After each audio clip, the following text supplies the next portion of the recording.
Hello everyone, in today's video I will be narrating stories that I found off of Reddit. If you enjoyed this video, make sure you subscribe to my channel, like this video, and comment something down below. But without further ado, let's get straight into these stories.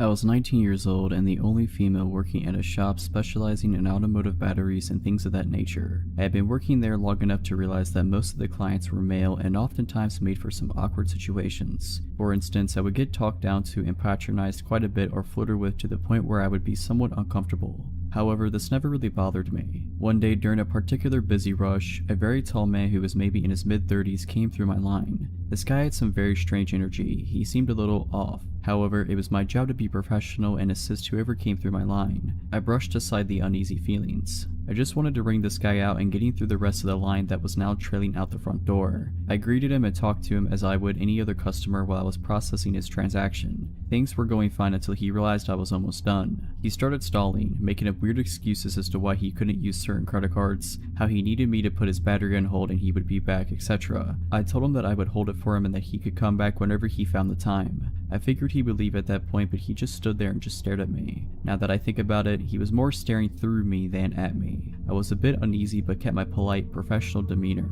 "Sir, if you're not purchasing anything at the moment, may I ask that you step aside so I can assist the other customers," I said. He completely disregarded my question and, in a slow, raspy voice, asked, "So, what's your name?" I didn't wear a name tag specifically for reasons like this. Customers had found me on Facebook before and it was really unsettling. Thinking quickly, I threw up my nickname. "It's Rhea." "Rhea," he said as he kept staring. I just smiled awkwardly and said, "Yep, that's me." By this point, my manager had realized what was going on and he proceeded to ask the man to step aside as well. After hearing it from my manager, the man walked to a corner of the store by some shelving and continued to stare while I was ringing the rest of the customers out. A bit of time went by and the line had cleared up, but he was still standing there, staring and now smiling the most sickening smile I think I've ever seen. It made my skin crawl. Of course, my manager and coworker saw this too, and my coworker grabbed my arm and said, "Come on, let's go out back." As we were walking to the stockroom, my manager asked the man if there was anything else he needed. The man muttered that there wasn't and left. I wish that was the end of it, but of course he had to come back in to purchase the battery. When he came back the next day, we again had a line. He let people go ahead of him and waited until I was free before coming up to the counter to make his purchase. I greeted him again and tried to remain professional, but it was hard considering how creeped out I was.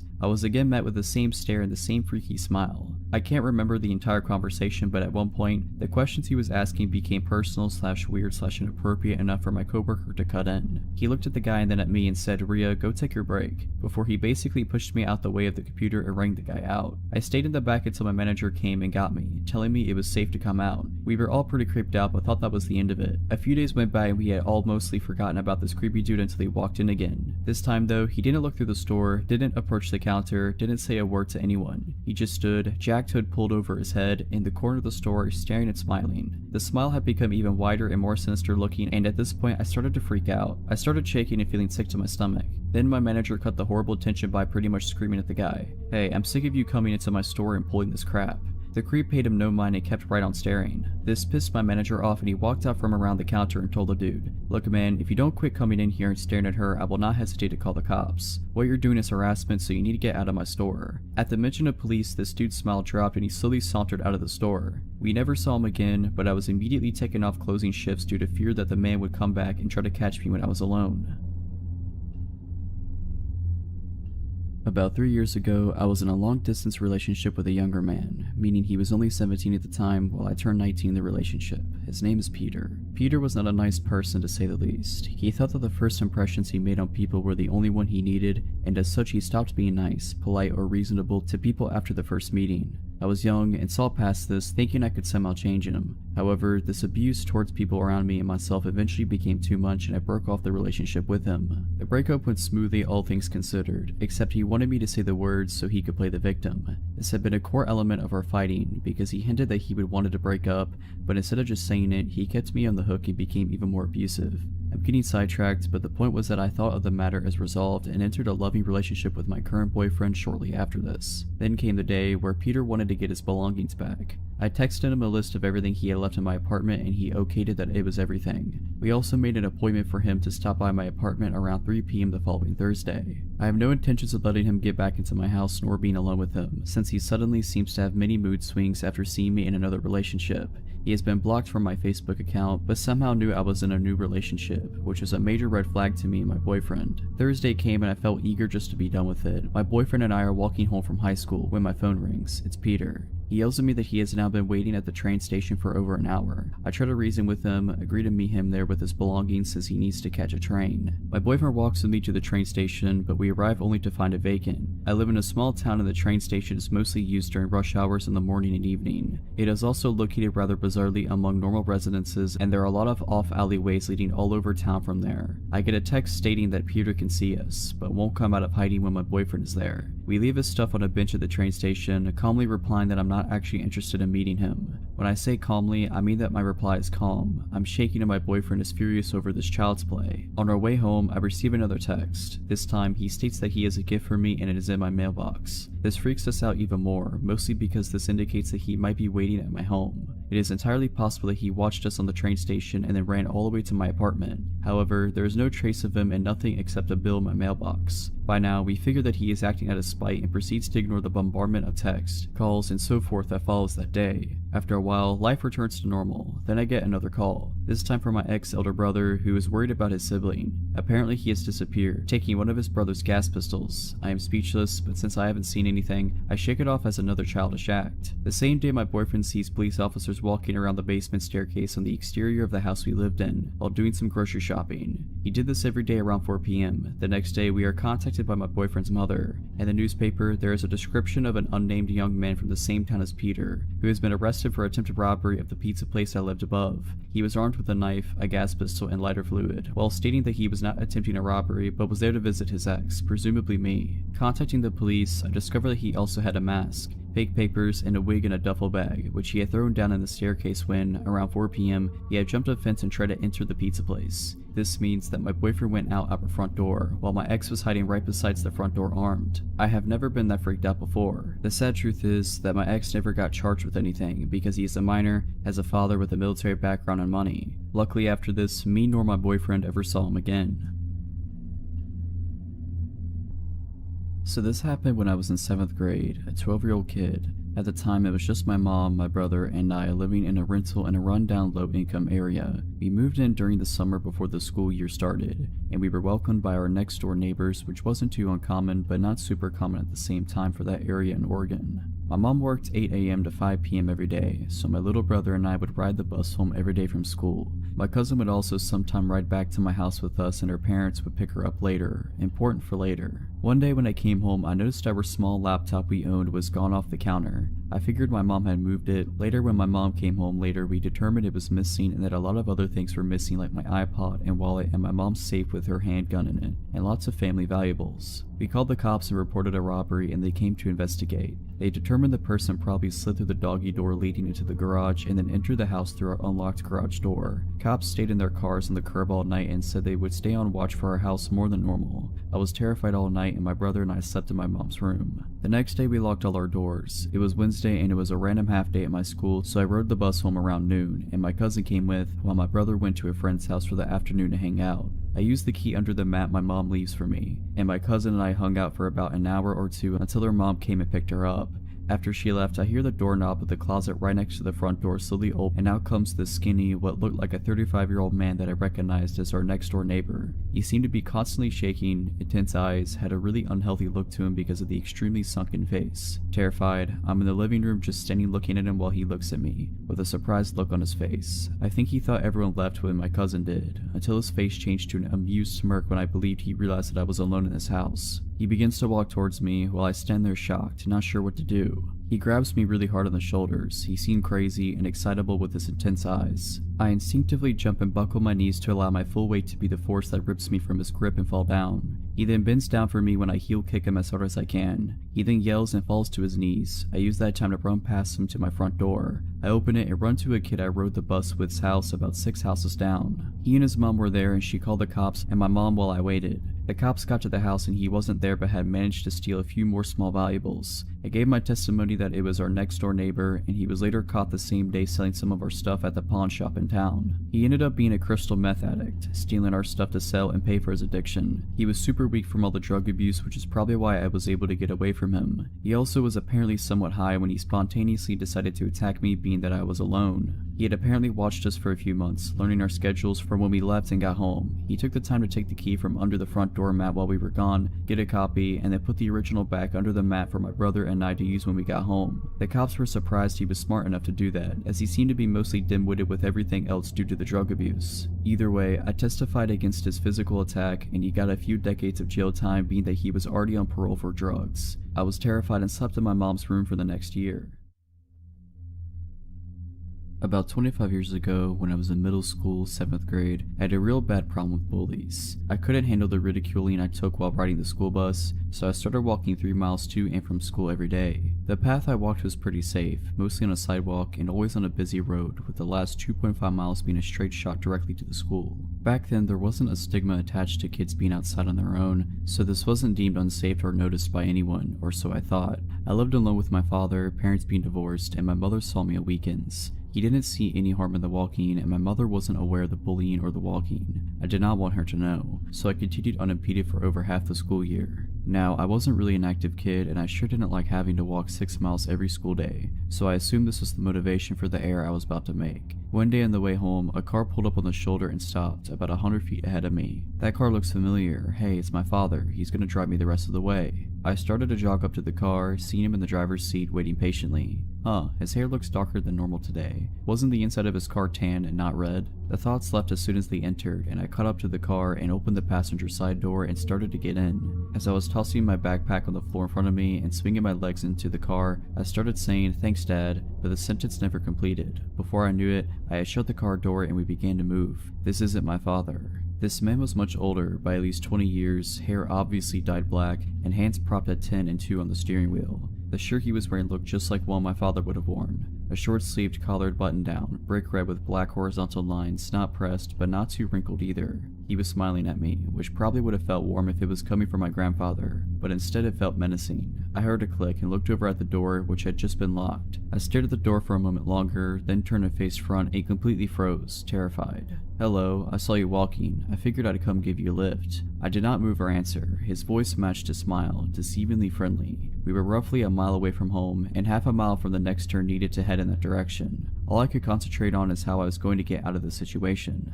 "Are you on your way home?" This snapped me a little out of my zone. "Yes, I want to go home," I answered. "Stay calm, talk normally, don't act scared." "Where is your house? I can take you there." Feeling just slightly relieved, I told him to take the next right turn. I felt myself begin to breathe, and I realized how tense I had been. My body relaxed slightly, and I finally moved and wrapped my hands around my backpack straps. We started to come up on the intersection, and I pointed ahead, reiterating that this was my turn. "Okay, but if you want, we could take a ride instead." It sounded like a question, but it didn't feel like one. The dotted line for the turn lane had begun, but he did not get over. Instantly, I tensed back up, and my grip and my gaze on the backpack straps tightened. Through strained muscles, I choked out that, no, I really need to get back home." He swung the car into the turn lane and began to make the turn. Wide-eyed, I glanced up and verified that yes, indeed, we were making the turn. "Are you sure? I'll make sure you get home before anyone realizes you're gone." Grip tightening further, I abruptly stated that no, I need to get home now. My father's expecting me home now. He's waiting. I just hoped it sounded more convincing than it sounded to me. We completed the turn.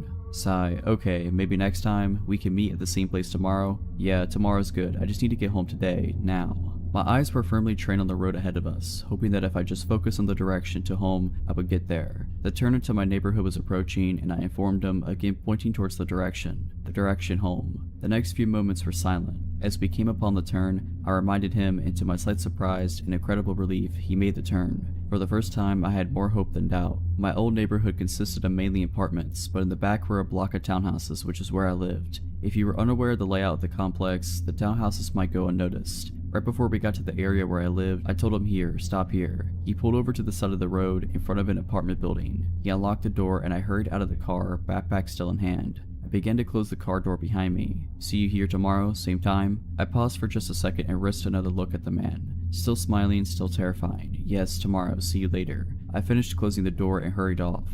I swung my backpack on the right way and briskly walked into the opposite direction of my house. I could hear the car still idling behind me, and it wasn't until I was able to turn off that road and leave his view that I heard him start to move. He had to drive up to where I was walking to turn around, and I glanced back as he was making an awkward turn, instead of going around the block to leave. He caught my gaze and gave a slight wave before driving off. My hand was in the reluctant process of waving back, but I was slow enough that he was gone before I completed the motion. I turned my head and kept walking, and the moment I could no longer hear his car, I ran, as fast as my legs and heavy backpack would let me. I ran around to where I could hide between two buildings, and hid there for a while, until I felt enough time had passed for me to feel confident he was not driving around waiting looking for me. It was probably 30 minutes, but it felt like hours to me at the time. I ran the rest of the way home, keeping a lookout, making sure he couldn't see me going through the backyards. I reached my front door, unlocked it, and almost spilled inside. I was moving so fast. It wasn't until I locked the door behind me that I felt safe.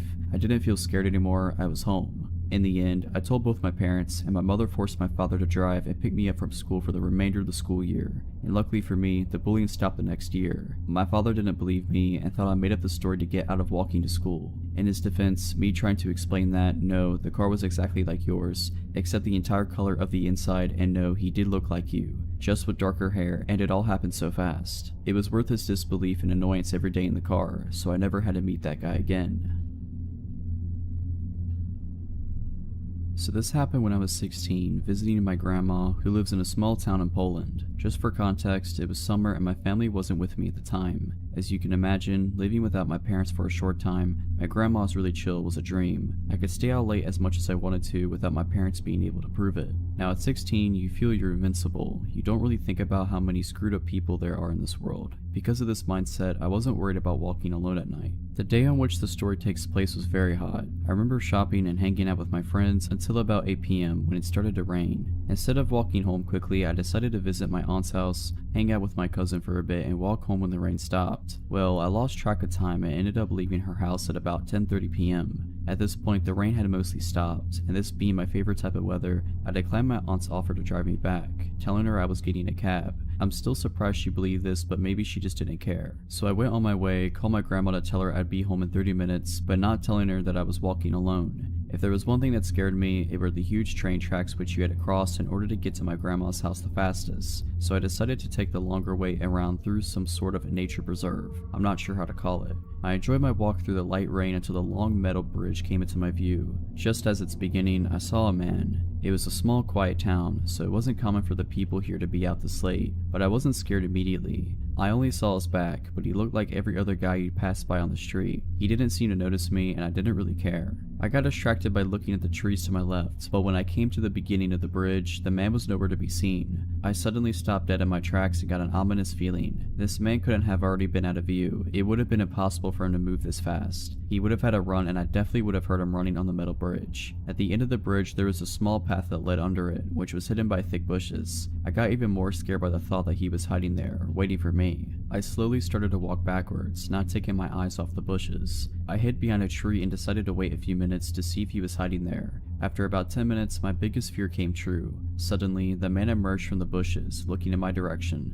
He was holding something big and shiny. I could make out in the dark that it was a knife. My mind started racing with 1,000 questions. How did he see me? Why didn't I see the knife before? Where was he hiding it? He suddenly started to run in my direction, so fast. He ran straight past me, hiding behind this tree, and I was so relieved. When he was out of sight, I ran faster than I ever ran, not stopping to look behind me, being frightened the whole way back, thinking that he'd somehow find me and do whatever sick thing he had in mind. Luckily, I arrived home safely, my grandma waiting for me already mad. Looking back, this was one of the most stupidest things I could have done because of what happened a month after this incident. 2 teenage girls about my age were stabbed dozens of times by this bridge. One body was found about 30 meters from it, and the other one was thrown into the nearby river. To this day, nobody knows who did it, but I'm pretty sure that it was the same man whom I've encountered.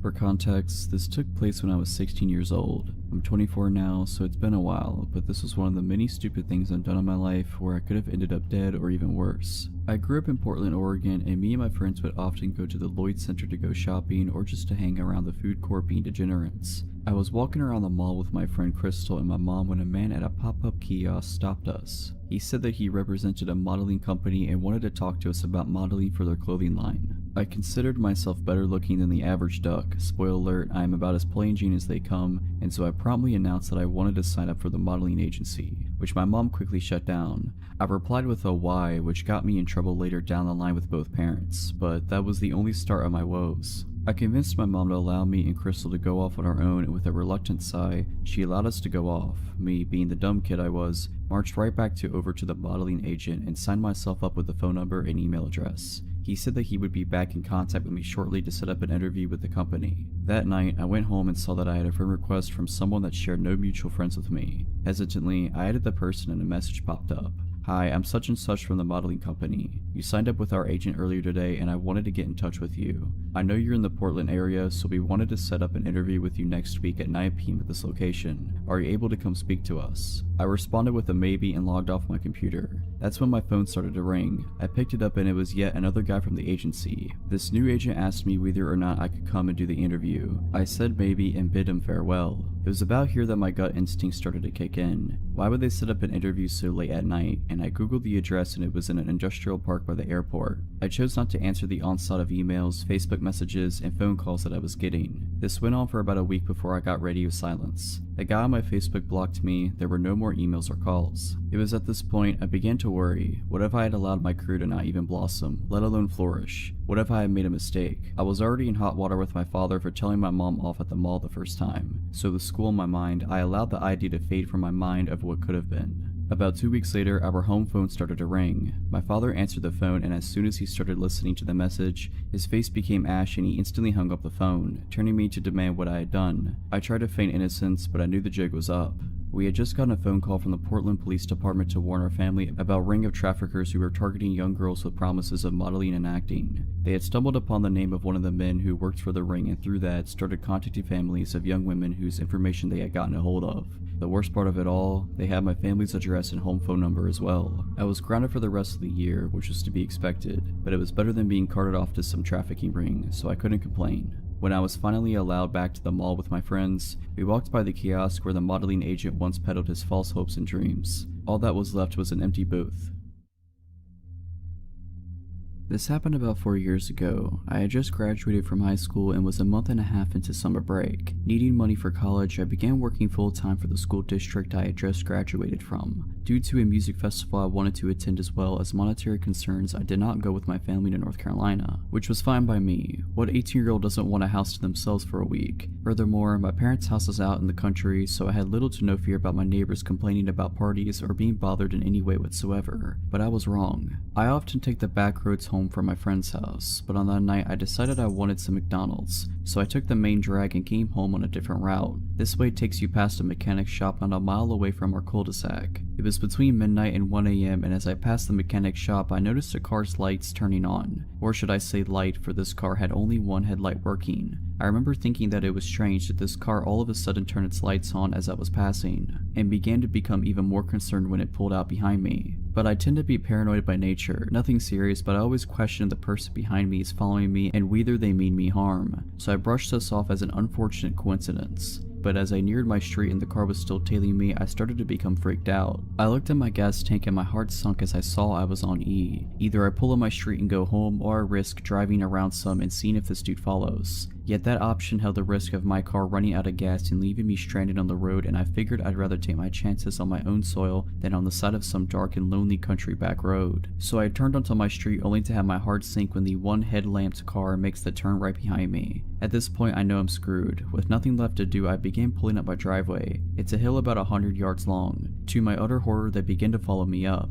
Looking back, I should have called the cops, but there was no love lost between law enforcement and myself, and at the time, I was too caught up to even consider calling them. If my family would have been home, this would have never happened. I could have called my dad and he could have grabbed his gun, but he, along with the rest of my family, were gone, 12 hours away at the beach. So when they began to drive up my driveway after me, I stopped to put my car in reverse. They responded by reversing as well, yet they stopped at the bottom, effectively blocking my driveway. At this point, I pulled forward again only to have the same jig and dance happen. They followed, I reversed, they reversed, and sat at the end, blocking my escape.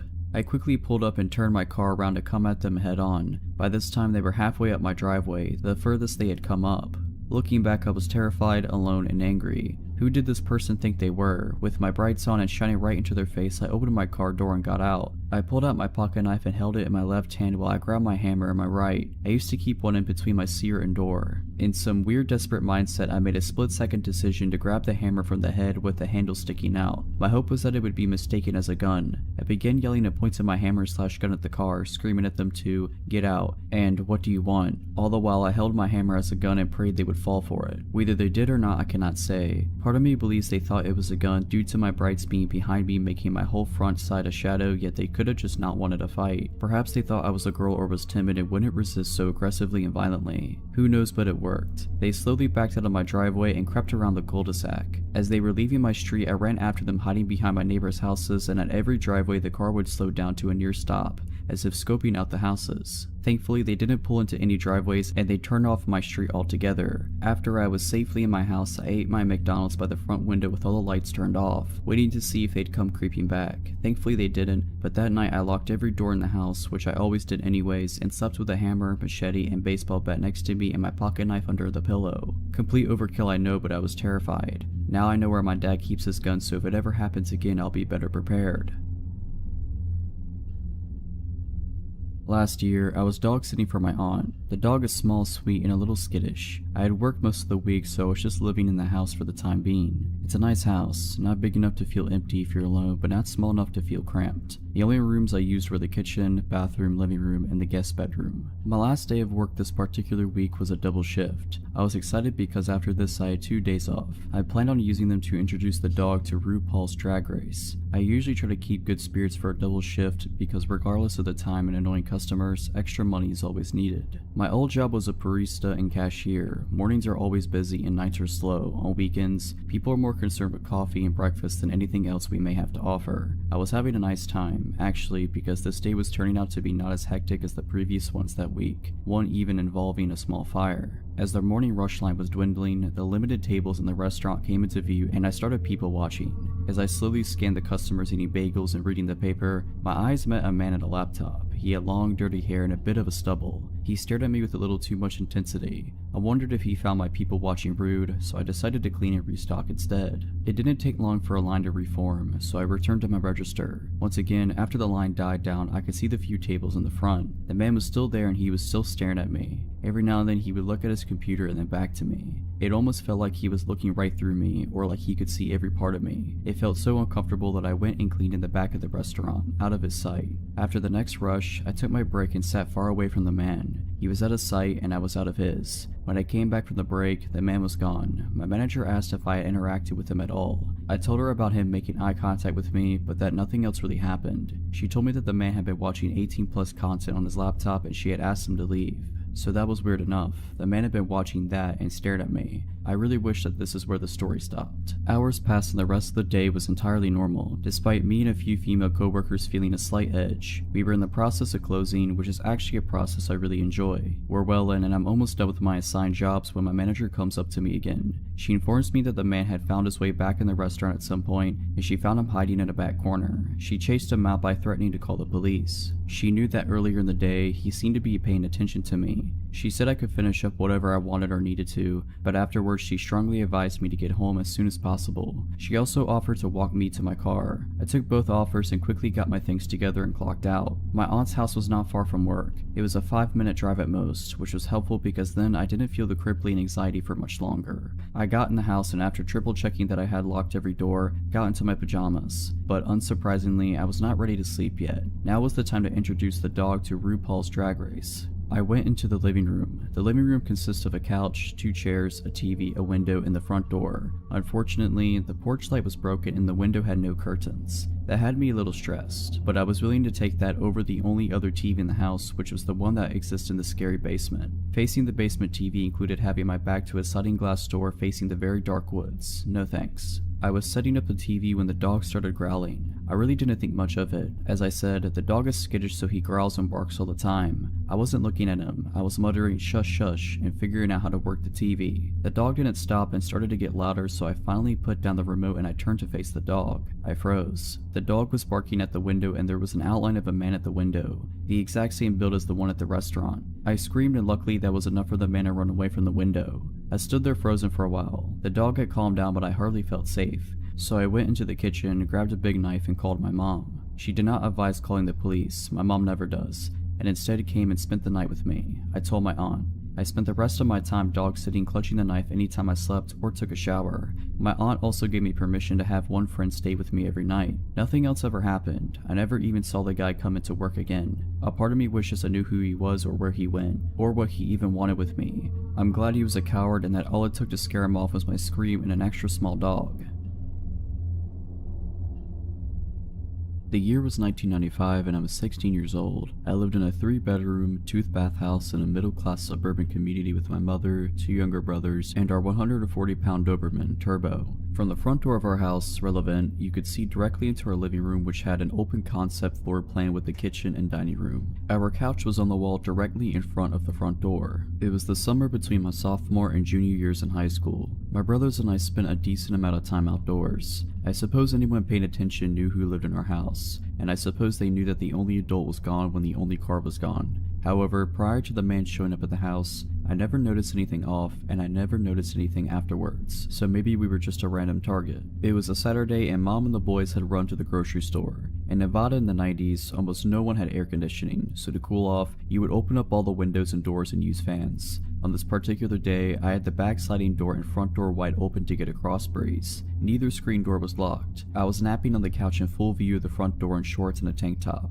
with unlocked doors. In my defense, there was 140 pounds of protective dog muscle on the floor next to me, and probably only for that reason am I alive. Around the approximate time I expected my family home from the store, Turbo began barking. Assuming he was barking their arrival, I told him to shush and try to go back to sleep. Turbo continued to bark, becoming more and more intense and even aggressive with his barking. Finally, after 5 to 10 minutes of Turbo refusing to quiet and my family never coming in from the car, I sat up, realizing something was wrong. A man who I didn't know stood, seemingly frozen, staring at my frenzied and barking Doberman. Assuming that the man had some appropriate business at my home, I hurried the 10 steps to the unlocked screen door, constantly shushing Turbo. I apologized for my dog and for not hearing his knock. He never knocked. The man explained that he was from the phone company and he was here to check our lines. He never took his eyes off Turbo. Turbo never stopped snarling. I leaned forward far enough to see the street. Only unmarked, privately owned cars lined the street. I looked at the man who was dressed in tennis shoes, jeans, and a t-shirt. I was 16 and dumb enough to nap in front of an unlocked door, but I was no fool. Phone company personnel A. Always wear uniforms, B. Always drive company vehicles, and C. Don't come without being called, and D. Don't work weekends. I looked at the man who had yet to look up from the 140-pound dog that was now foaming at the mouth. I grasped the screen door handle and held it. This got his attention. He met my eyes as I said, "You have 30 seconds to show me identification or I'll open this door." I don't even think he made an incoherent excuse as he ran away. I fell to my knees and hugged Turbo. I then gave him all the meat in the fridge. I believe with absolute certainty that I would have been attacked if we hadn't had him. I like to think that if I hadn't had a huge, overly protective dog, I would have been in the habit of locking doors. But what would a screen door latch do against an intruder? And that creep stood there and watched me for 5 to 10 minutes. Perhaps he was paralyzed in fear, but maybe he was working his angles and only Turbo's insistent display of his willingness to kill anyone who threatened me changed his mind. That's my theory. Turbo is long past, but his legacy lives on, and 2 loving, loyal, and lethal when necessary dogs sleep in my room every night. For context, I'm a 5'3", 24-year-old female and working as a programmer for an IT company in the Philippines. Now the area where my office is in comprises of 3 buildings. Building A, where my office is in, Building B, and Building C. To get to the other building, it would take you like around 10 minutes to get there. Important for later. This happened to me a year ago around the end of February until March. I just got out of a bad breakup at the time and I really intended it just to focus on myself and not meet anyone yet. I just got out of work and it's around 7 PM on a Friday night and went to my usual waiting spot, which has benches and is located at the back of our building near the entrance of the underground parking. For our company shuttle, and Omar, shuttle dispatcher, is there. Now, I've known Omar for 2 years and is someone I consider now as a friend, and we would often chat about our lives, even the breakup with my ex then, and joke around. He's a 40-plus-year-old guy and he gives out this big fatherly vibe, so he's really someone that I trust. That night, he was there and with someone new that I didn't recognize. Our conversation went like this. "Omar, oh hi. Good thing you're here. I would like you to meet someone since he told me he already wants to meet you for a long time now." And then this guy stood up and shook my hand. I greeted him as just to be polite, and this new guy, let's name him Ray. He's average looking and a little shorter to my height, 5'1" I think. and he instantly gave off an off vibe as soon as I shook his hand. I thought that would be the end of it, but he proceeded to talk to me for a few minutes while I wait for my shuttle to arrive. Omar has purposely left me and this Ray guy so that we could talk and get to know each other. I'm actually puzzled at this point because 1. I have no clue who this guy is and why he would be so eager to meet me, and 2. I clearly told Omar before that I'm not into meeting anyone just yet. But for the sake of being polite and nice, I talked to Ray, but we never reached any personal questions, exchanging numbers, social media accounts, or even telling him my full name. I just told him my nickname, and I left it just as that when I finally got on the shuttle. Fast forward to a week and Friday again, I got off at work in the same time and surprise surprise, Ray is there again with Omar and a security guard. They were chatting, but as soon as I came, Ray instantly greeted me, and at this point, I'm a little creeped out as I expected our encounter would only be a one-time thing. I just said hi and brushed him off and sat on the benches to wait for my shuttle again, and of course, as this guy doesn't seem to know the definition of personal space, sat beside me and talked to me again, but this time he's asking for my cell phone number. I told him off and clearly said that I'm not giving out my number to strangers and just giving him one-word answers just to give an impression that I wasn't interested at all. He would ask, why wouldn't you give your number, I just want to be friends, and I could see it in his face that he was getting frustrated every time I told him I wasn't giving it to him. This happened while Omar and the security guard was looking at us from afar, but this went on until I got on the shuttle again.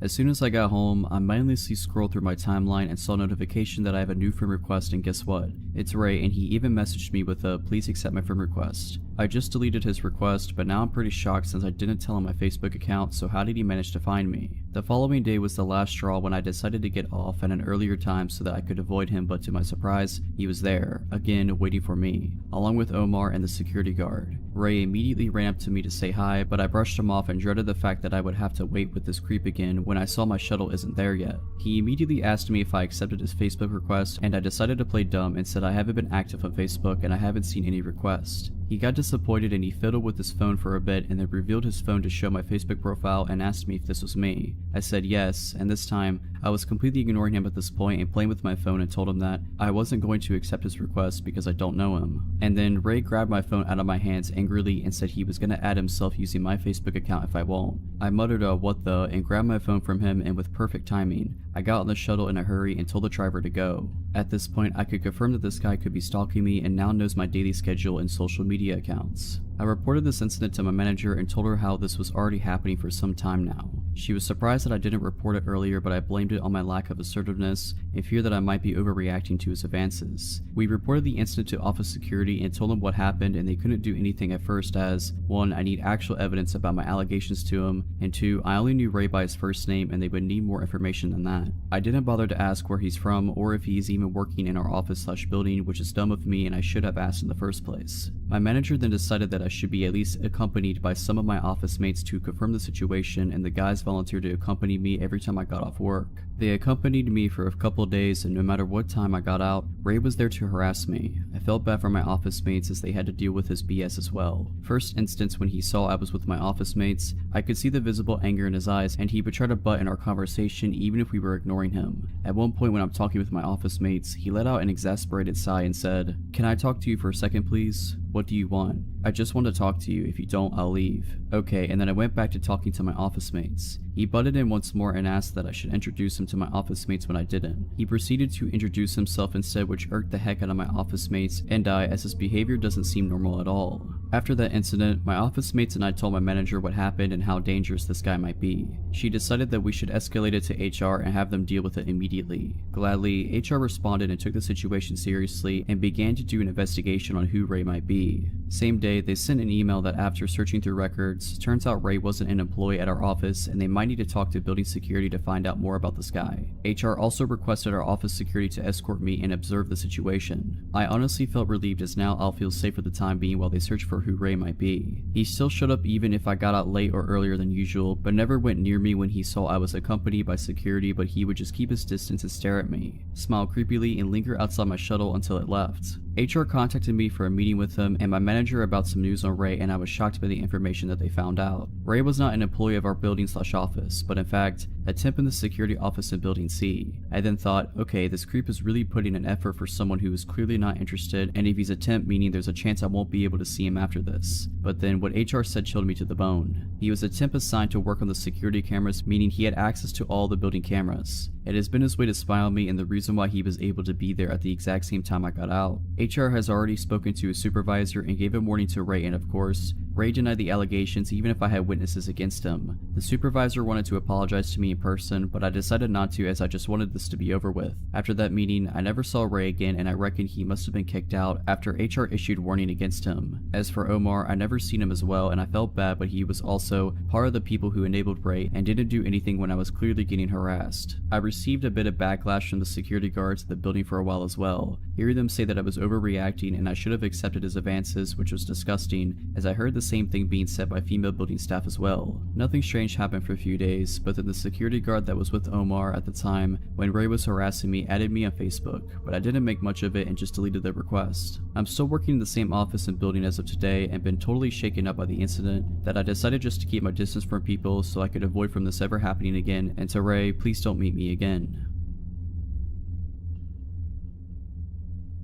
This story is of my brief friendship with a guy that near stalked me, and I'm sharing it for some closure, I think. I started my freshman year of college at a university in my hometown that's pretty nice. I'm not going to share too much about it, but it has a smaller amount of students but enough that you don't really run into people often. I lived on campus and I was only 17 at the time. I had Tinder, of course, as I was fresh out of a relationship and looking to experience new things in college. I matched with this one boy, Asher, who seemed nice enough, pretty socially awkward, but I never really minded because I have anxiety issues myself and I'm really sympathetic to it. Because of that, I ignored a lot of warning signs I shouldn't have. We texted for a while and he seemed really nice and caring. He wanted to know a lot about me, which I wasn't too keen on sharing, but I told him the basics and we texted kind of regularly. He lived on campus as well and invited me to hang out. At that time, things didn't seem too sketchy, so I was completely down. When I first met him, that's when things started to get uncomfortable. We hung out in his dorm, which is pretty standard overall. I got cozy with him on his couch. I'd say almost cuddling, but not quite. Still, really standard. When we started talking more, I realized how uncomfortable things really were. He kept making comments that just put me off, but I tried to ignore them. Things like, I've never really cuddled with anyone before, sorry if I'm doing it wrong.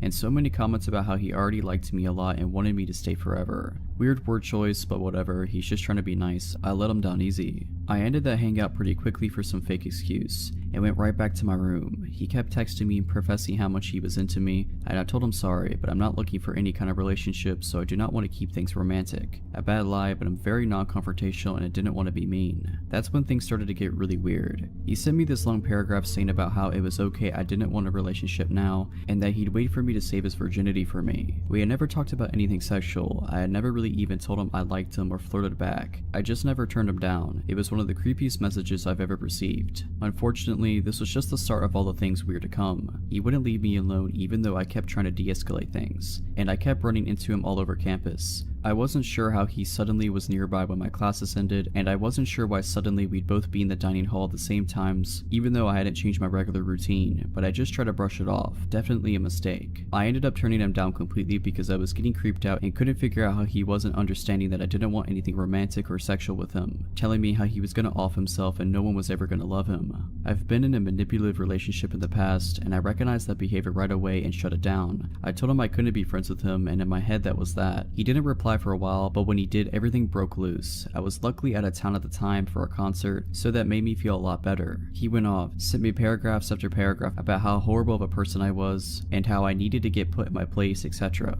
I could handle that, I just ignored it. Then once the regrets set in, he made it his mission to win my love however possible. He apologized profusely, told me how he couldn't be all alone and I was his only friend, and how much he loved me. Whatever, terrible, but I didn't care about that. Then, I guess to prove his dedication, he did the creepiest thing yet. First, he told me he was outside my room. We did not live in the same dorm building, and you can't get into the buildings unless you live there. I don't know who let him in. I wasn't there, and my roommate was out, so that was okay. I texted back at that point and told him to leave and how wrong and creepy that was, and he pulled out his last resort. He just sent me screenshots of my contact in his phone. On Apple devices, you could fill in tons of information and have a note section. Everything was entirely full. He knew my home address, my room number on campus, my parents and brother's names, my pets' names, my schedule. It was terrifying because I'm a fairly private person. My Instagram is my only social media and I do not share that much on it. I don't think I'll ever find out how he discovered all that about me. I blocked him on everything right away and reported him to school. The school did nothing at all. I still see him on campus, but it seems like he doesn't care about me anymore gladly.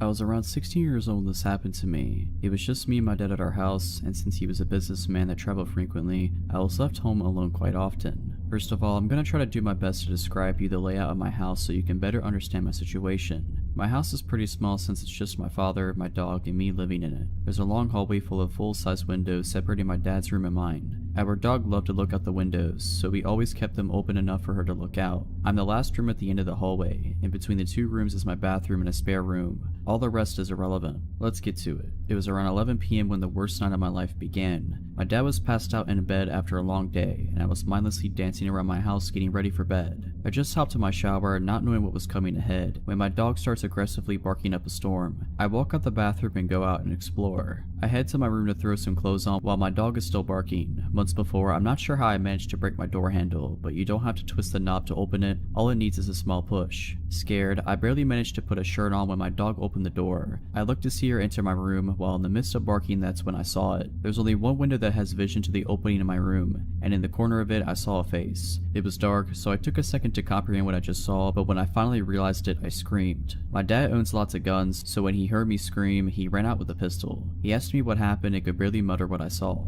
He ran outside to see if the man with the terrifying face was still near. We stood out there for maybe a minute scanning the area. A man was casually strolling towards us from the opposite direction from about 100 yards away. I knew it was him. I got that feeling in my stomach that you can't mistake. It was like he was trying to cover up that he was there by coming from a different direction. But he didn't fool me. You better stay away from my daughter. You see what I have here, you know what this does. Holding up his gun, I could have sworn my dad was gonna shoot. The man brushed these threats off easily. My dad and I went back inside. He went back to bed like nothing had happened, but I could not sleep a wink. I kept thinking he was gonna come back and hurt me because of the threats to him. We called the cops the next morning and they came and scoped out our house. He looked around the house trying to calm me down, but I was still pretty shaken up. He went to the front yard and that's when he saw it. In front of the windows in the long hallway there were small bushes, nothing much. The cop from outside went to the window that had view of my room and there it was. If he tried to tell me the news without making me more upset, he failed. There were incidents in the dirt right in front of the window. That meant he knew where he needed to look for you, and it seems as if he had come here more than once because of the broken pieces of bush and the divots in the ground. Turns out he was the nephew of my old neighbor and he had been staying there for months. Never arrested, never got in trouble, probably barely got a slap on the wrist. But at least he's gone now. How long had he been watching me? I'll never know. All I know is I keep my door shut and I never keep the blinds open. To begin, I've always had this feeling that someone was watching me ever since I moved into my family house 8 years ago. At first I thought I was just being paranoid, but I could not help looking over my shoulder when I would walk to school or to my bus stop. When I would walk to school, I was always scared in the mornings when it would be dark during the winter or fall because where I live is just vast country lands. I live in Canada, and although not much crime happens in my neighborhood, I never could rid myself of this eerie feeling. Even when I would come home from school, being home alone did not help.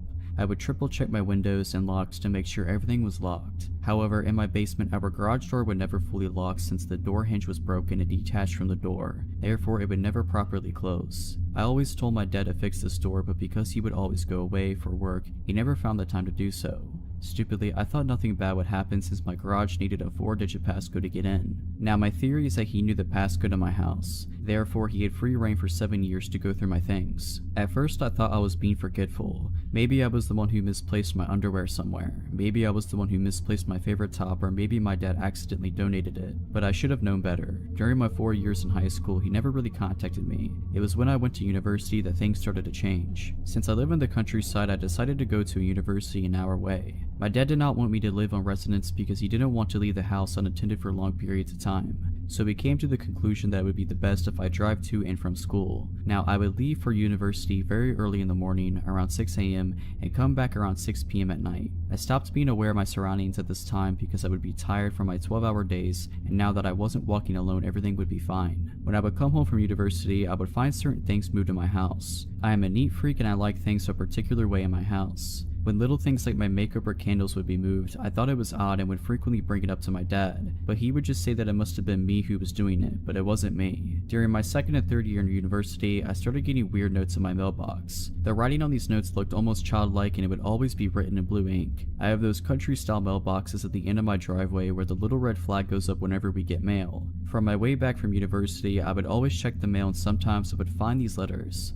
The letters would never be long. In fact, they would only be 1 to 3 sentences that would contain odd questions like, "Where are you? I wonder what you do while you're away from home. How do you find university? It must be tiring driving that long.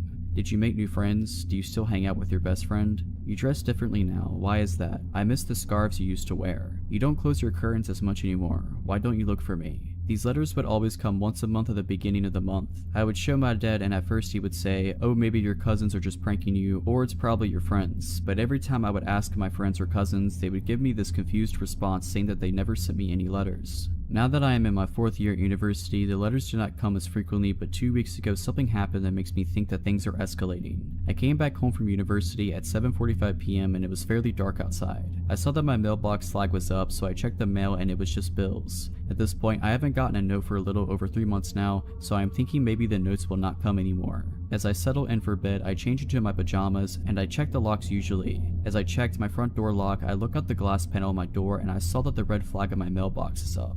It's 10:30 at night, so no way the mail could have gotten dropped off, and plus I just checked the mail. I call my dad and tell him about it and he said not to freak out and that maybe one of our neighbors accidentally got our mail and just dropped it off since this happens frequently. I stay on the phone with my dad and quickly run down my driveway to check my mailbox. As I open the mailbox, I feel my heart drop because it's an unmarked manila envelope. I quickly run back inside and open the manila envelope, and although there is no written note, I find something more disturbing. It is a pair of my old blue panties that I haven't seen in years. At this point I scream and my dad tells me to hang up and call my aunt, who is a police officer. My aunt comes over and checks the inside and outside of my house, but she can't find anything. She tries to jog my memory and ask if I know anyone who could be doing this, but I honestly have no clue. My aunt told me to keep any more letters I get and she has been staying with me the days my dad is out for work. I just hope that we're able to find whoever this is. About 2 years ago when I was 17, I received a Facebook message from someone named Dan who I didn't recognize. I had mutual friends with him and he looked to be around the same age as me, so I wasn't alarmed. What follows is the messages. Dan, hello, how have you been? Haven't seen you in a few years. Me, hi, not trying to be rude, but do we know each other? Dan, yeah, you really don't know me? I didn't respond. Dan, wow, real nice way to treat a family friend. Me, sorry, I just don't recognize you. Dan then sent a picture of me and him together from when we were little. And I mean really little. Like I looked maybe 2 or 3 and he looked 5 or 6. Me, oh wow, did our parents used to be friends or something? Dan, I was your neighbor. You really don't recognize me. Come on, I didn't move that long ago. He had in fact moved a long time ago. At least 12 years ago. So I honestly feel like it's not that uncommon for me to not recognize someone who I hadn't seen or talked about since I was 4. Anyways, the conversation continued like that. I apologized for not remembering him and just started catching up. He was being nice enough and I was bored, so whatever, no harm, no foul. After we kept talking, I started remembering more about him. Like I remembered him coming over and swinging in my backyard and me going over to his house with my big brother and all of us hanging out together. Dan was a few years older than me, at least 2, but I can't remember exactly. Anyways, we kept talking on Facebook, just messaging back and forth about normal things until it started to get late and I was tired and had school the next day, so I told him I was going to bed. I closed my computer and just laid down and went to sleep. The next morning I woke up to a bunch of messages from him. Things like, good night beautiful and sweet dreams, message me when you wake up, are you asleep yet, can't wait to talk to you. Literally there was almost 50 messages. I was creeped out, but I opened the messages and glanced through them and just didn't reply. On my phone I have it set to where I don't get notifications from Facebook Messenger. At the time I was in a lot of group chats with different team sports and group of friends, so it was just easier to at the end of the day check my messages versus getting a ton of notifications all day long. Some point during the day I had gotten more messages from him that I just hadn't noticed while I was at school. He was saying stuff like, do you still live at insert address here? I did still live there. Does your mom still freak out about you hanging with boys? My mom has never freaked out over boys. Let's go out and catch up. Let me take you out and treat you right. It just kept going on and on with really random questions that weren't necessarily threatening but just somewhat creepy. He then talked about wanting to go on dates even though he didn't even live in the same state anymore that I live in, so I have no idea how he would have planned on going on dates with me. The messages just kept continuing over the next week, him telling me he wants to go on dates and asking me really weird questions about my mom, my brother, and my house, and then he started asking about his house that he used to live in. I didn't reply to any of his messages, but I was getting at least 50 a day. Eventually, I brought it up to my mom and just asked her if she remembered Dan from next door. Her face completely drained of color and she got super serious all of a sudden, and she asked me why I was bringing him up. I told her that he had messaged me on Facebook and was trying to get me to go out on a date with him and was just trying to catch up. I didn't tell her he'd been messaging me 50 plus times a day and I wasn't responding at this point. She told me to block him and never message him again. I asked her why, and this is a summary of what she told me. When I was 3 or 4, I used to play over at his house a lot. His mom would always offer to babysit me if my mom had to go out and run errands, and he also had a little sister who was around my age, so my mom figured it was a perfect opportunity for a play date between Dan, my brother, me, and Dan's little sister. One day when I came home after one of these play dates, my mom was asking me and my brother what we had done that day. My brother started talking about how he had watched some movie. I apparently told my mom that Dan had brushed my hair for me. My mom thought that was a little weird that a 6-year-old boy wanted to brush a 3-year-old girl's hair, so she asked a couple more questions and it came out that he wasn't brushing my hair. He had been taking a brush and was rubbing it all over my body while I was only in my undies. My brother didn't know anything about this because we had been in Dan's room and my brother had been in the living room with Dan's little sister. After that, my mom didn't let me go back over to his house. Apparently when my mom confronted his mom about it, a huge fight broke out. Not physically, but a screaming match. It turns out that Dan had been doing similar stuff to his little sister, but it had escalated farther than that with me. My mom threatened to report them to the police or Child Protective Services. She did both, but before much could be done, they moved out and found somewhere else to live. They were renting the house. After hearing that from my mom, I immediately blocked Dan on Facebook. I wasn't quick enough, I guess, however, because he messaged a bunch of my friends on Facebook asking about me and had changed his relationship status to taken and in a relationship with me. He then followed me on Instagram and found my Snapchat somehow. He liked and commented on almost all of my Instagram pictures and sent me a bunch of Snapchats. I quickly blocked him on both and luckily he never figured out my phone number. Luckily, I haven't heard from him since. We were both 16 and 13 respectively. My sister and I were home alone while my parents were out of state for a couple of days to attend the funeral of a longtime family friend. Our grandfather lived only a couple miles away and was originally supposed to babysit us, but he trusted my sister and I would be fine, and he would be on call if anything were to go bad. Well, of course, something did. Just our luck. It was around 10 p.m. or somewhere close to that on the second night and I was upstairs in my bed trying to sleep after a long day of biking around with a couple of friends. My sister suddenly came running up the stairs, which she almost never did unless she was in a hurry for some reason. She came into my room and was frantically talking to someone on the phone. I lied there in confusion while she talked. I don't remember exactly what was said, but when she hung up, she hugged me and told me that everything was alright and that Grandpa was on his way. What had happened was that my sister was sitting outside on our stoop talking to a friend of hers on the phone when a pickup truck came rolling onto our driveway. My parents don't own a pickup, so I immediately threw up a red flag. Once she saw a man get out carrying a duffel bag, that's when she came running inside and called our grandfather. My grandfather may have been 60 at the time, but he's no pushover, being 6'4" and having the strength of Godzilla with a demeanor to match when it comes to protecting his loved ones. He also owns firearms, which I wouldn't doubt for a second he would bring alone in case something really hit the fan. We also lived in an area where the police would take a bit of time to reach, which is another reason why my sister called him and not the authorities. Suddenly, we hear what sounds like a door being kicked open downstairs. Almost immediately afterwards, we began barricading my bedroom door, since none of the bedroom doors had locks in them at the time. Once we're done, she looks at the window while I sit there, covering myself with my blanket.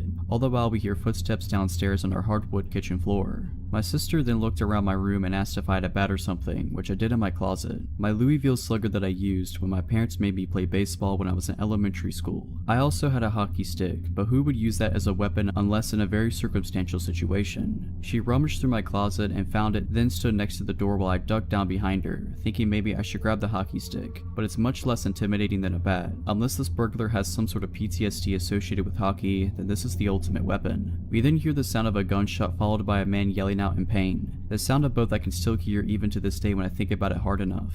My sister and I are standing by the door, almost sobbing, when about a minute later, we then hear my grandfather yell out our names, asking if we were alright, to which we both yelled out simultaneously that we were. My sister and I pulled the dresser and various other objects out the way of my door, and we both went out into the hallway. We heard my grandfather on the phone with 911 as we stood at the top of the stairs. When the police and ambulance arrived, the man who had broken in was taken out on a stretcher, to which I later learned was shot in the abdomen. My grandfather had come in through the same back door and found the man in our kitchen looking through drawers. When he came at my grandfather with one of our kitchen knives, that's when he was shot. The man almost died from blood loss, but ended up surviving, and I hope he's learned his lesson, both through being incarcerated and by being shot in the abdomen and almost losing his life. But, of course, you never know with certain people, especially the nefarious ones. This all started my sophomore year of high school.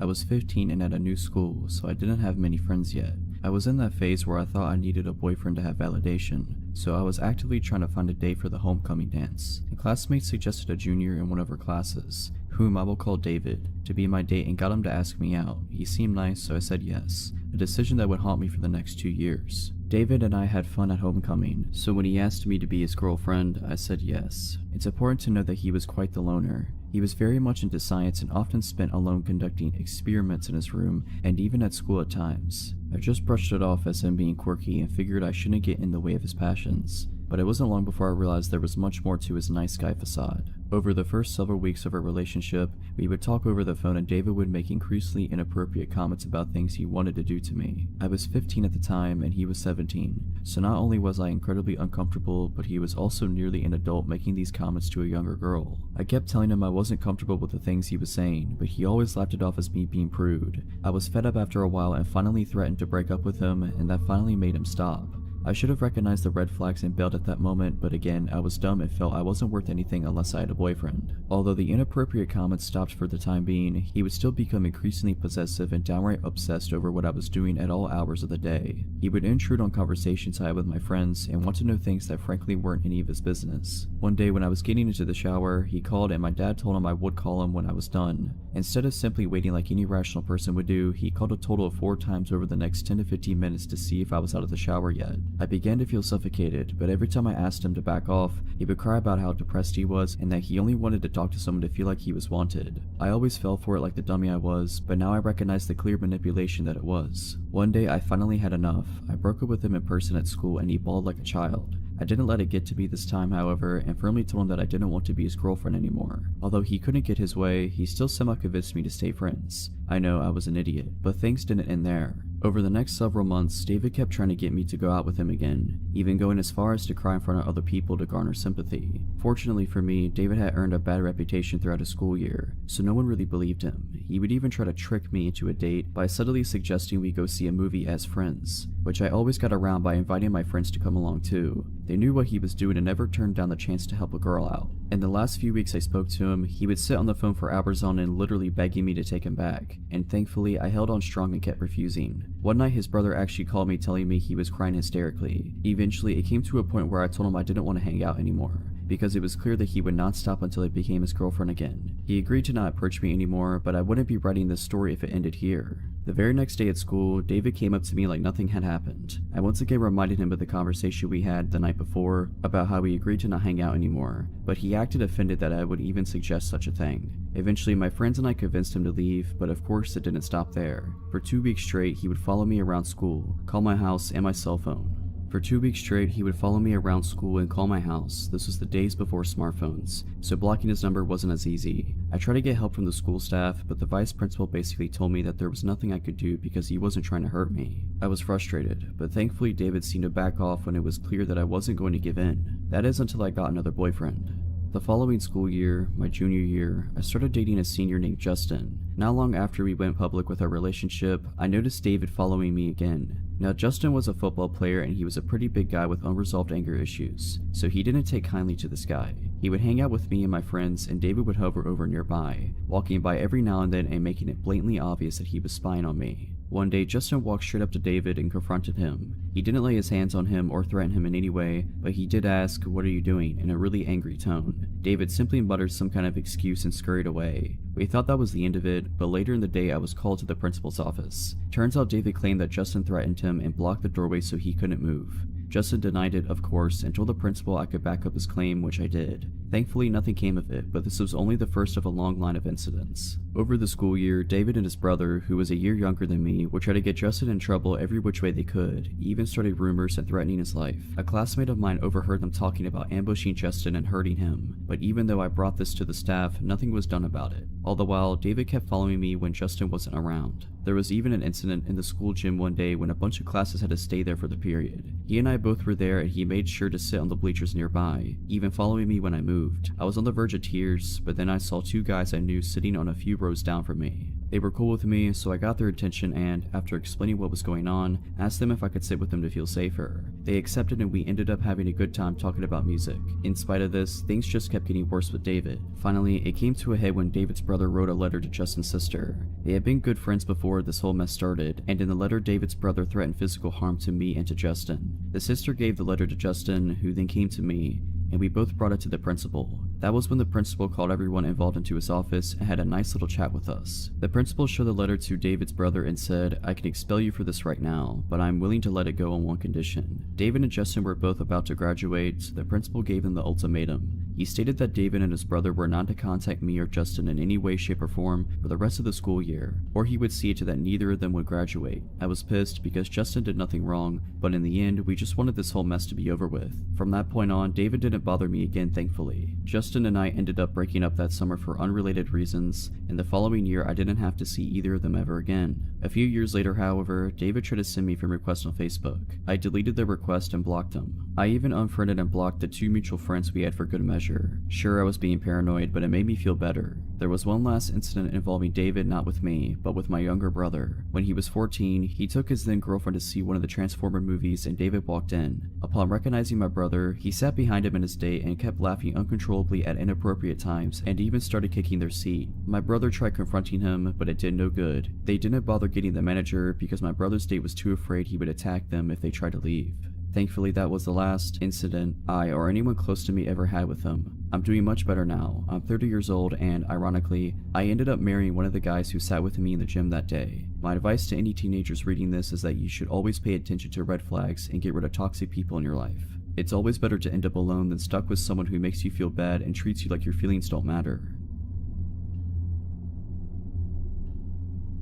This happened a few years ago when I was bartending in college. I was coming home down a stretch of divided highway at around 3 a.m. when I noticed a car heading towards me in the wrong lane. I doubted myself at first and thought that the car was on the other side of the highway. Sure enough, the white Ford sedan passed me at a really high speed at around 90 miles per hour. It's worth noting for later that I also drive a white Ford sedan. I was used to drunk/idiot drivers in the middle of the night, so I pulled to the side of the road and let him pass me. I had a moment of clarity and thought to call the police, thinking this person could hurt themselves or somebody else. The dispatcher answered, and after telling them which road and exit/mile marker I was at, told me they would send a car. The state police station was only a few exits away, so I figured they would send somebody and I would just drive home. As I headed back onto the highway, I noticed some lights a few miles behind me. I live in a more rural part of southeastern Pennsylvania, and traffic at 3 a.m. tends to be truckers and cops. The car gained on me as I was getting up to speed, so I stayed in the right lane and waited to be passed. Instead, they flipped on their high beams, making it uncomfortable to drive, and rode my tailgate. At this point, I thought I was going to be pulled over by the police.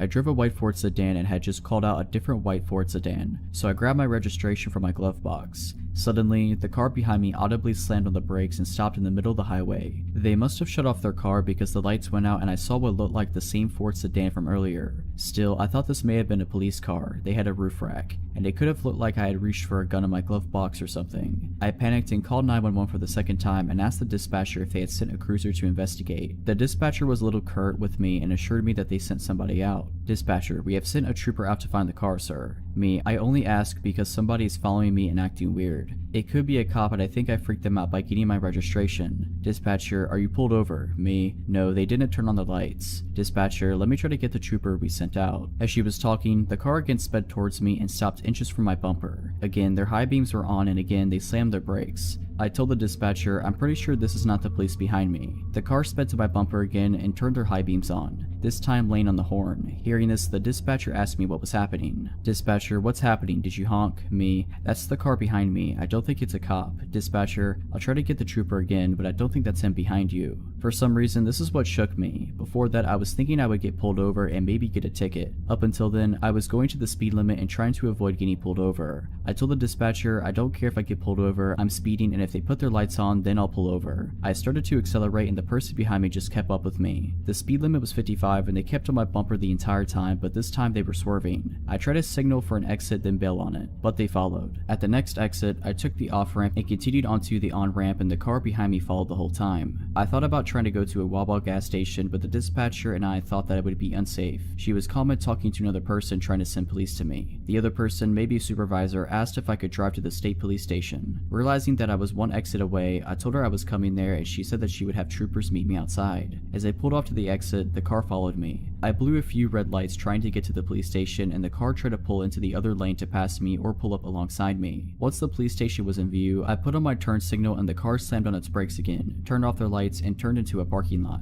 The story ends kind of anticlimactically as I pulled into the police station and met the troopers. Two of them went to find the car and I stayed with the third trooper. I think the dispatcher and her supervisor and the state trooper escorted me home after taking a statement from me. I was never called to follow up or testify, so I can only assume the person didn't get caught. I don't drink as a general rule, but once a month or so I'll go out with friends and binge. My friends and I had a great night at a bar in the city and they left. I was chatting up a cute guy, so I decided to stay. I went back to his place. After post-coitus, I'm ready to head home, so I call an Uber to pick me up. I don't know where I am. I know the city I'm in, but not my exact location. I ordered the Uber, but it's taking forever, so I cancel it and try again. Pretty soon a car pulls up. I drunkenly mumble something like, "Is this the Uber?" and I hop in. Mistake. Ubers apparently are supposed to have some kind of marking on their vehicle. The guy pulls away and starts driving. We're chatting, I'm fumbling for a cigarette, and the next thing I notice is that we're headed for the highway, but in the opposite direction of where I thought we needed to drive, and we're going at a solid 90 miles per hour. Then I get a call from an Uber driver. He's there and I'm not, because I'm in the car with someone else. I start texting my friend frantically, counting off mile markers for her. Then I realize that's going to do jack, because she's probably drunk too, so I call 911, but I realize this guy is crazy. He's refusing to let me out of the car, so I've got to do it on the sly. It's been about 40 minutes now. I'm terrified. I don't know where I am. I don't know who this is. We're driving at over 100 miles per hour, weaving in and out of traffic. This guy is trying to get me to hang up my phone call, and also smoking pot, so I don't want to do anything that might provoke a violent reaction from him. I start chatting to the 911 dispatcher as if it's my friend, praying that they'll catch on. "Hey girl, it's me. Yeah, I'm with someone right now. We're driving past highway exit." "No sweetie, it's not my Uber. I thought it was, but it's not. It's a shame you can't come and meet me and bring friends." Thankfully, the operator catches on. He gets me to stay on the phone while he sends cops, and we develop a code. If I see cops, I'm supposed to casually put my hand out the window, which looks semi-normal because I'm smoking a cigarette. We pull into some random little housing complex, and he busts out some powder and forms two lines. I now have confirmation that he does drugs, which means he's probably emotionally volatile. I relay this to the operator in code, "Oh girl, I wish you were here right now. This guy just busted out the coke. You'd love it. He's taken a really big bump, man after my own heart," etc. Pretty soon I can see the lights from the cop car, so I start waving my hand out the window. At this point, I don't care if he's onto me or not. I don't know if he has a weapon, but I slump down on my seat just in case things get hot. The cops surround us, get him out of the car, and then, once it's safe, they extricate me as well. They whisk me to the hospital for a drug test and evaluation, and that's where my story ends. On my way to the hospital, as I'm explaining all of this to the officer, I find out that of the guy's 40-ish years on this earth, he's been in federal prison for 30 of them, for violent offenses. I want people to learn from my mistakes, and if nothing else, call 911 and stay on the line. For background, I'm a 24-year-old woman living in Australia and work at an establishment that caters for an adult audience. One night, as my shift is coming to a close, one of the patrons asked me to buy a drink, which I accept because employer policy. I talk him up to a couple of expensive drinks for the two of us, have a quick conversation, and make my excuses about my shift being over, but he should come back to see me soon. He starts to gaze at me and it feels uncomfortable. He stands up and with his creepy grin asks to walk me to my car. I know never to put myself in that position and politely decline, and I tell him I might see him next time. I walk out past our biggest bouncer and the guy doesn't follow me. Great, nothing extraordinary, just standard par for the course of my profession. But sadly, this isn't where our story ends. For this creep, it's only just the beginning. I'm off for a week after that night, but when I come back into work, I'm told a patron has been coming in every night for the last week asking for me. Says he wants to buy me another drink. Naively, I think, oh great, a bigger pay this week, and get set for my shift. The night rolls on and who should roll in but our man of the hour, and he asks for me. So I saunter over and he buys me a drink. The whole thing I'm sitting there with him, he just has this creepy grin on his face. Not like a normal creepy grin, that's just normal. No, this is the kind of grin where he knows something you don't and is very pleased with himself about that fact. So we're talking and I'm getting him ordering himself drinks and trying to upsell him where I can. About half an hour goes by and I make my excuses to leave so I can try to spread the tips around. But this guy isn't having it. He won't let me leave, and the more I insist, the angrier he gets. He's practically hissy at me by the time I give a look to one of the bouncers, who promptly comes over and diffuses the situation, giving me an opportunity to walk away. Great, crisis averted. Wrong. Bouncer doesn't throw him out, just gives me a buffer so this guy starts following me around the place, even attempting to walk into an employee-only area, which is where another bouncer finally notices and kicks him out. I finish my shift and walk over to my car. There he is, I kid you not, sitting on the bonnet of my car. How he knew it was my car I will never know. He wants me to give him a ride and tells me how pretty I look. He's spewing greasy slimeball creep lines at this point and I'm not interested. I try to give him a hint nicely and decline to give him a ride, but again he just turns to me and grabs me by my arm, insisting I give him a ride. I tell him to screw off and jam my key in his shoulder as hard as I can. He lets go and I push him with all my might so he falls down. I jump in my car, lock the door, and shove that key in the ignition. He's back up and banging on the window angrily to let him in. And I mean hard, so hard I think his hands or my window might break. I gun the accelerator and I'm out of there. When I get 5 minutes down the road and I'm sure I'm not being followed, I pull over to the side of the road and call back to work. I tell them what's happened and alert them that the other girls need to be careful leaving tonight. As I hang up the phone, I break into tears. I eventually compose myself, pull back onto the road and head home. I cry myself to sleep.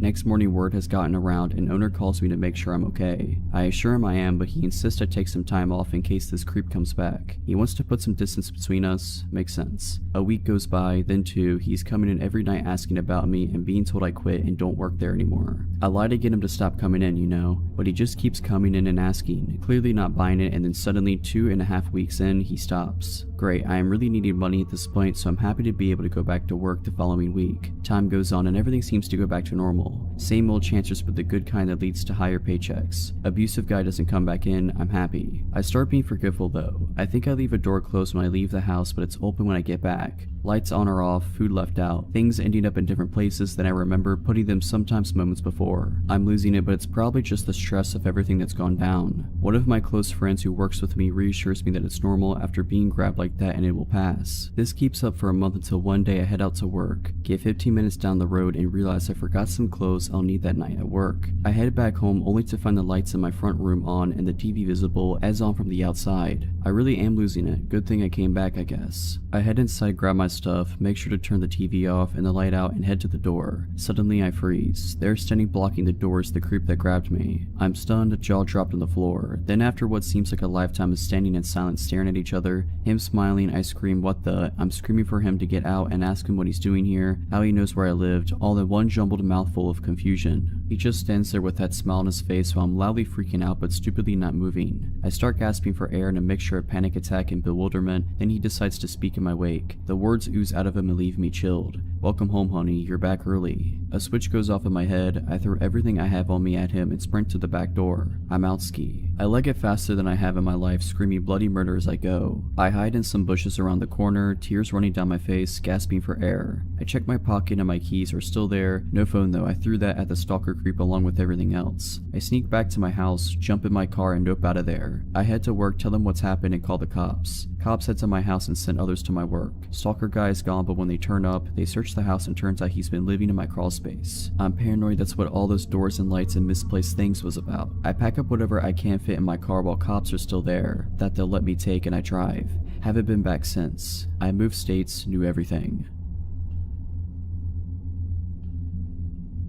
This happened around 2006, when I was in my mid-20s and my sister, the unfortunate main character in the story, had just turned 21. At the time, she and her boyfriend lived with my fiance and I. On weekends, we went out to one of the 2 bars that had karaoke, air hockey, etc. This particular night, we were at the bar further out from where we lived in the city, a good half an hour by car. Everyone was having drinks, socializing with people we knew. It was one of those places, lots of regulars, singing karaoke, nothing out of the ordinary really. Except that night my sister started hanging out with these 2 older ladies who had a liquor store in their purses, and were quite sharing, although I didn't know it at the time. As she tended to drink a lot more than me, that was a score for her. Less money spent on drinks, but she ended up far more hammered than usual. Towards the end of the night, around 1:45, she was really very drunk. The aforementioned fiance, my sister's boyfriend, and I were in a heated air hockey game, planning to leave as soon as it was over. She walked up to us and said she was going to smoke a cigarette outside. Nothing unusual, everyone did until we were done. About 5 minutes later, we paid our tab and walked out, but she was not on the porch area where smokers congregated. Okay, weird, but not alarming. We went out back of the bar to check for her, inside in the restroom in the large parking lot. It is notable that this particular bar was in a business park, so there were multiple businesses that were closed, as well as the Mexican restaurant next door that had just closed as well. We searched, asked everyone that knew us and those who didn't if they had seen her. No one had. I asked the workers from the restaurant that were sitting outside as well. They seemed nervous when telling me they hadn't seen her, but I didn't think on that much until later. By then I was in a full-on panic after trying to call her cell about 15 times only to have it go to voicemail. Being a bit inebriated myself, I started searching for her. Went as far as to take off my heels and start running down the highway searching for her, as honestly there had been times she would start walking home in the past, though never from this place as it was so far away from where we lived. The fiance and her boyfriend thought we should go to the house to see if she got someone to bring her home. Seemed unlikely but not unheard of. We get home and she's nowhere to be found. Just as we were about to head back and I was going to phone the police, I received a call from the PD on my phone. They indicated that they had my sister, that there had been an incident, and I needed to get down there. We rushed to the PD where we were taken into a room with my sister. Her face was red from obvious crying and bruises were starting to show on her arms and chest. She said that when she told us she was going outside, she thought we said we were leaving then, so she walked to the car. After a few minutes, being drunk and tired, she sat down up against it to wait. A van pulled up and a young man was asking her directions to somewhere. She walked closer to try to explain when suddenly the back door flew open and two other men grabbed her and threw her in, taking off. They were rough with her, hitting her a few times while holding her down, saying they only wanted money. They snatched her purse from her, breaking the straps and searched it, quite haphazardly as they didn't find the $30 she had in it. After driving around a bit speaking in Spanish, she couldn't understand they pulled out a gun, making sure she saw it and put a bandana around her eyes, telling her that they'd let her go.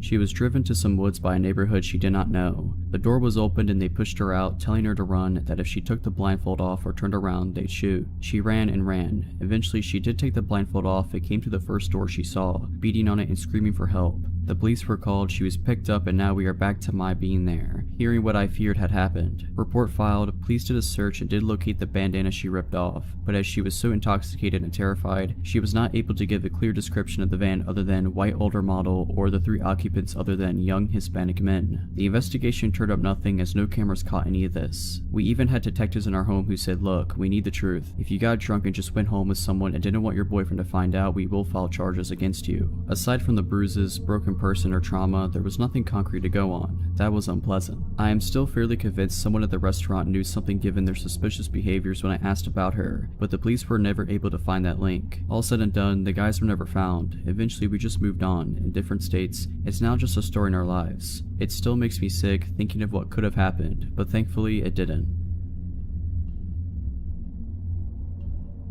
A little backstory, I was about 16 at the time, and I rode the public bus to and from school. This particular day, I had done some special effects makeup before the end of my classes, so I had fake blood running down my face, and I couldn't be bothered to take it off before leaving school. Now I knew as I was boarding my bus, people would stare or ask questions, so I wasn't surprised when this man, who looked to be in his mid-30s, started asking about the makeup. The conversation was normal at first, just the usual, oh wow, did you do that yourself, kind of stuff. I answered the questions as normally as I would, and expected the conversation to be done and over with. But I was wrong. This man, he mentioned his name was Joe, started steering the conversation into strange territory, asking me if I had a boyfriend, to which I lied and said I did. He then proceeded to ask if my boyfriend liked the makeup and if I was on my way to see him now. I again lied and said he likes the makeup and yes, I was going to see him, trying to get Joe to believe someone was expecting me. The conversation died down for a bit until he said this, you know, you remind me a lot of my sister, he said with a grin. I just smiled in response, not really knowing what to say. After not hearing anything from me, Joe continued, my sister was kind of a jerk. She was always lying about me to her parents. I had fantasies about breaking her jaw. Now at this point I was terrified. My bus stop was still another 20 minutes away, and I just wanted to be out of that situation. Seeing that what he said made me uncomfortable, he switched the subject, telling me about where he worked and what he does there. I just nodded along to what he was saying, remaining silent the entire time. Closer to my bus stop, he says to me, why don't you come to my house? I have a freezer full of pizza and ice cream. Maybe we can hang out for a while. To which I politely declined, seeing my boyfriend was expecting me. Finally, I get to my bus stop and quickly get off the bus, speed walking all the way home, all the while calling a friend to inform them of what happened. Things were fine for a bit after that. I switched my bus route so I wouldn't run into him again. But one afternoon, I had to go to a store that was on my old route. I was nervous about getting on that bus again, but was happy when I didn't see Joe. I did my shopping, and as I was leaving the store, I saw Joe standing out by the door staring at me. The second I was out the doors, he walked over to me, a grin on his face, and wrapped his arms around me. I pulled away from him, telling him I was very busy and had to go. He then asked, "Well, what are you doing? I have time, I can tag along." I was very persistent, saying I really couldn't, I had to go, and I walked away, heading into a neighboring store that I knew would be busy. Sure enough, Joe followed. I ignored him as I made my way down a heavily populated makeup aisle, keeping my attention on some cheap lipsticks in the hopes he'd get the hint and leave me alone. I was wrong. Joe reached over my shoulder, grabbing a red lipstick as he leaned in close and whispered, "This color would look gorgeous on you. I can't wait to see you wearing it." He then placed the lipstick in my basket and walked away, leaving the store. I remained in the store for about 20 minutes after he left, afraid to leave and make the walk home. After I mustered up the courage, I put the lipstick back, put away the basket, and called a friend to stay on the line with me until I made it home. Now I don't know if he followed me home or not, but I can say that after that day, the motion detector porch lights started coming on at night, and I started hearing knocks at my bedroom window. Thankfully, I moved shortly after and haven't seen Joe since. This happened 2 summers ago while I was house sitting out in California for an older couple I had met at a conference for work. It had seemed like a dream scenario. The couple wanted to vacation in Hawaii for 2 weeks, but didn't want to board their cats, and I had been chatting with them about wanting to visit California again, where they happened to live, because I had loved it for the first time I went, and we figured that we could mutually benefit if I came out and house sat for them. So I flew out there, and they showed me around for a few days, taught me how to take care of the cats, 2 of them, one that was extremely shy and I barely saw, which is important later, and their plants, gave me access to their house and cars. These people were so generous, and before I knew it, I had dropped them off at the airport and I was on my own. At first, it was really the dream vacation. I was staying in Oakland and making forays into San Francisco, Sonoma, Monterey. In the mornings, I could walk out the front door and shortly be hiking the paths surrounding nearby Mount Diablo, and I was just ultra content with the world. I was so enamored by the area that I had actually started looking into taking some steps to relocate out there even. But then one day, about halfway through my final week there, when I got back to the house, I felt really odd, almost like I shouldn't go inside. I shook it off and went inside anyway, because it was getting late and I needed to put out dinner for the cats. Once I was inside, I forced myself to ignore how off I felt, and I made some food for myself, went to bed, and was shocked to find the shy cat hiding under my bed and crying. This was the first time I had ever seen her close up. The entire time I had been there up to that point, she never left my host's bedroom unless she didn't realize I was around. Again, I ignored feeling weird and just assumed she had decided I was okay and went to bed. I did start locking my bedroom door that night though. I also remembered that about halfway through that night, I thought I heard someone walking around in the gravel outside my window, but after listening for a bit, I didn't hear anything else and went back to sleep. The day after, in the morning, I still felt a little odd, but kept up with my plans for the day. I drove out to a little musical festival in Sonoma and went clothes shopping and had an overall great day. When I got back to the house though, I found the front door locked in a way that I hadn't left it. Basically, my host never locked the deadbolt, only the lower second lock, and that's the only lock my key worked on, so I never messed with the deadbolt, but it was definitely locked. So I had to call my host and find the hide key, which, to their credit safety-wise, was buried like a whole foot underneath a bush outside and had definitely not been unearthed for a long time. So I used that, went inside, and kept the key with me just in case it happened again. And it did, but with a different door. This time I had stepped out into the garage to get a drink, and when I turned around to go back into the house, the door was shut and locked. I could use my normal key on that door, but I was still getting pretty bewildered. My own cats are whack, so I think in my mind I was trying to come up with a way that the cats could be locking me out the house, but I was coming up empty. I decided I must have been misunderstanding how the locks worked and just wrote it off and started checking and triple checking locks when I went out of the house or into the garage. That night when I went to bed, the really awful feeling of unease was still there, and so was the shy cat, who was clearly unhappy to see me, but also wouldn't leave my room. But again, I just locked my bedroom door and went to sleep.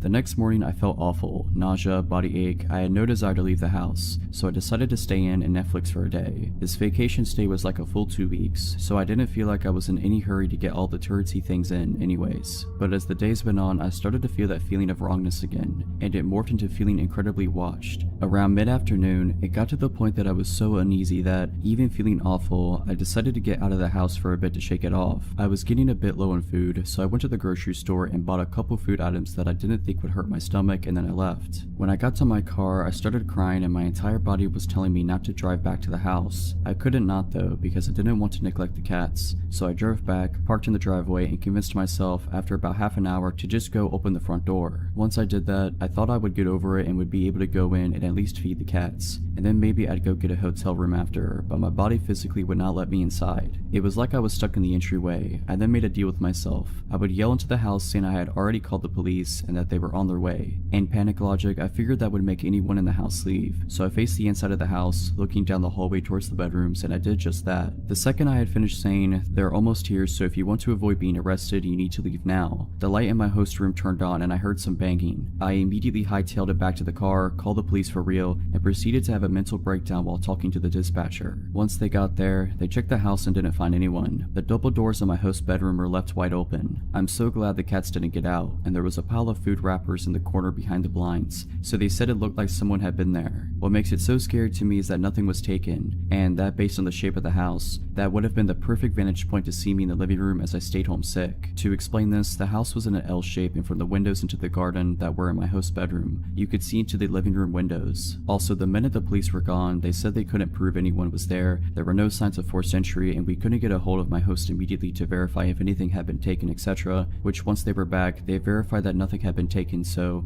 they said they'd patrol a bit but nothing else. The shy cat was right back into my host's bedroom, and I didn't see her again until I left to go back home. So basically, I think the intruder had been there at least 2 days, forcing her to choose between two strangers, and leading her to choose the one that was at least a little less strange, me. It messed me up pretty bad, especially because they didn't catch the person, and didn't seem to have any desire to look, and I still had to stay in that house for the next 3 days. Nothing else odd happened, and I didn't feel off the rest of the time I was there, but the damage was done. I've never felt completely safe in a home without doing a complete search before bed since, but I am extremely glad my gut spoke up. I guess I'd rather have some residual anxiety than be dead.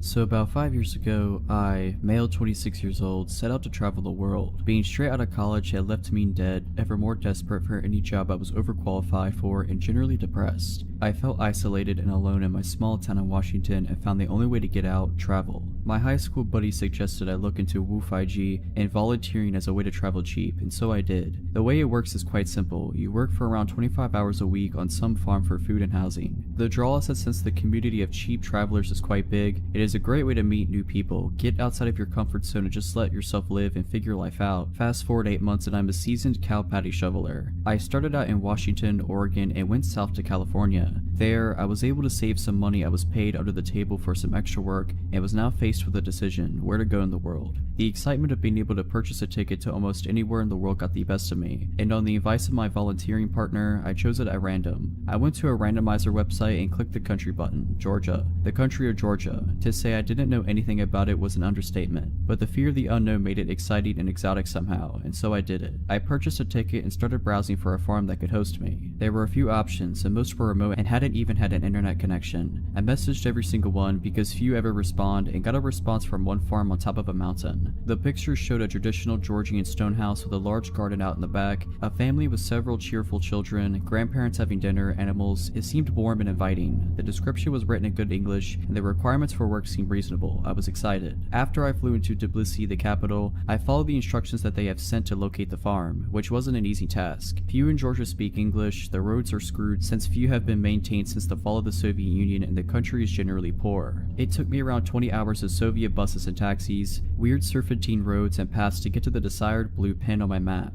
It was a dirt path leading up a steep hill into a national park up in the north of the country. There was nothing for miles on end but trees and their silence. As I got up that hill, I saw the house about half a mile away on even a steeper hill, surrounded by the trees. From that viewpoint, it seemed abandoned, overgrown, brown, and dreary. As I walked past the gate, Giri, fake name, the apparent owner approached me. He was a heavy, small, middle-aged guy with a big smile on his face. He shook my hand and in broken English started to show me around. He also smelled of booze. As he was showing me around, I noticed that there wasn't anyone there but us. I asked about his wife and kids and he brushed that aside and said something to the extent, "They're away right now." By this point, I am creeped out. From browsing around, it was apparent that the farm was in deep decline. Apple trees and crops were dying, the roof of the small barn caved in, and the house itself full of trash and smelling of mold. It was obvious that Giri was going through a rough patch, but I wasn't going to turn around and just leave in the middle of nowhere, without a plan, having not slept for the past 36 hours. It was evening, and after feeding me well and trying as best as he could to hold a conversation in English, Giri showed me my room on the second floor and I went to sleep.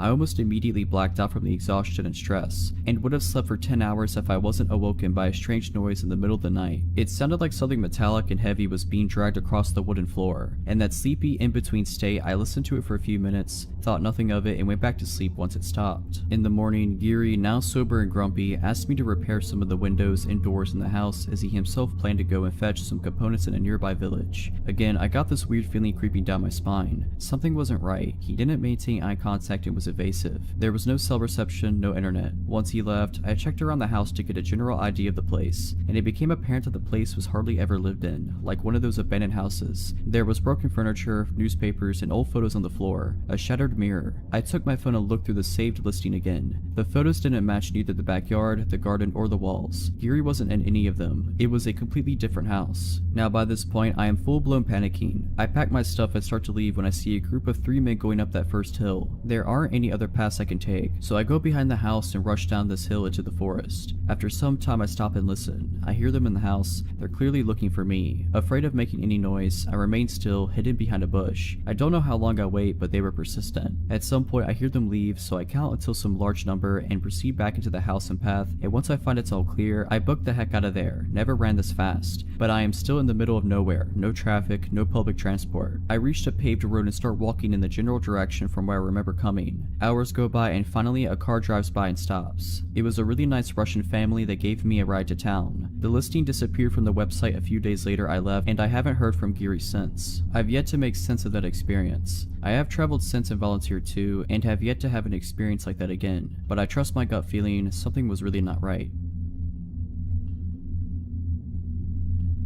More than a few years ago, I was working as a burlesque entertainer in a gentleman's club. It was idly sitting at the end of the bar one night when a couple came in. Not unusual. I had no contact with them and thought nothing of their being there until later. A few days after that night, the doorman handed me a piece of paper that had 2 names and phone numbers written on it, Laura and Richard. I was supposed to call one of them, so I called Laura, who told me they had been the couple who'd been at the bar the other night, and they noticed me and thought I'd be perfect for a part in a movie Richard was producing. Would I be up for a meeting? Of course I would, who wouldn't? I was told Richard would pick me up the next night at 7 and to wear something wild. 7 o'clock came the next evening and I was ready in a white lace dress with ostrich feather trim when Richard showed up outside my building, so I went down, introduced myself, and got in the car. We agreed to go to a local bar I knew well from the meeting, but first we had to go back to his place so he could pick up some contracts he'd forgotten, so off we went. He went in the house and came back out with a few manila envelopes and an open bottle of beer, a brand that I didn't drink. Plus, it's against the law to drink alcohol in a vehicle here, so I stuck the beer into the window well of his Jeep and we went to the bar. At the bar, he showed me what were supposedly scripts from this movie he was producing. In some contracts, it looked pretty legit. Richard was very nice and I was interested. I'd made some plans to go out later with my soon-to-be boyfriend, so I excused myself to go call him on the bar's payphone, and took my Corona that I'd ordered at the bar with me to the bank of phones. As a dancer, I'd been taught by the other older girls to never let your drink out of sight. My boyfriend wanted to get going to another club, so I went back to the table where Richard was and told him I had to go. He didn't like that and tried a few different things to get me to go to the movie set with him, saying I could meet Mickey Rourke and check out the set, but all I really wanted to do was meet my boyfriend, so I declined, took Richard's card, and left. I never heard from Richard again, but a couple of months later, the police came around to the bar I was working at. They had 2 big books of mugshots and a stack of Polaroids with them, and they wanted to talk to all of us about a predator couple who had been setting up meetings with dancers by saying they were in the film industry, then drugging them. They showed me the 2 mugshot books and asked if I saw anyone I recognized in the pictures, and I immediately identified Richard and Laura. They then showed me the Polaroids, which were trophy pictures of the couple in the act of attacking the poor drug girls, and asked if I knew any of the victims and where they might find them, in order to talk to the girls. I only knew a couple of women in the photographs, but there were a lot that this had happened to.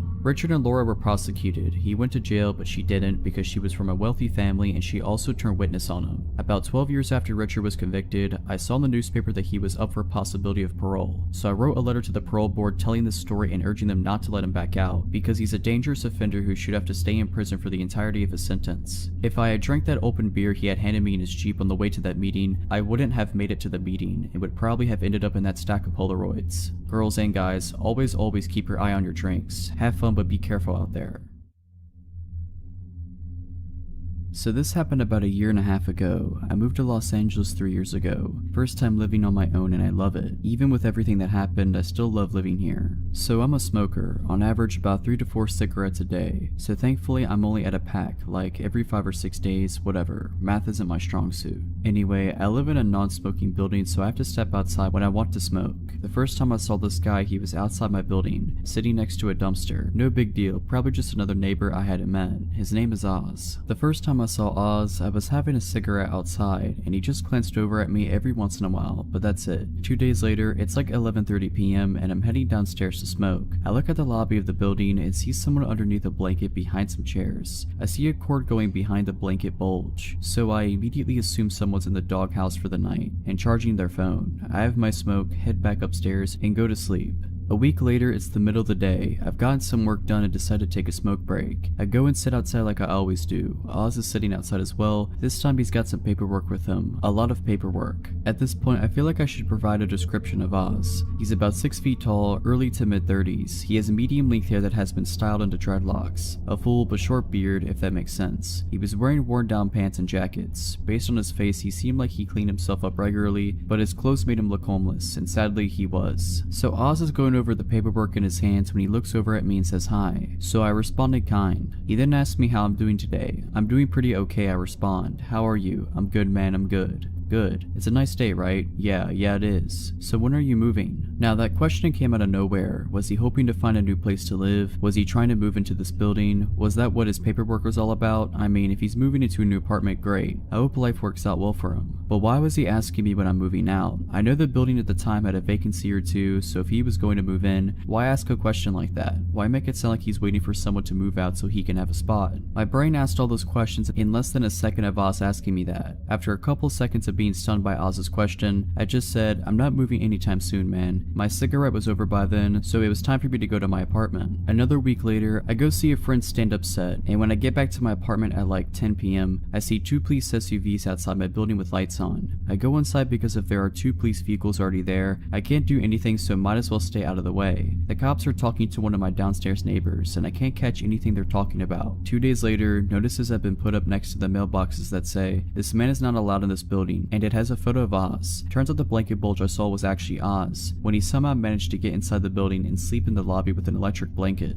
A couple of months go by and I don't see Oz. I honestly forgot about him by that point. When finally one day, Oz is there again, sitting outside the building with somehow even more paperwork. This time when he sees me, he's almost immediately hostile. So when are you getting out of here? What? I want my apartment back, man. I don't know what you're talking about. You stole my apartment and I want it back. I was so confused by this. I snuffed my cigarette out and went back into the building. This exchange pretty much repeated itself every few days for the next 2 weeks, each time making me more and more uncomfortable. On weekdays, I would get home very late, like anywhere between 11:30 p.m. and 2 a.m. Oz never had a predictable pattern to his appearances, so I started getting really nervous about going home. Like, I wanted to avoid going home so I could avoid being accosted by Oz. Finally, one Saturday after lunch, I step outside and have a smoke. Oz is there, and this time he's mad. He's saying that if I don't get out of his apartment by the end of the day, he'll get me. That shook me up a lot. I got back inside and stayed there. Around midnight, I decided to step outside and have a smoke, hoping against hope that Oz isn't there, but lo and behold, Oz is there. Wizard. He's sitting by the dumpster again, and I go to the opposite direction to inhale smoke. I see Oz go up to the stoop and stand in front of the door to the building. Great. When my cigarette is done, I head to the stairs to get into my building. Oz steps to block me from getting to the door. Excuse me, I say as I try to go past him, but he stops me. You ain't getting in here, he says. Why? Because you don't live here. Yes, I do. No, you don't, man. You don't live here. Yeah, I do live here. Now please move out of my way. Maybe if I stay kind, he'll let me go home, but no, he doubled down. Nah, man, you can't get in here because you don't live here. For the last time, I live here. Prove it, man. You got paperwork? Yes, I have a lease. Where? I was getting really irritated at this point, so my answers started becoming really cold. Like I was getting pretty rude to this guy. I don't carry it with me everywhere I go. Now move aside and let me in. No, now you need to get out of here. Move. Nah, now you need to get out of here or I'm calling my security team. No, you need to move or I'm calling the cops. Do it, man. My security guys are already on their way. They're gonna screw you up.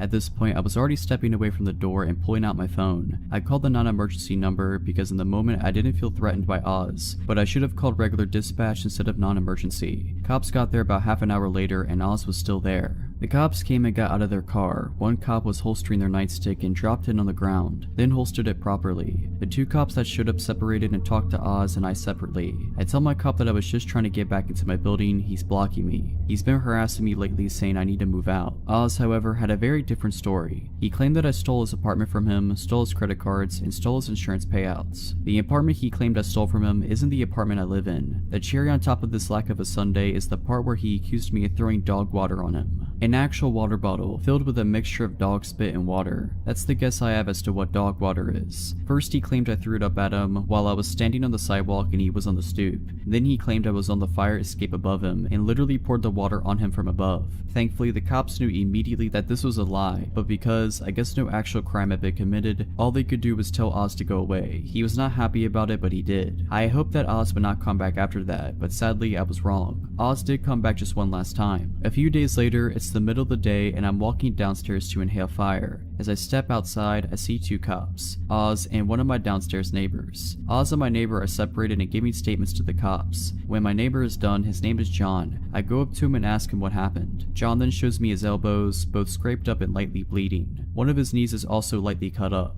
Oz also had a couple of bruises and light cuts on him. John tells me that as he was trying to enter the building earlier, Oz was standing right outside and tried to force his way in. John stopped him and tried to tell him to leave. The two got into a small fight and the cops were called. I decide to sit outside with John while everything is being figured out and while John is waiting for his wife, a nurse, to get home and look him over. The manager of the building is called and helps the cops to look at the security camera footage for the front of the building. After looking at it for about 10 minutes, the cops and manager return. Sadly, the fight took place outside of view of the cameras, so it became a case of he said, so all the cops can do is tell Oz to leave once again. Since then, I have not seen Oz anywhere near my building, and a sign has been put up outside the building stating, "This building is not open to the public, no unauthorized entry," which is both comforting and disconcerting.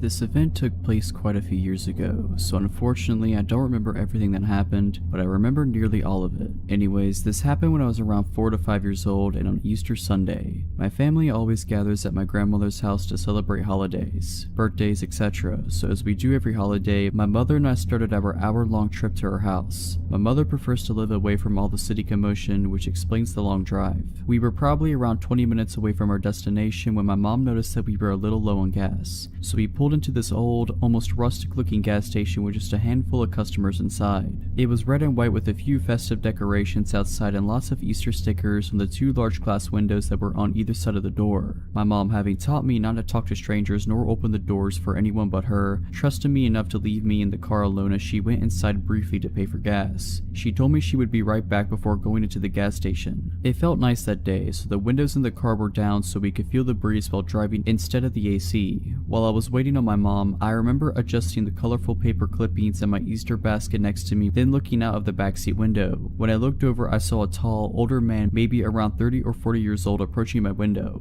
He crouched down slightly and looked at me. "Hi there, what's your name?" I remember him saying. At this moment, I remembered that I wasn't supposed to talk to strangers, so I told the man that my mom says I shouldn't speak to strangers. He then replied with, "Well, we could be friends then. My name's Charlie, and now that you know, I guess I'm not a stranger now, huh?" At the time, I thought he was right. In my mind, I thought, since a stranger is someone you don't know, this man wasn't a stranger anymore because I knew his name. The man and I had a short conversation that I don't quite remember. All I remember is him telling me that I had a nice Easter basket. At this point, I started to get a sick feeling in my stomach, but being a child, of course, I didn't know why. My mom then walked out of the gas station and noticed the man immediately and began approaching the car quickly, asking the man what he thinks he's doing. The man seems to panic and he pulls my door handle violently. He quickly realized that it was locked, thankfully, and proceeded to reach into my window and grab me by one of my wrists and attempt to pull me out. This obviously scared me a lot, causing me to panic and pull him against on instinct. This caused him to let go and take off running. My mom quickly ran to the car and I unlocked the doors. She grabbed me and pulled me into an almost painful bear hug, then inspected me closely, repeatedly asking if I was okay. I ended up with a slight bruise/redness on my arm where he grabbed me, but other than that I was just shaken up.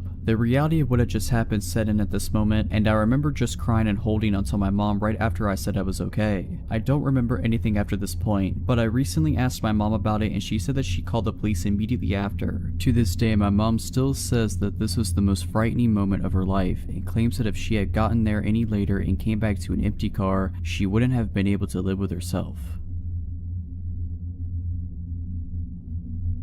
I'm a female and now 23. This happened around the time that I was 15 years old. Around this time it was my sophomore year in high school, so little backstory to help understand the story I'm about to tell. I was involved in my high school color guard. We are a part of band except we don't play instruments. We would spin colorful flags. We also use rifles and sabers in our performances. Around this time it was the fall and we were practicing our show, doing a lot of reruns to try and perfect it before our usual competitions. Normally practice would start at 4 and end almost at 9. Side note, I didn't live close to my high school like most people that went there. The drive would take at least 15 minutes max. Walking from my house to school would take an hour and taking the bus would take 45 minutes. My brother at this time worked late hours and my parents didn't get off of work until midnight, so my next best choice was the bus. The neighborhood wasn't the worst, but it also wasn't safe to be walking home at night. So on this night, I was saying goodbye to my friends and not wanting to bug them for a ride, I walked to my bus stop. I had my cell phone and started scrolling through Facebook. I would occasionally glance up and look at my surroundings. I noticed a car slowing down in front of my bus stop, but it immediately signaled to make a turn to my left. I didn't think much about it since there are houses behind that bus stop.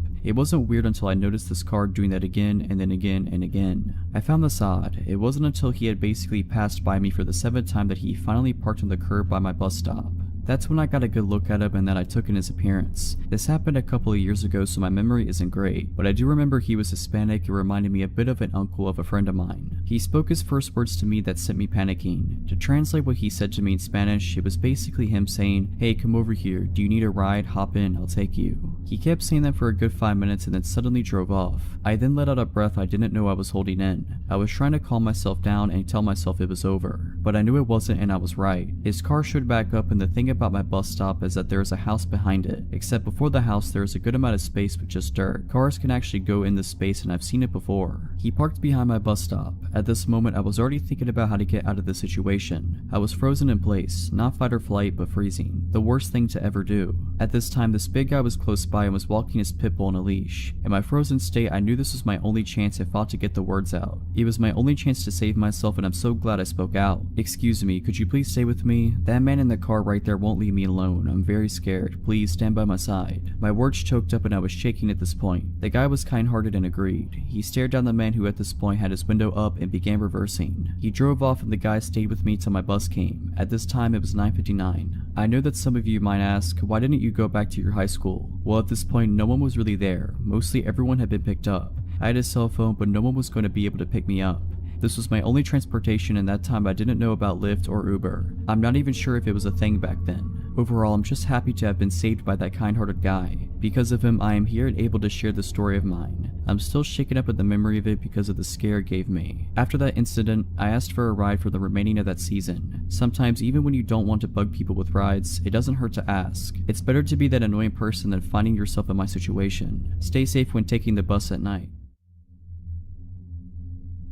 I work evenings as a dispatcher in a medium-sized Midwestern city. I was driving home at 2 a.m. when I stopped for gas. In retrospect, it was stupid to have stopped at all. The gas station was poorly lit and completely empty of any other customers, but I knew the shady areas of town and this was not usually one of them. As I was pumping gas, I noticed a middle-aged woman sitting on the curb across the parking lot. It was a cold night and had just started raining. The woman was not wearing weather-appropriate clothing, so she was drenched. When the woman saw that I was watching her, she called out to me from across the parking lot. My second of many stupid decisions that night was choosing to engage with her. I was worried for her, so I approached her to see what sort of help I could offer. "Hi beautiful, I'm just trying to get home, but no one will help me," she said. "I'm trying to get to City A, but the cab ride is $60 and I only have $40. Can you help me?" I don't usually give money to panhandlers, but this woman seemed genuine. The weather was terrible and my job centers around helping people, so I agreed. I told her I didn't have any cash, but if she would come with me inside, I'd take some money out of the ATM and give her a few dollars. But the ATM wasn't working. I apologized and told her there was nothing else I could do for her. She followed me back outside, idly chatting with me as I opened my driver's door to get in, and then she got in my car. I was too shocked to really say anything. I sat staring at her as she buckled herself into the passenger seat. As soon as she got into my car, her demeanor changed entirely. She no longer seemed forlorn, as much as she did extremely excited and restless. "Just take me to my aunt's house," she said. "She can give me money." Of course, alarm bells are going off in my head. Although my first instinct is to tell her to get out of my car, My gut tells me that that would be dangerous. She'd already proven to be unpredictable, she seemed to be high, and I didn't know if she had any weapons on her. Forcing her out of my vehicle, I thought, had the potential to elicit a violent reaction. "Where are you asking me to take you?" I finally said. "Just start driving, I'll tell you where to turn." "No, if you want me to consider driving you somewhere, I need you to tell me where we're going," I say, with no real intention of driving her anywhere. "Don't worry, honey, I'm not gonna rob you or nothing, just drive." "No," I repeated. "Where's your aunt's address?" "Okay, it's on Street A. What's the house number?" As I was asking her questions, she got really agitated. We still had not left the gas station parking lot.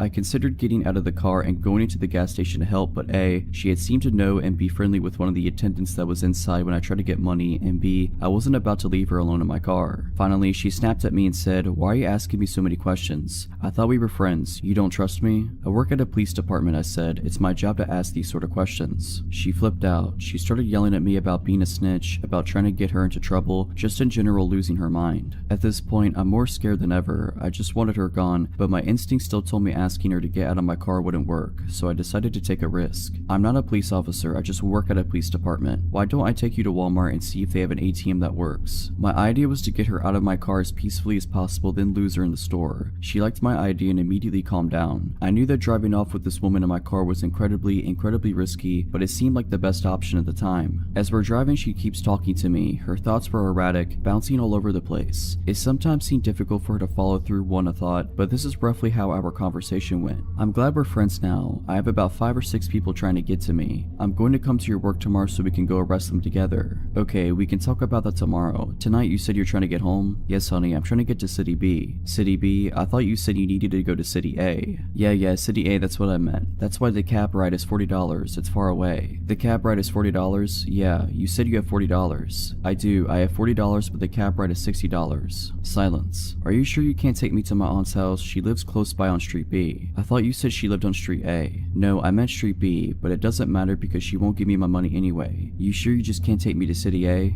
It was obvious that this woman was utterly full of it, because the details of her story were constantly changing. When we pulled into the Walmart parking lot, she finally got out of my car, only after I got out first, and followed me into the store. I told her before we went to find an ATM I needed to use the restroom. My plan was to call the police from inside a stall, but she followed me into the bathroom, and that's when things got really weird. She grabbed the crook of my arm and whispered into my ear, "If you don't got any money to give me, that's okay, but let me ask you something. Do you want to do it in the stall?" I told her no as forcefully as I could manage, bolted into a stall, and locked the door as fast as I could possibly manage. As soon as I had a barrier between us, I said, "You know, I have some friends at the police department that can probably help you better than I can. I'm just gonna call them and we can figure this out together." Again, at the mention of the cops, she started screaming at me. I just kept reiterating that the police would help her. She snapped at me that she was just going to leave and stormed out of the bathroom. But it wasn't over. I waited to make sure she was really gone. Sure enough, not 60 seconds after she left, she came back into the bathroom and started banging on the stall door. And she said something that scared me more than anything else. "Hey, come back to your car with me. I left my beer in your car." I blatantly tell her that no. I saw her get into my car and she had absolutely nothing with her other than the clothes on her back. After that, she left the bathroom again and didn't come back. I waited a good 5 minutes before exiting the bathroom. I immediately found a manager who called the police for me. Thankfully, I was in a different police jurisdiction from the one I work in because I was mortified at how entirely stupid I had been the whole night and would have died of embarrassment if any of my coworkers had responded. The officer that responded took my statement and advised me to be more careful in the future. He said that sometimes panhandlers turn violent and that just recently there had been a report of a woman who matched my description assaulting a good Samaritan that had stopped to try to help her. I definitely learned a lesson on stranger danger, and I'm lucky to have come out not harmed. I'm glad my stupidity didn't kill me.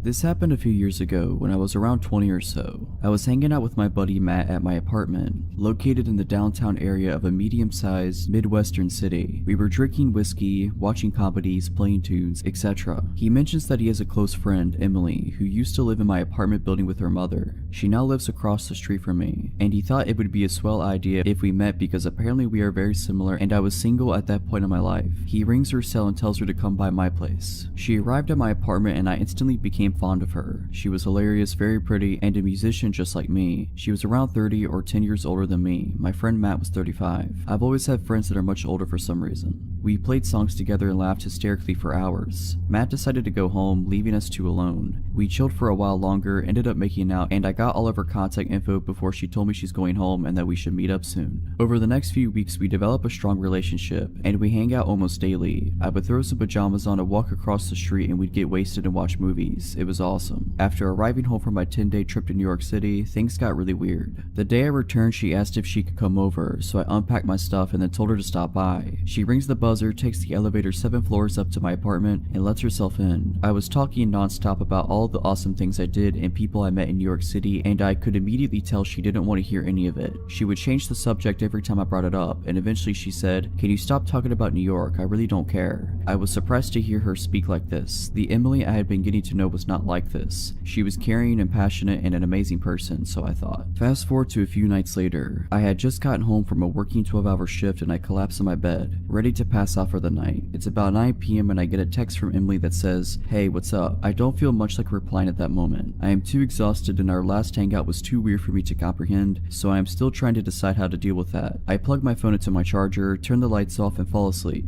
Bang, bang, bang. I wake up to somebody pounding on my door and screaming at the top of their lungs. "Open the door, let me in now." My entire apartment reeks like cigarette smoke. I grab my phone from beside my bed, my heart beating a million miles per hour. 27 missed phone calls, a bunch of text messages, all from Emily. I scan through the text while she's still at the door screaming, trying to break my door down. The most recent text from her is a long one claiming I'm a bad person for not responding to her text earlier, and that she's coming over to beat me up. For not doing so, she still had a key to the building still from when she used to live there. I get out of bed and nearly having a panic attack and try to decide what my next move should be. Should I open the door and calm her? Should I call the police? Should I just ignore her? I decide to open the door. She begins wailing on me, swinging her arms trying to hit me. She was smoking a cigarette and there were 3 cigarette butts on the ground next to her. Smoking indoors was prohibited in my apartment building. She was very obviously on some sort of drug. She kept screaming at me, telling me how awful I am for not responding to her text message, slurring her speech and losing her balance. I was somehow able to calm her down and I took her to the roof of the apartment building, which had a pretty nice little enclosed picnic table area. We sat beside one another. She was quiet now finally. She kept asking me how I could be such a jerk and that I need to explain myself. The look in her eyes was pure evil as she spoke to me in a calm demeanor now. I said to her, "Emily, I don't ever want to speak to you again after tonight. This whole scenario is absolutely insane. You need help. Let me walk you home." I take her home and return to my apartment to attempt sleeping, at which I do not succeed. A couple of days later, I return home from work and there is an envelope taped to my door. I open it and it's a handwritten letter from Emily apologizing and saying that I'm a beautiful human who doesn't deserve an evil person like her in their life. There was a literal candy bar attached to the envelope, one that I had never heard of that she always told me I needed to try. I never spoke to her again. From what Matt tells me, which, by the way, he always knew she was a problematic person, she's a heavy user of crack now and is working as a food runner in a restaurant nearby.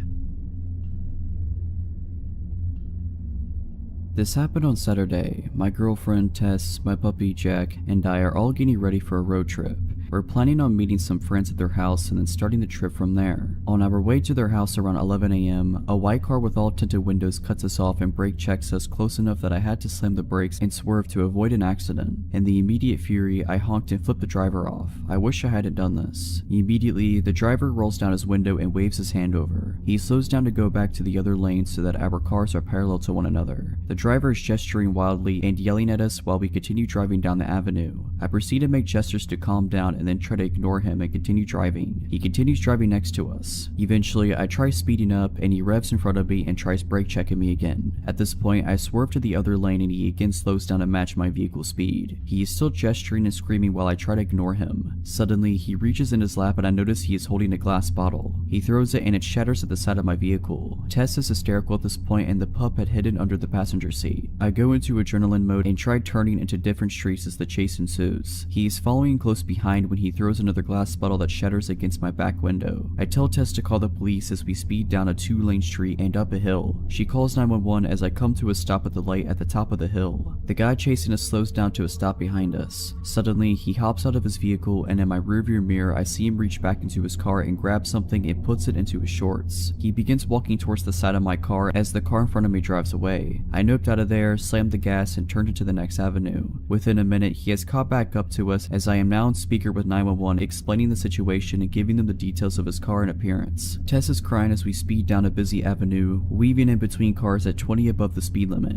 I'm updating the 911 lady with where we are and she tells me to drive to the station. At the next red light he yells out audibly, "Do we have a problem? Don't flip me off." I'm trying to gesture that we do not have any problem. He's still trying to get me to get out of the car. The light is still red and he again hops out of his vehicle. I again floor it through the red and he continues chasing as I make way toward the police station. We're now accelerating and brake checking each other as he tries to drive off the road. I make gestures that he should continue following, hoping to get him to the station. About a block from the police, we get stuck in a busy intersection. There are many cars around as he again walks up to my car. This time I'm boxed in and Tess is panicking. I'm looking for any escape options to no avail. The drivers around us notice and many put their windows up and lock their doors. He comes right up to my window, slaps it with his palm and asks one more time, "Is there a problem?" I again say no. The 911 lady tells me to not engage over the phone speaker. He says good. He gets back into his car and then speeds away. 20 minutes into this horrible car chase experience, we end up meeting with the cops and they say that there was nothing they could do, even though I updated them with more details of his direction and where he was last. We calmed down and then we continued our road trip. So a 20-year-old female, lived in a shady apartment complex in an otherwise rich, suburban area for 3 years. This story is about a neighbor that I'll call Bob. A little backstory: me, 18 years old at the time, and my then 16-year-old sister used to babysit all the neighborhood kids. These kids considered us their friends, and it got to where they seemed to have a radar of when me and my sister went outside. They'd come out and talk to us, and we let them ride our skateboards and such in the parking lot. The kids were ages 8 to 13. So one day we were outside with them and we were joined by a stranger. He stood between us and our car, towering over us. He introduced himself and asked us to sign a petition he made up. We did, just being friendly. Then he asked us how old we were. I thought maybe he was a fellow teenager that looked older or that he was just awkward. So I told him I was 18, and the very next question was if I wanted to go out with him. In front of my mom and the other kid's mom, I awkwardly declined, but he continued talking about how he thought me and my sister were in middle school. Also, he was 28. Eventually, he wandered away to ask someone else to sign his petition. A few days later, he knocked at our door after asking neighbor for the address. He had a bag of what he said was chicken and wanted us to go eat it with him at the park.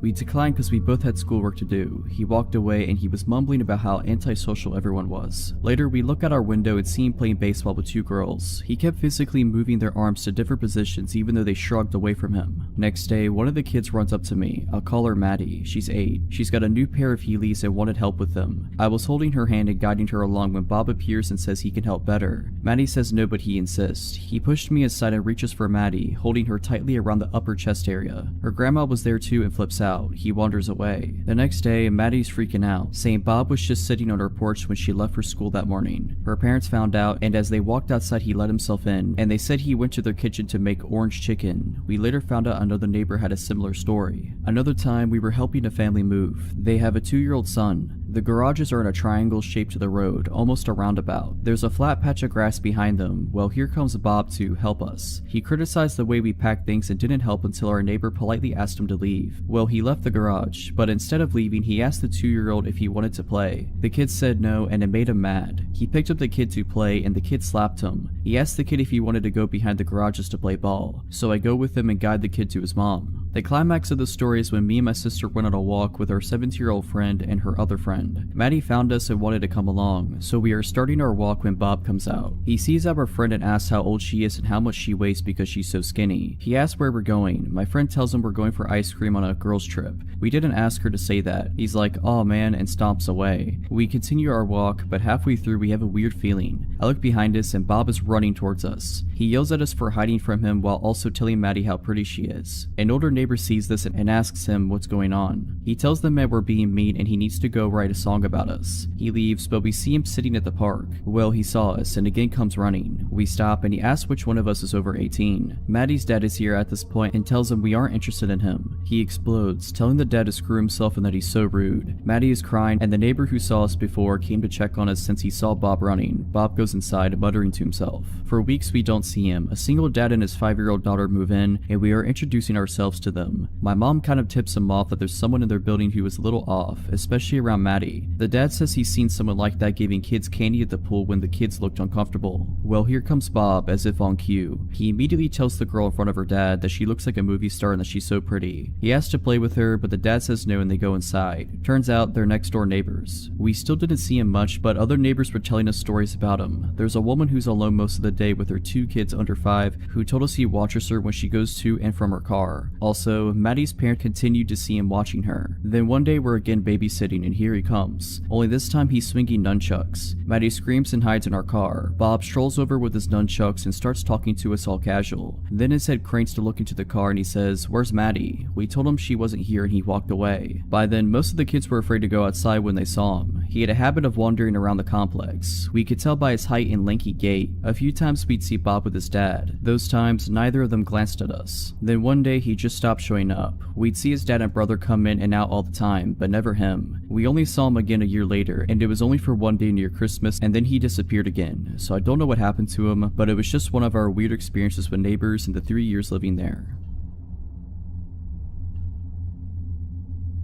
On Friday afternoon, I got a call from my friend named Sarah asking if I wanted to meet her and another friend named Lisa at Dunkin' Donuts as we hadn't seen one another in a while. Dunkin' Donuts is a 15-minute walk from my house, so I decided I would walk. Besides, the weather was fine. I got to Dunkin' Donuts and found where Sarah and Lisa were sat, so I went to join them. As we were chatting, I noticed that my sister, Alina, was sat at a table in the corner of the room with her friend, Jess. For some context, my sister and her friend are both 18 years old. My sister still lives with my parents, whereas I live alone. I excused myself from the table and went over to Alina and Jess's table. They were sat at a table with 3 seats, so I went to sit down and said hey. They both jumped a little bit, but then looked more relieved than anything to see me. Immediately, Alina whispered to me, "Don't look now, but the guy in the blue shirt, I think he's following Jess and I." I glanced over and saw the middle-aged man sat at a table facing away from us. He's passed our table a good 5 times in the past 20 minutes to go to the bathroom, but he walks slower as he passes us, she continued. I told them that they were most likely being paranoid and that there was nothing to worry about, but for their peace of mind, I offered to leave with them so they wouldn't feel as worried. I walked back over to my table and explained the situation to Sarah and Lisa. Both of them laughed it off and assumed my sister to be paranoid. Literally about a minute later, I saw the man get up from his seat and walk towards the bathroom. My eyes followed him, and sure enough, he walked extremely slow past Alina and Jess. In fact, it was almost comical how obviously slow he became. Both Alina and Jess looked in my direction, and I nodded to show that I had seen him walk slower. About 5 minutes later, I went into the toilets. On my way, I passed Alina and Jess and told them I was ready to leave whenever they were. They both agreed that they were ready to leave now. I told them that I was just going to go to the bathroom and that we could leave after I had done my business. Alina had come in her car, so she was gonna give me a lift back. I went into the toilet stall, did said business, washed my hands. I was walking down the corridor back into the main eating area when Alina and Jess rushed into the corridor. I asked them what's up and they explained that another man had joined the strange creeper men and that the men were both pointing and staring at them, so they rightfully felt unsafe. We walked back into the eating area. I put my money on our table and explained to Lisa and Sarah that I was taking off and I would explain what was going on when I got home. We all got into Alina's car and left the creeps in the car's rearview mirror. After a 2-minute drive, we reached my house. Just then I remembered that I had been meaning to return something I had borrowed from my mother, so I asked if Alina could drive me to my parents' house as she was going there anyway. I jumped at the car to get what I needed when my phone rang. It was Alina. She explained that a car had driven past and had pulled into a driveway. She said the driver of the vehicle was the creep from Dunkin' Donuts. I looked out of my window and sure enough, there was a car which didn't belong to the owner of the house parked on their driveway. I got the girls into my house and locked the door. I instructed Alina to take a photo of the car and its license plate, and I told Jess to call 911 as she gave the operator more information than what I could. Alina took the photos and we sort of gathered around Jess as she was speaking to the operator. She had finished telling the story and I heard the operator assure us that the police would be at my house soon. A few minutes passed and there was a loud knock at the front door followed by a loud voice shouting, "It's the police." We all did a sigh of relief as I went to open the door. Jess told the operator that the police were here and she hung up. I was in the process of unlocking the door when I thought to look through the spy hole at the top of the door. I peered through and it wasn't a police officer, it was the same guy. I froze in fear and I didn't know what to say. We didn't call the police. I managed to shout back to the man through the door. Alina and Jess were both confused as to why I said this. "We had a call, sir." The man shouted back, "You have the wrong address." I yelled back and informed the girls that it was the creep at the door and not a police officer. Both were rightfully shocked and extremely scared, as was I. I was about to tell Jess to call the police again until I heard the sirens. "Sir, you have to let me in." The man shouted again. This time I didn't answer. He was pounding on the door. His commands for me to let him in turned into begging and pleading. I heard the police car pull up and some commotion outside. An actual police officer knocked on the door and I let him in. Yes, I checked the spy hole first. The police officer took the man into custody while another police officer took Alina and Jess into the dining room for some brief questioning. I called my parents and Jess called hers. Both were here extremely quickly once we told them what had happened. The man was found with a kitchen knife on his person and some other weapons in his car. Who knows what could have happened if I hadn't looked through the spy hole first. Both my sister and her friend are fine, just shaken up up after the whole incident.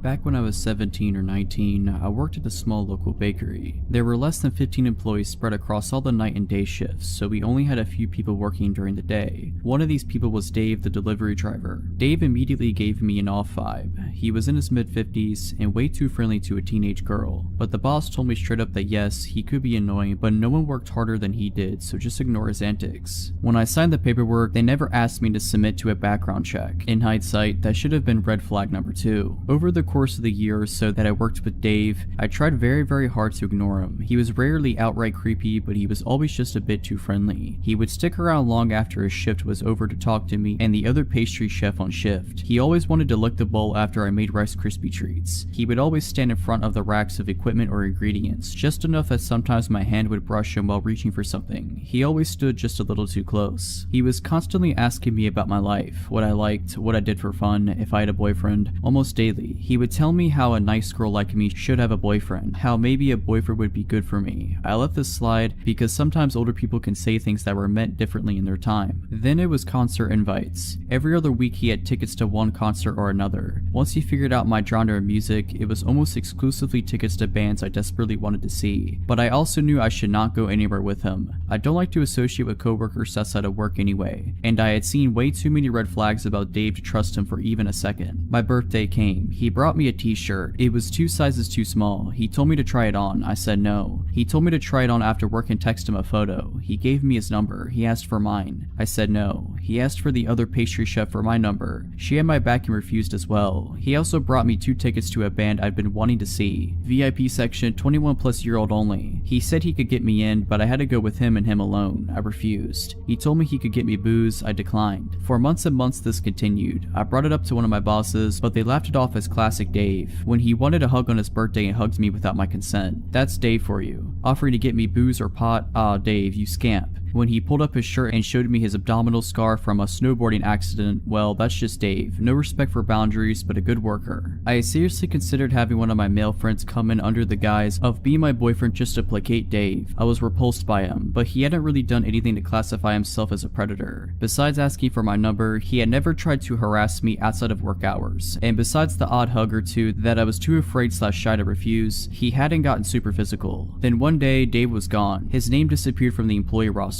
My boss asked to see me in the office. She informed me that Dave was no longer employed at their business. Dave had been fired. Dave was fired because Dave was a convicted offender. Davey here had 2 counts of assault and 1 count of kidnapping a minor from the mid-90s, about the time I was born actually. They had never background checked him, and when they contacted a friend at the police department, they found out that Dave had been lying on lots of paperwork, hiding the fact that he was a convicted felon and not notifying anyone when he moved. Once they brought this information to the police department's attention, they had a few more charges to add. They found out because apparently he had been stalking and harassing one of the clients he delivered to, showing up at her home when he should not have known where she lived. After his termination, Dave showed up to work one day. He had a weapon, but I never found out what he had. They told him to leave or the police would be called. He ended up leaving in handcuffs. I am so thankful I wasn't there that day. Another little tidbit, the police officer my bosses knew had been in the PD for a while and knew one of the officers who had arrested Dave in the 90s. That abdominal scar was from a run-in with the cops and he got injured trying to climb over a fence. That was a few years ago, but sometimes I still think about how badly things could have gotten had I gone to even one of those concerts with him.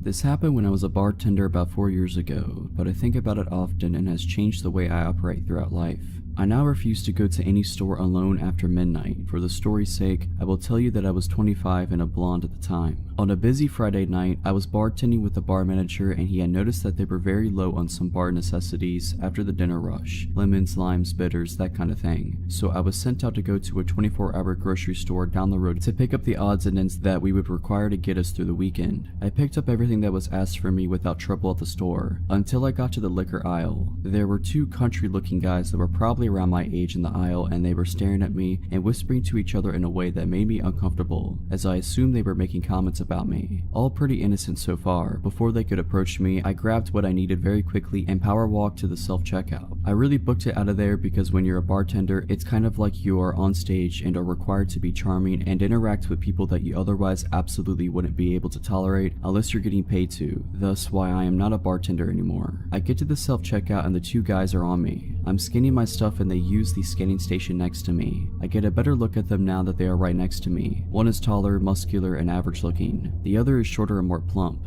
They both looked dirty and their eyes were completely bloodshot, not sure if they were high on something or had already been drinking for a while. They continued to stare at me and our eyes awkwardly met, so I did just a polite smile to them. The taller one starts trying to talk to me. Hey, looks like you're ready to party, huh? I replied with something like, yeah, something like that. It's not for me though. They walk closer to me and ignore their responsibility to scan their items. Oh, must be for your boyfriend, huh? I flash a polite smile again and roll my eyes slightly, like this is your hint that I'm not interested. The taller one continues to try to talk to me. You could come hang out with us tonight. We could show you a real good time if you know what I mean. I reply with, no thanks, I'm good. I have plans already. Well, the tall one starts to get upset that his moves aren't working like he hoped and starts using a more threatening tone and moves very close to me, like 2 inches away, but I ignore him, staying focused on the scanner. I don't think he had showered in a few days by the smell of him. He gets a little louder and says, I see how it is. You probably only screw doctors and rich men like that. You think you're too good for us. We can show you that you aren't. We can teach you a lesson. Now, I'm not sure in what context he meant, but it definitely wasn't good. Still not looking at him, I turn away so my body is blocking his view of my purse, which I set on the scanner to grab my 4-inch pocket knife out and slide it up my jacket sleeve in case I need to protect myself, acting like I am searching for my wallet. I do this, however, in view of the self-scan worker standing at her podium and look at her with wide eyes trying to communicate that I do not feel safe and I might need help.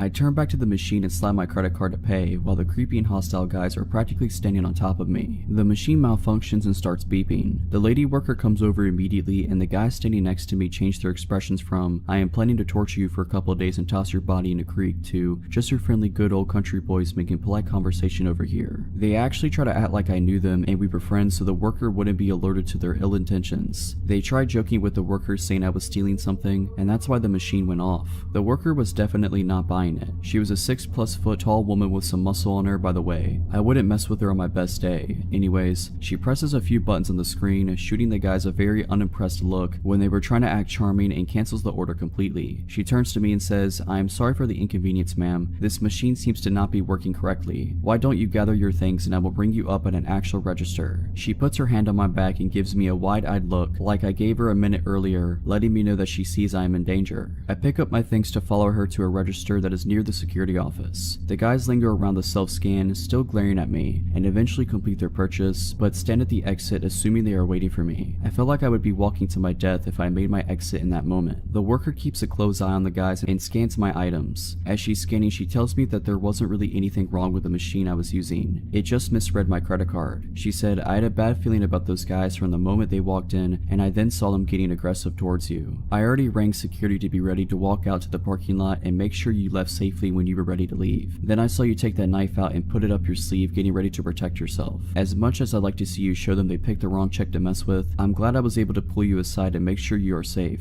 I see them waiting by the door for you. I'll just keep pressing buttons on the screen and act like I'm having trouble with your order until they give up and go outside. Our security officer and I are both still going to escort you to your vehicle when you leave. I thought to myself, this woman seriously deserves a raise. I thanked her over and over again and told her what they said to me, and I was getting afraid because I don't know what these guys are capable of. As I'm talking to her, my bar manager calls me to see what's taking so long. I explained what was happening and he was obviously very concerned and ready to come up there himself. By the time I hang up, the guys had given up and walked out to the parking lot. The worker said to give it another few minutes because she had a feeling they may still be in the parking lot waiting for me to walk out and see which vehicle was mine so they could follow me. My instant thought was, no way, they have to be gone by now. I was wrong. The worker and security guard escort me out, and as it was after midnight, you can imagine how empty the parking lot was. Towards the back of the lot, there sat an old big pickup truck running with the lights on pointed towards the store. It was a huge parking lot, and it wouldn't have made sense for them to initially park like that, so I'm assuming they moved the truck to sit that way so they had a full view of when I exited the store to go to my vehicle. It was like being stalked by very hungry lions. When I unlocked my car and they saw that me, the worker, and the guard were looking directly at them and that I wasn't getting in my car until we watched them leave, they then peeled out of the parking lot. I mean, they seriously did a burnout to establish that they were pissed and trying to intimidate us or something. I thanked the worker and the guard over and over again, as I am certain they had just saved my life, or at least saved me from having to live with whatever those guys were planning on doing to me. I did write a long letter to the store manager and to their corporate location describing how their employees protected me and how grateful I was. I really hope that earned her a promotion, bonus, or raise. She didn't know me at all and was ready to protect me, which really isn't her job, but she did it anyways. Needless to say, I do not go late night shopping by myself anymore. Never will again.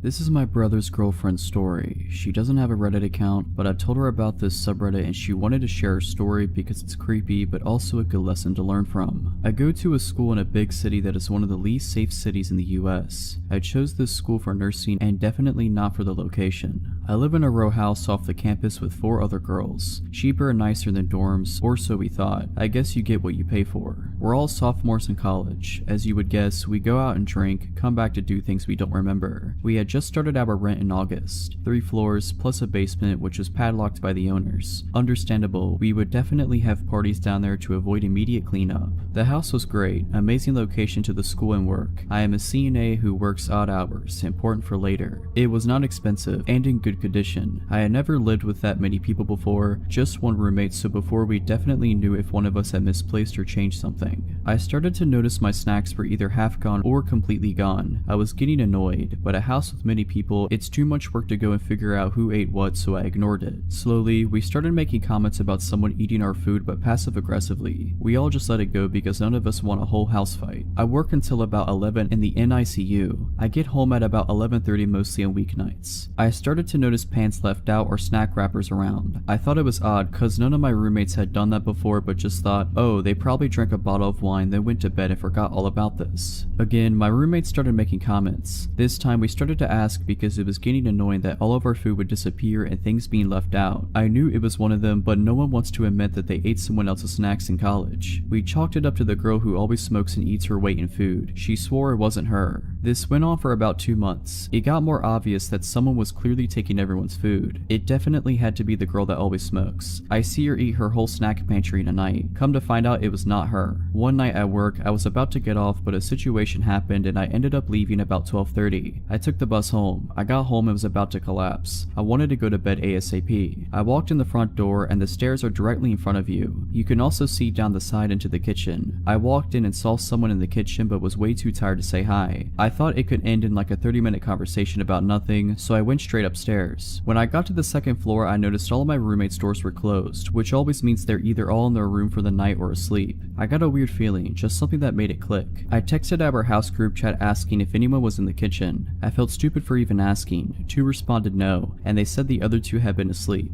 I knew it wasn't any of my roommates down there at that moment. I dialed 911 but didn't press call. I crept into my roommate's room across the hall. Thankfully, she didn't have her door locked. I whispered telling her I think someone is in the house. She gave me the widest eyes ever and almost looked like she was going to cry. She didn't suspect anything like I had, but for reference, there was a shooting in the house 2 doors down only weeks earlier by an intruder. She mouthed to make the call. The whole time we were dead silent. We didn't hear anything at all. I was starting to think I was seeing things after such a long day at work and was regretting that I dialed, thinking I'm going to look like an idiot when they show up and I was just exhausted and dreaming. We explained what's going on and they said that they will send someone ASAP. That actually does mean right away since it is a big and dangerous city. The police showed up and I didn't even want to go downstairs, but the operator confirmed it was them, so I did. The police come in and look around. I'm thinking, I look so dumb right now. They ask if there are any other floors. We tell them technically the basement, but it's padlocked, so not really. They check the basement just in case, and well, they were right. A man had been living in the padlocked basement. The lock was pulled off the hinges and just kind of propped against the wall. We never looked at that though. We rarely went out back. The guy had taken a comforter out of the hall closet and had a mattress from somewhere in his clothes. He was the one moving and eating all of our stuff. He would come out in the middle of the night and do it. He started getting more comfortable. I'm not sure if he was drugged out and forgot to clean his tracks or if he didn't really care. Me and my roommates have pretty consistent schedules during the week, probably letting him think that any time after about 12 was good to come out. We never slept with our individual doors locked, and that's what freaks me out the most. He had access to any one of us at any moment and we had no idea.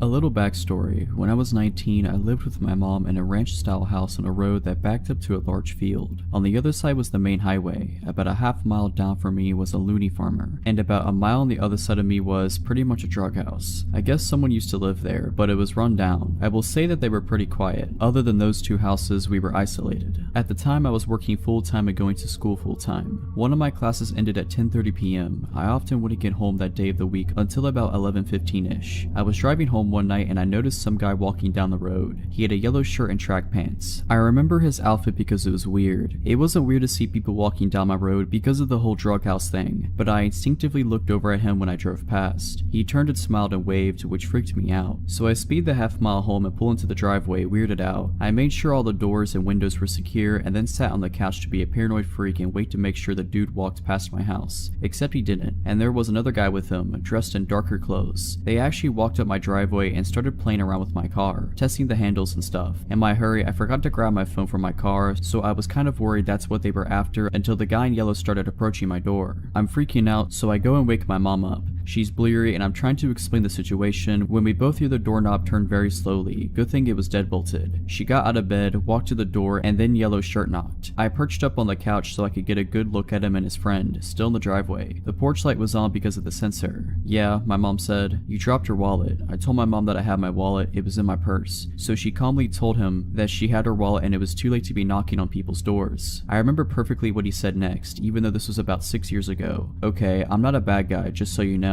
We were all pretty still. No one moved, not even the guy at the door. Not even when the porch light went off. Then he tried the handle again. My mom told me to call the cops so she could get the gun and I told her I didn't have my phone. So she walked to the kitchen to grab hers from the charger. She handed me the phone and walked to the bathroom. I stared out of the window into the backyard. Then she went to her room to grab her Ruger. I was talking to the cops and explaining the situation all while watching the two guys. Explaining that they were two suspicious guys at our door when my mom came back out and said, "One in our backyard too," which explained why she had looked out the bathroom window. She glimpsed him from the kitchen and went to get a more discreet look. My mom walked back over to the door with her gun and loudly said, "If he tries the handle again, I'm just going to open the door and shoot him." I don't know why she said that instead of waiting for the cops to arrive, but the guys took off down the road. I told her and she rushed to the bathroom, where the guy apparently in the backyard saw his friends running down the road and sprinted off too. They were going in the direction of the drug house. The cops searched our house and our yard and went to the drug house, where they found 5 dudes hanging around. One was the yellow shirt guy and I'm assuming his friends were with him. They did get arrested and nothing weird like that ever happened again, but I was on edge for a while. I still make sure the doors are locked at all times every day, even though I live in a much nicer area now.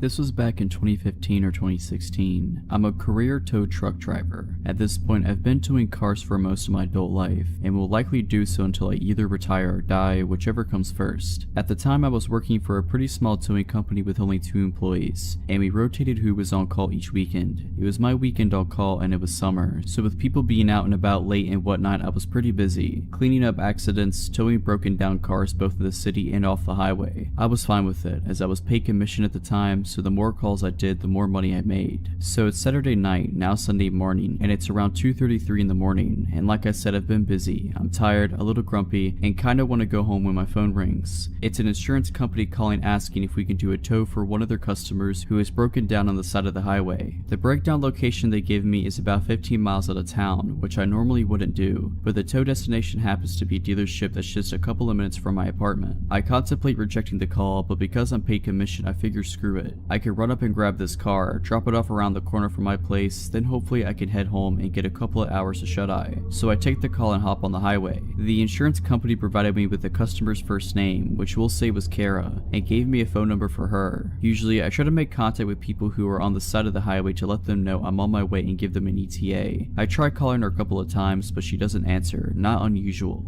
After a short while, I see hazard lights up the way on the shoulder, so I turn on my strobes and start slowing down. As I approach, I notice that not only is there the late model car that I'm looking for, but there's another car on scene as well that doesn't have its hazards on, but it's parked in front of the car I'm meant to tow. This is annoying but not uncommon, as I need to be able to get in front of the disabled car in order to load it, and sometimes people don't realize that. But because the other car is there, I instead pull up behind both cars. You do this so that as the tow driver, you're the one that has to make the weird maneuver of pulling off the shoulder and back onto the shoulder, and that the other car just has to drive straight forward on the shoulder. Otherwise, if I pulled up in front, then the other car would have to go around me, and it's unprofessional and unsafe to make them do that. Standing in the trunk of the late model car, which is now directly in front of me, are a man and a woman. The woman is probably in her early 20s and dressed to the nines for a night out. She's about 5'1" or 5'2". She's wearing tight leather-ish or something pants, a halter top, long black hair. The man is probably around 5'10" and skinny, maybe 150 to 160 pounds, wearing a dark hoodie and dirty jeans. They're standing very close and facing each other. She has her arms crossed and he's leaning down talking to her. I step out of my truck and approach them both, introduce myself.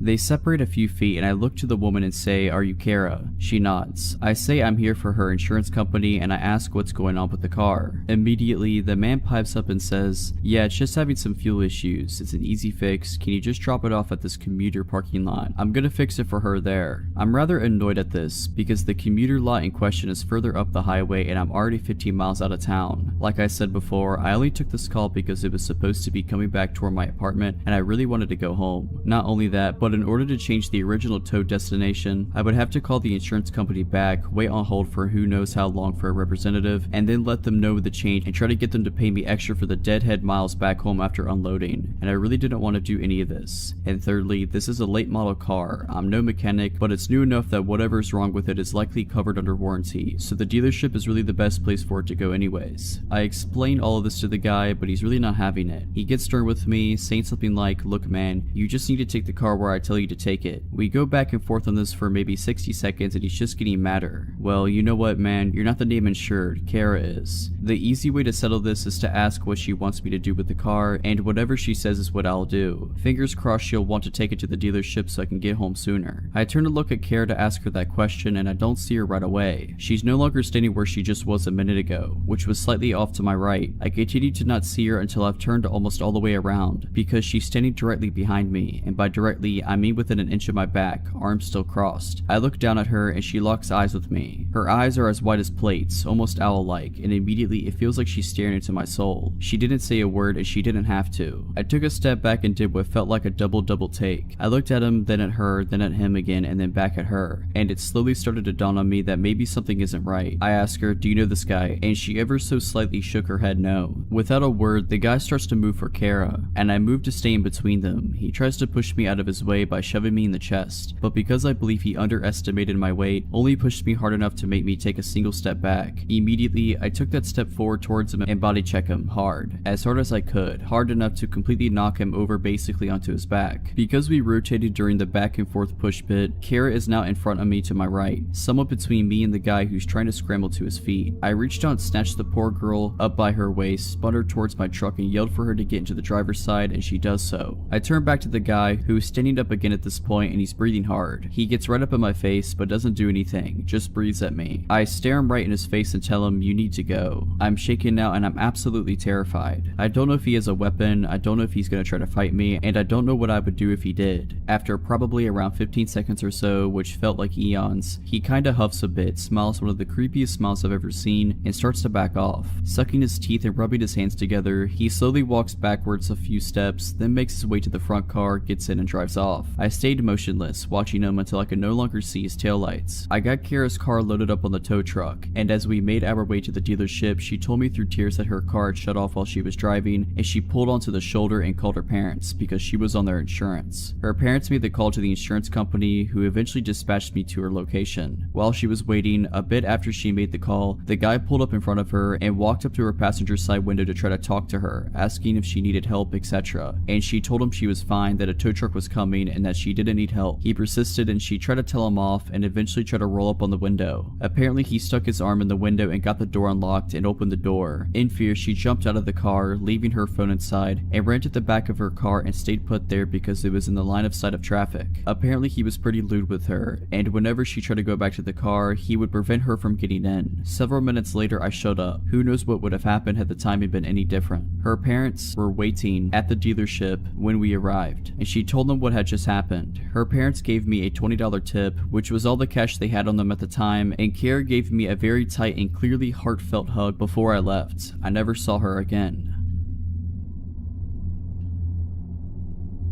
To set the tone, I always hated the town I lived in. I moved there alone when I was 18 for college and quickly regretted it. It was a decent sized town but full of not decent people. Nearly every gas station was robbed frequently, there were shootings in broad daylight, robberies, you name it. Well, for the first 3 years I lived with roommates on a side of town that wasn't awful, but it was sketchy. So when I was making decent enough money, I moved out on my own. The house was tiny, maybe 500 square feet if that, super old and poorly built. It was just me living there, so I didn't mind how small it was. But what originally sold me was that it was in the middle of nowhere. It was surrounded by a bunch of fields and some wooded areas with only a few houses nearby. Considering I hated being in the town due to the continuous paranoia of getting mugged or shot, I loved the idea of living out there. So at the beginning of July I moved in. Everything seemed super swell minus not being able to get good internet. A month goes by and everything is still swell to me, and I decided to get a dog to keep me company. He also loved the place and spent long amounts of time lounging about the yard and trying to convince the nearest neighbor to walk over and pet him. Important later. Roughly 2 months into living there, I started to notice things at a place. Something to note is that an old roommate of mine was using my spare room as a storage place until he got moved himself, so he had a key but was never there. He kind of just popped in every other week to grab something and usually let me know beforehand. But I'd come home to my kitchen chair being pulled away from my table or a bowl in the sink, things like that. There were such small things I wrote off as my roommate swinging by or just stuff I was forgetting. But then my dog developed this crazy bad separation anxiety. Up until now he didn't even care when I left. He just lay on the couch and chew his toys. He never barked, never did anything weird. However, all of a sudden he began acting really awful every time I tried to leave. He'd literally cram his body through the door as I was closing it, screaming and barking, and wouldn't stop until I came back in the house. He didn't want me to leave him there alone, at all. I couldn't afford a kennel for him yet, so I decided one day that I'd put a movie in while I was out, thinking maybe the sound of people talking might keep him calmed down. I only had to finish one task up at work and knew I'd be home early, so I put in a copy of Hamlet. I know, boring, but I chose it because the copy I have is 5 hours long. I knew it would be playing when I came back. Flash forward 3 hours, long before Hamlet should have been over, but when I walked in the door, not only was the movie not playing, but the TV and the Xbox were completely off. I immediately called my roommate and asked if he had been over, and he wasn't even in town. I explained the TV situation to him and he shrugged it off as the TV powering off when it idles for a while. Even though this is true, there are several reasons I know this isn't the case. 1, it wasn't idling. A 5-hour movie was supposed to be playing. 2, even if it had shut off, my Xbox wouldn't have. I have left it on by accident for weeks. I was gone out of town or whatever, and it was still on when I came home. Always. But it was completely powered down this time. The weird thing is none of my stuff was missing and the door was locked when I entered. I eventually convinced myself that it was something weird with the Xbox or whatever and shrugged it off. That is until my dog started acting even weirder. Remember earlier I mentioned he used to play with a neighbor? Well, all of a sudden, if she even walked by the house while he was out, he'd start yelping and running at me away from her. This was incredibly weird to me and made me incredibly cautious of her. I put some cheap alarms on my doors, the kind that go off when the door is opened, and slept with my pistol handy. The second night the alarms were on my doors, I was woken up by the one on the back door going off. I flew out of my bed with my pistol, trying to convince myself that I was about to shoot some intruder, but once I got to the door it was shut and there was nobody there. The alarm had been knocked all the way across the room. The door would have had to open for it to be chucked like that. It couldn't have fallen off and landed there. Something else weird, the door was locked, but not the way I had locked it. I always locked the knob and the deadbolt, but upon checking my lock after this, only the doorknob was locked. The police wouldn't do much as I had no witnesses, no lead, and they didn't have much to go on. Needless to say, I changed the locks. I didn't have any noticeable problems inside after that, but later found out that the close neighbor that my dog hated had previously lived in the house I was renting, and the locks had never been changed. I have no way to prove my theory, but it's pretty obvious she had a key and was coming and going as she pleased. Why though, I can't figure out. Nothing of mine ever went missing. The most unsettling part for me though, is that she had tried to come in at night until the alarm scared her off. How many times has she been in my house at night while I was asleep, and why? Not sure. Luckily though, I don't live there anymore and never plan to move back there.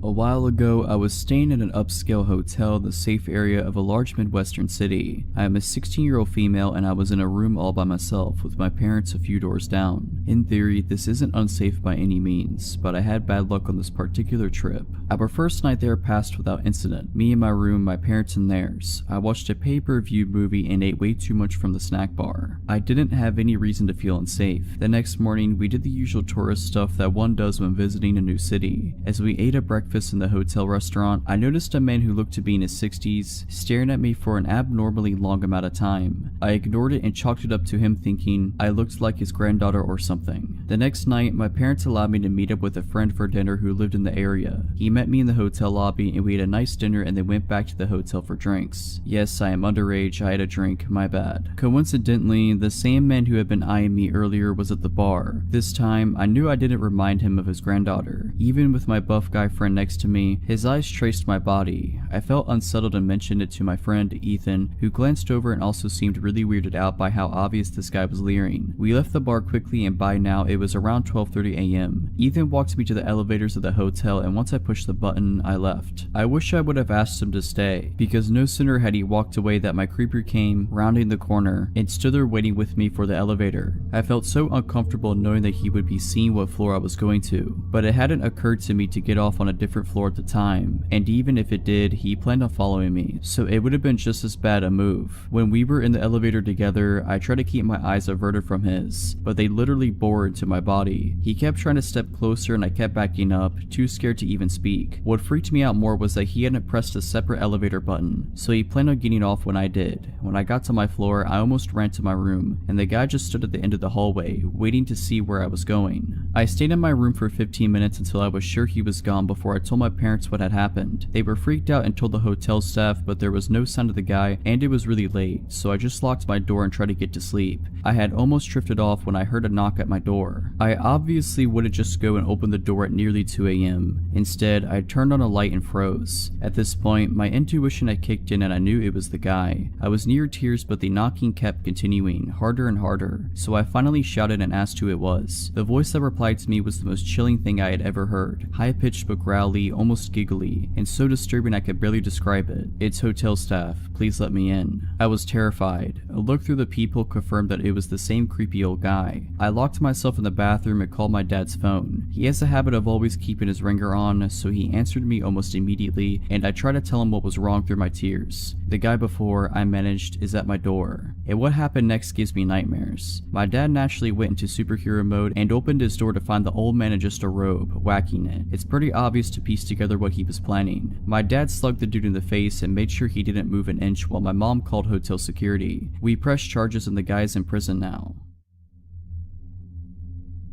Some backstory before I begin. These events started when I was in 2nd or 3rd grade, 2002 to 2003-ish, and ended during the fall of 2015. I'm a 21-year-old female living in Canada. The RCMP are involved in the story, which stands for Royal Canadian Mounted Police. When I was in elementary school, I was friends with a girl named Jessica. We had a group of 5 or 6 girls that we always played with. Jessica's parents were divorced, and I often went over to her dad's house after school because they had a trampoline and a slide. Her dad was a totally normal dude. His name was Richard and he held a job as a pilot, which is definitely a job that requires mental stability. Jessica came over to my house as well, and her dad would always come pick her up after the play date, so he was familiar with where I lived. And I think 2nd or 3rd grade, Jessica moved away to live with her mom. I didn't fully understand what was going on as a child, and I still don't know what happened, but something had gone wrong with her father. We didn't hear much from Jessica, but around her birthday the following year, Richard invited our group of girls over for a surprise birthday party. We arrived at the party and we were waiting for Jessica so we could surprise her, but Jessica never showed up.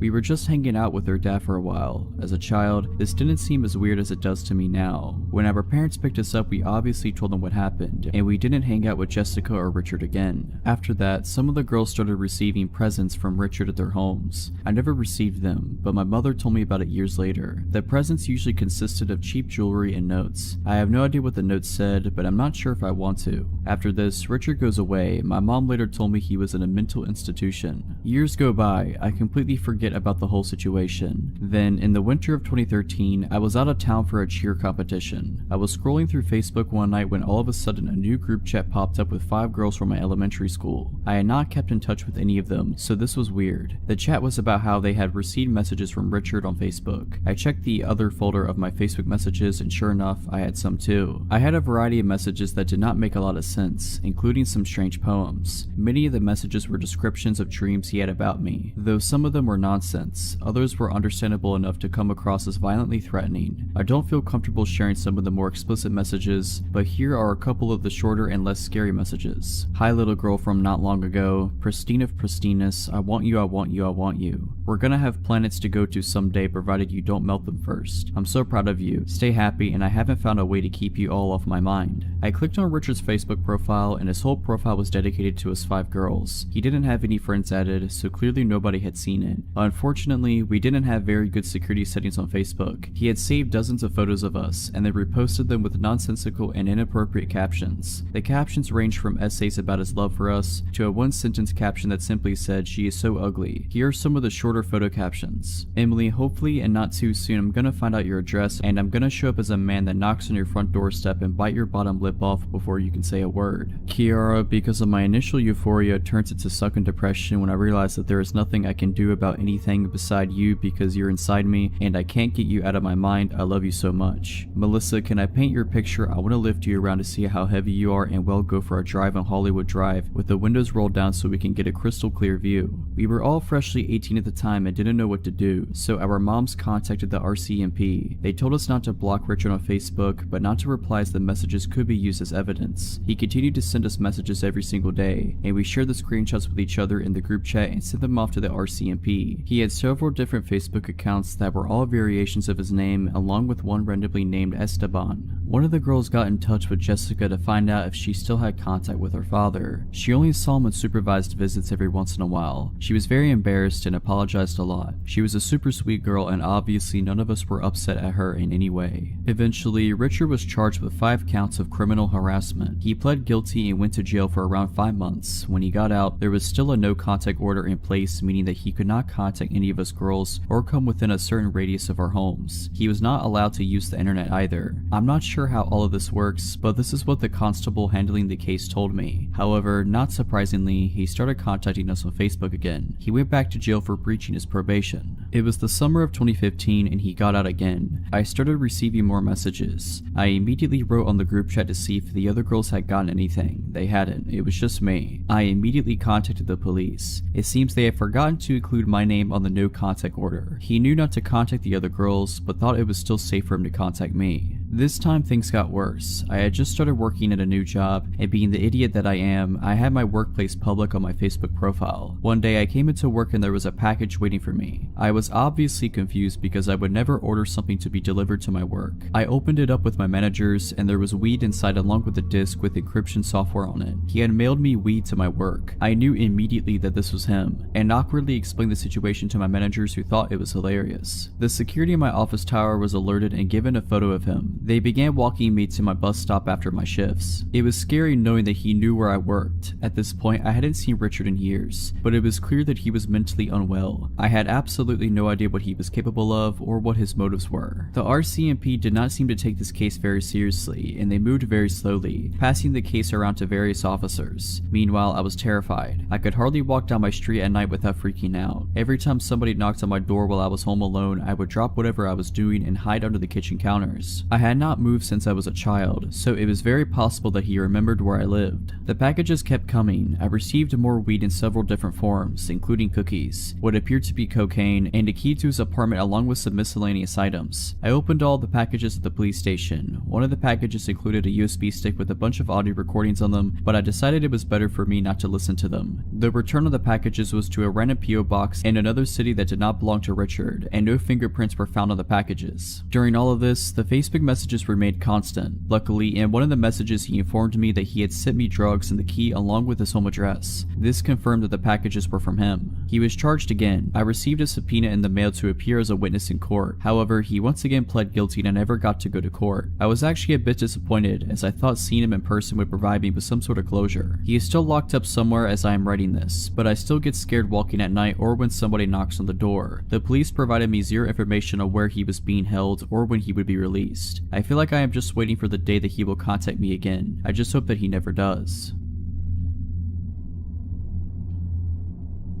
I had just moved out of a share house in the suburbs and into my own one-bedroom apartment in the city. I'm a male and at the time was around 25 years old. My apartment, while old and small, was located about 500 meters from one of the most popular night spots in the inner city. As I was in my mid-20s and out on my own, this was the perfect place for me. This was because my friends and I were quite social and would frequent bars and nightclubs in the city, and the taxi fares were starting to add up. Also, this new apartment was close to my work, so it made sense. I got settled in right away and invited my friends over for pre-drinks before hitting the clubs. Due to the limited space in the apartment, this meant that some friends were inside and some were drinking on the walkway just out front. We had the music up and I just started drinking, but between songs, I could hear the couple next door arguing. Now, the apartment was old and bad, which meant thin walls too, so I pressed an ear to the wall in order to listen in. I hadn't met any of my new neighbors at this time, as I didn't take long to move in and I didn't really see anyone during.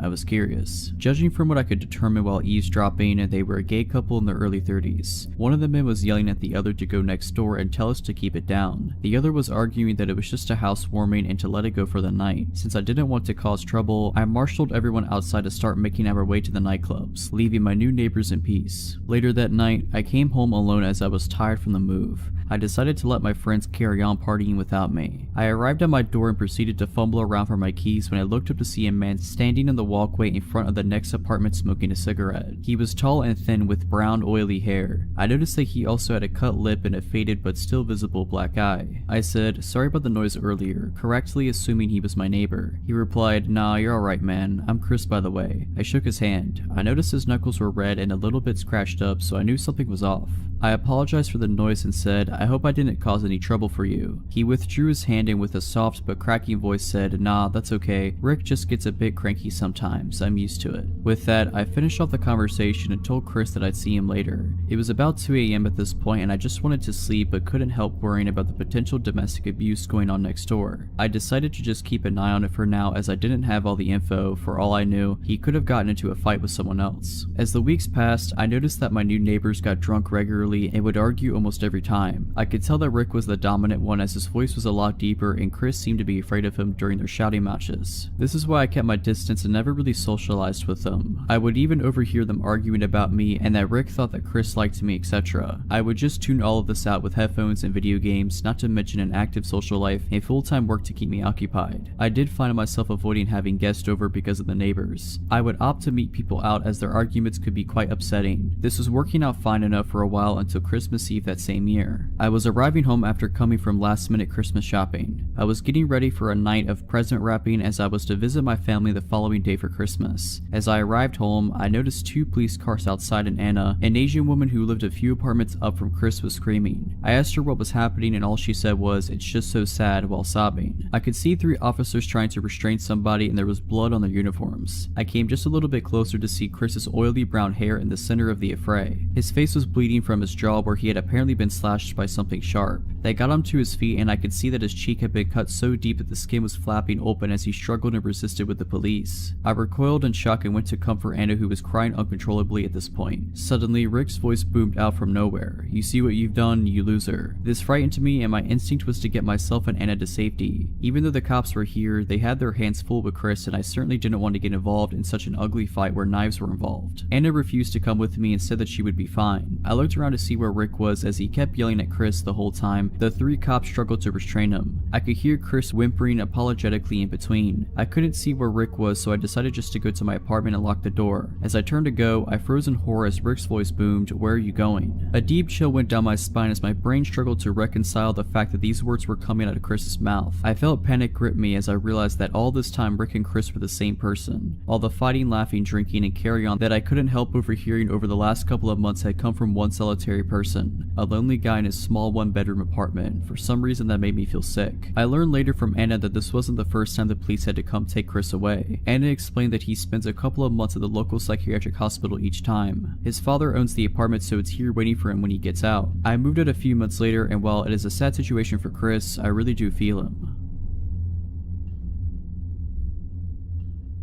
Today was like any other, just another ordinary day, working by myself in the store, checking out customers, stocking shelves in my moments away from the register. A normal day. At some point while on register, I greeted a man with a large dark beard, bald, and wearing glasses as he came through the door. He immediately smiled and got that surprised look on his face after seeing me as if he had just found his next victim. Eventually, after about an hour or two of being on register, I'd pretty much cleaned the store out of my customers and moved on to stocking candy. The man before with the beard approaches me with a smile and holds up a large white trash can. Excuse me. Yes, I reply, glancing up from the box I'm stocking. Are there any more of these in the back? This one doesn't have a lid, he says, gesturing to the large trash can in hand. Oh yeah, I can check for you. I smile and turn away and head toward the stockroom. I notice he's following me and think nothing of it, but glance down the aisles for any other customers as I walk, immediately taking note of the store's emptiness. Well, I guess it's just us in the store, I think to myself. Moving through the stockroom door, I'm quickly relieved this guy stops at the entrance. I'll be right back, I say as I make a turn around some full rolltainers, which due to just receiving a truck, our stockroom is full of them. They stand very tall and are like giant movable walls, but very heavy mind you. Being short myself, I don't have to move them much to make a path through and see what's on them. So after only a minute, I've made myself a little path, having 3 heavy ones on my right and left and in front of me. I decide to give up my search for trash cans. Sign, I go to turn around and inform him of my defeat, only to find he's in my tiny path of walls. A very tight squeeze for a man of his stature, standing directly behind me. Find them? No, I don't think I have any. I try to laugh and avoid acknowledging the creepy situation. I'm in a very small area with walls at my back and sides towering over myself, and this very robust man standing in the way of my only exit. In a room very far from any customers with no cameras and no other employees in the store. I'm helpless and increasingly growing scared at how this man isn't moving to let me out. I go to voice that I need to return to work after a solid minute goes by, but I am not able to get out a single word before he says in this creepy, almost shy voice, "You're just the cutest little thing, did you know that?" Within an instant, I'm scared and feel ill attention from this guy. Surprising myself though, I choke out without thinking. I just heard my bell. What? He looks confused but doesn't budge. I just heard my bell. There are people up front who need to be checked out and are looking for me. I stand nervously knowing full well neither of us heard the familiar ching from the service bell I keep on register. But what about my trash can, he asks, stepping forward but taking a glance back toward the trash can. And again with lightning thinking, I blurt out, "I'll mark it down half price, no big deal," laughing and trying to act like nothing is out of the ordinary. I slip by him, seeing my opening at his turning around. I try my hardest to walk away, pretending to be calm as I exit the stockroom, then sprint to the front of the store the moment I was out of sight. He wound up leaving without purchasing the trash can. So, creepy guy who I expect to pull something like that again, I hope you and I don't meet again.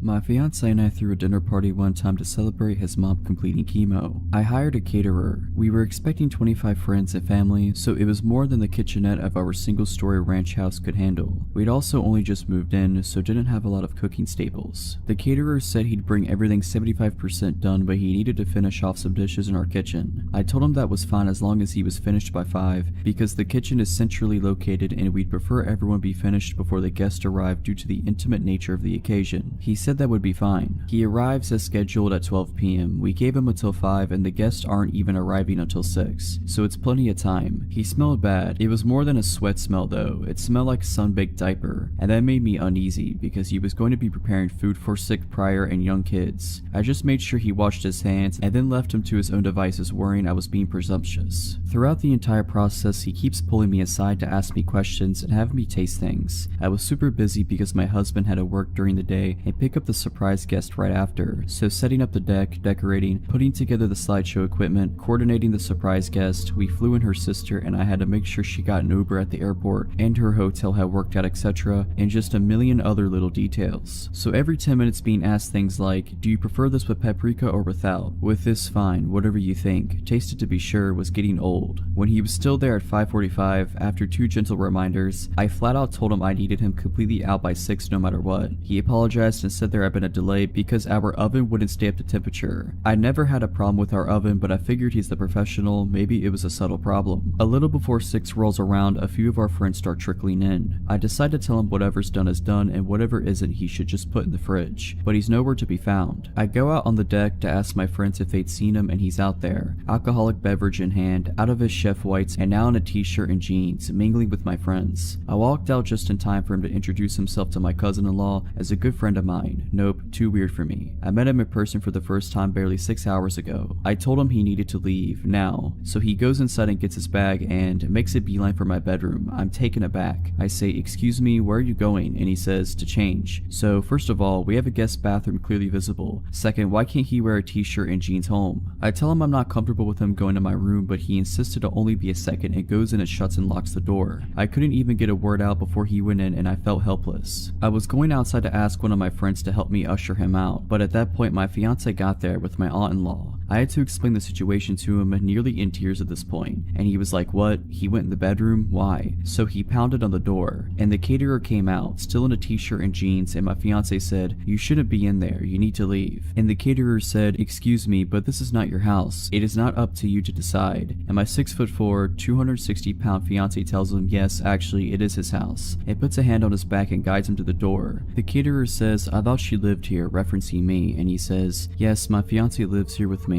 And the caterer goes nuts. He turns to me and screams, you lied to me. I have no clue what he's talking about. He starts yelling about how I led him on and calling me more names. I don't know who he thought the man in the pictures with me around the house was. So my fiance says, oh no, you won't talk that way in my house. Find the door. And the caterer goes in the kitchen and starts throwing the trays of food out of the refrigerator and onto the floor. At that point my fiance realized two of his brothers, both currently offensive linemen at the college level, had come in and were on the deck. He signaled to them and they came inside and he basically said, this guy's harassing my fiance. They helped my fiance out. The party then went on as planned, but I insisted we just order pizza and throw out all the food he made. My fiance and friends kept saying, isn't that a bit much, but I was insistent. We went out late drinking with his brothers and got home around 3:30 a.m. and passed out in our room. At around 5 a.m. I was woken up to the sound of the door opening. I figure either we forgot to lock the door in our drunken stupor and it blew open, or one of his family forgot their keys or something in the house and didn't want to wake us. His parents and his local brother have a key, but his parents never ever let themselves in when they know we're home. And his brother had even more than we did and was definitely not awake and driving around at 5 a.m. It wasn't nearly windy enough for the door to have blown open. It had been tranquil all night. So I wake up my fiance and whisper, someone just came in the house. And he said the same thing. Probably my brother left his wallet or something. I figure I'm being paranoid and try to put it to rest when I hear a loud crash sound. With that, my fiance was up and on his feet in one movement. He told me to lock myself in the closet and call 911 while he went and looked around. As I was pulling out my phone, we hear in that distinct accent, hello, and I realize it's just this insane caterer. I'm not worried about this caterer physically overpowering my fiance, or me for that matter, so I charge right out there. The caterer is shirtless and clearly on something. He's taking the pictures that are of just me off the wall and holding several in his arms already. He lunges toward me when he sees me. My fiance gets between me and him and I call 911. My fiance tells him cops have been called and it is in his best interest to get off the property. The caterer says, no, I have to make sure your fiance is okay. And I say, what? Why wouldn't I be okay? And my fiance rightfully says not to engage with him and feed into it. My fiance stays between me and him while I climb out a window. He watches as the caterer throws photos of us on the floor. My fiance didn't want to subdue or touch him in any way, so the caterer couldn't make any assault claims. He's begun to destroy our kitchen at this point, and when the cops come in, he has a butcher knife.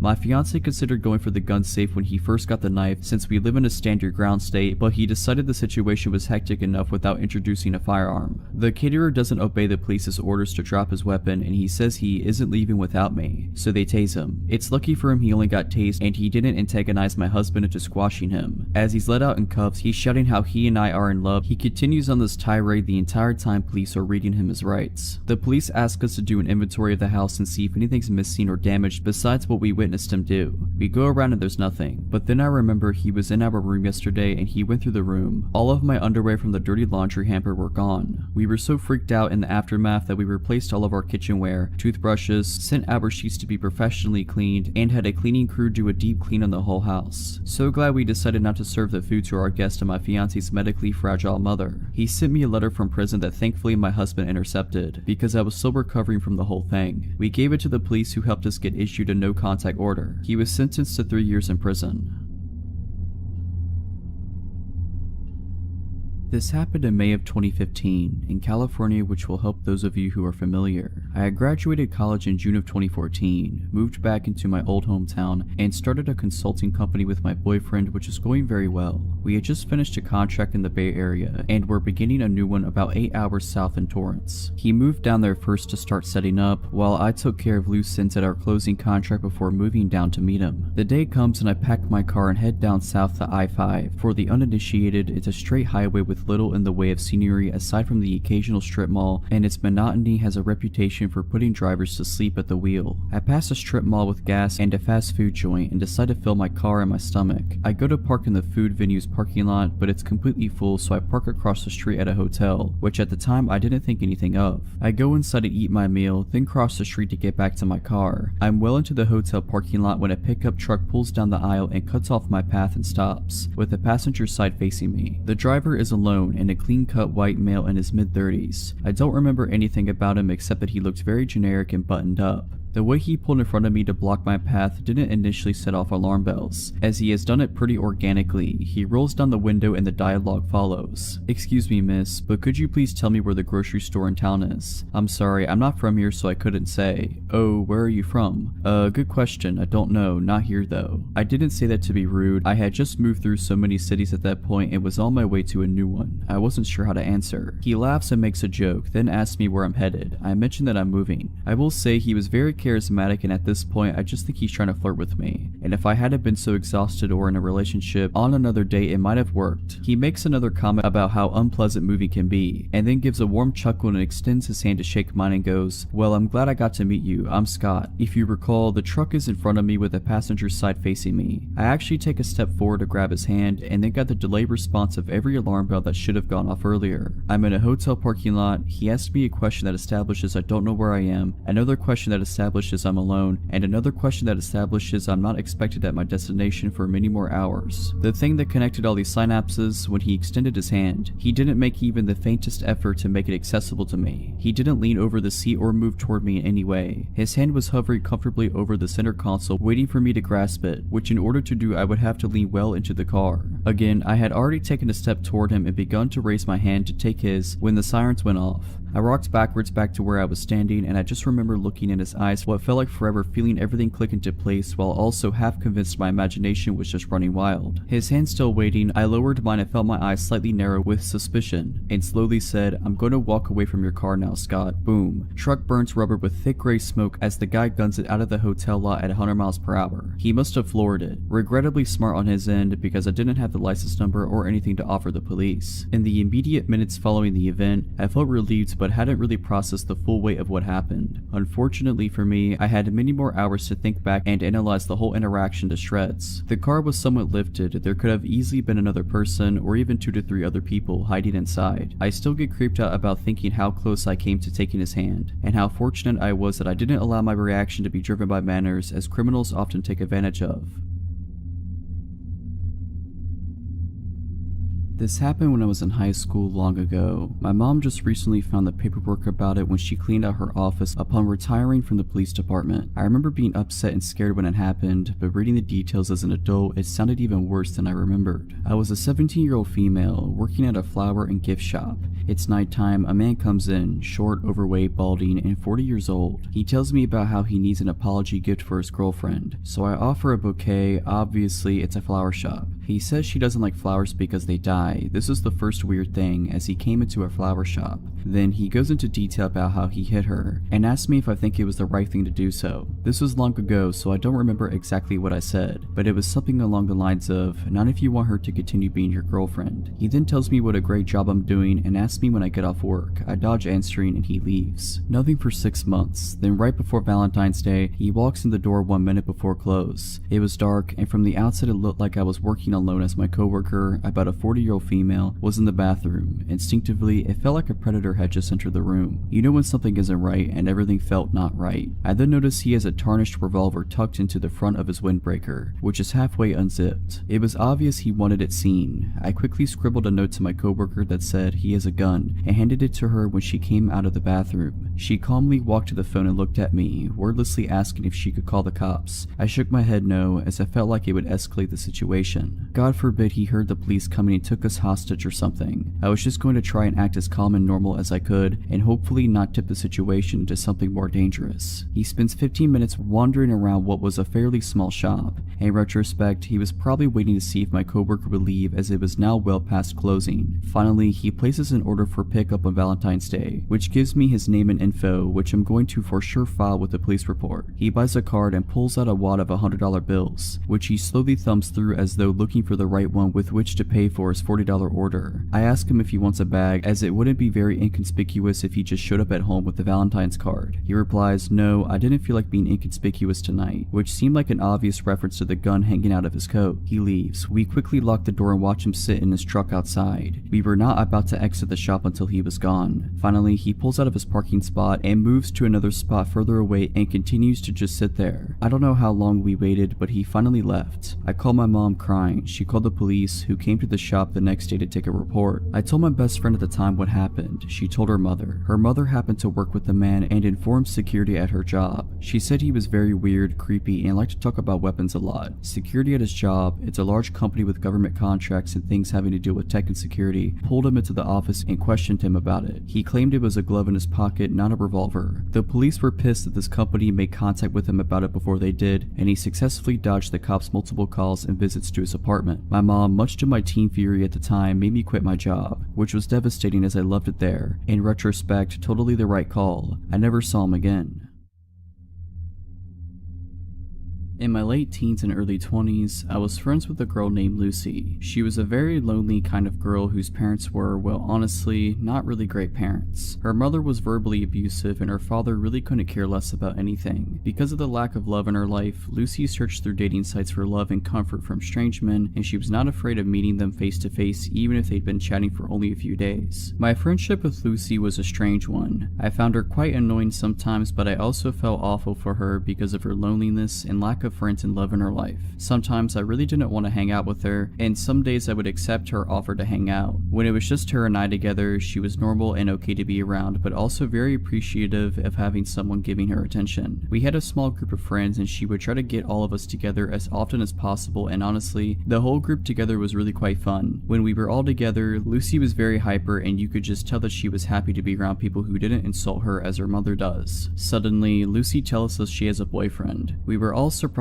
because we knew she met a lot of guys online, but we had never heard her say she was dating someone. A few days later, she sets up a day for our friend group to meet Trevor. None of us were looking forward to it because we thought he was going to be like all the others, a temporary boy toy. When we met him, we all felt awkward. He barely spoke a word. He wouldn't look directly at any of us at all. Lucy would try to be funny, but he would just give her dirty looks. Needless to say, we thought he was a weird one and could tell he didn't care much for her. As the days went on, Lucy kept telling me how much Trevor did not like me. She kept saying he thinks I am using Lucy for her money. Not sure how he thought that since I paid for everything for Lucy. To keep this piece of the story short, I think he was trying to find reasons to convince her to get rid of me. I got a terrible vibe from Trevor. He dressed like he didn't care about life, he never smiled, he didn't shake our hands when first meeting us, he stank of weed and really had an overall uncomfortable feeling about him. After months of Trevor trying to convince Lucy that I'm a terrible friend and she should not hang out with me anymore, she started to do as he said. She would start to hide me from him. If she and I were together and he would call her on her phone, she would lie and say I wasn't there. If she was with a group of friends, he would have her swear I wasn't there. When he was going to be joining the group on an outing or just hanging out at her place, she would tell me I couldn't come. Lucy will do whatever a boyfriend says just to keep pleasing him so she doesn't lose them. Now here's where it gets scary. Lucy calls me one day and says she wants me to come hang out at her place. I agreed. She came to pick me up and we went to her house and watched TV for a bit. We then decided since the day is nice outside, we would take her two dogs for a walk to a nearby pocket park and would later return to the house to have lunch together. While at this park, she receives a phone call. Now let me say that Lucy is not a private person whatsoever and has never ever walked away to answer a phone call until this day. She walked far enough away that she knew I would not be able to hear anything she said. This was suspicious to me, but not enough to question it. The call ends and she begins walking towards me with a look on her face as if she is trying not to smile. She tells me, "So I need to bring you home now." I was slightly confused as we had only been together for about an hour, when we usually spend the the entire day together, and she would never want me to go home. She would even frequently beg me to sleep over to avoid being alone. So anyway, I said okay, and we walked to drop off her dogs at home, and we got into her car and off we went. About 10 minutes into the car ride, I realized she isn't going in the direction of my house, so I questioned it. "Where are we going?" She smirked but didn't respond. I asked again, laughing uncomfortably. "Seriously, where are we going?" She continued to smirk but didn't want to answer me. I started to realize she was heading in the direction of where her boyfriend lived. I asked one last time with anger in my voice, "Where are you taking me?" Her only response was bone-chilling to me. "Trevor wants to talk to you." I wasn't having any of this. I insisted and demanded she let me out of the car, but with her evil smirk and same response, she said it again. "It's okay, he just wants to talk to you." I was furious at this point because this creepy guy who looks like he wants to kill someone, who also despised me, wanted to talk to me. Why can't he talk to me on the phone? Why do I need to go to his sketchy apartment? She absolutely refused to let me out of the car. She had the doors locked, as if I wasn't able to unlock my passenger door. I waited until she reached a red light. I grabbed her wallet from the back seat and took out her bus pass and bolted out of the car. I had no idea where I was or where the nearest bus stop was, but I was not about to let her crazy boyfriend do whatever he wanted to me. She yelled for me to get back into the car, but of course I ignored her. She sped off furiously. I immediately blocked her number on my phone. I removed her as my friend on social media and immediately warned the group of friends not to talk to her because she has gone nuts. I have not spoken to her since that very day, and she also lost the other 5 friends of the group as well.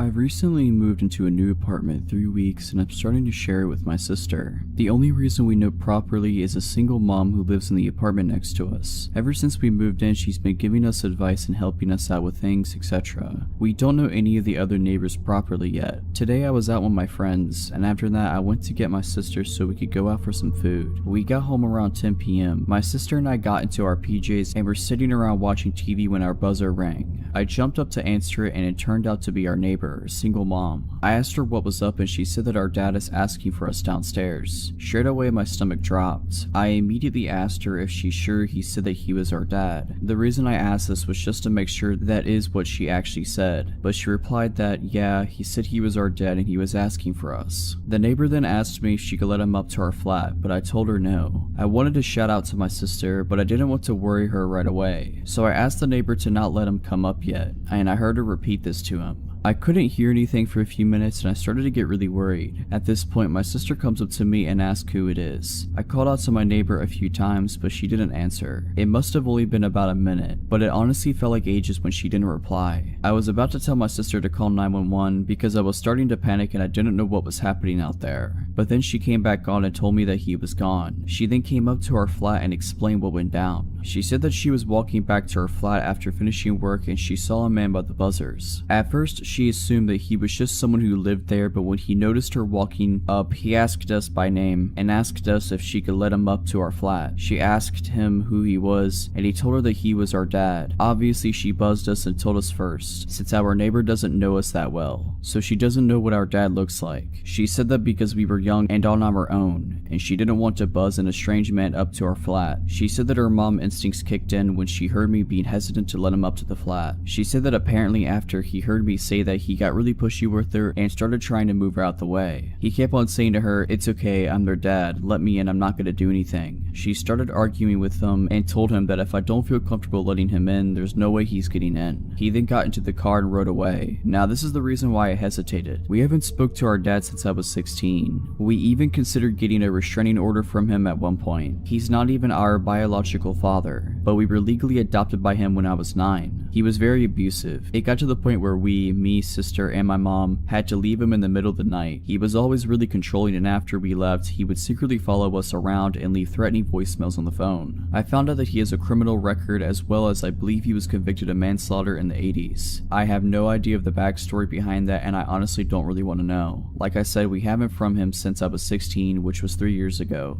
and as soon as she said the word dad, I almost had a panic attack. I asked her to describe him, and she said that because it was dark out, she couldn't really see him. We ended up staying with her because me and my sister are really shaken up. This happened a long time ago when I was around 15 or so. I'm 25 now. Back then I was really into singing and dancing with my friends, and I was introduced to K-pop as a result. This was way before K-pop became noticeably mainstream, so whenever events relating to it came up we got very excited. There was a global audition for one of the big companies in my town, and my 3 friends and I decided to go. I was the only non-Asian girl in our friend group. I'm only mentioning it because this pertains to the story later. The K-pop fandom back then was pretty much the same as now. People of various ethnicities were into the idol music genre. We all knew the likelihood of getting into the industry was super low, and for me even more so, as I wasn't of Asian descent. But I knew that going in. That wasn't the point of us going though. We just loved being in proximity of something important to the genre we enjoyed. Just kids having fun. By the way, I looked pretty young for my age then, and wearing pigtails this day didn't help with that either. So we get dropped off and meet up at the audition place, a community center of some sort. We kind of dilly-dally around a bit until we have to line up for our respective auditions, i.e. singing, dancing, etc. I was going to go sing, so I was mentally preparing myself in the crowded space outside of the audition rooms. That's when out of the corner of my eye I see a tall, older, maybe 40 years old, white man beginning to approach me. I remember thinking, is he going to audition too? It was strange because everyone else in there was younger, maybe he was a parent. He walks up pretty close and goes, "Can you help me please?" I'm confused and I ask him what he needs help with. "Oh, the staff here, my son's trying to audition but they won't let him audition." Okay, this was weird. I then asked him why. He said because he's not Korean. That was when I started to get creeped out. I looked around to see a pretty diverse crowd and then back at him. I don't know, that's terrible. You should talk to," and then I point towards the staff. They should be able to help. I knew he was lying, but I was too scared to say anything else. I went on, "Anyone can audition here." He didn't listen and insisted on me helping him. Then he said something that sent a chill down my spine. When I was trying for the 5th time to convince him to approach the staff instead of me, he beckoned me to come outside with him. "My son's just outside in my car. Can you come talk to him please?" That was when I repeated what I said earlier and began to firmly walk in the opposite direction. He kept trying to coax me out to see his son. I managed to lose him in the crowd of people. Only seconds later I see him talking to my friend about me and helping his son and all that. I was shocked. The man had clearly been watching me for a while to know who I came with. We were split up at that point. I went up and told her we should get going without looking at the man. He ignored me and kept on talking to her. Without speaking, I went up to her, grabbed her hand, and pulled her at once to get her away from him. She was super gullible and didn't understand why I was so worried. The man clearly was unnerved by what I did and left my friend and then disappeared into the crowd. So about 20 minutes later, I'm in the lineup for the audition when I get a cold feeling in my body, and I turn to look towards the entrance. My audition room was close to it, and there he was, standing. But he wasn't just standing, he had his arms crossed and he was glaring at me. I've never seen someone look at me with such vitriol. He looked like he wanted to kill me. It was terrifying. The crowd of people was sparse because we all had lined up outside our assigned rooms. This man waited there, staring at me nonstop for an hour. He glared at me all the way until I got into the audition room. I was so scared that he'd be there once I got out, but I guess the auditions went on longer than he expected and he went home. With his son in tow, I'm guessing. I was so scared that he'd be there once I got out, but I guess the auditions went on longer than he expected and he went home. With his son in tow, I'm guessing.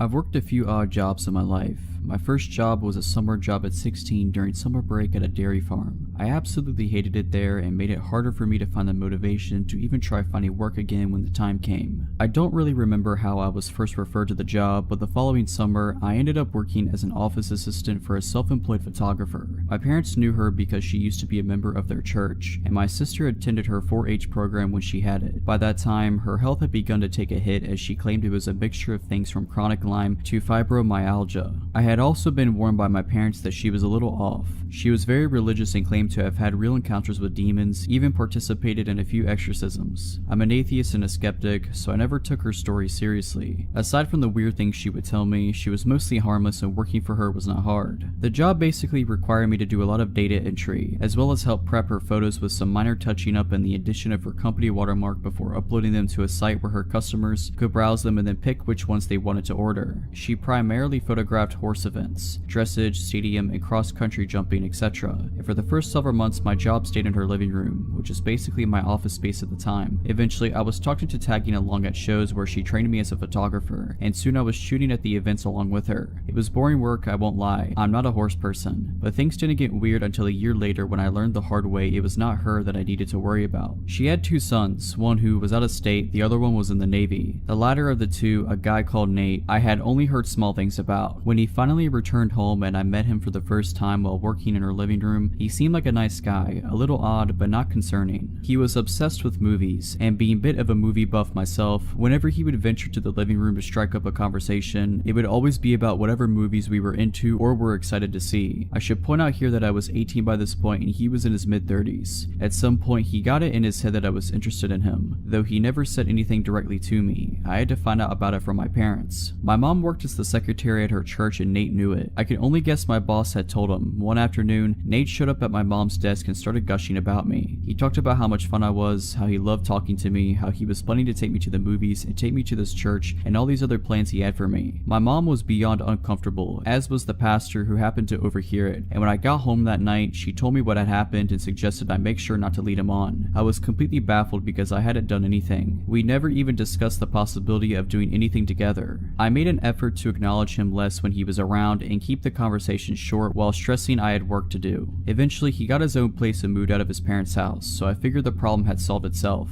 A couple years later, I had moved out, my boss's company had closed, and I was working someplace new. I was friends with both my boss and Nate on Facebook, and around that time I was finally coming out as an atheist, something I couldn't do when I was still living at home. One night, my old boss messaged me, asking about a ring I had on my finger. It was a black ring with a white solid star in the middle of a black circle. Already knowing where she was going with this, I told her it was just a ring. She started accusing me of wearing a pentagram, because she didn't know what a pinnacle was, and that I was promoting Satan. I tried several times to explain to her that not only was it not that symbol, but that also paganism has nothing to do with Satan anyways, but she refused to listen, so I just ignored her. It was typical behavior of her and not worth the argument. The next morning, I had a message from Nate telling me I needed to come to his church with him. I told him no, and the messages I received back gradually grew angrier and angrier. He went from asking to demanding I go with him. He told me I was lost and that I would not find the answers I needed by living the life I was. Eventually, he outright said he thought the fact that I was wearing a pentagram was disgusting and that I was opening myself up for possession. Knowing there would be even less of a point in arguing with him than there was with his mother, I went ahead and blocked both him and her, deciding I was done with the both of them. Then, he started showing up at my workplace. He would always search through the store until he found me, and then once he did, he would corner me and not stop talking to me no matter how many times I tried to dodge him or tell him I needed to get back to work.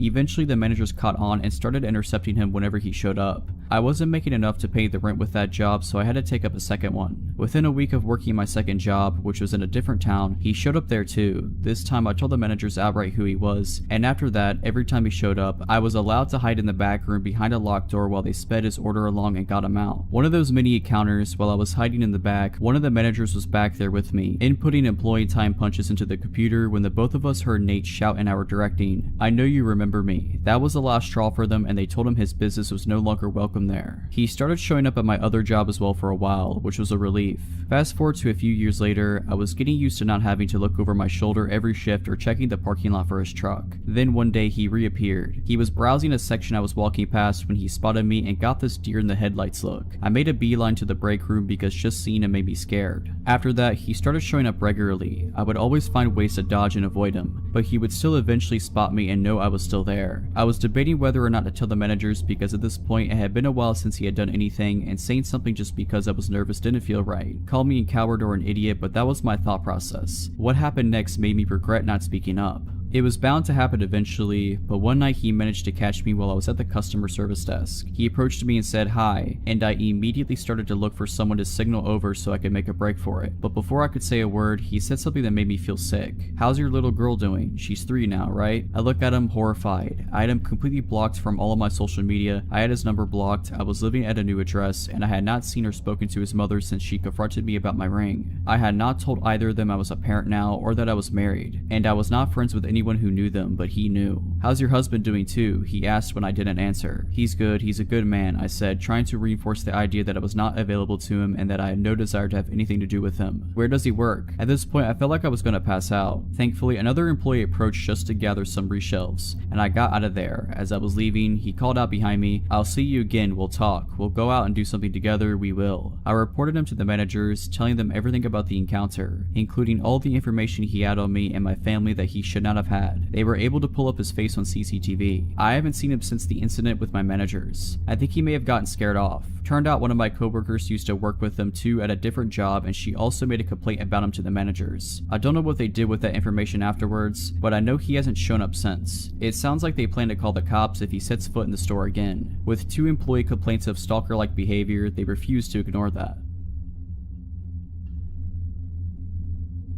When I was about 7 years old, my father bought a few hundred acres in southern Mississippi about 1.5 hours west of Mobile, Alabama. He built a small cabin on top of a hill that was in the middle of a large field surrounded by woods. This house was about 5 miles from a paved road. To get to our land, it took nearly 10 minutes of driving down dirt roads from the main highway, which was south of the house. About a quarter mile north from the house, he built a small lake, more like a pond. It was about as long as a football field but wider. To get to the lake from the house, you could take Route A, which was a hard-packed dirt road that was lined with dogwood trees. It was beautiful in the spring. Route B was about 100 yards east of Dogwood Lane, and we named it Vampire Trail because it was always so gloomy. The trees blocked out the sun on the brightest days, and it had a slight decline as you walked toward the lake. I say walked because this trail was not for vehicles. Thick woods filled the area outside and in between both trails. One morning during the fall, my parents and my little sister had gone to get ice cream and do some shopping. This trip would take them at least an hour or two. I was 10 years old, so I decided to go fishing while listening to Bama play Ole Miss. The game was the usual Bama win, so I thought I could ease the boredom of a blowout by fishing in the well-stocked lake, so I carried my pole, small radio, and my small ice chest. I had an Airedale Terrier named Bull that never left my side, and it was on this day I realized how awesome he really was. Onto the lake we went. Picture a large oval, roughly the size of a football field, but larger with an L-shaped pier in the southeast corner. Vampire Lane opened up to a more severe decline to the shore and then the small pier. Across the lake on the west side there was a narrow tree line that separated the shore from Dogwood Lane. The north side of the lake was the dam, and the south end in thick and swampy woods. Fortunately for me, I realized later. About 5 minutes after I threw out my line and 2 Bama touchdowns later, I got that feeling. It's a feeling I have come to recognize well, and it may have saved my life this day. The feeling of being watched by something dangerous. Bull must have felt it too, because a few seconds later I could hear him growling low and staring across the lake to the west, to the tree line that separated Dogwood Lane from the lake. I turned my head in that direction, and almost immediately my eyes lit on what I thought to be half of a silhouette of a large man behind a tree. It was too far to make out details, but close enough to be sure of what I was seeing. Almost 5 minutes went by, and right before I scolded myself for an overactive imagination, the half silhouette moved behind a tree slowly. Bull stood and growled louder, and I told him quietly to stop, and I turned my head north towards the dam while keeping my eyes and attention rooted to that tree. Over the next 10 minutes, which felt like hours, I watched while this figure moved slowly from tree to tree, always north and always facing me. The saying, "scared stiff," was something I found to be true. For some reason I thought it was important that whoever or whatever it was did not know I was aware. I finally realized that the figure's path was bringing it closer to the dam, which would make its path to be shorter and easier. My paralysis broke, and I casually put down the fishing pole and started walking towards Vampire Lane. As an adult, I was in the army for 11 years as an MP, but not turning to look over my shoulder during that walk was the hardest thing I have ever done. In my mind's eye, whatever it was screaming across the dam towards me. When I hit the tree line, I broke into a run. As I was running, Bull dashed ahead of me, and my anger turned into admiration as he stopped some 20 yards ahead and faced north until I passed him. He continued this action the entire run home. My dog was watching my back, just epic. Although I can grasp the awesomeness of this now, at the time I was so scared that I was literally sick. Even at such a young age, I knew that a large man watching and trying to creep up on a 10-year-old boy was up to no good. When I reached the cabin, I immediately locked the door and got one of my dad's shotguns as well as his .38 revolver. I sat at the large front window, my eyes glued to both trail openings in the woods between them. My family returned shortly after, and for some reason I did not mention what happened. I never felt safe there again. When me and my friends or my little sister wanted to go anywhere other than the area around the cabin, I made sure my parents were with us. What scares me the most though is the fact that our closest neighbors were about 2 miles northwest of us, with thick woods in between as the crow flies. Who or what was watching me from the woods that day, guess I may never know. I sometimes wish I could go back then, as a grown man with military training as I am now. Bull lived a full life and was put to sleep peacefully as a very old but great dog. The best dog I have ever known.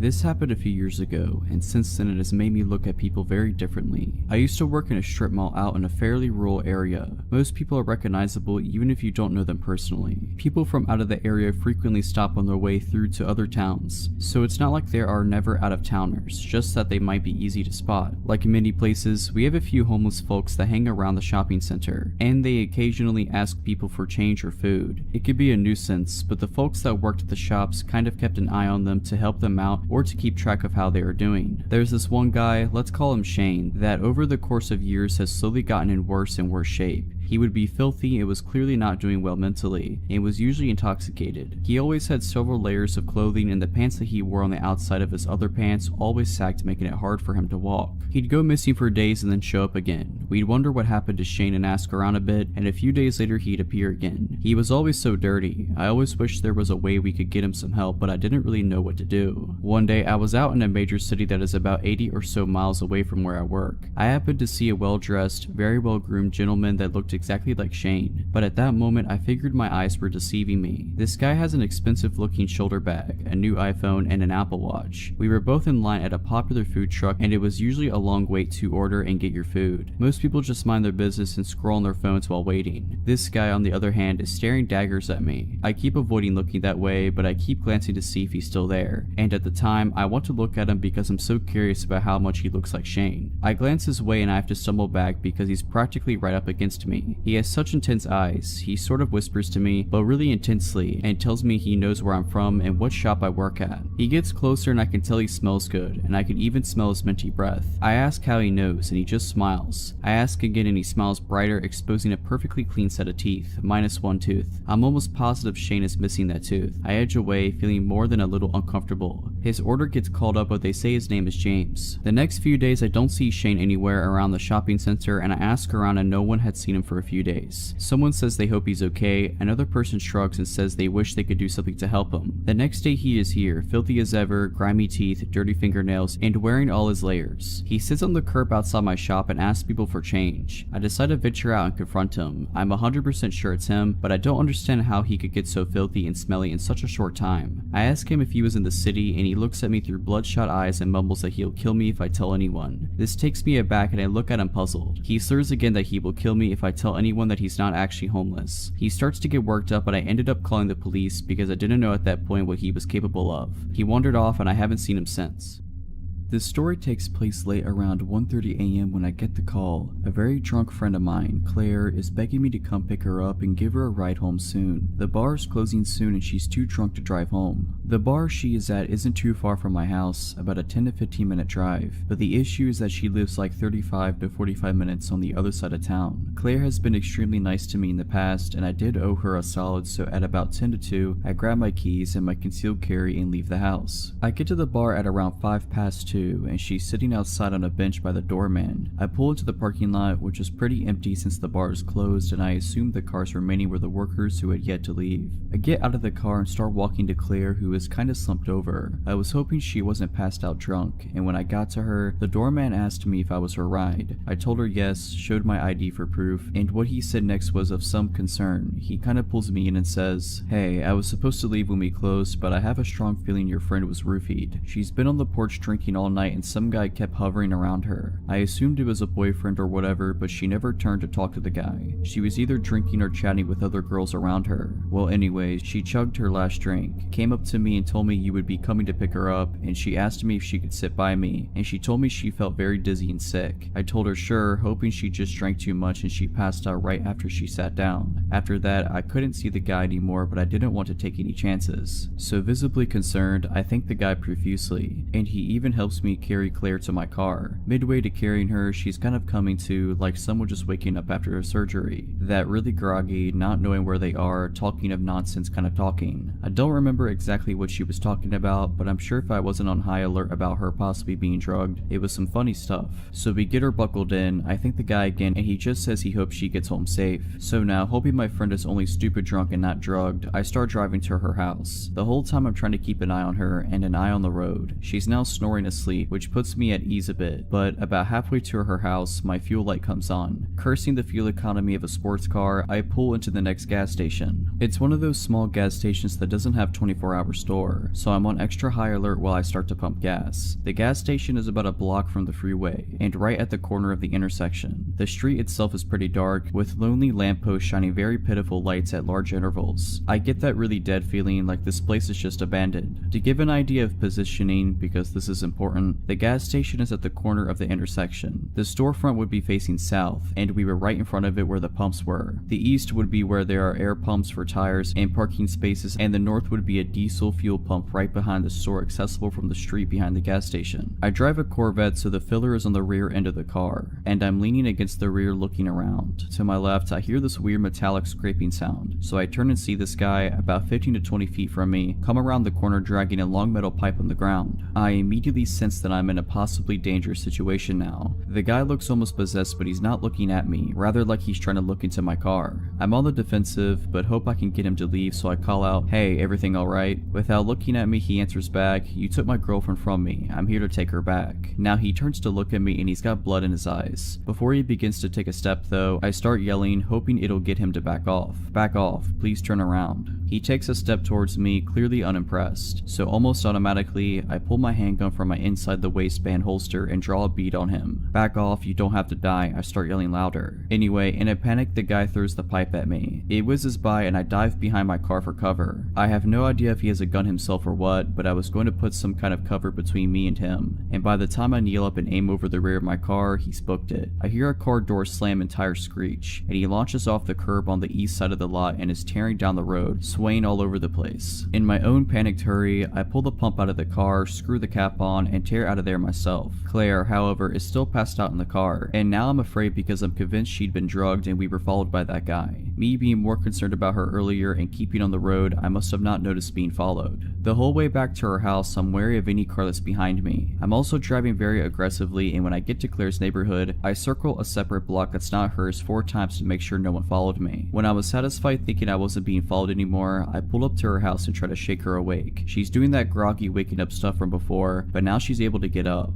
I'm able to walk her. Thankfully, I was worried I was gonna have to call an ambulance if she didn't wake up, and I get her keys from her bag. I managed to walk her inside, and at this point she's kind of coming around, asking me what's going on, where she is, etc. I tell her she's home and get her to lie down. She's completely lost looking, and her eyes start welling up. She clings to me and starts sobbing. She's still very out of it, but I'm guessing she realizes something bad was going on or attempted on her. I was able to get her to lie down and get her to sleep. I write a note for her which pretty much said, "Hey, I'll be in the next room. We're going to the hospital in the morning to get you checked out." Fast forward to the morning, she's sick as a dog, and after she expelled some demons from her stomach, I drove her to the hospital where she got tested and treated. I still shudder to think what might have happened had I not had my CCW with me. Claire still doesn't remember much from the night except calling me and wanting to sit next to the doorman. They did a urine test at the hospital and found traces of rohypnol, roofies. In the days after we went to the bar and let them know what happened, I gave as good description I could of the guy. Claire decided against filing a police report, and I respectfully went with her wishes. My advice is, either be with friends you trust when you go out, or at least be vigilant if you're by yourself. That night could have ended badly in 1,000 different ways, but thankfully everyone made it out safe.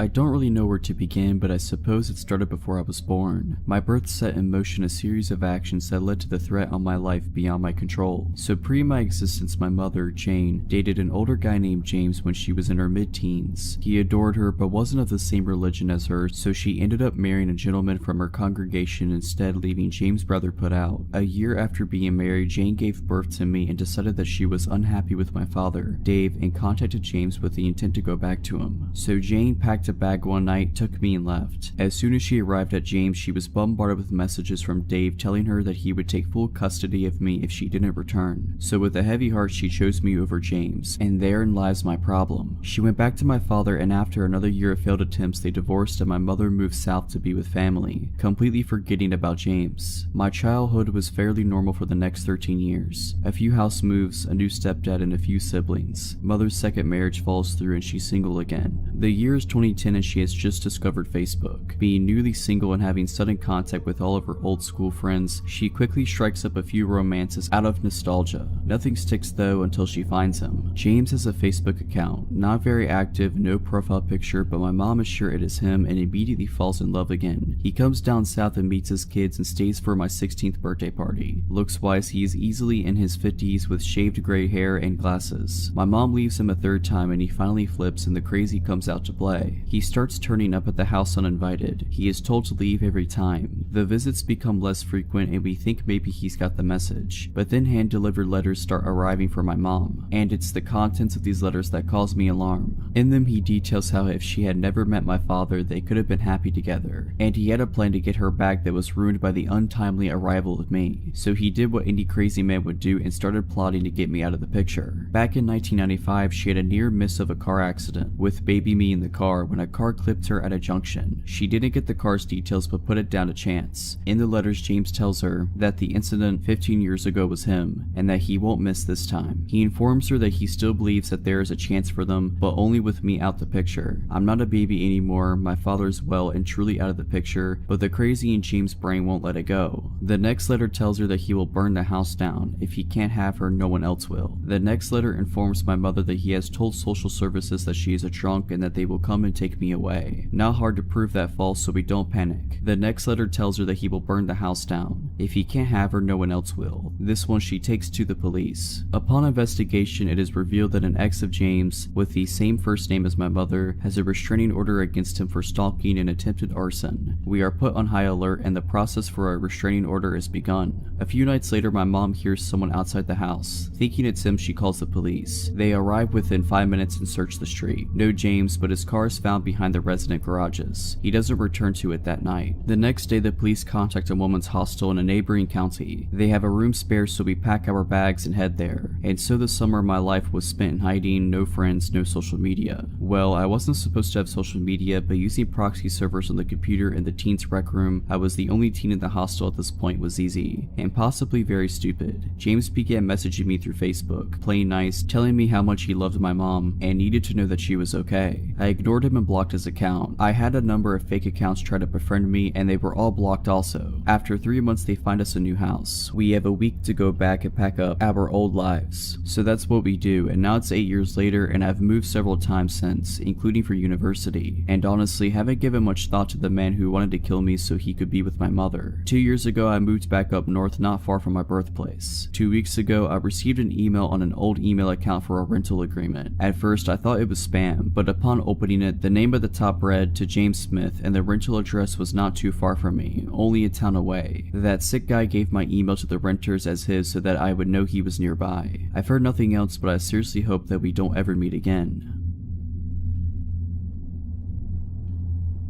This just happened to me a few nights ago and I am still shaken up, so bear with me. I am a female bartender at a small cafe that doubles as a venue. During the day we serve coffee and lunch, and at night we have a full bar with bands, comedy shows, etc. On this night, there was an open mic comedy show. Not a lot of comedians showed up, so we ended up closing up shop early and I was ready to go home. I had a patron come in and order a single beer during the comedy show. He was acting nervous. I get customers that are shy or don't want to talk to people, so I didn't think much about it. He sat down, sipped his beer, and watched the show. Since we closed early, everyone was pretty much gone and I wanted to lock up and clean so I could get home. After I escorted the last couple out of the bar and got ready to lock the door, I see the man from earlier walk down the back hallway and into the men's restroom. Not even a minute later, he burst through the door yelling, "Hurry, come back here, I need help." I stood at the opposite end of the hallway and asked him what was wrong. "The toilet is overflowing, there's water all over the floor, help me clean this up." I could tell that something was wrong and I replied, "It's okay man, it happens, I'll mop it up, I'm just trying to close it up right now." He continued to argue with me, trying to get me to come into the bathroom with him as I stood about 20 feet away down the hallway. Finally, he walks towards me very aggressively and tries to grab my arm. "You need to come back here now," he says. I immediately put my hands out in front of me so he cannot come any closer and I tell him he has to leave. He walks outside and I lock the door behind him. I check the bathroom and it is completely spotless, no water on the floor at all. I flush the toilet and the urinal and they are both working fine. I start to get nervous and I take my large pocket knife and clip it to my waistband of my my pants just in case. As I'm cleaning our espresso machine and putting toppers in the liquor bottles, I hear a tapping noise. I look up at the front of the store, which is one big window that has a few curtains covering it. The same man is tapping on the window, waving at me and laughing like a maniac. I watch him walk over to the door and pull on it. It doesn't open since I had locked it after he left. He starts screaming and pounding on the glass, saying, "Open the door, I'm gonna kill you." Fight overcame flight at this point, and I walked around the counter and about 6 feet from the door. I pulled out my knife and locked eyes with him and yelled, "I'm calling the cops, get out of here." He smiled and walked out of the view of the window. At this point, all of my adrenaline had crashed. I locked myself in the office and called 911 crying, explaining that I'm alone and a man tried to lure me into the bathroom and was outside trying to get into my bar. I waited an hour and a half, no police showed up.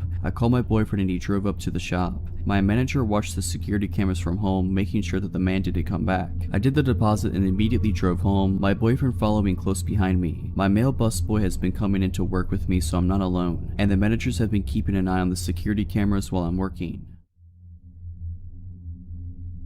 This story happened more than 10 years ago when I was still a student. A bit of backstory. As with most students, I was always broke and had a few ventures apart from my part-time job to bring me extra money. One of them was house and pet sitting. I have always had a love for animals, so when this couple contacted me to ask to house sit for them for the last few days before they returned for their overseas trip, as the last sitter had bailed on them and their 6-month-old golden retriever puppy would be alone, I jumped at the opportunity. The fact that they promised to pay me the full 2-week fee for staying there less than a week made it just more appealing. Little did I know how bad it would turn out. I got the details, got the keys from the agent, and headed over to the house as it was already after 5 p.m. and almost dark, as it was early spring. I got to the house, which was a really nice place, but it bordered a not so good area that was and still is prone to crime, house break-ins, robberies, etc. The first 4 nights went without a hitch, watching movies, jacuzzi, and just generally enjoying myself. The owners would have returned on the 5th day, fairly late at night. I went over to check on the dog. I got a call from them at about 10 p.m. saying their flight got delayed, so they're going to stay in a hotel and do the 3.5-hour drive back the following morning, and asked if I could sleep there again that night, which was fine. I was already there and had my overnight bag still in my car. I called my dad to let him know of the plans, as I was still staying with my parents, and he specifically asked what the address was. I normally did not give them details like that because I was old enough to look after myself. I still believe to this day that probably saved my life. I eventually got to bed about 1 a.m. and it felt like I had only slept 5 minutes when I was awoken to a window breaking, and I could hear movement and what sounded like footsteps running down the hallway. The first thing I did was grab my phone and just hit redial. Thanks to my old Motorola phone, redialing was as simple as pressing one button, as my dad was the last number that I had called, hoping that he wakes up from the call. I then dropped the phone in between the headboard and mattress in case my dad picks up but he can hear what is going on. I had barely done that when the first guy stormed through the bedroom door. I could see a silhouette and he had a knife in his hand. When he saw it, he raised it and came at me. Now, one thing to those that are unfamiliar with South Africa and the crime: robberies and house invasions usually are very brutal and violent. People get murdered or tortured if they are in the slightest retaliate or don't cooperate with the robbers. Out of instinct, I raised my legs back when he came at me, and when he came within reach, I kicked both legs out as hard as I can. When I kicked and made contact with the guy, he completely lifted off the ground and shot into the wall. Luckily, the knife shot out of his hand as well. Before he got the chance to get up, I was on top of him, driving my right knee into his face and in return, his head into the wall. I knew that my life depended on it, so I put in some extra force. The guy dropped like a sack of potatoes, but before I could get up, I heard the sound of a pistol cock and I froze. It felt like all the blood drained from my body and I just became numb. He stood like that with the pistol against my head for probably less than 10 seconds. I did not move, and he eventually said in very broken English to get on the bed, face down. I panicked, but thought if he wanted to shoot me that he'd already would have done so I did as he said. He threw a blanket over me, and I turned into a fetal position with my back against the wall, just so if they wanted to stab me that I had my legs and arms in front to protect my body. Now, by that time, I had forgotten that I had called my dad, and the guy that I had need is still down. I heard a third guy come into the room, and I could hear what sounded like Portuguese to me. I could not understand what they said, but I recognized it, as we used to go to Mozambique on holiday a lot, and that is the main language spoken there. The one guy tried to get the guy that I put down off the ground, while the other started to ransack the house, shoving valuables into a big bag. It was about at this time that I heard tires screeching and a car approaching at what sounded like Mach 2. The car skittled to a halt right in front of the gate, and I heard someone scream. It was my dad. The three inside the house panicked and ran out the back door and tried to jump the fence. My dad opened fire, shooting in their general direction. I grabbed the house keys and pressed the gate remote, and my dad called the police while he came in. I met him at the front door and we walked out to the car to wait there for the police. It took them over an hour to get there, some excuse of no vehicle available. By that time I had calmed down and started to look for the dog. I could not find her anywhere. I grabbed a flashlight from my dad and started scanning the surrounding yard, and as I got to the corner I could see her laying on the ground. I got to her and saw she was dead. Later autopsies revealed she was poisoned, and the police found pieces of meat laced with poison near the fence. Poisoning is pretty standard practice in my country for dealing with dogs at a house or area that is targeted for a break-in or robbery. I was fuming and so sad. The police was also pretty useless and had a I don't give a crap attitude, and barely took our statements. By that time it was starting to get light, and I retrieved my bag, phone, and locked the house as good as I can without touching anything, and drove home behind my dad. Only when I got home I got the story from my dad's side. He said he answered my call only to hear the shouting and what sounded like fighting going on, and when I did not respond he flew out of the house and raced over. Luckily he asked me for the address the previous night, and he knows the area well to know exactly which house it is. Now my dad got there pretty quickly, and he said he stayed on the line the whole time, only hanging up when he stopped at the gate. My parents' house is about 6 miles from there, through a residential area. It's normally about a 20-minute drive. The call duration was 7 minutes and 13 seconds. I met the detective there later that day, gave my statement, they took fingerprints etc, and the owners got back about the same thing. The rest of the day was a blur, as I came down from the shock and adrenaline. Now that is not where the story ends. About 7 or 8 months later I got a call from the detective telling me they caught the guys. The one that I had need apparently was the leader of the group. He had 4 counts of murder, I think 8 to 9 for attempted murder, multiple assaults, aggravated assault, over 100 house break-ins and robbery. I was shocked. The detective told me that if I had not taken him out first and fast that night, I would have definitely not gotten away so lightly. Now, this is also not where the story ends. 3 days later, I get another call from the detective saying that I should be careful as he had escaped from custody and they have not caught him yet. I was not worried too much as the robbery wasn't at my house and I had changed cars, so he would probably not find me. Also, I got my firearm license and carried my pistol on me 24/7. I did not hear anything after that until about 2 years later, when I saw the detective in the grocery shop. We started talking about the case, and she told me that he was killed during a home invasion. He broke into the wrong house, and the owner was waiting for him, pistol in hand. Shot him once in the stomach, and one in the neck. This whole ordeal has made me more vigilant, heightened my situational awareness, and made me a little paranoid to double and triple check all doors, locks, etc. But I'm just glad that they were brought to justice. Back in the winter, I had returned home to New York City and was getting used to the usual schlep on the subway to get to and from work and around the city in general. I had just left a cancer fundraiser event around 7 PM and was only going a few stops over to where my house was on the N train. My little sister and I sat chatting quietly as the train began to move. A medium-build man with a gray pea coat and a beanie made contact with me and hurried over. He bent down close to my face, extending his arm out for a handshake and said, "Hello there, you are very beautiful. How you doing? What's your name?"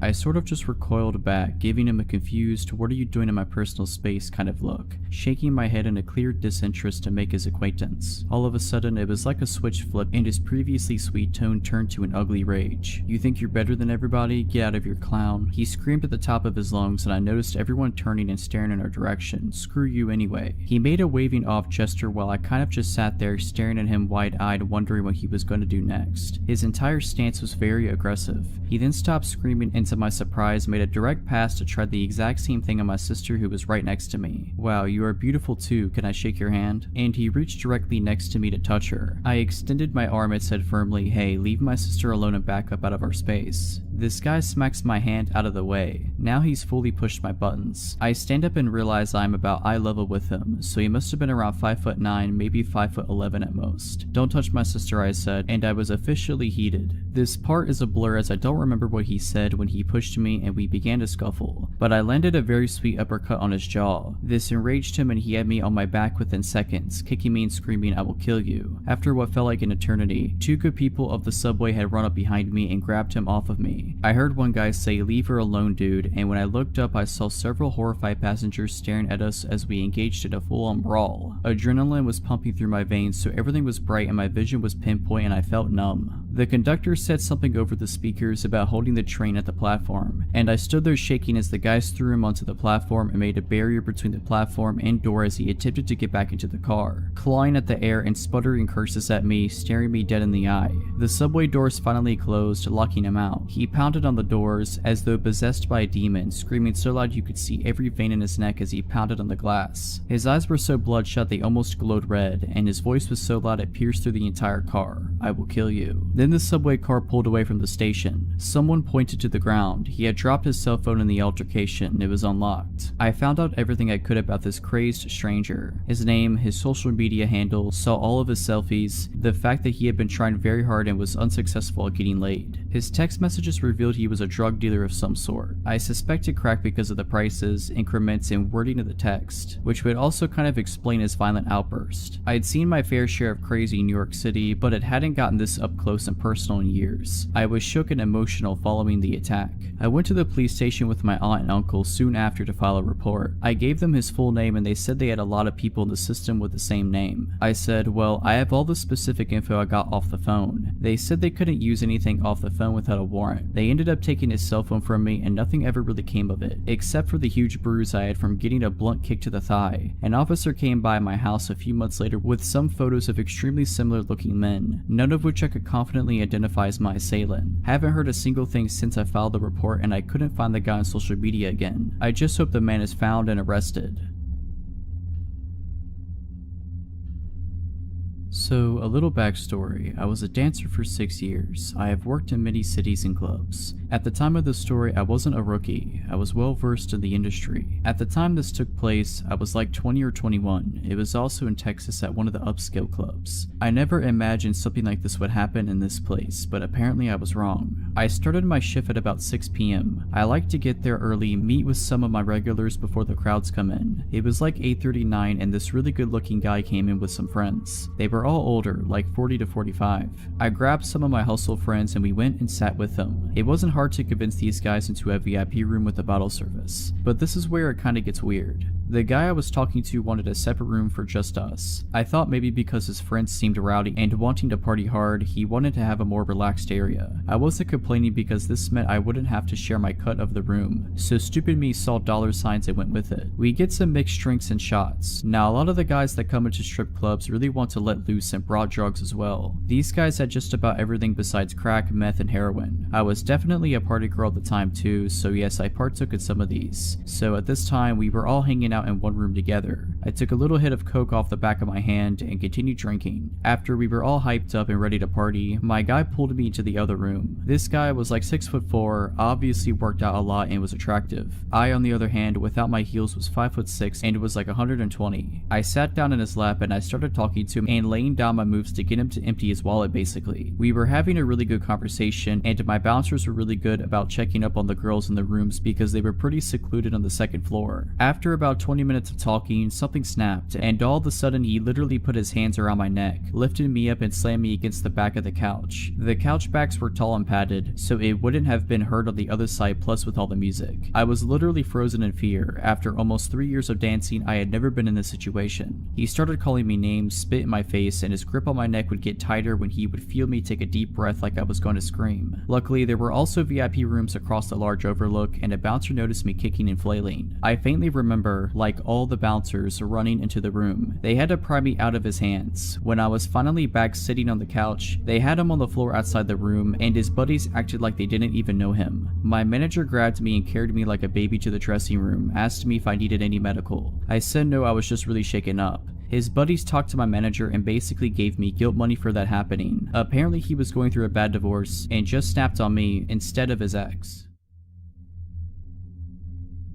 When I was 18, I was living in a small town. I was friends with rowdy skaters around and they helped connect me with this dude who sold weed. He was 29 years old, I think, at the time. He gave me pretty good deals and lived nearby. I wasn't driving at the time, so this was convenient for me. His name was Max. Max had always struck me as a weird dude. We had normal weed buying interactions that never lasted more than 10 minutes. Buy some weed, maybe smoke a bowl, that's it. He'd often tell me he could drop it off at my house, but I never let him because, as I said before, he was weird. I wasn't afraid of him, but was definitely aware that his offers to deliver to me were weird. One day in May of 2018, I was invited to a bonfire by the same rowdy skaters that introduced me to this guy. I had no idea he'd be there, nor was it important to me at all. I brought the guy I was dating at the time. I said hey to everyone including Max. We stayed for a couple hours and some of them played some music on their guitars. Nearing the time I was leaving the bonfire around 11 p.m, Max was getting upset about something and threw his guitar into the bonfire. I didn't know what he was angry or upset about and paid no mind to it. This happened as I was leaving with the guy I was dating. I went to bed and woke up to paragraphs on paragraphs of crazy texts from Max ranging from 1 a.m. to 5 a.m. Like a constant stream of texts stating things such as, "You know how much I loved you, you are cruel." He would go back and forth between saying, "I would give you the world if you'd let me," and "You really do deserve him though." He said really scary things like, "You are a predator and should be snubbed out, just wait," and "You are stuck, I will either love you or hate you to the fullest extent my powers behold. Right now I pray the worst death on you and that guy you're with." To top it all off, he said, "Losing you is like losing a mother to me." He told me to tell him I never loved him and that I wouldn't hear from him again if I did. So that's what I did. I said, "I never loved you, do not message me again." I left it at that. I didn't get a response, nor did I care to get one. Max had never expressed any romantic interest to me, asking me out or anything. This was all out of nowhere and he was 11 years older than me. I was barely 18. That night he cut his long hair off and posted photos naked on Facebook, curled up in fetal position talking about being a statue of shame. It's as if he had a breakdown, but I had no intention of causing that and didn't think I would even offend anyone by bringing this guy I was seeing. Everyone else seemed to like the guy that I brought. About a week later, Max texted me pretty late at night and asked if I had seen the flowers he spread along my sidewalk, saying that he stole every flower in the vicinity of my neighborhood that night. I asked how he knew where I lived and said I hadn't seen the flowers, so he must have had the wrong house. I also told him he shouldn't do that as I never felt anything for him and so on. He told me that he had heard I lived on the same block as another one of the skater guys I had and he wasn't wrong. The skater guy I lived by was on the other side of the block and I never walked that way, so I never saw the flowers. I blocked his number and didn't hear from him again for weeks. Weeks later, I woke up after a rough night and there were loads of flowers on the sidewalk right outside my house along with a little bouquet at the top of my walkway. I was pissed. I wasn't scared yet and stupidly I unblocked his number and texted him asking why there were flowers outside of my house. This confirmed that this indeed was where I lived. I still to this day feel so stupid for texting him and making it known that after weeks he had found my house. He responded saying, sounds nice, that was me." I blocked his number again. About a week later, I was out of town and my roommate texted me a photo of a heart with a peace sign inside of it and my name written under it drawn in chalk outside our house. When I got back into town, I went to the courthouse and began the process of getting a stalking order against him. When I left the courthouse, I went to Max's work and told him he needed to stop this behavior and that he was stalking me. He looked me in the eyes with no facial expression and said, "If you don't leave, I am calling the cops." I got angry and said loudly, "Call the cops, I was just talking to them about you," and left his work in a rage. Soon after this, I began driving again. I once drove by him and he noticed it was me. The next day, I woke up with my car covered in flowers. I presented my case to the judge and she put the stalking order in place. He was served with it by police officers and I thought that was that and he wouldn't be bothering me again. I was wrong. After the stalking order was served, he made several other chalk messages on my sidewalk, left random gifts for me like chalk and beheaded my little pony heads on beer bottles. I always brought these things to the police station, but they said I needed to catch him doing it, take a photo or get a security camera.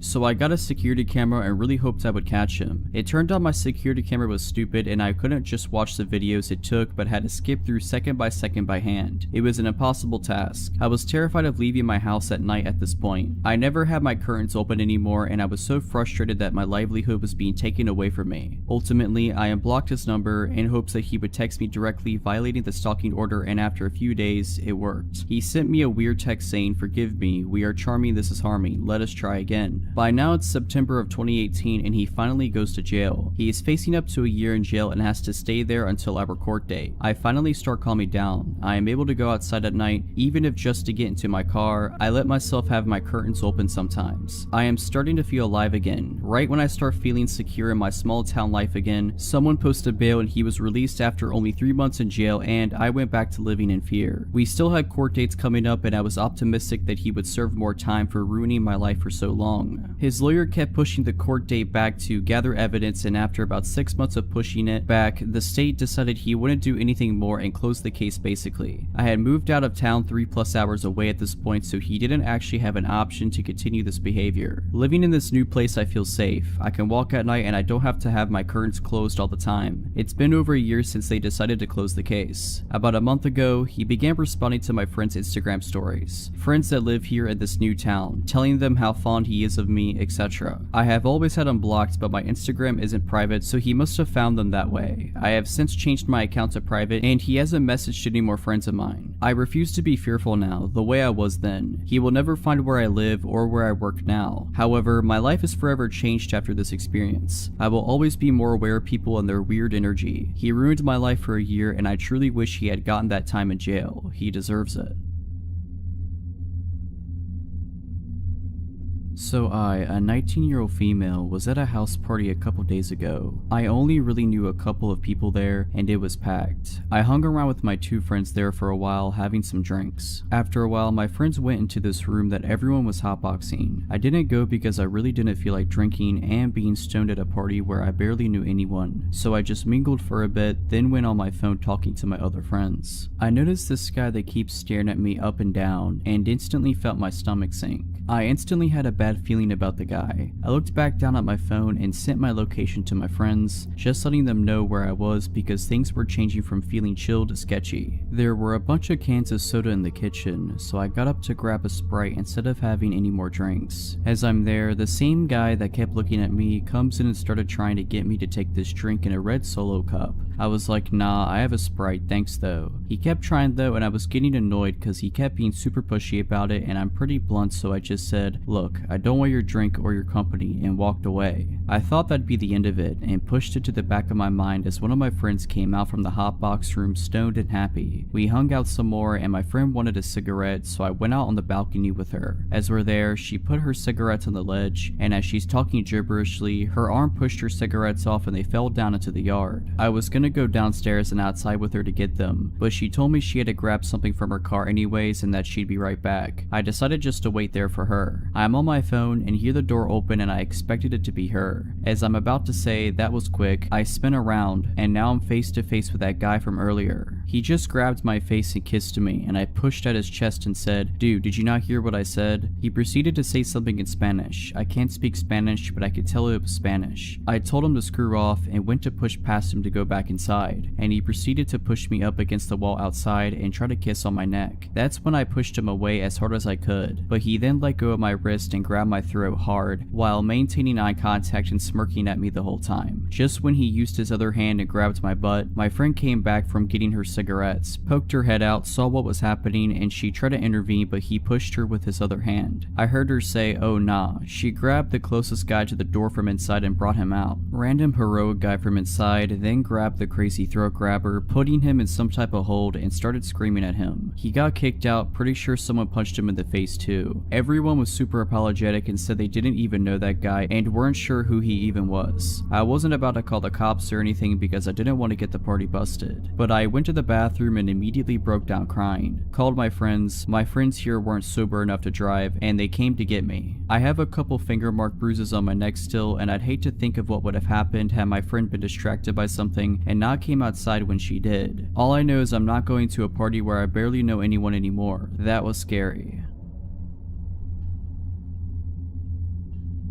This happened when I was 4 or 5 years old. I was at a rather large toy store with my dad and sister, who is 2 years older than me, so that I could pick out a birthday present for a friend of mine. My dad and I were looking at the Lego aisle they had available, while my sister was shuffling around, bored out of her mind. At some point she wandered away. I was looking at the box of a castle set, wishing that it was my birthday coming up, when my sister returned and tugged on my dad's arm. What is it, sweetheart? He asked without looking away from the box he was holding. I think he also wished it was his birthday coming up. There's a man. Oh, never mind, he's gone now. My dad looked at her, putting the box back on the shelf. What man? He asked. There was a man who asked if I wanted to come see his puppy, and I said that I'd have to ask you first, but I don't know where he went. My dad took the box out of his hands and put it back on the shelf. then took my hand in his and put his other hand around my sister's shoulders. "Well, let's go find him," my dad exclaimed, and began leading us toward the checkouts. Now, like I said, this toy store was rather large, and we were walking pretty fast. When we got near the checkouts, my sister pointed at a man who was just about to leave the store and said, "That's him." I could see how she recognized him from behind, as he had very long hair. It went halfway down his back. I remember him having a black winter coat on, which was strange because it was a pretty warm day. We walked even faster until we were at the nearest checkout, and my dad said to us, "Stay here with this nice lady for a second," referring to the cashier. He then ran up behind the man, who was now almost out the door, and threw his hand on his shoulder so hard I could hear it. My dad spun him around to face him, then began yelling, "Where's this puppy you wanted to show my daughter?" People around started looking over at the commotion, and my dad continued, "You wanted to take my daughter to see your puppy. Where is it? I want to see the puppy too." The man was stammering and stuttering and trying to get away, but my dad had a firm grasp on the guy's shoulder. Turning his head to where we were standing, my dad yelled to my sister, "Is this the guy who asked you to come see his puppy?" My sister silently nodded her head and then looked at her shoes. I think she thought that she was in trouble. I didn't blame her. Our dad was yelling really loudly, "Is the puppy in your car? Where's your car? Is that it over there?" He pointed out the glass door into the parking lot. "Or is that your car? Is that where the puppy you wanted to show my 6-year-old daughter is?" I remember thinking that if he just let go of the guy, he could lead us to the puppy. Before I knew it, 3 men in yellow jackets had come. There was a word on their jackets which read security. My dad let go of the man and the security guards held him instead. My sister was crying by this point. My dad walked back to us, once again taking my hand in one of his own, and putting the other around my sister's shoulders. He asked the cashier if she had a phone he could use, and she took us to the office. He called our mom to come pick us up, then assured my sister that she was not in trouble. In fact, she was in the least amount of trouble anyone has ever been in the history of the world, simply by coming and asking for his permission to see the puppy. I asked him if we were still going to see it, and he just looked at me and said, "Sorry son, the puppy ran away." Our mom came in just a few minutes, and as we were leaving, there were police cars pulling up.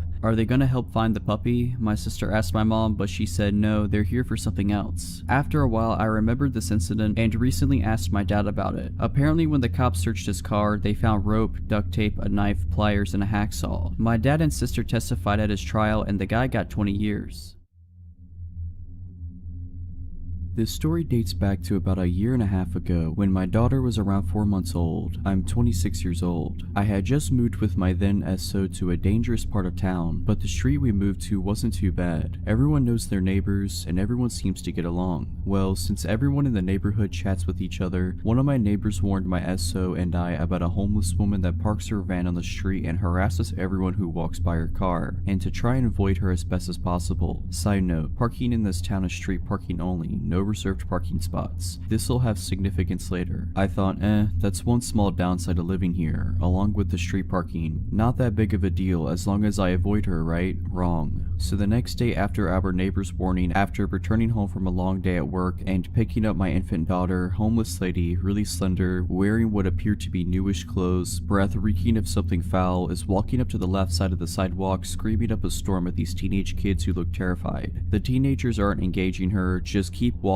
and looking at each other with uncertainty. I stay on the right side of the sidewalk, even though I knew I'd have to cross the small street to the left where my apartment was located. My daughter wakes up from her nap in my arms and begins to coo. Homeless lady spots me crossing the street with my purse, work bag, my baby, her baby bag, and decided it's a good idea to come up and chat me up about her conspiracy theories as I'm walking up to my apartment. Fine, no big deal. At least she's not bothering the kids anymore. Then as I'm fumbling to get my keys to open the gate that leads to my complex, she asked for money. I told her the truth, I'm sorry but I don't carry cash on me. All the while trying to hold onto my baby, find my keys, hold my bags. Her response, "Stuck up lady." And then she continues muttering under her breath, which I must repeat was bad, and starts harassing more kids down the block. A couple months go by and she continuously comes up to harass me, as if she doesn't recall who I am every single day. Every day I politely apologize and say I need to get home, or I don't have any money, still, or I simply don't have time to chat right now. Every answer I gave her was met with an insult both directly and under her breath. At this point, I am still not concerned. I've always had a soft spot for the homeless, and I am aware that this lady has severe mental illness. I always apologize for not having money to give, even through the insults. One night, around midnight, my daughter wakes up crying horribly. My SO and I take her temperature, 103 fever. I tell him it's time to take her to the emergency room immediately before it gets worse. We gather everything up, and I gently take her from bed and lay her against my chest. She's so helpless, weak, burning hot, and whimpering terribly. I still want to tear up thinking about it to this day. So as we walk out of the apartment, my SO says he will run down 3 blocks to grab the car. Remember, it's all street parking, so we often had to park blocks away. I say okay, I'll stand in front of the apartment so he could just pick us up and we can book it to the ER. Wrong choice. I watched as he ran all the way down the street and turned the corner out of sight. Then I look back at my baby and start rocking and shushing her, so that maybe she could get a little bit of sleep/rest before being up at the hospital all night. Moments later, when I look up, homeless lady walks around the same corner that SO just ran around and makes a beeline straight towards me. I get a little uneasy as I have a sick baby in my hands, but maybe she'll leave me alone this time, right? Nope, that was wishful thinking to the max. I'll label homeless lady as HL and me as me. Homeless lady, in a voice loud enough to wake up the entire block. Oh hey there sis, daddy just told me that baby's done sick and she needs a healer. Me, still trying to gently rock my baby as she startled back awake and wondering why he told this lady about my baby being sick. What? Sorry? Homeless lady, I'm a healer. My mama and I have been healers since birth. Give me that baby. Me, still trying to give her the benefit of the doubt, knowing she's mentally ill. Sorry, I'm waiting on her dad to bring the car around so we can take her to the hospital. Can you keep your voice down? She's trying to sleep. Homeless lady, nah girl, I'm a healer. Didn't you hear me? I done said I was a healer. You know what a healer is, don't you? Give me that baby. Now at this point, she reached out and put her incredibly dirty hands on my daughter's leg/foot and wouldn't let go. Me, excuse me, let her go now. Homeless lady, give me that baby. Me, she's very sick, you're waking her up. Stop. Her, let me heal her. Me, if you don't let go right now, I will kill you. It was at this point that she and I locked eye contact, and her facial expression was what I can only describe as the most terrifying, evil look a person can give, with her eyes and smile widening with every passing second. She then broke out in a laugh so loud and terrifying that I can't believe I didn't piss myself. By this time, my daughter was crying hysterically. My internal dialogue went something like this. Where is SO? I'm gonna have to set my sick infant daughter on the ground and beat this lady up just to get her to not kidnap my kid. It also crossed my mind that if I did that, I'd probably be the one arrested. Like a Hail Mary, my SO comes around the corner in the car and I reiterate to the lady that my SO is now here and if she doesn't stop harassing me, I will kill her. This finally struck some chord inside her brain and she took off running down the street, cursing profanities very loudly. My daughter's cry has me in tears too after being yanked so hard by this lady. I still wonder what could have happened if she yanked hard enough to take my sick daughter. My SO ended up admitting that he felt bad for her, so he told her that our baby was sick and even struck up a conversation with her about it. All the while his daughter and I were waiting outside past midnight alone in a bad area for him. Needless to say, he's now my ex. He even later laughed about the entire thing and told me I was exaggerating and she was harmless. He also still struck up regular conversations with the woman after that anytime he'd see her, and it infuriated me. I don't think anyone who would have seen the look in this woman's face would label her as harmless. She looked very much like she was ready to harm.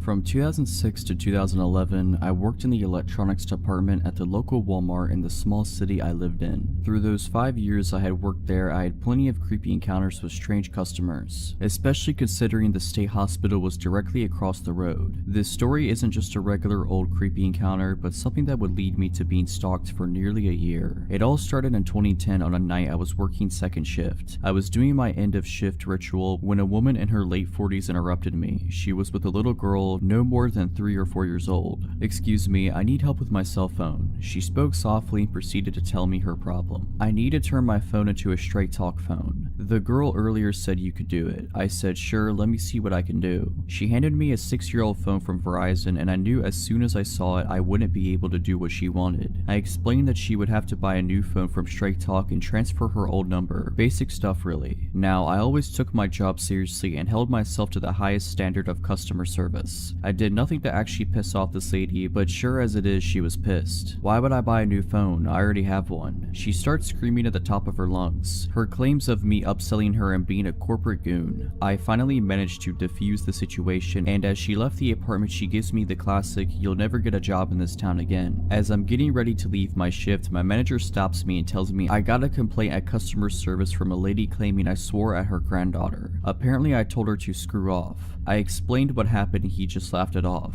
My managers knew it was very unlike me to say anything like that to a customer. I wish the story ended there. For the next several weeks I would get complaints about things I'd never done, sometimes even on my days off. I would come into questions from management nearly every day. It was complaints ranging from me being rude to a customer all the way to me doing drugs in the parking lot on break. All these complaints were coming from two women. As it turned out, it was the cell phone lady and her adult daughter. It turns out they have even been scoping out my work schedule and started coming in nearly every day. They would walk through electronics to make sure they saw me, and later that night I would have a complaint. This happened for months. It happened so much management deemed her, my name, favorite customer. To be honest, I didn't care much. I even thought it was pretty funny. I never got in trouble and everyone knew these ladies and just blew it off. I started caring when she took it to a new level. She started to follow me around. I would see her when I was around town. She made it clear she knew where I lived and would regularly walk by my house. I would see her standing out front just looking at my place. I began getting complaints to the city about my property, grass too tall, the old shed in my yard, my fire pit, basically everything. She even found out my girlfriend's name and began complaining at her job. I knew it was her. She would make it so clear that she was following me. Sometimes she would stop in and ask me questions at work and act like the nicest customer. A few times she asked me things like, "How's your girlfriend?" or my favorite, "How can you afford that big house on your little Walmart wage?" For about 7 months she stalked and slandered me. I started telling her I knew what she was doing and to stop. But she played it off. I couldn't report her. She never once threatened me. She was just making my life hard. By this time, everyone in my life knew about this woman. One night, I'm grabbing dinner with my friends from work and we're joking about it when someone says, "What if you just counter-stalk her?" At first, I thought it was a terrible idea, but this convinced me it would work and they would all help me. So we hatched a plan. It went as follows: find her job, find her name and address, make complaints in the same manner as her, find out all the rumors she told about me, make it clear that we know, show her that we have numbers. I found out her information easily enough. Turns out she didn't live anywhere near me. I was even friends with a few of her coworkers. They would keep me informed on crazy stuff she said about me and even told her to stop. We began doing exactly what she was doing to me. We did this for about 4 months. The more we dug into her life, the more I found out about how obsessed she was over getting me in trouble. She had claimed that I assaulted her. She urged others to report me and follow me. She told police I was a potential drug dealer. Eventually we won though. She started putting together that there were 6 of us digging into her life and asking questions about her. My last month at work I didn't get a single complaint. In fact, I never even saw her anymore. The day after I quit though, I heard she was in the store complaining about a new person after asking one of the managers why I quit. I'll honestly never understand why she was so bent on destroying me. I just told her to buy a $20 prepaid phone. I work about a mile from my house, in a pretty small town, 100,000 people-ish, spread out. I grew up in one of the largest cities in the States, so living here has been a bit of a culture shock. It's very easily accessible by walking, so I never drive. About half a year ago, I finished work around 1 AM. Nobody is really out past 8 PM here. A huge shock coming from a big city, so the park I walked through was utterly deserted. I live in one of the safest countries in the world, not America anymore, so it's easy to forget just how vulnerable I still am. I honestly didn't feel uncomfortable at any point in my walk until I rounded the corner past some basketball courts nearby my house. I was still about 2 minutes away from home, and this stretch of my walk was completely dark. The moon was massive that night. While I had welcomed its light at the beginning of my journey, in the absence of streetlights, it actually made things look pretty eerie. I had walked this path hundreds of times, but tonight something felt off. I'm not a fearful person in any sense of the word, but I was really on edge suddenly. Then I saw it, a van in the parking lot next to the courts, with its side door open. I picked up my pace and kept an eye on it. There are usually cars in that parking lot. I live in a tourist town and backpackers often stay in their vehicles to save money. I'd never seen one with its door hanging open like that in the middle of the night though. I was so focused on the van that I missed the man walking out from the trees near the courts, until he was a mere 30 feet behind me. He was walking fast, and there was little doubt that he was heading straight towards me. I was at a loss for what my next action should be. Screaming would wouldn't do much. I was still too far away from any residences. I usually carry a glass water bottle with me for protection. We have very strict laws on weapons, but had left it at work that night. My phone was dead. Everything I knew better than to do, I'd done. I hesitated running on the off chance that he didn't mean to act sketchy. I also knew I couldn't outrun him. I saw a little dark blur darting across the library parking lot at the back of the courts. It didn't even register to me what it was. The whole situation was so surreal. The guy was behind me now, and judging by his footsteps, he hadn't veered course. I quickened my pace, felt out my keys in my purse, and slipped them in between my fingers. I heard a slight jingling noise and everything suddenly made sense. The blur was Apollo, the large black cat that often walked me home on the stretch after the park. Tonight, he was doing that weird cat run, where they get really low to the ground with their ears back. I had an impression that he was angry, but he was moving too fast for me to see his face properly as he rushed past me. I kept walking, but the heavy footsteps were retreating now. I didn't dare look back, and kept moving forward quickly. Apollo was suddenly by my side, still staying low to the ground and stopping every few feet to look behind him and hiss. Then he would do that weird cat run to catch up with me. He walked the whole way home with me, as he had done so many times, but I'd never seen him act like that. As we neared my gate, he visibly relaxed and flopped on his back. I coaxed him inside the gate before giving him some massive hugs and head bumps. I stopped walking home by myself at night and still saw my sweet little cat friend often. I never saw him behave that way again though. Apollo moved away 3 months ago. I still miss my little buddy and often think about how strange that night was. I wish I'd turn around to see him chase the guy off. I've heard so many stories about dogs protecting people, but rarely about cats. I am 20 years old. I live in the suburbs in a small residence of 6 houses. My gate is very often broken, including today. That means 80% of the time it is wide open, so everyone can fit into the small courtyard. My house has 1 floor. There are 4 bedrooms including mine, and downstairs there is a guest bedroom which is used as a treatment room because I have big health concerns. This is where all the equipment, medicines are stored, like morphine and doses that could kill an average person, and this is where the care takes place. Also, I have a dog. I am very close to him. He is a little bit all of my life. He feels everything to the point of feeling my epileptic seizures before they happen. To recognize the nurses who are arriving, he recognizes by the sound of their tires when they arrive in the yard. He never barks except when there is a problem. And finally, a nurse spends 4 to 5 times a day to give me care at home, including infusions. This is important for the story. That morning, like every morning, my liberal nurse arrived at 8 a.m. For the rest of the story, I'll call her Sandra. She takes care of me as usual. That is to say, an infusion of a painkiller. She replaces the antibiotic diffusers, she makes me do blood tests, and remakes the cassette of my morphine pump.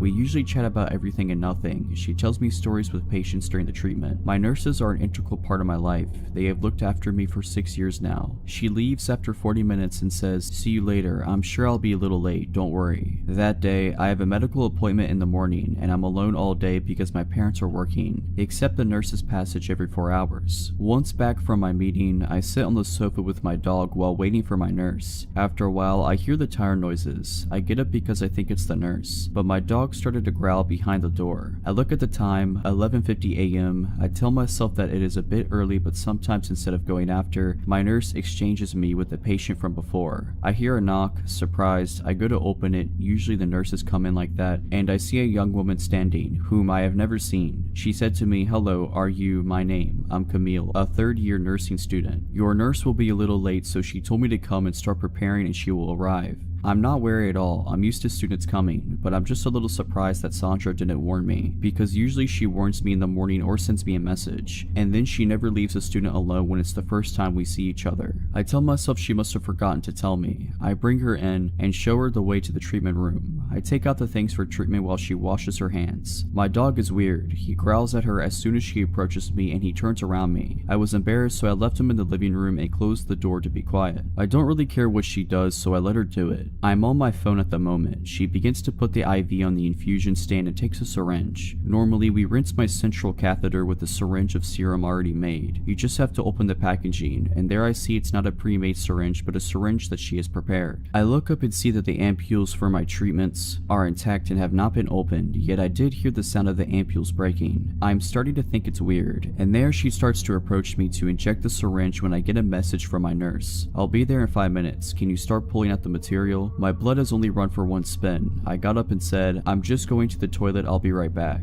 I ran and locked myself in the downstairs toilet. The whole time my dog was barking and growling. When I opened the door, he followed me straight up, so we were both in the toilet. So I sent a message to my nurse, Camille, your student is here, don't worry. And then she replied, who? I started crying in the toilet and was really scared. Camille came by and asked, is everything okay? I think she could see I was staying a long time. I said, yes, it's going to happen. Then I heard my front door slam. 2 minutes later, I hear it reopen, but I hear my nurse. I came out of the toilet crying. She asked me what happened. I told her about it and showed the treatment room. So we called the police, they came and they examined, took samples, and the syringe and the rest of what Camille had prepared. The test results were received a few days after receiving the products in the syringe and the infusion. In the syringe was a paralyzer. She had put a dose that could have paralyzed a man of 120 kilograms. I'm 40 kilograms. And in the IV, it was medicine to lower the heart rate, but it was so concentrated it could have stopped anyone's heart. Today, we still don't know who Camille is, and luckily I have never heard from her again. In retrospect, I realized that my dog had sensed that this person didn't want me well, and I tell myself that I should have watched her because she was just a student, and that my treatments are not paracetamol, and I keep wondering what could have happened if I hadn't looked at my phone. This happened about a year ago. There were so many terrible factors working against me that night. I am astounded I got away, at least physically. This all begins when I'm at my friend's apartment, who lives in a really rough part of town. In a series of poor decisions, that night I decided to get belligerently drunk and take a few pills of whatever knows what. I know, safe to say, after a solid night of partying, around 4 AM I was not in the right state of mind. My drugged brain decides that instead of staying the night at my friend's apartment like I normally would, I wanted to Uber back to my own apartment. My friend's apartment had two separate entrances / exits to the building, one in the back unlit parking lot of the building and one facing the street. They had two sets of keys for each door, and I only had keys to the one in the back of the apartment. Since my Uber would obviously arrive at the street and the door in the front of the building locks itself behind you, I exited this way when the driver was soon to arrive. I'm not paying attention to my surroundings at all in this state, despite the fact that there was literally a bullet hole in the front door I just came out of. Not good. I remember checking to see what car I was getting picked up in, and was only able to pick out the fact that it was a black sedan. Soon after stepping outside, a black sedan pulls up to the curb and starts rolling down the window. So I stepped forward. Before this man even spoke, I could feel something was wrong. He had an expression like he was tearing me apart with just his eyes. After seeing that look, it gave me a new meaning to the word predator, to describe a criminal, because I then knew what it felt like to be prey. He basically barks at me, I'm your Uber driver. This was the second red flag that somehow made its way through my brain. Normally Uber drivers just roll down the window and say your name. I think I just stared at him for a second, my brain slowly piecing together the situation I was potentially in, and I ask him, what's my name? He immediately is enraged and starts screaming about how he doesn't have time for this and just get in the car, etc. I don't think I've ever sobered up so fast in my life.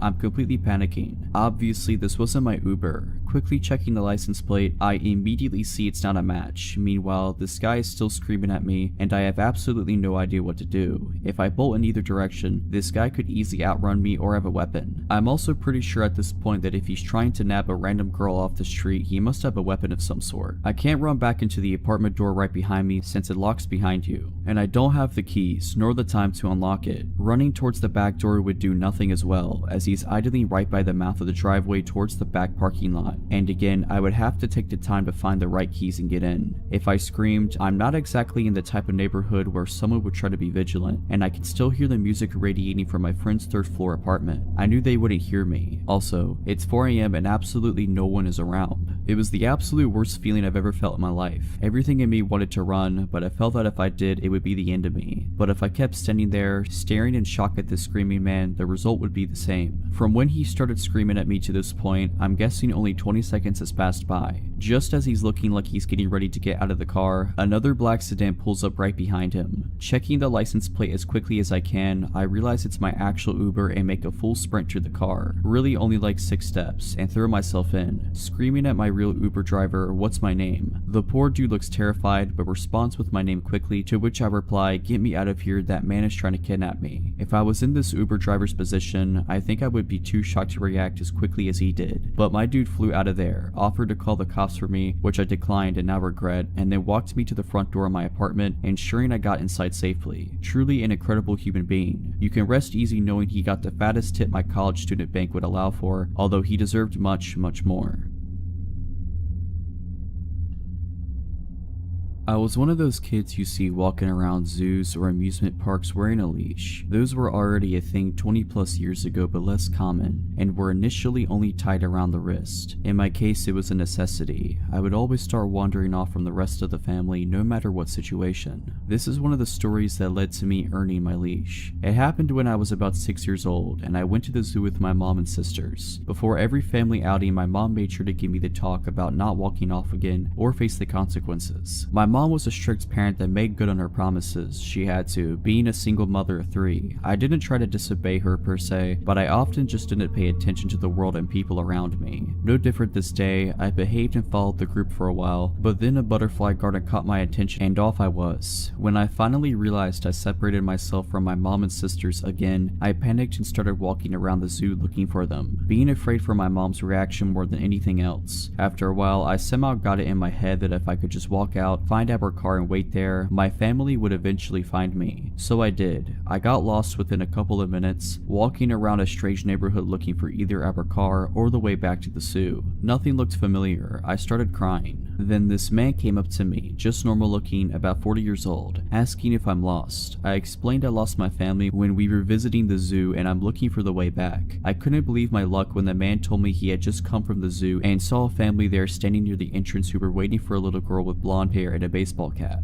But it was still a few blocks away, so he proposed I walked with him to his car and we could drive the rest of the way back. Just the mention of his car finally made me hesitant. I told him I wasn't allowed to get in a car with strangers. My mom would be mad. He then said something like, "That was true, but I looked smart enough to know that if I could trust someone." Don't remember the exact words, but something like it. Also, he added, he spoke to my parents earlier when they were looking for me, so he's not a complete stranger. That didn't seem right. I asked him if he really talked to my dad, who had died a year before, and when he said he did, I broke down crying uncontrollably. I still didn't understand the situation I was in. I was just really confused about everything and scared of how angry my mom was going to be after all this. Finally, my crying caught the attention of the security guard of a parking building we were standing next to, asking if there was something he could help with. The guy stepped aside with the security guard and started explaining the situation, but made it vaguely sound like he was my father and we were looking for his wife. The security guard seemed to believe him, pointing us in the right direction towards the zoo. The man thanks the security guard and proceeds to take my hand to walk away. The security guard takes a last look at me and asks me, in a comforting, friendly adult-to-child kind of way, why I'm still crying. I tell him that my dad is dead. He looks really confused for a few seconds, then asks if the man is not my dad. I tell him again, no, my dad is dead. In a split second, his whole face and posture changes and he turns to look at the guy, who's trying to explain he never actually said he was my dad, that the security guard must have misunderstood and he was just helping me find my mom. The security guard said he appreciated the man's help, but he would take me out of his hands now, and the guy immediately took off. I don't think there was much else the security guard could have done. I explained the whole situation, and after making a phone call, he walked me to the entrance of the zoo, which was just around the corner from the parking building, and from there we were brought to the security's office where my mom and sisters were already waiting. I feel extremely lucky for the security guard being at the right place at the right time that day, and very grateful for the extra second of time he took that could have made all the difference. I, a 24-year-old female at the time, was 21 years old. I lived in a larger small city in the Midwest. At the time, I had no car, a bicycle, and hardly enough money for the public buses. I worked at a retail battery, lighting, and repair store. I worked full-time and only lived a little over a mile from my job. Because of my willingness to learn and my close proximity to work, I often worked all sorts of hours, mostly by myself. This time I wasn't the person closing and had a coworker, Joey, 22-year-old male, who came in for a part-time shift after he wrapped up classes at the local college. We had a close friendship and we often stood up for each other and stood in when we were flustered or needed to go to the bathroom in the back. Joey received a phone call for a possible repair on a smartphone, possibly LG low-tier phone though, and he wasn't 100% sure if it was a phone that we could repair. He asked the young female caller to stop by for a consult. She had quickly agreed and said that she would stop by at around 5:30 p.m. This was a night that I was supposed to get done at 6 p.m. and catch the bus at 6:12. It was a windy, drizzly, early fall night. I remember this because I had my bike with, and it became my anchor that night. A little before 6 p.m. this frantic, terrified, bawling 19 to 20-something-year-old woman came into our tiny shop. I was at the counter, switching out aging price tags and general store maintenance. I looked up at her, confused and willing to help. She looked me deep in the eyes, asking if Joey was here. At the time, he was using the tiny bathroom in the back, so I had to step in and help out any customers. I told her that he was currently busy and that I was willing to help her. She handed me her smashed cheap phone very timidly. My customer service skills couldn't prepare me for what she was going to say next. She quietly told me that her boyfriend, who was out in his red mini truck in the small front parking lot, had gotten angry and smashed her phone when she tried to call her sister that afternoon. I took the backing off of the phone and tried to research the model for any possible screen repair. No results found. I tried to hand her back the destroyed phone and she pushed it back into my hands with a pleading look. Then the honking commenced. There was this light drizzle outside, so our front glass door was covered in beaded drops and was slightly fogged over. I couldn't see who was honking out there. I told her again that I couldn't help and for her to try our cell phone repair competitor down the road. The tears started to really flow down her cheeks and I was freaked out at this point. She kept throwing glances behind her and the honking would not stop. I shook with fear and rage at this point. I myself was in a domestic abuse situation at the time and knew what this girl was experiencing. I broke my lock stare at her and tried to look in our system a second time for a replacement screen. Nothing again. I looked up from my computer and saw a shadowy figure of a young man pacing in front of the store. I was just happy that the honking stopped, but I was increasingly shook up. My whole body vibrated with fear, and I whispered across the counter if she needed me to call 911. She slammed her hands down on the counter and said that I couldn't do that. She begged me not to. At this point, Joey came out from the back and asked me what all the honking was from. We had a lot of elderly, farmers, lazy, and disabled customers that would honk their horns for us to pick up heavy battery cores from their cars. He thought that it was one of those situations, but with the looks on our faces, he knew something horrifying was happening. The young guy stopped pacing outside and began banging on our front door.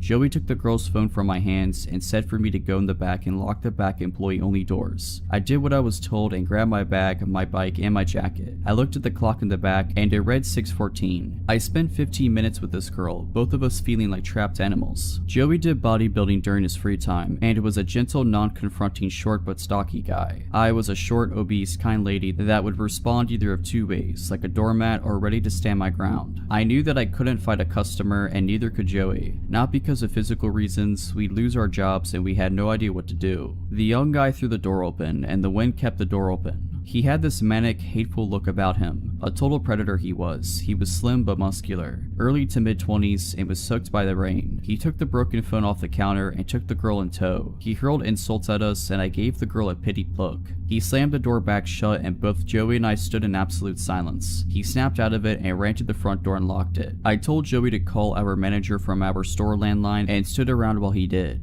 I noticed that the guy had moved his truck to directly in front of our door. He was watching us from his truck, watching us behind the counter as we were on the phone with our manager. I had to leave to get home. The last possible bus came at 6:42, and I couldn't pedal my way home in the weather and all the circumstances that had just occurred. The time was around 6:18, and I just needed to cross the busy highway and down the sidewalk by 1/8 of a mile to the nearest bus stop. Joey, the guy, and I played the waiting game. It was 6:23 when the guy finally left our parking lot. I told Joey that I would leave at 6:25 so I could arrive at the stop safely. Joey opened the front door and I threw myself on top of my bike and pedaled harder than I could ever imagine. Now mind you, our store was in an industrial shopping area at the very edge of town. We worked next to a sub shop and worked across from a strip mall with a Bullseye store and a local chain grocery store with other retail stores and a bank all in that large lot. It started to downpour, and as I tried to pull out of our parking lot straddling my bicycle, I caught a glimpse of the red truck looping around the sub shop.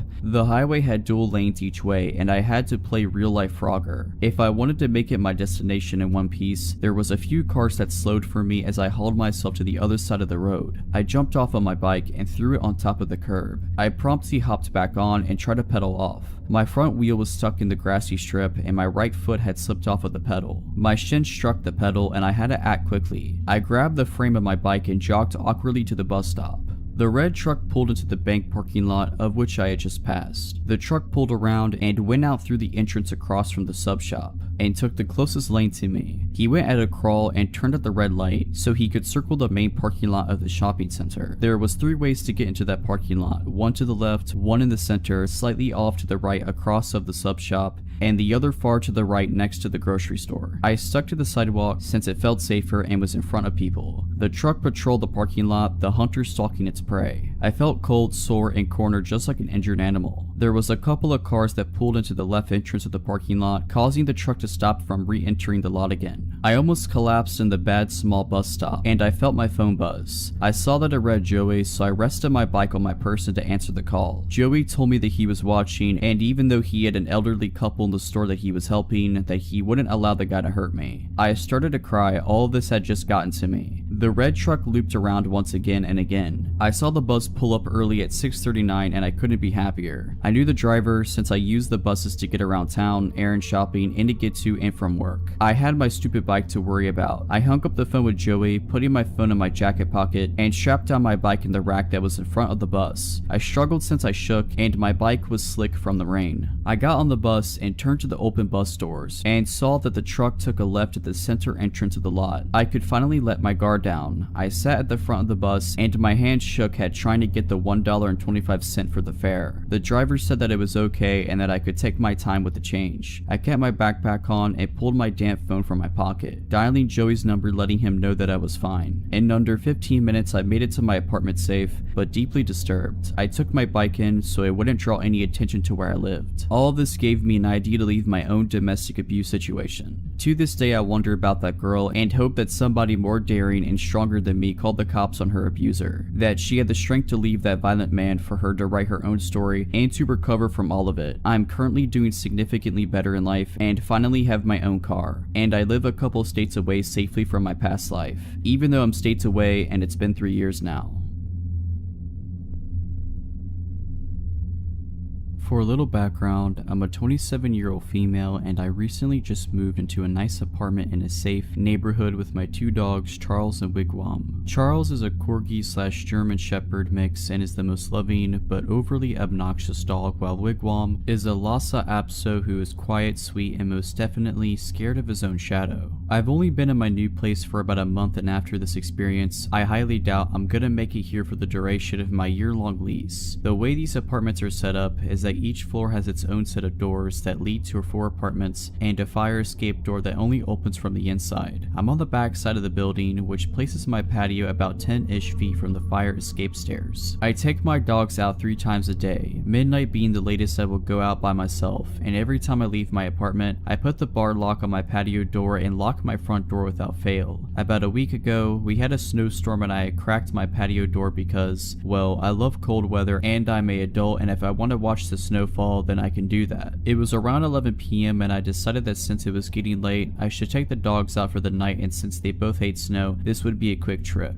I go to lock the patio door and decide against it because I'm on the 5th floor and I'm only going to be outside for a few minutes. I get the dogs ready, grab my keys, and lock my door as I leave the apartment. I get down to the designated pet area with my beloved snow-hating dogs and let them do their thing, and then back to the apartment we go, and we get back in safely, or so I thought. This is where I thought I was losing my mind, but in actuality, stuff was about to get real. As soon as we walk into the apartment, my dogs run over to the patio door and I notice the door is shut and the bar is locked. Mistake number 2. I immediately think that's strange, but didn't connect the dots. I go into the kitchen to get dog treats and both dogs start going crazy and growling at a large cedar chest in my living room, and as I'm walking to see what all the commotion is about, I see a pair of eyes creeping from under the chest lid. I stood there for about 5 seconds before I realized what I was seeing and calmly walked backwards to my front door, opened it, and told my dogs let's go outside, and they ran out without leashes, and I immediately get them and myself in my car, lock the doors, and call the police. The police show up in less than 5 minutes and they go up to my apartment, and after about 20 minutes, 2 officers are dragging a 40-ish-year-old guy out of my building in cuffs, and the plot thickens. This dude had been watching me since I moved in and had been stalking out my place, waiting for an opportunity to get inside because he knew I lived alone. If that's not creepy enough already, he had a fanny pack since it's still 1990, and he had a pocket knife, needles, ketamine, and a picture of me from the day I moved in, and his plan was to sneak in through my patio door, wait for me to fall asleep, and whatever knows what else. Needless to say, I didn't sleep for days because I thought he would come back. Luckily, the guy is still in jail, but I'll never forget those eyes.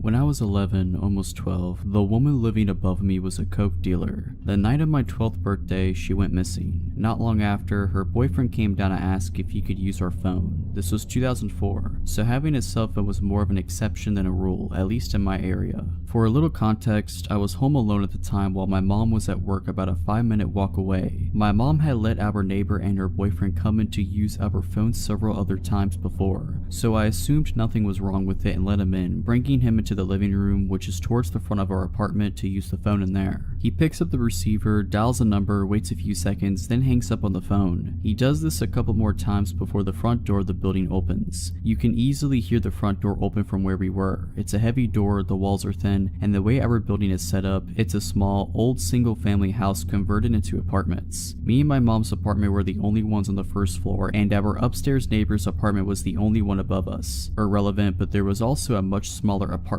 below us. My neighbor's boyfriend looked at me, put his pointer finger to his lips like he was just trying to shush me, and told me not to tell anyone he was there before speed walking to my room at the other end of the apartment. I watched my bedroom door close right before there was a loud, hard, cop-like knock on the door. My jaw dropped as I opened the door to see a cop. He asked if my neighbor's boyfriend was there and, being scared, I stammered out, "Yeah, he just went into my room." The officer asked if he could come in, which I agreed to, and as he was coming in, he asked if I could let his partner in the back door and lead them into my room. We walked together to the back of the apartment and I let his partner in. The back door to the apartment was right next to my bedroom door, but we had to walk around the kitchen table to get there. There was just barely enough space between the two doors to fit a narrow, rectangular table against it without blocking the path to either door. After I let them into my room, I watched as they pulled my neighbor's boyfriend out of my bedroom closet. As they brought him out of my room and towards the back door, which just led to an enclosed fire escape, they told me to go wait in the living room while they brought him out the back door. I walked back to the living room and, after they closed the door, I couldn't hear what they were saying, but I could hear the distinct sound of metal clicking and quickly realized that he had just been handcuffed. Still scared, I waited for the police car to drive away before grabbing my keys, making sure the back door was locked, and locking the front door on my way out before running to my mom's work crying. Pretty sure I cut the 5-minute trip into about 2 minutes, and I've never been a fast runner. I was fueled entirely on adrenaline and fear at that point, and I just wanted my mom. When I told her what had happened, my mom was pissed that he had used me the way he had, hiding out in a child's bedroom closet of all places to try to keep the cops from finding him. She gave me a short but gentle lecture that night about not letting people in to use the phone, telling me that I was not to let people use up her phone even if I knew them unless she was home. I don't want to know what exactly he was wanted for, nor do I want to know what could have happened if the cops had not shown up. I don't know if he had known that the cops were on their way and had to come to my apartment specifically to hide from them, or if he was up to something else and knew that the cops were at the front door of the building. If you're liking this video, all I ask is that you make sure to subscribe to my channel and like this video. Thank you. This happened back while I was in college a couple years ago. Me and my roommate moved into a beautiful apartment our junior year of college. Our parents made it extremely clear that us living alone together was not ideal for some of the cheaper, shady neighborhoods close to our college. We attended a college in our state capital, so we were in a city environment, and had certain criteria we had to meet in order for us to live there, and for them to co-sign our leases. Lit sidewalks, keyed entry into the apartment building, lit parking lot, X amount of blocks from campus, etc., etc. So we finally found one that fit our parents' criteria. Our apartment building had a keyed entry for both the front of the building and the back gate that led to the fire escape. Our apartment was an end unit that led to the fire escape, so there was 2 deadbolt locks on it. We loved our apartment. We felt safe, we had fun, truly living the college experience. And then my roommate's boyfriend starts slowly moving his things into the apartment and staying there way more often than he should. I finally tell my roommate if he wants to stay here and use the water, electric, and food I help pay for, then he needs to pay for it too, including our rent. I tell her a 3-way split, or I'm paying only my rent and he can pay the entire electric, water, and trash bill. I think I'm being pretty fair, and even though her boyfriend doesn't have a job, that's not my problem. I work and go to college. Your "I don't want to work at McDonald's, yes he actually said that" excuse is completely garbage. If you want a place to stay, then to the Golden Arches you shall go. So instead, my roommate starts sneaking him in really late at night after I go to sleep, and he leaves on days I'm home. While I'm in class, he's there, then leaves before I come back. My schedule is extremely routine. Well, he can't have a key, so if my roommate is in class or at work, how is he getting in? He can't take my roommate's key because if he decides to leave halfway through the day, how will she get her key back? All good questions. The solution they came up with was to leave the back door unlocked that leads to the fire escape,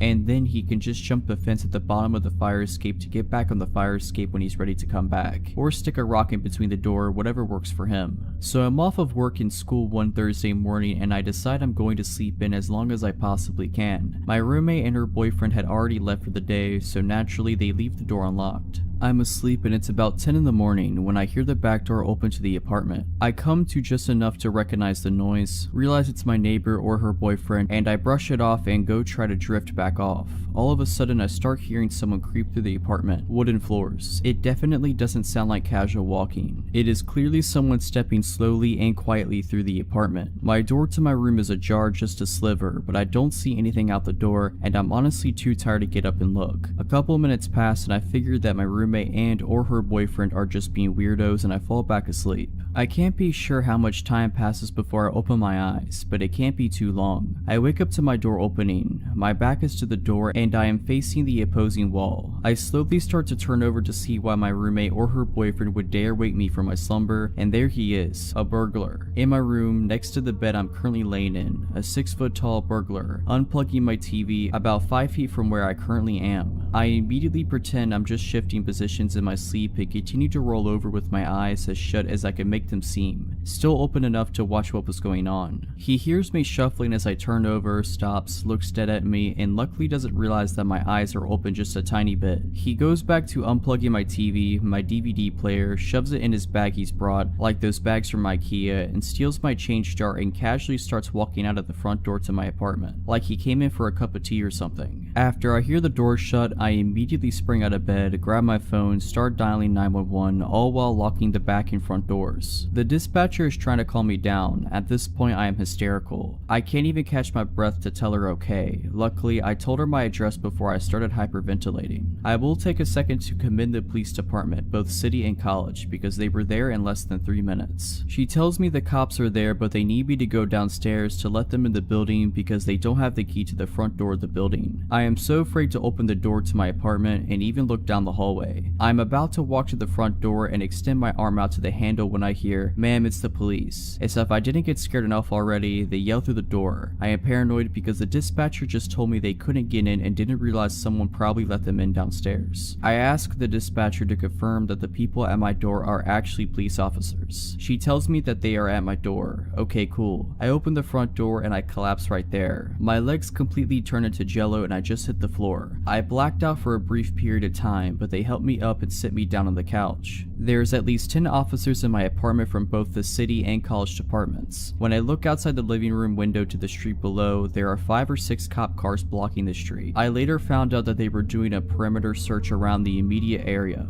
I'm being bombarded questions now. I have to try to find out what's missing besides the stuff from my room. I'm crying, I'm shaking. This is not at all how I saw my day off going. I tell them my roommate left the back door open for her boyfriend, they inspect the back door and blah blah. The next thing I know, my roommate and her boyfriend walk in and they both have the most dumbfounded looks on both of their faces. At this point now, there is a detective talking to me and I'm giving my statement, giving a description of the burglar, the stuff missing, looking at mugshots, etc. I immediately stop talking to the detective, look up at the both of them and blurt out, "Someone robbed us while I was asleep. He came into my room." 2 officers take her and her boyfriend aside and talk to them while I'm finishing up with the detective. I call my then boyfriend and he comes over to help me pack my stuff to stay over his house for a couple of days, which turned into staying until my lease at my place ended, around 4 months. After failing to recognize any suspects in a lineup, the cops slowly start leaving. After they all leave, I call my parents to tell them what had happened, gather my things, and head over to my boyfriend's house. My roommate and her boyfriend never once apologized. Not for leaving the door unlocked, but just a general "I'm sorry this happened to you" type of apology. They never asked me if I was okay, if I wanted to talk, nothing. The day my lease ended was the best day of that entire year. I couldn't wait to get away from my roommate, her boyfriend, and that apartment. They never found the guy who robbed me that day. They never found the guy who robbed me that day. I didn't even care about the materialistic things. He robbed me of my safety and security, and it took a good amount of counseling to get that back. I am also thankful he didn't try to attack me that morning. My friendship with my roommate was tarnished. I haven't spoken to her since. To this day, I don't sleep with my back to the door, and I always have a knife under my mattress.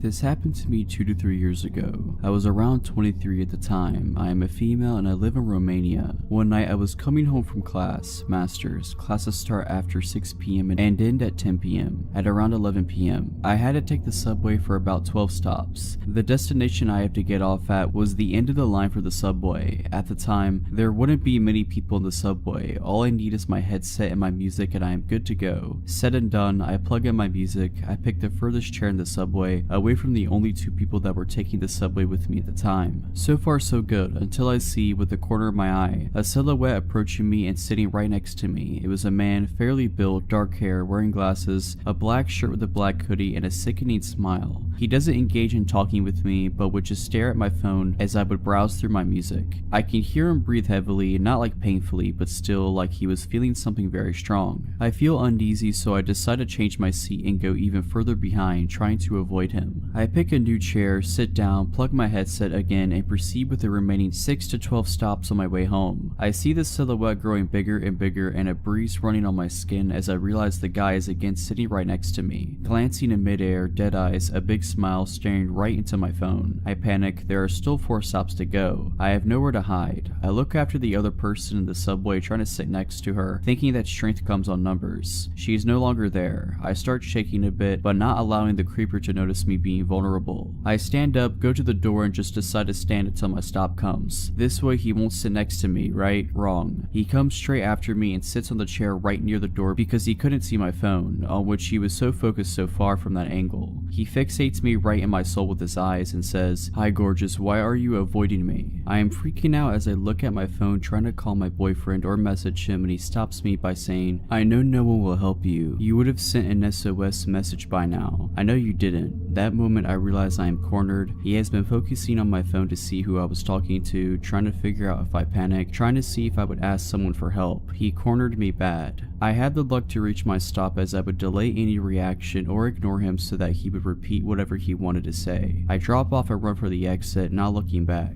I get out at the surface and I don't see him anymore. At this moment, I put my phone in my purse and realize I had pepper spray with me all along. My heartbeat comes back to normal as I know at least I have something to defend myself with, but still a long way to get home, and who knows if he is alone or not. I walk rather fast for maybe 5 minutes from the metro and feel a hand grabbing my wrist hard and pulling me back. Another hand covering my mouth, disabling me from screaming my lungs out. It was him, the same black hoodie, dark hair, and dead-eye stalker. He was furious and said, "How dare you run away from me? You should be honored I give you attention. Now, my phone is in my bag, I can't call the police, and I can't reach for the pepper spray." I panic. I can't punch him in the crotch. His hand is still in my mouth. What do? I did the most desperate and disgusting thing I could think of just to save my life. I played along. I used my other hand to touch the inside of his thigh and mumble a "I'm sorry" while his hand was on my mouth. He took his hand off my mouth and repeated that "I'm sorry." I didn't realize he was just flirting. He let his guard down and took his hand off my wrist. He asked me for my phone number and address to drop me off, but I refused, saying I'd rather add him on Facebook, and he agreed. I told him I'd reach for my phone, but instead picked the pepper spray and got him sprayed all over his face. Made sure I'd cover both his eyes, nose, mouth, even his ears and hands. He instantly got all red, suffocating from the pepper and swelling. I called the police, told them what had happened and what I did. They asked me if he is immobilized, and I said yes, as the effect wears off in 45 minutes. The police arrived there 5 minutes later to see me shaking like a leaf and a man on the ground, swollen like a pumpkin, throwing up and swearing me between gasps of breath. He was arrested, and the police told me they had been looking for him for the past week as they discovered the body of a 24-year-old woman in his apartment, a lady with red hair. I have red hair too. The woman was his girlfriend, and ever since he's never gotten back to the apartment. I do not know what he wanted to do with me. I can understand why he targeted me due to the similarities, but I just hope I don't ever have to meet him again. I used to live in a townhouse, duplex, by myself with my dog and 2 cats near a train station. There were often commuters who parked outside my place and passed by through the day and night. Occasionally, I had cigarettes or stuff stolen from my front veranda, but none of this scared me like the night I was watched. My dog lives indoors and I would take him out for a last pee before bed. My backyard light was broken and was up too high to change the bulb, so I always took him out the front. That night, it was around 11 p.m. and I took him out the front. It was a hot summer night and I was mindlessly standing on the footpath when I saw movement across the road from me. Out of nowhere, a man had appeared and was walking diagonally across the street away from me. I thought it was odd because I hadn't seen him come from the other direction. I continued to think about it. Where he came from was from outside of a house that was being renovated. I knew the owners weren't living there and thought maybe he was trying to steal some stuff. So I kept looking down the road to where he had gone. He had turned the corner down the next street. I kept watching and then I suddenly see his head pop around the corner to see if I'm still outside. This gave me the absolute creep, so I grab my dog and go inside. I turn off all my lights and go upstairs to my bedroom, which is at the front of the townhouse and faces the street. I thought I would keep watch of my neighbor's house and call the police if he came back. I peer through my blinds, which cover sliding doors coming off a small balcony, and like clockwork, I see a dark figure walk down from the corner and down my street.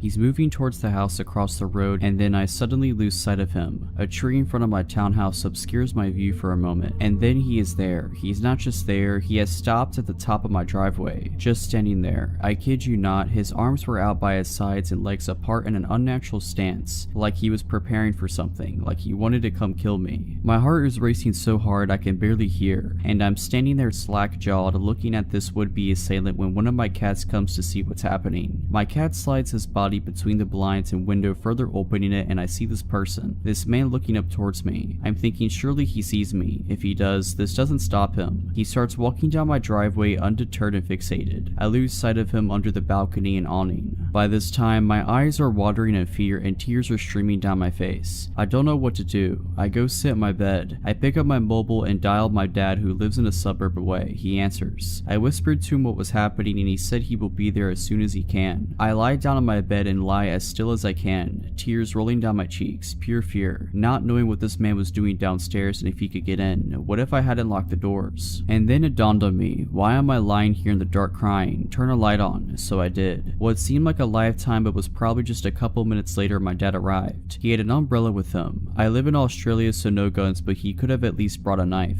I stayed on the phone with my dad while he searched outside for the man. The man was gone. Maybe me turning on the light scared him off. I called the police, who said I should have called sooner. Of course I should have, I don't know why I didn't. They came out with a sniffer dog and didn't find him either. I don't know what he wanted, but for a good year after that I was scared living there. Luckily that feeling faded away after a while. This happened to me a few years back when I was in my early 20s. At the time, I worked in a department store and a makeup counter. The job relies heavily on good customer service and building relationships because you want people to keep coming back to spend money on your products. We are given personalized business cards so that we can build up our own client base. Very important for a commission department. It's not uncommon to be familiar with the people who frequently shop in the store. As workers, our training is focused on being friendly and accommodating. One day while I was working, I had to move to a makeup counter that wasn't my own to cover someone's lunch break. It was a really slow day, so I was just leaning on the counter, people watching. I could tell most shoppers were just browsing, so I kept to myself. One of the people that I noticed was a very tall and broad man. He walked very slowly, almost hunched over. His face was fixed very aggressively, like he was angry but focused. He circled around the counter a few times, but I could feel his gaze on me instead of the products. After a few rotations around the department, I decided to greet him in case he needed help.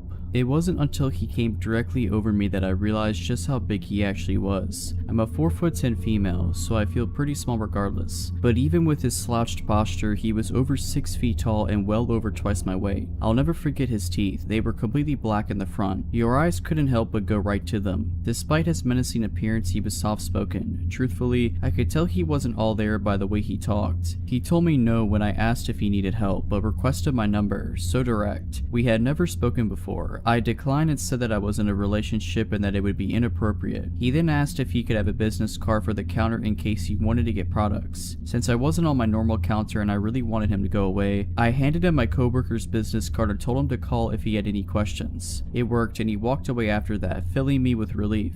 Only a couple minutes later, the phone on the counter rings. I answer with my peppy customer service voice and say, "Thank you for calling makeup brand name, how can I help you?" And immediately I know it is the same guy when he starts talking. He asks me again for my personal number, and I explain once again that I cannot do that, but he just wants to talk, he explains. Since he wasn't getting the hint, I say, "I should have told you that I'm married, you can't have my number." Politely he apologizes and hangs up. I thought that would be the end of him, but for the next few weeks or so I spent much of my time at work anxious that he would show up. I would see him every week and he would lurk around the counter looking for me. Anytime I would see him, I'd immediately drop what I was going to run and hide or run to the closest customer and offer any bit of assistance to make it look like I was busy so he wouldn't talk to me. I successfully dodged him every time, and it came to the point where I stopped seeing him. I was thrilled. I had almost completely forgotten about him until one day I decided to go to Walmart by myself to pick up a few things on my day off. I generally like to shop alone. I can take all the time I need and I like leisurely looking around. I grabbed a basket and made my way over to the cosmetic/hair wellness section since that's where most of the things I needed were. I only managed to grab a few things before I locked eyes with him as I walked by the supplement aisle. I had recently changed my hair color and wasn't wearing my work uniform, so I didn't think he'd realize who I was. I was ready to just go about my shopping and ignore him until I noticed that he dropped the items he had in his hand and started heading my way. I panicked and stiffened my pace immediately. I thought to myself, he's not going to really follow you through the store, right? But as I turned around to look, I could see his humongous body just plowing through people, with that same terrifying look on his face, only meaner, his black teeth growing closer with a snarl. Since the direction I was walking was the opposite of the exit, and there was no way I was going to turn around, I decided that my best course of action would be to follow the perimeter of the store and cut down the center section, which would bring me close to the registers. I speed walked the entire time in the hopes of losing him amongst all the people, but never once turning around again. By the time I made it to the register area, I could actually feel him behind me. Still not wanting to turn around to look, I glanced in the reflection of the soda machines that are in between the register aisles to see how close he was. To my horror, there was only about 2 feet between us. I was afraid to just drop my stuff and run out the door in case he followed me to my car. I parked in the far back of the parking lot and didn't want to risk it. I also didn't want to get in line at the registers since the lines were long and I would just be standing out in the open alone. Instead, I walked into the cluster of people crowded around the self-checkout line. I noticed another large but older gentleman with his carriage in the middle and ran straight for him. The people were so closely clustered together that the man following me couldn't make it through. I ran over to the man in line and grabbed onto his carriage. I said, "I'm so sorry, I'm not cutting you, but there's a man that's been following me through half the store and I need to stand with you." He was so sweet and let me be with him while we waited in line and even let me go ahead of him so I could leave quicker. As I was cashing out, I could see in my peripheral vision my stalker staring at me and pacing about, but he couldn't come near me since the self-checkout is somewhat sectioned off.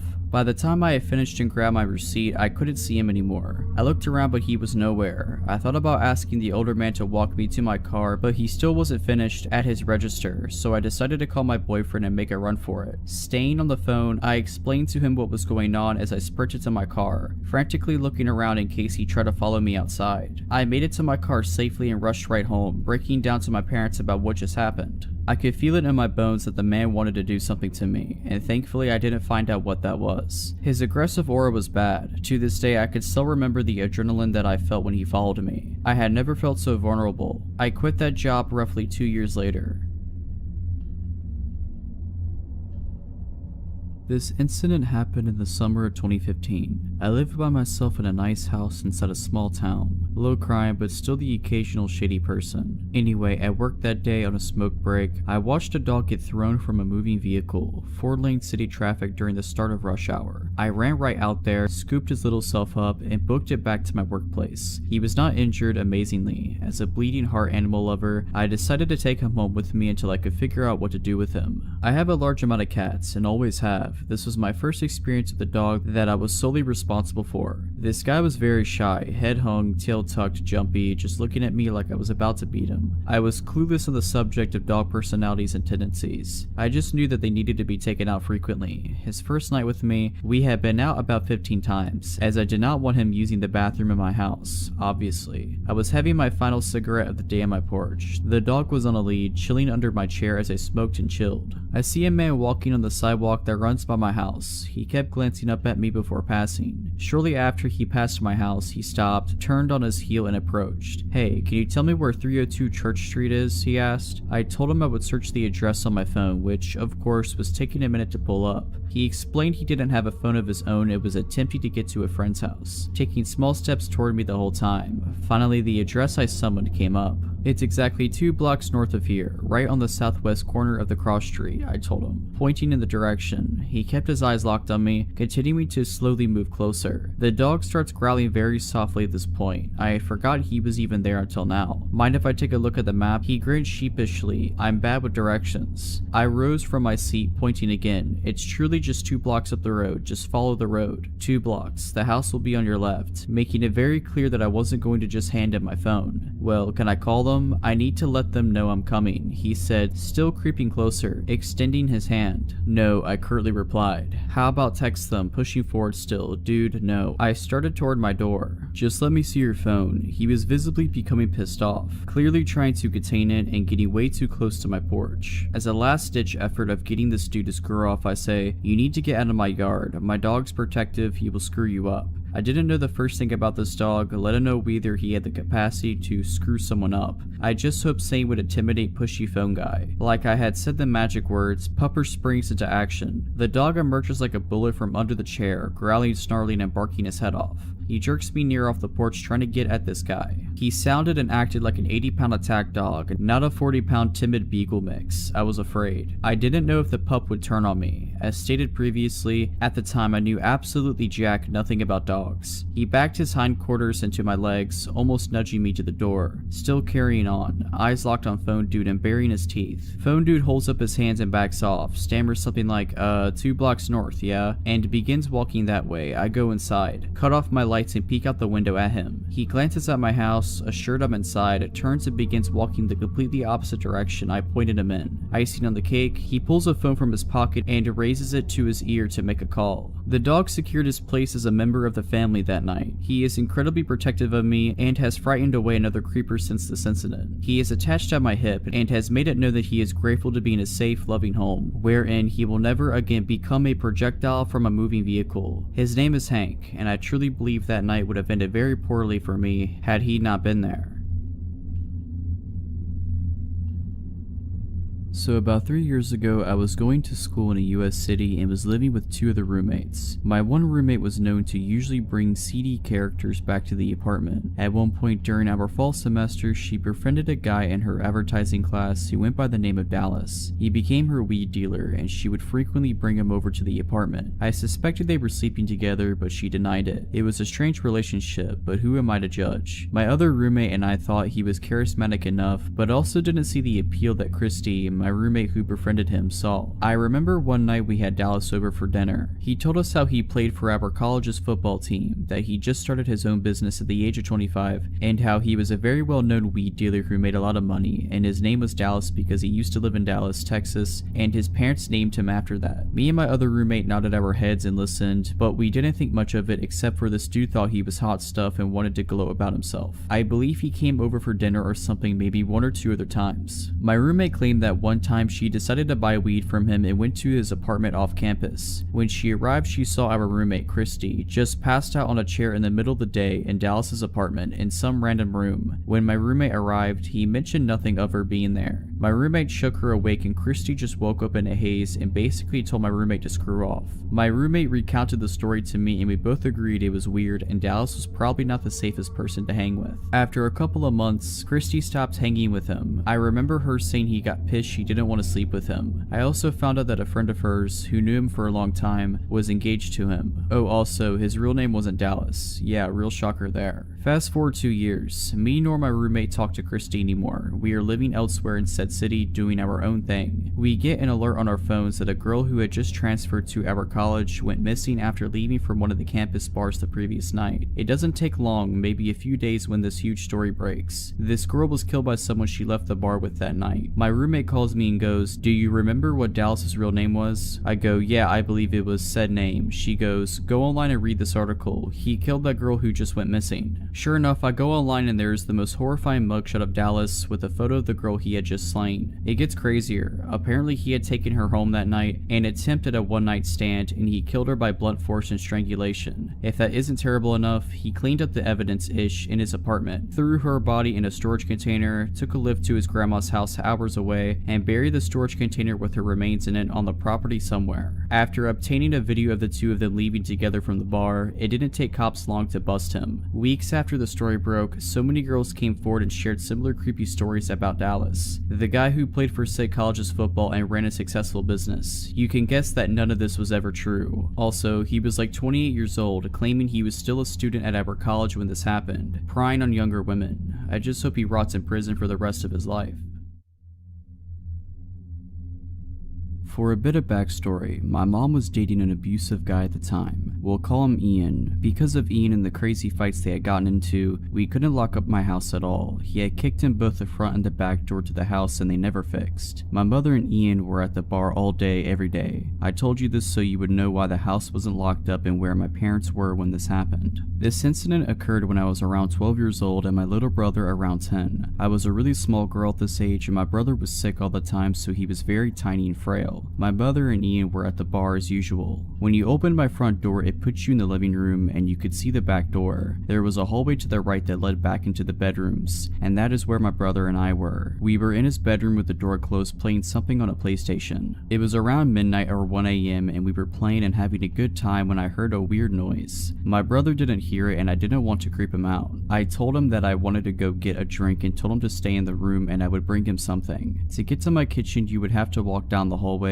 in front of both the front and back door because it was behind the living room. I kept hearing strange noises, so before I left out of my brother's room, I told him to get into the closet and work on our fort so that it would be ready when I was done getting our drinks and a snack. I raised my little brother for the most part and took care of him. I had a terrible feeling, a sense of dread. I could tell something wasn't right, and this was a way to get my brother to hide without scaring him. He frightened easily and had really bad asthma attacks, and at this time we had no inhaler or his breathing treatment machine for him. I knew if he started having an asthma attack on top of being scared, it wouldn't be pretty. Anyway, I left the back room and decided to see what was going on. I started sneaking up the hallway as slowly and quietly as I could. I was terrified. I could feel that something was wrong. Before I made it to the end of the hallway, I hear a man. It sounded like he was grunting. I can't explain it, but the feeling that washed over me made me near puke. So I of course freeze. I have no one in this town. I don't know anyone, and my dad is living in a different state. My mom is at the bar drunk. I was sitting there trying to gather the courage to see what was around the corner and going over my options when I hear my brother's door open. He sees me and the look on my face and freezes. I remember his eyes going so wide with fear because he must have heard the grunting too. I motion him with my hands to go back in the room and he does. I gathered the courage to peek around the corner, and what I saw still freaks me out to this day. It was horrifying. I saw a man, probably around 6'2", sitting on my couch with a grin on his face. By some stupid luck, that man didn't see me. I slowly snuck back to my brother's room. I slowly shut the door and started going over my options. My little brother was already horrified because of the grunting noise this man was making. I am so thankful he wasn't the one who saw what was out there. I gathered myself and calmly told him that there was a man that I didn't know on the couch and he needed to be very quiet, and I needed him to be brave and keep his breathing in check. My little brother adored me and looked up to me, so when I told him that I needed him to be brave, he tried his best. I told him not to move and he didn't. The first thing I tried was the window, but it wouldn't budge. It was completely stuck. I'm making myself stay calm for my brother's sake, but I know what's sitting out there. So since the window was stuck, I decided to start looking for a weapon. My oldest brother lived here and I knew he had swords somewhere. I don't remember where he was. As I'm looking for a weapon, I hear the man saying, "I know you're here." My stomach knotted up, the hair on the back of my neck raised, and I instantly got a cold sweat. And then I hear it. My little brother had started wheezing. Asthma attack. I hugged him, reminded him about being brave, and told him to sit still and focus on his breathing. I started frantically trying to get my window open, but it was stuck. I looked around and started moving blankets when I find my older brother's cell phone that he always forgot. I remember thinking that I was lucky and felt a bit of relief. I immediately called the police and told them what was going on, hysterical at this point but still remaining quiet. The dispatcher told me to remain on the phone so she could hear what was happening when the man started banging on our bedroom door. It had been about 5 minutes into the phone call when this happened, and I could no longer remain calm. I had lost it. I started screaming. I forgot to mention that our bedroom had the only working lock, so the door door was locked, he was trying to get in and banging on the door. His banging got louder and louder. He was screaming to let him in when it went completely silent. Then he did the creepiest, most terrifying thing ever. He started laughing. He then says, "You know I could just bust down this door in about 2 seconds, right, little girl?" He then starts lightly knocking on the door and asking me to open it. Then I hear the police start screaming at him to get on the ground, put his hands up, etc.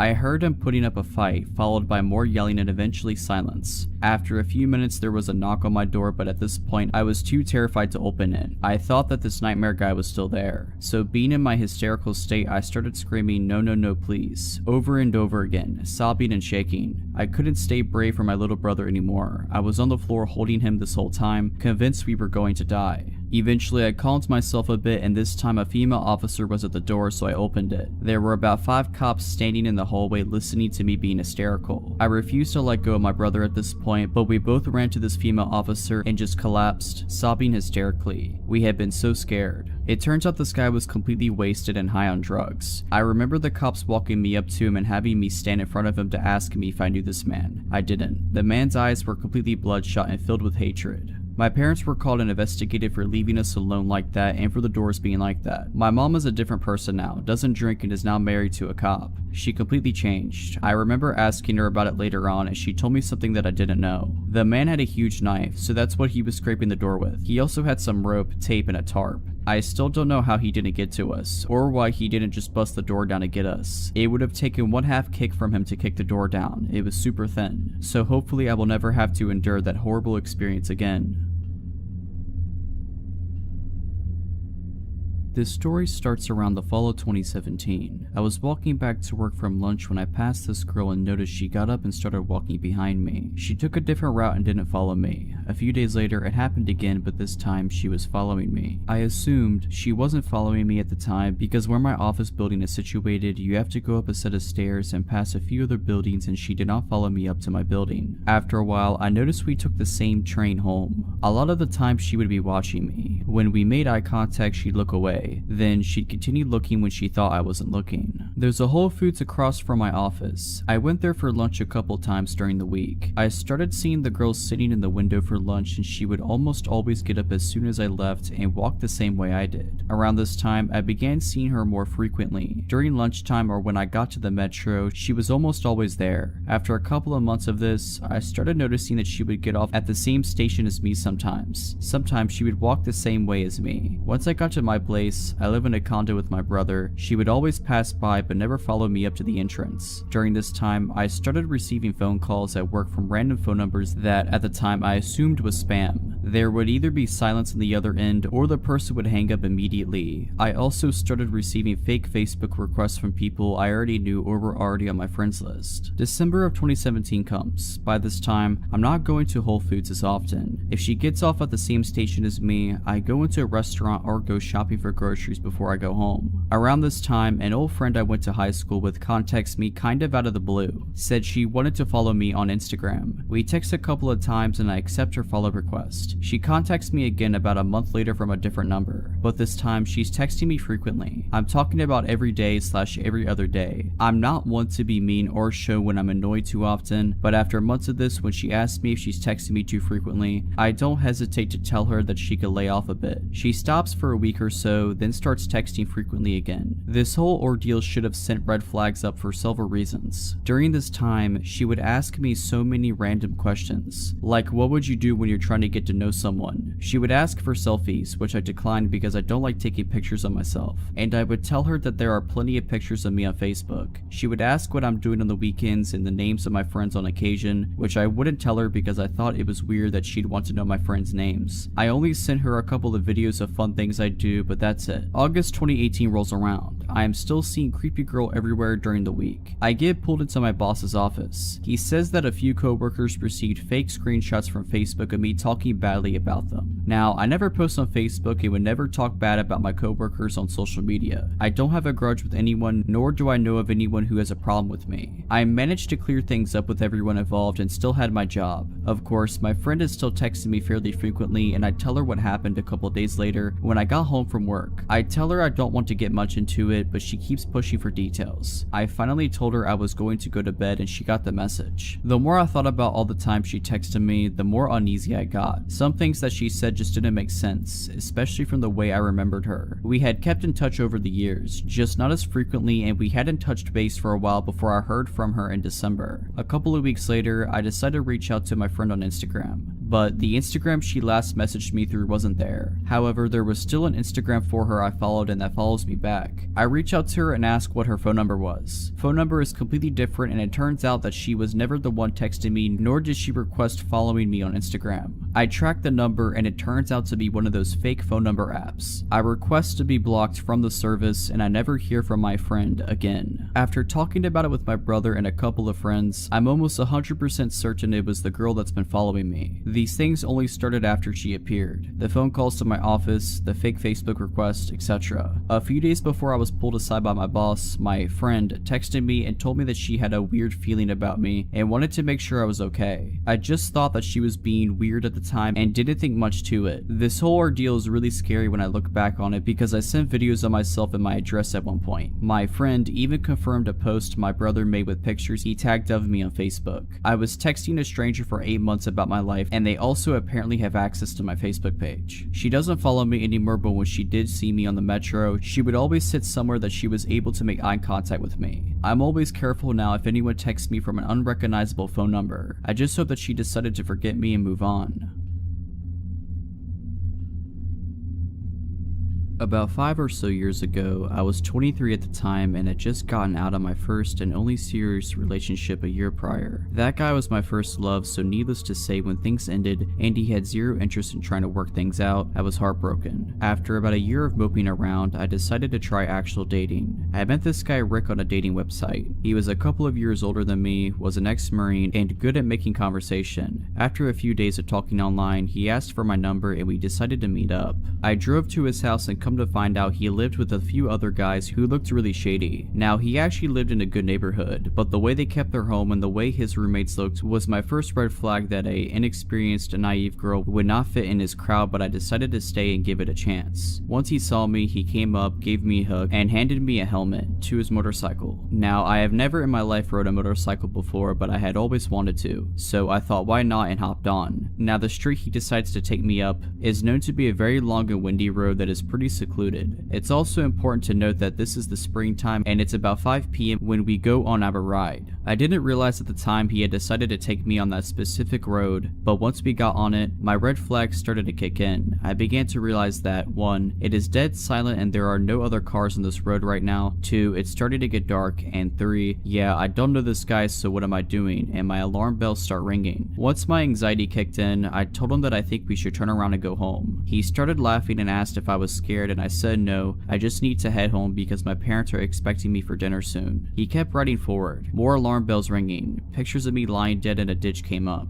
I kept asking, can we please turn back, and he finally gave in and turned around. The next day comes and I told myself that maybe I was just overreacting and he was harmless, and decided to agree on a second date a few days later. We met up at a sports bar for dinner and a couple of beers so we can watch the hockey game. The entire time we were sitting there, Rick has his arm around me and has me literally attached to his hip, constantly trying to make out with me, and is acting extremely possessive. At this point, I'm completely freaked out because I barely know this guy and all he is talking to me about is our future and how he would be such a protective boyfriend because he was an ex-Marine. At this point, I knew I was done with him, but unfortunately my car is at his house. When we are done and head home, he insists that I come inside and hang out for a bit. I decide to walk in and stay for 5 minutes. We walk into his room and he immediately pounces on me, making out with me and trying to feel me up. I kept pushing his hands away and kept telling him that I needed to get going, but I could tell he wasn't going to give up until he got what he wanted, especially after I realized his little friend was aroused. He told me that he would not let me leave until we did something. I said screw this and was able to bolt out of his door and sped home. After that night, he tried to ask me to hang out again, and I told him that I think it would be best if we stayed friends. This guy began to relentlessly call me and text me and beg me to see him, then proceeded to call me names because I was ignoring him, then would apologize for calling me said names, and it was because he liked me so much, so I blocked him. Then he tried to message me on Instagram, so I blocked him on there, and then on Facebook, and finally on Snapchat. I never gave Rick any more attention and moved on.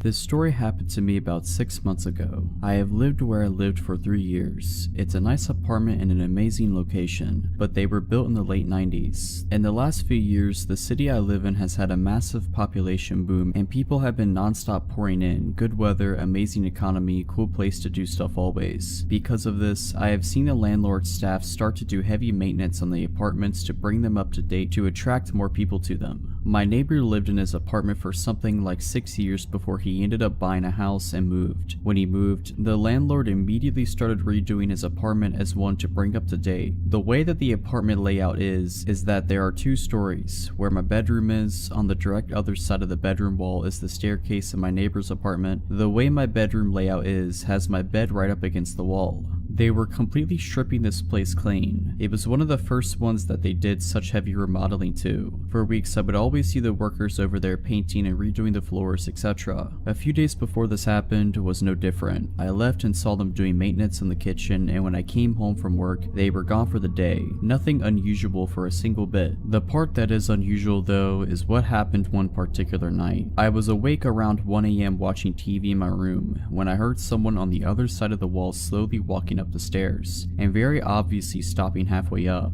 Where the person was stopping was directly where my head laid on the other side of the wall. I could feel him listening to me breathing. I immediately turned the TV sound off and sat there extremely quiet and still. I heard nothing for a few minutes, and then after what felt like an absolute eternity, I heard the person start walking the rest of the stairs to the 2nd floor. It was very obvious that someone was on the other side of that wall listening to me. I also knew that it was only a few days before this happened that I saw the maintenance redoing that apartment's kitchen. I knew that there was no way someone already moved in that fast. I quietly got out of bed and went to a room where I had a better view of the outside of the apartment. I obviously couldn't see if there was movement in there from the window, but I had a good angle to see if anyone walked out. I sat there for around 15 minutes just staring outside to see if I saw anything at all. Nothing. I went back into my room and laid down in bed again. I didn't play the TV, I just sat there waiting to hear something again. I was messing around on my phone for around 20 minutes in silence until I heard movement in the stairs again. This time though, the movement didn't start from the top or the bottom. The movement started in the middle of the staircase, meaning that the entire time I was sitting there in silence, this person was just on the other side of the wall listening to my every move. This terrified me, so I called the cops. I gave them all the information of what was going on, and they informed me someone would be out very soon. I went back to the one room and watched out the window again. Only a few moments later, a police car pulled up and a cop got out to examine the building and the apartment. Only a few moments later, a police car pulled up and a cop got out to examine the building and the apartment. He was looking around and shining his light in the windows. I heard him knock on the door and shortly after could hear him talking to someone, but couldn't make out what they were saying. I was totally puzzled by this. The officer walked over to my door and knocked. I went downstairs and he informed me very nicely that someone just moved in there. I laughed and was completely embarrassed. I even said to the cop that it was a heck of a way to meet your new neighbor. I felt embarrassed, but more importantly felt very relieved about the entire situation. I brushed off the whole thing as it just being late and my mind playing massive tricks on me. The next day I went to leave my apartment when I saw something that made me stop dead in my tracks. I went outside and only took a few steps towards my car when I saw maintenance over there carrying out the old refrigerator. I was puzzled. I walked over to the apartment and I looked in the door that was wide open. The kitchen was still being worked on, and not a single piece of furniture could be seen. I was legitimately speechless. I walked over to a maintenance man and said, "Didn't someone move in here?" And he informed me no, and that the apartment wouldn't be ready for showings until at least 3 weeks. I ran back upstairs into my apartment and called my landlord. I asked her if someone is staying there and she said absolutely not. I told her about what I experienced the night before. She was floored. She told me that they would change that apartment's locks immediately. She also suggested that I call the non-emergency line to the police department and inform them that no one lives there. I did just that and they asked me to come down to the station. I told them all of the information and detail of what happened. They were able to quickly figure out what officer came out to check out the situation so he could help identify the person who answered the door. The officer described the man in detail and I confirmed that I had never seen him around around the apartments before. There was a search around town for a few weeks until the whole thing just sort of fizzled out and I stopped hearing about it and started seeing less and less patrol cars randomly in the parking lot. After that night, I never heard another thing in that apartment. Around a month later, an older couple moved in and they are very nice. When I saw the moving van pull up, I went out to introduce myself to them. But to be completely honest, the only reason I went out there was to see if any of them matched the description of who the cops saw. Not even close. I'm certain that the person who was in that apartment got away with it. I had an extremely hard time sleeping the following weeks of that happening to me. I actually ended up moving my bed into the smaller second bedroom because it bothered me so much. I have zero idea of what the intentions were of the person or what they were doing on that staircase.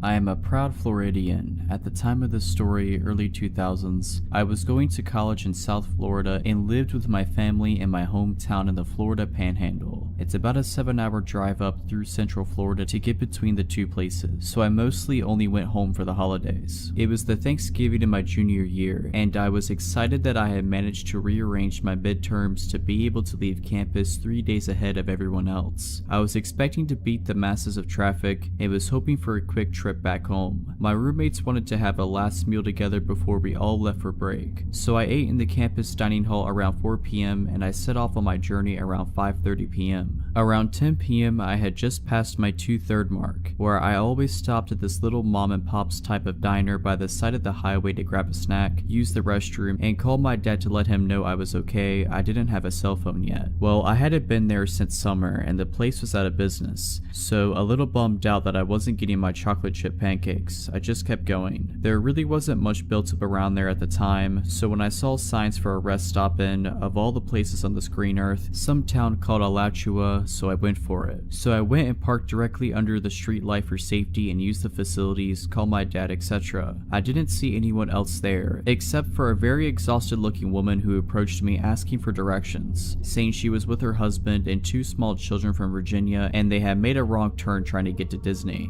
So I left the rest area and was walking back to my car when I noticed a beat up, unmarked, gray or bluish work van parked very close to the driver's side of my 95 Honda Civic. Yeah, okay, I thought that's pretty weird. It had Florida tags on it, so it couldn't have been the ladies I talked to in the bathroom. I distinctly remember she said she was from Virginia. I turned around and hightailed it back to the rest stop, promptly running into some random middle-aged guy with 2 little boys. Getting to talk to him, it turned out it was his wife I had spoken to as she emerged from the bathroom a second later, and I felt comfortable speaking to him. I told him what was going on with the van and how I didn't know what to do. He said he'd go check it out, so he left the kids with his wife and strutted up to the driver's side of the van. He stood there for a moment before speaking, his voice awkwardly quivered, but we could hear him yell it from where we were standing some 100 feet away. "Excuse me gentlemen, we already called the police, so I'm gonna have to politely suggest that you get out of here." And then he ran back to us, grabbed his wife and kids, pointed to me with a swift "you" and said, "Come on, let's all get in the car now," and we ran together. So here I was, confusedly sitting in the back of the stranger's SUV while he went and used the payphone to presumably call the police. Meanwhile, the van peeled out of there. Like, I have never seen someone get out of there quite like they got out of there. They ran up on the curb on their way out. They burned rubber. It was almost comical. The cops got there and I found out what happened. The man went to go check out the van and he could see in it pretty well because I had parked under the street light. The first thing he noticed was that all the seats except for the driver's seat had been removed. There was a guy sitting in the driver's seat and a guy sitting in the back, a tarp laid out in the back, and a bunch of other random items back there he couldn't immediately identify. Neither the guys were reading a newspaper or a map or anything. They were apparently both just sitting there. I'd say I was around 8 at the time this took place. At the time, we had to get mail from the post office in town, and so seeing my mom get the mail, my brain decided, wow, I want to be cool and get the mail like mom. That childish need to prove that I was mature. Eventually, after time and time of begging, my mom let me get the mail. I'd guess it was a weekend as the post office was closed, but you could still grab mail, just no people that worked there were there. I asked my mom if I could grab the mail as we slowly pulled up outside the post office. She nodded and gave me the keys that had the mail key and a few others. I jumped out of the old van and ran up the ramp to the building, avoiding the stairs completely. I opened the door and saw a lady and a man getting their mail, but turning to my side, I saw an older man sitting in the corner staring at me. He gave me weird vibes even as a kid, but still I gave him a quick smile and wave. Bad move. The man smiled back, revealing his stained teeth. I walked past him and went to the mailbox. Me being me though, I forgot what key was what and began fumbling awkwardly as the others grabbing mail left the building. After maybe 3 to 5 minutes of trying and failing, I finally unlocked it. I was so happy that I disregarded the man staring as I grabbed the mail. With a quick click of the lock, I closed the box and began to walk away. I found the gaze of the man as he looked at me, a crooked smile across his face. I put my open hand against the door and began to push when a pair of arms reached around me. One hand forcefully pulling the door shut and the other around the upper part of my chest, like my collarbone, pulling me into a tight, unwelcome, and horrible hug. I froze. What was I supposed to do? I was always taught to respect adults and I did. He had a strong scent of alcohol on him, so much I think I coughed a few times. He began to speak after a moment of just holding me there. The words he spoke scared me really bad. He then said, "Man, hey, where are you going?" He spoke almost passive-aggressively. Me, "Oh, I have to go. My mom was waiting for me." Man, "Oh, okay." He sounded defeated and began to let me go. Before I could break away, he held me tighter again, tighter than before. Wait,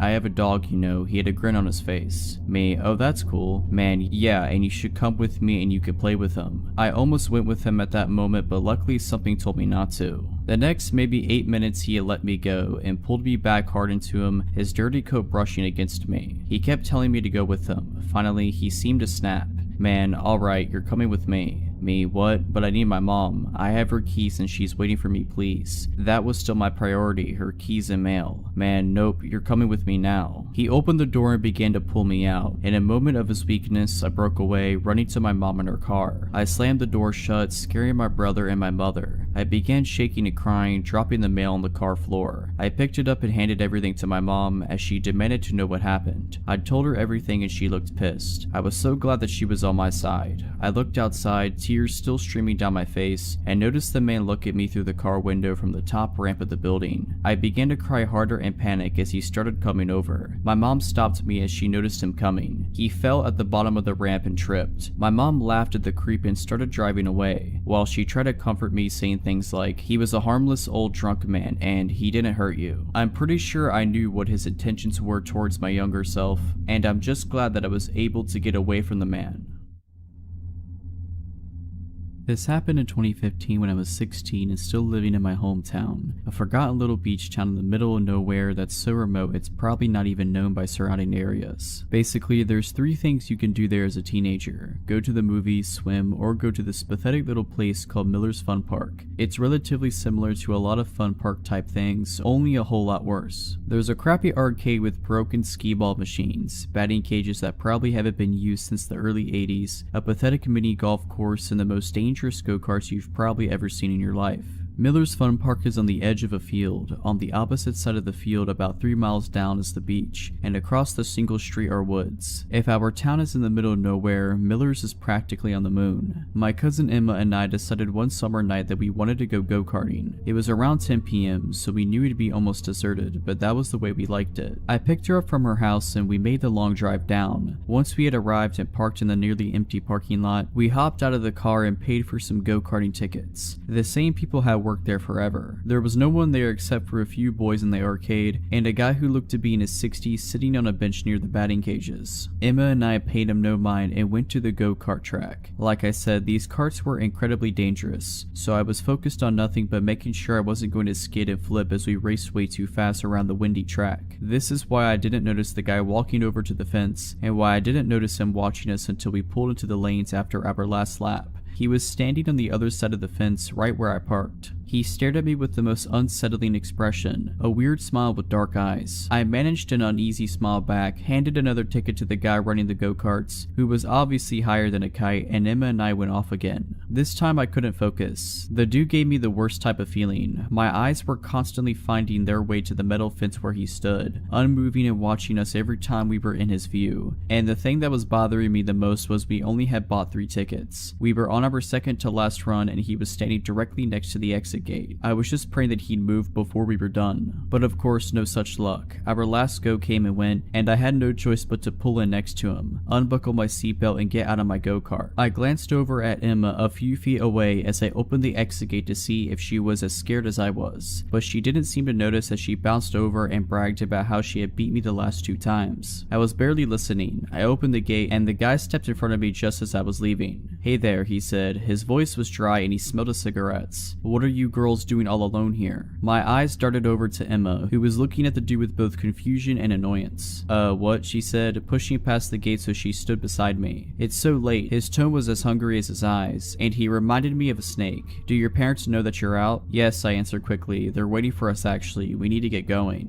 This was a lie and probably sounded like it from my tone, but I tried to push past him anyway. It didn't work. He grabbed my shoulder to keep me in front of him. "Nonsense. I saw you girls pull up alone." My heart dropped to my stomach. He had? "Are you heading out? Why don't I walk you to your car?" He starts inching towards me and I look to Emma for help. With one swift movement, she pulled me halfway behind her and started sizing the guy up. This was pretty dumb as we're both small, and though she's a few inches taller than me, neither of us are anywhere near his size. This guy clears 6'2" easy, but she doesn't seem to care. "Actually, we were just headed to the arcade," she says harshly. "Her boyfriend is going to meet us here." I did have a boyfriend at the time, but he wasn't coming. He wasn't even in town, and I knew that she knew this. The guy's face immediately changes. His smile disappeared, and he now was glaring down at me with a look of annoyance in his eyes. I felt myself start to cower. "Boyfriend," he says roughly. Emma didn't give me time to say anything. She grabbed my arm and tugged me behind her into the arcade. The boys from before had already left, and the usual girl who worked in there was nowhere to be found. Still, it felt safer than outside. We ran to the back and hid behind the claw machine. "What do we do?" "I left my phone in my car," I whisper shouted. There was no way I was going out there alone, and the go-kart guy had already disappeared into the small ticket shack. "I don't have mine either, I left it charging," she said, face-palming. "We're just gonna have to make a run for it." "Are you crazy? He's probably waiting for us in the parking lot." "What about the guy who runs the go-karts? We could get him to walk us out," she said. I just shook my head. "He's as high as Mount Everest right now. I don't want to risk running all the way to the ticket stand for nothing." "Then we have no choice." She stood up, pulling me with her. "Let's go." I swallowed hard, wanting to cry. I'd never been that scared before. There was something so wrong about that guy. We made our way out of the arcade, looking around to see if he's nearby. The park was now absolutely deserted. Emma practically had to drive me to the exit. I was looking every direction every second, waiting for the guy to come out of the woods or something and pounce on us at any second. But he didn't. Everything was still. "Get your keys out," Emma instructed, and I pulled them from my pocket. We were about 20 feet from my car when I stopped dead in my tracks. "What?" she whispered. I stared at the car, keys in hand. I had never locked it. "I never locked the car, Emma." "What?" "I didn't lock it. What if—" I trailed off, but she knew what I was saying. She started inching towards the car, and I grabbed her arm to stop her, but she pulled me away. "I'm just going to peek. If I say run, you run." Her voice is quiet. I nodded shakily. She eventually made it close enough to see inside, but by the way she was squinting, I knew it was too dark to make anything out. My heart was beating out of my chest. What if he's in there? All these thoughts almost drown out the unmistakable sound of shoes slamming against the pavement. My head whipped around instantly, and there he was, sprinting at us at full speed out of the woods. I screamed bloody murder and broke for the car, jiggling the handle as I realized I had locked it. Emma was already on the other side, screaming at me to unlock it. I fumbled with the keys but managed not to drop them as I unlocked the door, flung it open, and practically threw myself inside. I just managed to close the door when he was there, slamming his fists against the window and shouting incoherently. I was sobbing at this point and barely managed to lock the doors as he goes for the handle and yanks on it as hard as he can. Emma was screaming at me to go, and through my tears I shoved the key into the ignition and flew into reverse. He was still chasing us and yelling as I veered backwards out of the lot and turned as fast as I could while slamming on the gas. I was driving like I was still in a go-kart, but I didn't care. I could barely see the road through the flood of tears, and Emma had to grab the wheel several times to keep us from crashing before I regained some composure. Though obviously shaken up, she managed to keep her tears and be the same one out of the two of us as we drove at least 30 miles over the speed limit the whole way back to my house. We kept this encounter a secret between us for a long time, but me and Emma decided to tell this encounter we had experienced on here. We didn't talk about it until months after the horrifying encounter. Safe to say we never went back to Miller's Fun Park after that. I urge all of you to be extremely careful when going out at night. I just hope that me and Emma never have to see that lunatic again.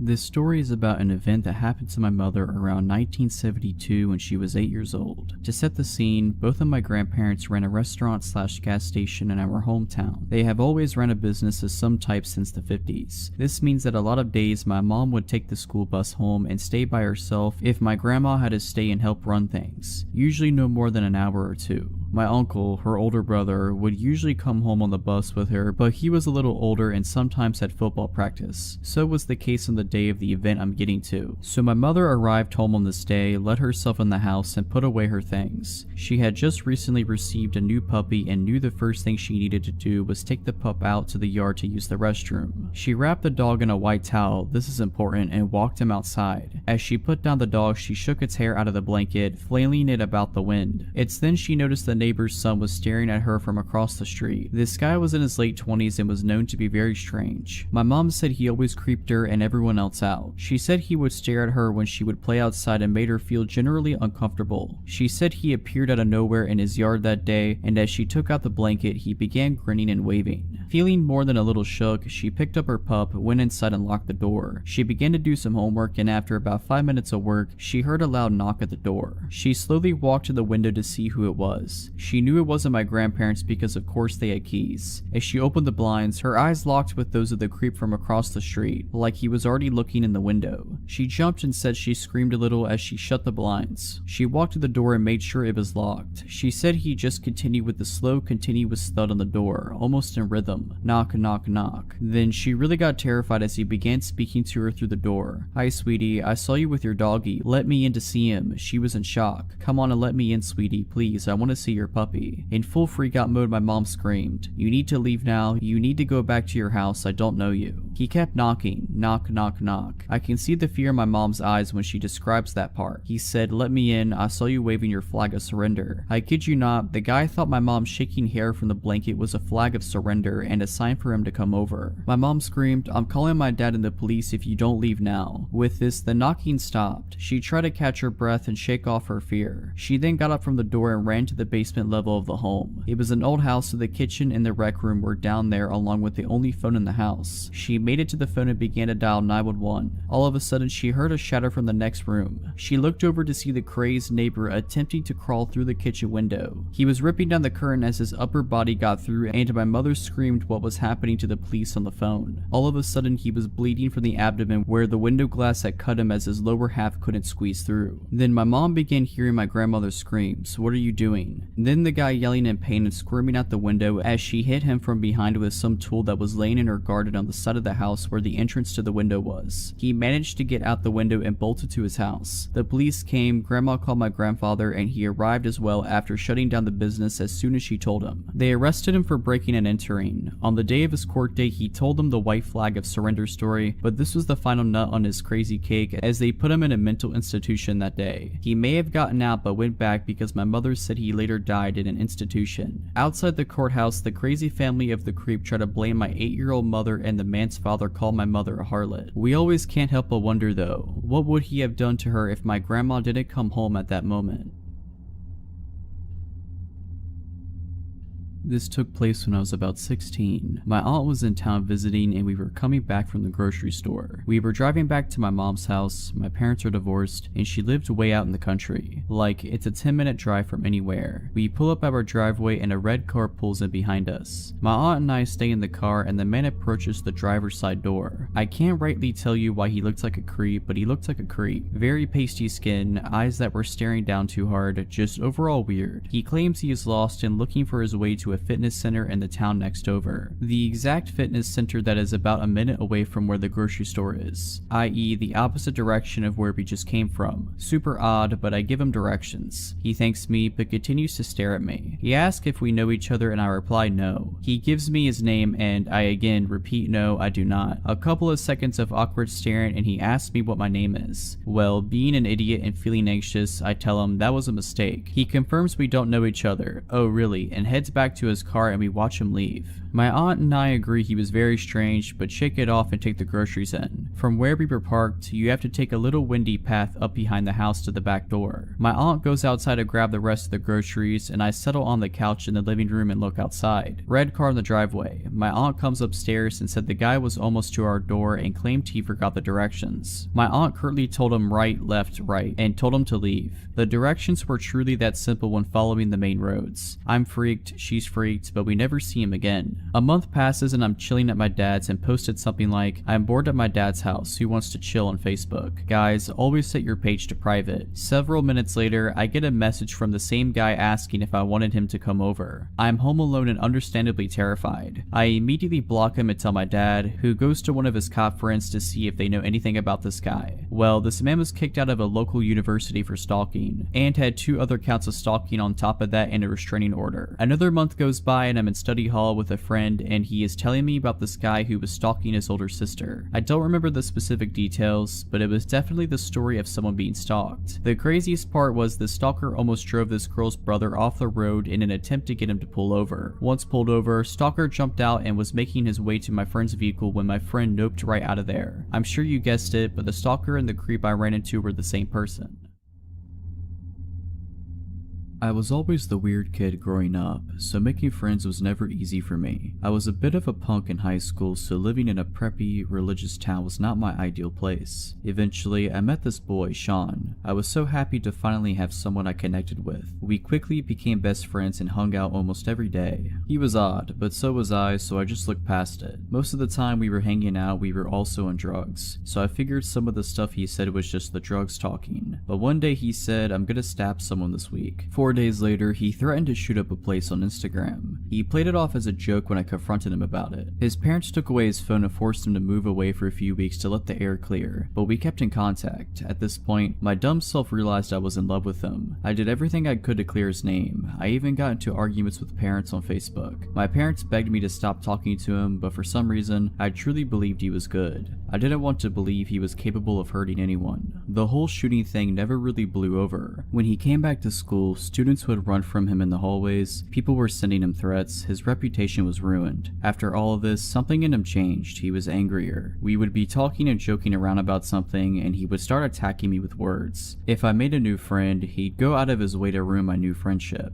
And for some reason, I saw this as him being protective. About a year went by after this. The verbal abuse continued, and I continued to do nothing about it. I was still in love with him, but I didn't act on it since he was my closest friend. To keep my mind off of Sean, I started dating a boy named Alex. Sean hated Alex, not for any particular reason, he just didn't like that I spent time with someone that wasn't him. Alex was also a weed dealer, and Sean knew this. Sean asked if Alex would front him some weed since he knew we were best friends, and Alex did. I don't remember the exact amount of weed, but it was a decent amount, enough to be mad about if you don't get paid for it. Sean never paid Alex. Alex tried to talk to him about it, but Sean always put him off and avoided him. After about a month of this, Alex saw Sean's car in a Taco Bell parking lot and pulled up. He saw Sean in his car and began to get out. Since Alex had anger issues, he also pulled out his baseball bat. Sean saw him and freaked out. He pulled out of his parking spot quickly, drove off, and called 911, calling it a drug deal gone wrong. Alex was then arrested for assault with a deadly weapon. 3 days later, when Alex got out of jail, he was driving to his friend's house, who lives in Sean's neighborhood, when he saw Sean standing in his front yard. Alex rolled out his window and called him a coward, then drove away. Sean called the police again, and Alex was arrested for stalking. Around this time, my parents caught me smoking. I didn't want to lie anymore, so I was honest and told my parents everything. Obviously, they were very mad at me for getting myself into that situation, and I had just told them I was smoking weed and dating a drug dealer, so I was in a decent amount of trouble. My parents took my phone as soon as I got home from school, and I wasn't allowed to see Alex when he got out of jail. They took my paycheck so I didn't have money to buy weed, and they made me download a tracker on my phone so they could make sure that I was home when they weren't. They contemplated calling Sean's parents and telling them we had been smoking together. I knew that if Sean got caught smoking again, he would get kicked out of his house, so I snuck my phone and texted him that my parents might call his parents, and he was pissed. He called me horrible names and said he wished he had never met me. I finally had enough and told him not to talk to me anymore. My parents never called his parents. We didn't talk at all. I asked not to be scheduled with him at work and avoided him at school. We didn't have any classes together, so it wasn't too hard, but hearing the stuff he'd say about me made it a little difficult. He had started rumors that I was addicted to coke and I was selling my nudes. This is when the text started. He began texting me constantly, so I blocked his number. Then he'd use someone else's phone to text me, so I'd block that person's number. Then he'd use WhatsApp or GroupMe to text me since we use those for work, so I just block him on there. He eventually got fired from our job because he had been writing tips on receipts if people didn't ask for a copy of their receipt and left the tip line empty. The continuous messages went on for a few weeks, and I just continued to block anyone he was associated with. I didn't want to be in contact with him whatsoever. He kept making new Instagram accounts to message me on, and all of his attempts to contact me failed. One day, I had a late lesson at School of Rock, where I took guitar lessons. My teacher had stayed late for me, so I was expecting his car to be the only car in the parking lot, but it wasn't. There were 2 cars in the parking lot, my teacher's and Sean's. To this day, I don't know how he knew I was going to be there. I quickly parked, locked my doors, and thought about what to do. I then realized he wasn't in his car, so I calmed down a bit and called inside to ask if he was there, but he wasn't. I cautiously got out of my car and got my guitar, then walked inside with no problems. After my lesson, I came out to see that he was now parked right next to me, waiting for me to get into my car. When he saw me, he began screaming profanities at me. I was paralyzed. He just sat there screaming at me. I quickly climbed into my car from the passenger door so I didn't have to walk next to him, and then drove home as fast as I could. He began asking people to ask me to talk to him at school. Of course, I didn't. Each time someone mentioned his name to me, it caused me to have a panic attack so bad I'd have to leave school. I ended up missing the entire month of November and then switching to online school. A month after I switched to online school, I was driving with a friend to pick up food for my mom. As soon as we pulled into the drive-thru, the car behind me begins to flash their brights at me. I look in my rearview mirror and see Sean's car. He has a sticker across the top of his windshield, so I knew it was him right away. I look over at my friend in fear and she said, "I didn't want to scare you, so I didn't say anything, but he's been following us since we left Target." I panic and just pretend to not notice him. He then pulled out of the drive-thru and parked right next to it by the exit. As soon as he pulled out, so did I. I sped to my friend's house, dropped her off, and went straight home. At this point, my parents thought going to the police would be the smartest thing to do. An officer came to my house and took a statement. I showed him screenshots of every message he had sent me over the months, and my friend that was in the car with me in the drive-thru talked to him as well. We decided not to press charges, but to just file an incident report. Days go by and I don't hear anything from him. I thought that maybe it was over and I could move on with my life, but my dad told me Sean had messaged him on Facebook. He had said I was addicted to pills and that I stole money from him to buy more. I've never done pills in my life. I stick to natural drugs. My parents know this, so they screenshot the messages and send them to the police. The police go by his house and tell him to stop contacting me. I continue to get messages from random Instagram accounts, and I sometimes saw his car behind me, but each time I just wrote down the location, date, and time I saw him. At this point, I started to work with Alex's lawyers to prove that Sean was not an innocent victim. Eventually, Alex's charges were dropped. Sean was proven to be unreliable since I came forward with my story. I wish I could say I had an ending to this story, but I don't. I still get random messages, but I don't bother to screenshot them anymore. Since I switched to online school, I was able to graduate a year early, and because of that, I moved away for college so I don't have to worry about him following me anymore. The last I heard about him was that he got arrested a few months ago.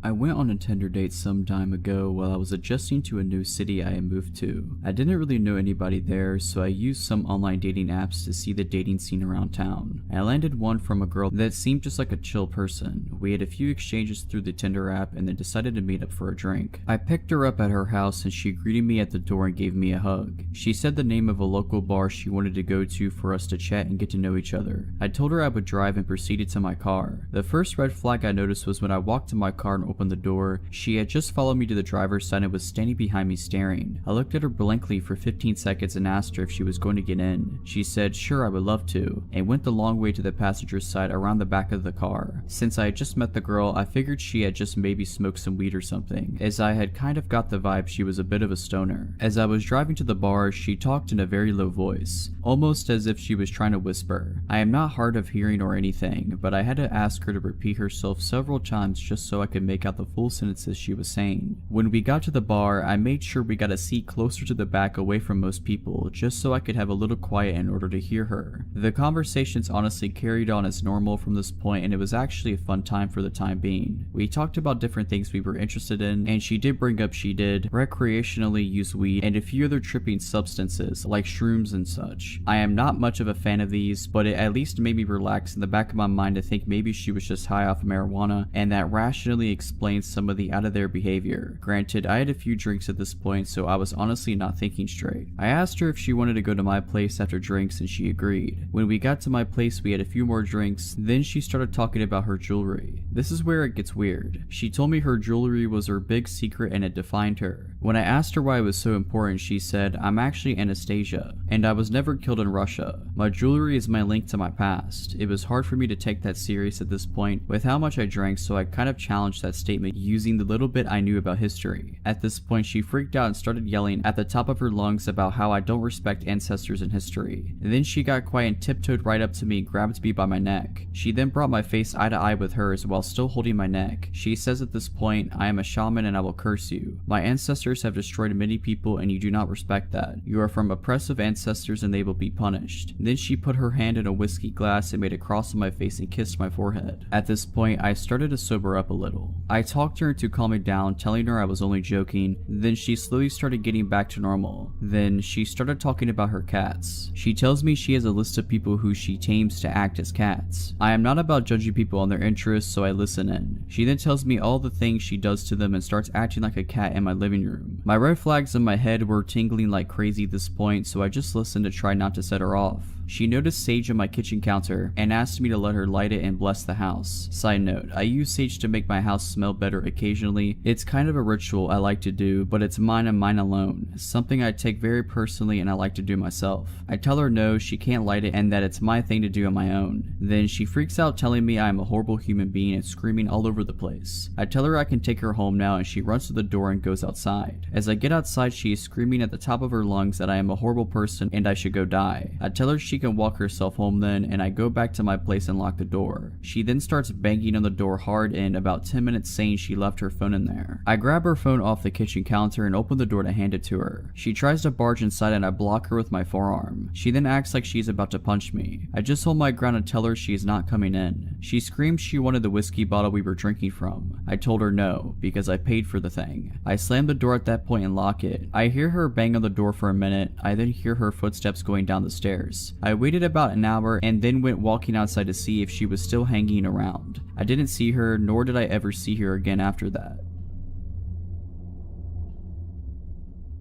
So a few months ago, I was out hiking with my friend. We live in the mountains of western Maryland, and we were about 6 miles into an 8-mile loop we have done frequently when we decided to take some pictures and eat a snack at a summit. This area of the trail had a park, benches and tables, and a parking lot. We were sitting and talking, and I noticed a man just walking around the parking lot alone. He was walking aimlessly and staring at his feet. What confused me was that he was in jeans and a button-down shirt, not exactly hiking attire. We decided to set off on the last 2-mile leg of the loop. This park goes downhill to the headquarters of the park and is cut out of the mountain/bank. The end of that leg is the parking lot where our car is. You don't have a lot of visibility from the trail and you have to walk single file. I was walking in front and talking to my friend. I turned to look at her and I see the same man right behind her, following at a rudely close distance. I immediately got a gut-wrenching feeling. I noticed that he didn't have any pack or hiking gear and was not even wearing boots. Something about his eyes really spooked me. So a bit more walking and he continues to fall very close. I say to my friend that I have to tie my shoe as a reason to step off the trail and let him pass us, in case he is only following closely because he wants to go faster than we are. She immediately catches on to what I'm doing and we pull over. He looks startled and she says hello politely. He just stares. This is when I notice that he is carrying a stick. As I'm fiddling with my shoe, she stands between us and he passes us. We wait to give him some distance ahead of us, but he immediately slows down. We wait for a bit longer and he gets to the furthest part of the trail that has sight lines to us, and he turns around looking up at us. We decided that something feels too wrong about this guy and we don't want to have to pass him again. So we turn around and walk back up the trail towards the park with the tables and parking. A few minutes of walking up the trail, I look back and see him walking up the trail too. He's following us. I tell my friend to walk faster. We book it up the trail and get to the parking lot area we were at before. We start to strategize and wait, deciding that we will wait to see if he comes back up the trail to the lot. There are more people around, so we felt safer waiting it out. About 20 minutes go by and nothing. We are talking about how that could mean that he kept going on the trail and is long gone, or is waiting on the trail where it is more deserted.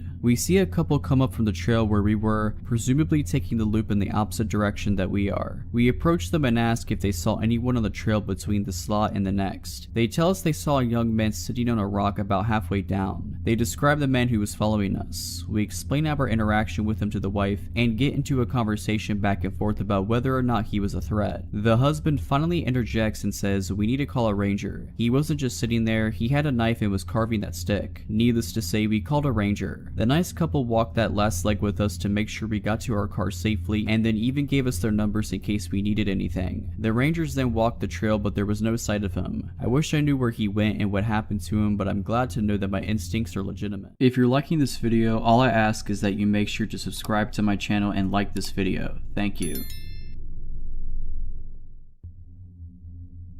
The events of this story happened 13 years ago and it still messes with me to this day, even though I'm not in any sort of danger. When I was in college, I got super depressed and stressed out near my junior year. I was always super into school and just started slipping near the end of my college terms, so it threw me off bad. Never experienced failing at subjects before and it threw me into a ridiculous stress. I graduated and figured everything would go away with that, but I found myself still feeling very mentally foggy. My sister knew how bad off I was from the last few years of school, so she hatched a plan to surprise me. I always wanted to go to Miami growing up. I know how lame that sounds, but being a girl who grew up in the Midwest and even went to college there, it was always super exciting looking to me. Up to this point I traveled but never went anywhere as lively or big as Miami always seemed. My sister planned a 5-night vacation with me as a way to get me out of this mental fog and also celebrate in our own way me graduating college. I was super excited. The few months passed and it was time for the trip. We get there and the first few nights were incredible. We hit up the restaurants I had on my little list of places to try and spent many hours by the ocean. I was never a big party girl. Up to this point in my life I was drunk maybe twice. My sister was the opposite, who was at every party that happened in our hometown. She got bored of going back to the room so early every night and convinced me to go to a nightclub with her for the first time. I fought it a bit but let my guard down because I was feeling great for the first time in a long time and was ready to try new things. It was a Saturday night downtown in the middle of summer. We get to this nightclub and the line is legit wrapped around the building. It was massive. We waited in line for what felt like forever and were let in finally. I walked in the door and felt like I got shot because of the loudness. My sister dragged me to the bar and ordered some shots of some drink with a funny name. Again, I decided to just let my guard down and try new things. As more shots went down, I decided that would be the theme of the night, trying new stuff out. I was aware how boring I was and was, in my opinion, in the most exciting place in the world. Around 45 minutes into dancing and drinking, I became very drunk. Borderline blackout. I was very sloppy drunk and was aware of it. I found myself laying on a couch thing in the upstairs area, overlooking the dance floor as my sister was dancing with some guys. As I stayed there trying to consciously sober myself up, I realized how badly I had to pee. So I brought myself up to a sitting position on the couch to stand up and walk to the nearby bathroom. As I sat up, a massive man quickly sat so close to me I could feel his leather pants pressed on my leg. Absolutely over 6 feet tall and looked like some sort of bodybuilder. Admittedly, he was very good looking, but I was so drunk that I wasn't even trying to flirt and just get up to find the bathroom. He smiled at me and yelled over the music something like this, "Leaving so soon?" I remember nervously laughing and attempted to get up, but he grabbed onto my dress and pulled me back to a sitting position next to him. His smile went away and he said in a very deep tone, "I don't remember telling you that you were allowed to leave." Even though I was very drunk leading up to this, I felt like I sobered up within seconds. I never had anything like this happen before, but I wasn't going to just allow this guy, no matter how much bigger than me he is, to do that to me. I attempted to stand up again and he did the exact same thing, but much more aggressive. I thought it was insanely rude, but I wasn't afraid because of how many people were around me. He tapped my heels with his big yellow leather boots and said, "I couldn't help but notice how much I want to screw your feet." My fight or flight kicked in. I slapped him in the face and stood up to walk away. away. I was very uncomfortable, but I still wasn't afraid just because of the amount of people around. As I was walking away, I heard him laughing and he yelled to me, "I'm trying to decide if I want to keep your feet after I cut the rest of your body up into little pieces." I walked away very quickly as I attempted to search for my sister on the dance floor from above. I couldn't find her, so I decided to take my phone out to text her just to see I had missed a call from her. I was out of eyeshot from this dude and cut away into the bathroom so I could call her back. It was still pretty loud in there, but it wasn't loud enough to where she couldn't hear me on the phone. I went into a stall and called her back. As I was in the stall, I heard the bathroom door open and someone went into the one directly next to me. I was waiting for her to pick up when I looked down underneath the stall and saw the same guy's very distinct yellow leather boots. He was just standing there. I felt like I was about to die. I knew he knew I was in there.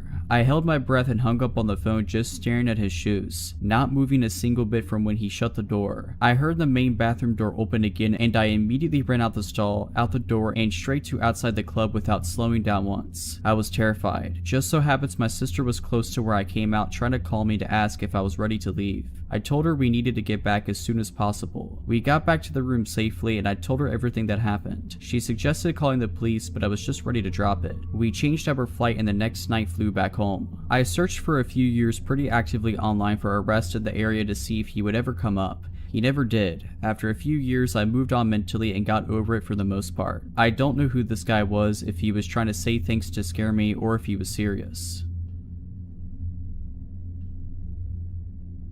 This story begins when I was in 4th grade, so I was about 9, as I was a bit young for my grade. Because of me being younger than the other kids, I didn't get along with them very well. So whenever we would go out to recess, I would make sure to bring whatever book I was reading at the time. I had my own special place I liked to sit and read. It was a little corner of the playground where barely anybody went. It was a large patch of clovers and other overgrown plants and had a large bush with a gap between it and the fence. I used to love to sit there. One day, I went over to my normal spot and sat with my back facing the bush. I had been reading for a while when I thought I heard a rustling sound behind me. Sometimes squirrels and chipmunks would hang out in the gap between the bush and the fence, so I didn't think much of it. That was until I heard heavy breathing and something tugging on my hair. Surprised, I whipped my head around thinking my hair had gotten caught on a branch or something, but instead there was a boy. He was sitting hunched in the gap between the fence and the bush, leaning forward between the branches with his face mostly obscured by leaves and his arm outstretched, trying to grab at my hair. I screamed and bolted for the picnic table area where the supervising teachers were. I was very shy back then, so I didn't say anything. Instead, for a long time after that, I sat and read by the teachers during recess. About 3/4 of the way through the school year, I made a friend who we'll call Matt. Matt was also a bit of an outcast, and when we got assigned to be in a reading group together, we became fast friends. He was nice enough, but even my 9-year-old self could tell that there was something off about him. He was way too clingy, barely ever leaving my side, and constantly coming up with excuses to touch me. I of course didn't have any other friends then, so I ignored it. However, one day he told me that he liked me. I had no idea how to react to this and just said nothing. He apparently took my silence as a yes, because he called my home phone later that night. My mom handed me the phone saying that a friend was asking to talk to me. Since my parents were watching TV downstairs, I decided to go up to my room so I wouldn't bother them. It was Matt. I could barely even say hello before he started saying some seriously weird stuff. He started saying things like,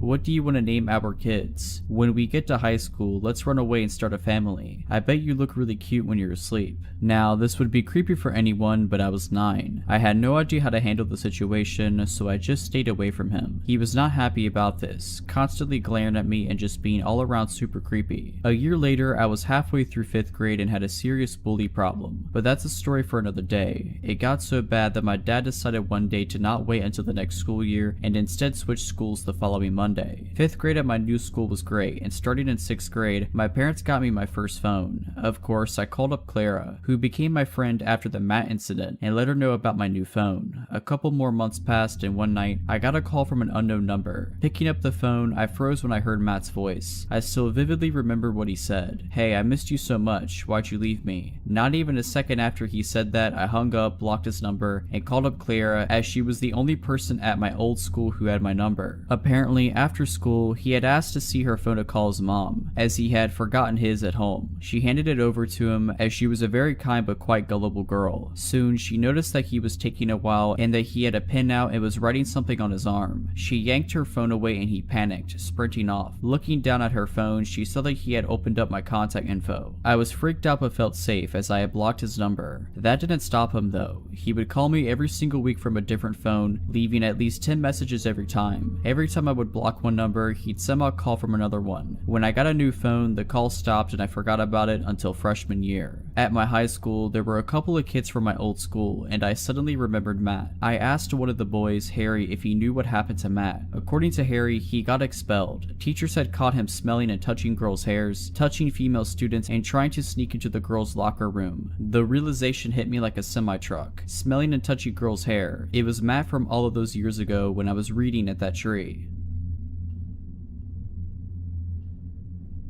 I'm a 24-year-old woman and I once worked at a pharmacy store for about a year as a cashier. I had many weird encounters because people were sometimes behind in their medication doses when they came in to pick them up, mostly harmless. The shifts were usually just one cashier and a supervisor, with the supervisor in the back of the store and the cashier alone up front. This happened close to Halloween at about 9 a.m. on a sunny, innocent day. I was just chilling at the cash register waiting for customers when a man came in and stood in the aisle across from the register and just stared at me for a good 5 minutes. I didn't realize that's actually what he was doing until he made eye contact and he didn't look away. He was tall and reminded me of Tyler Labini's character in Tucker and Dale vs. Evil, just not the least bit charming. I immediately called my supervisor up front over the loudspeaker and the guy walked down the aisle towards the pharmacy. When my supervisor appeared, I told her what happened. She downplayed it, didn't look for him, and said just to call her if he did anything. Comforting. When she was gone, the man made a loop around the store and came right to my register with a bag of Halloween candy and nothing else. I tried ringing him up quickly, but he started asking me ridiculous questions about our savings card program and insisting he sign up. I slid him a pamphlet to fill out his information because I did not want to speak to him more than I had to. He just stood there holding the pen and staring at me, then suddenly asked if I knew how trick-or-treating originated. I didn't have time to answer him before he started describing how, back in the day, the men that ruled the country would go house to house every year on Halloween and demand the daughters of every age to be handed over so they could, that was trick-or-treating in his mind. As soon as I heard that, I said, "Get away from me," and walked to the other register and called my supervisor loudly over the speaker because he was blocking my way to the back. He didn't flinch as he followed me to the next register and started talking about how all women are bad and are meant to serve men. He noted my wedding ring and said my husband could also rent me out because it was his right, and on and on. I was considering jumping the side of the register to put some distance between us so I could run. Luckily, the male pharmacist heard the panic in my voice and rushed over to the front of the store. He saw the man and shouted, "Jake, get out of here." The man, Jake, just stared at him as he calmly walked out, and it was so scary and stupid at the same time. Turns out that Jake had been a regular customer until he stopped picking up his medication. Instead, he would just come in and harass female workers, and he'd been on a police-enforced ban for over a year. My savior, Mr. Pharmacist, called the police and the store manager to cuss her out for still scheduling girls alone after everything Jake did in the past, such as ripping a toilet seat off of one of our toilets and threatened to beat a girl with it who used to work there. I quickly transferred to a different location because I just could not get over it, and the manager kept scheduling us alone. The police only watched the store for a week. I'm going to tell you the story of a terrifying old creep that had stalked me since I was 16 years old. I'm currently 20 years old. I worked in a restaurant which was inside a bigger shopping center. My stalker, an old man named Eric, worked for the actual shopping center itself and not a store inside it like me. I had one other friend at my job who was my age, and her name was Jessica. Jessica had worked there for longer than I had, and one day she asked if I heard of this guy who worked in the shopping center called Eric. Jessica described Eric as very strange. She didn't describe him as frightening or unsettling, or even someone to be afraid of, just as a very eccentric man. Jessica has also told me that Eric had brought her a present on Valentine's Day, chocolate. Anyone would think this was friendly behavior or harmless flirting, if he wasn't a 50-something-year-old man bringing chocolates to a 16-year-old girl he barely knew. I began to see for myself that Eric wasn't just an innocent old man with a slight crush. He had other intentions. The first time I remember Eric approaching me was when I was filling up a machine near the entrance of my work. This machine was out of the view of all the other employees and the restaurant was empty. Eric wasn't supposed to enter my place of work when he was working at the shopping center, so he had deliberately gone out of his way to come and speak to me. To describe his appearance, he had gray hair with bald patches, and had beady little eyes which he never averted from yours. Eric must have sneaked up on me, as I looked up and he was standing right next to me, a little too close. "My name is Lucy." Eric asked me, "Lucy, are you married?" He almost laughed after he asked me this. He had a smirk on his face. Eric liked to ask me questions that he already knew the answer to, just to see my reaction. I began to clock on to the fact that Eric had been going a little further than just approaching me at work, and instead stalking my social media accounts in the weeks following this first encounter, such as Twitter and Instagram, when he began asking me very specific questions about things I had posted about in the days before. For example, I had posted on Instagram about a tattoo I got, which was in homage to my favorite band. I was serving a customer one day, only to be interrupted by a shrill but quiet voice. It was Eric. His eyes were huge and he had a look of pure excitement and menace on his face. He had yet again entered my workplace when he wasn't supposed to, just to talk to me. He asked me, "Lucy, what's your favorite insert band here song?" I felt creeped out. The tattoo I had gotten was covered by my work uniform, so the only way he could have seen it was going through my Instagram page. I forced myself to forget all about it and carried on working. Over the course of a few months, Eric would come into my workplace more and more frequently, asking me bizarre questions and still reciting back to me things that I had tweeted about or posted on Instagram. Every time I would see him, I would get visibly uncomfortable, and he liked it when I got uncomfortable. All while this was happening, Jessica approached me and let me know that Eric had followed her in his car on her walk home from work, slowing down to ask her where she lived. I had also been told other disturbing news about Eric from multiple different people. It seemed as if he was becoming more invested in whatever his intentions were towards me and Jessica. News had traveled to one of my managers about Eric's unsettling actions towards me, and this manager informed me that a few years ago, Eric was rumored to have followed a young girl who used to work for our restaurant into a toilet. Things didn't quite make sense to me. He was known for being a creep yet still employed at the shopping center. On one hand, I was glad to know I wasn't just creeped out for no reason, but on the other hand, I was frightened as he'd been doing this for years yet no one had stopped him. There was a woman who worked at the same place as me called Rebecca, and she had some sort of disability which caused her to befriend and be trusting to people without knowing anything about them. It seems that Eric took advantage of her, as he had asked for her phone number and she gave it to him. Rebecca had shown me her text with Eric. He had texted her things like, "Rebecca, are you alone?" and "Rebecca, are you sat on the bus alone?" But the most unsettling part of it all was the text from Eric that read, "Rebecca, could you please let me know any information on the girls that work at insert restaurant name here?" I was stunned. I was constantly questioning why this old man was so bent on finding out everything I do in my life. He had gone out of his way to source information about me through a vulnerable person I worked with, and I was scared he was going to go further. One night I was watching the movie Grease with my family, and I tweeted something stupid like, "Grease is my favorite film because it's a great film, right?" Anyways, the morning after my tweet, Eric approaches me in his usual way and utters, "Do you like the film Grease, Lucy?" The same usual smirk lit up on his face. I tried to carry on with my day, but spent the entirety of my shift feeling a little shaken up.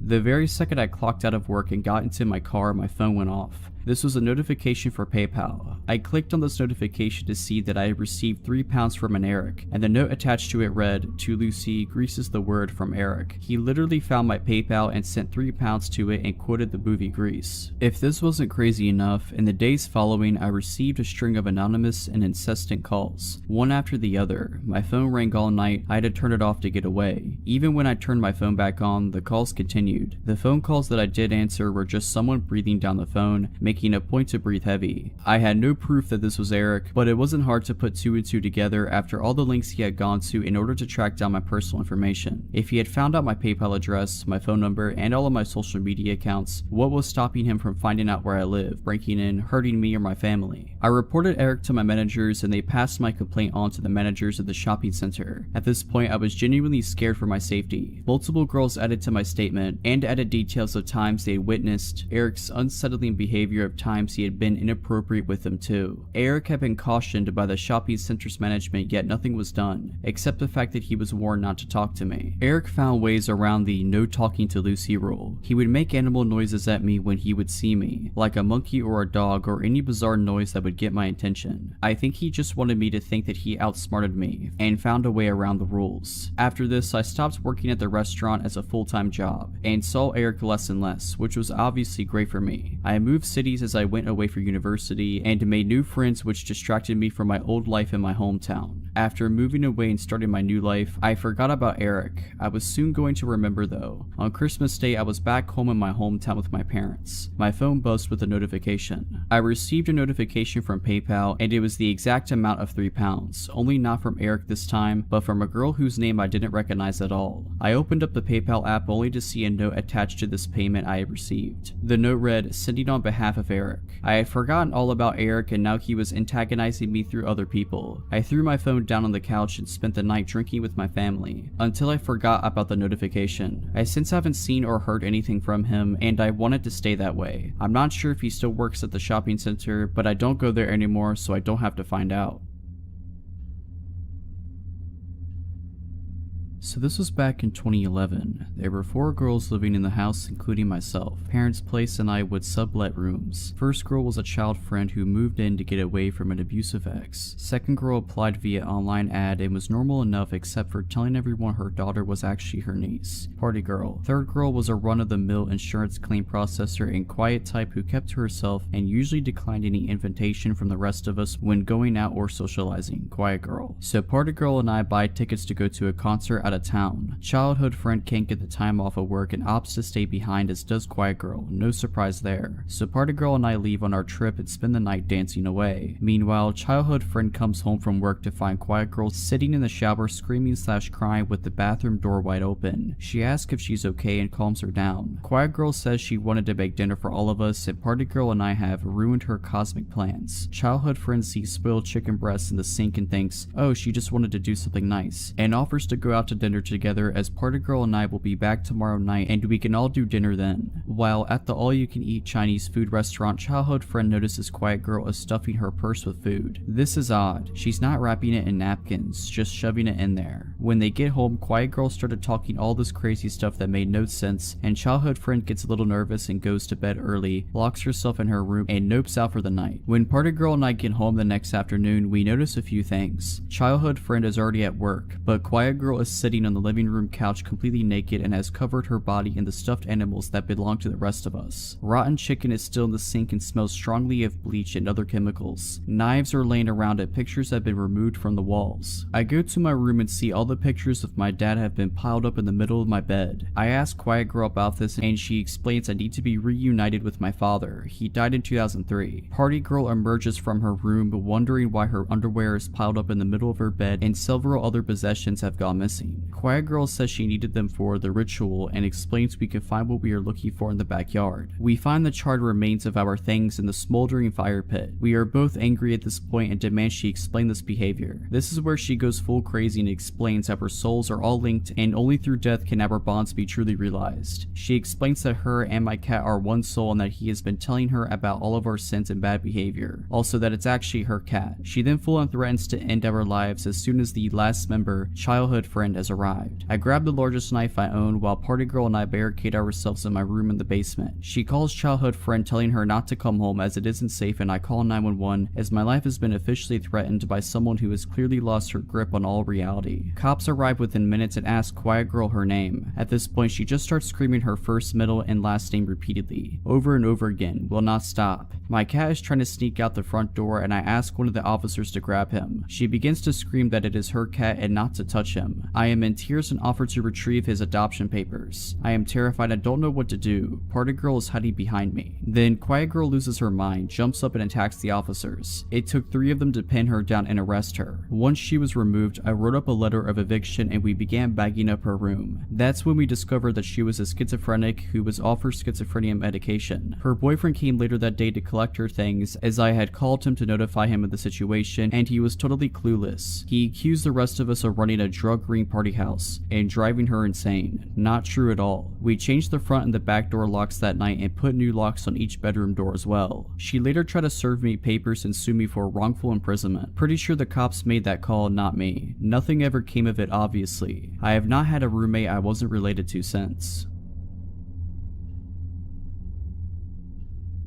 This happened about 2 years ago when I was 22. After work, I stopped at a local convenience store to buy beer. The cashier looked familiar, but it's a very small town, population of 6,000. He acted odd. I asked how he was doing to make small talk and he just stared at me. I instantly felt uncomfortable, so I only glanced at him a few times before I left. I arrived home 10 minutes later and decided to browse Facebook. I had a friend request. The guy looked familiar. He was a local, so I accepted him. A few hours later, I realized it was the cashier. He'd got my name off of my ID and added me not even 5 minutes after I left. I told my boyfriend, we agreed it was weird. A few days later, he came into my work. I asked my boss, she'd never seen him in there before. He grabbed milk and initiated small talk with me. I felt uncomfortable. He asked if I remembered him, told me his name, and that we'd been good friends in high school. We never said 2 words to each other. I was trying to be polite, told him yes, I remembered. After a few minutes, my boss pulled me in the office. She was watching through the window and could tell I was uncomfortable. It was a small pharmacy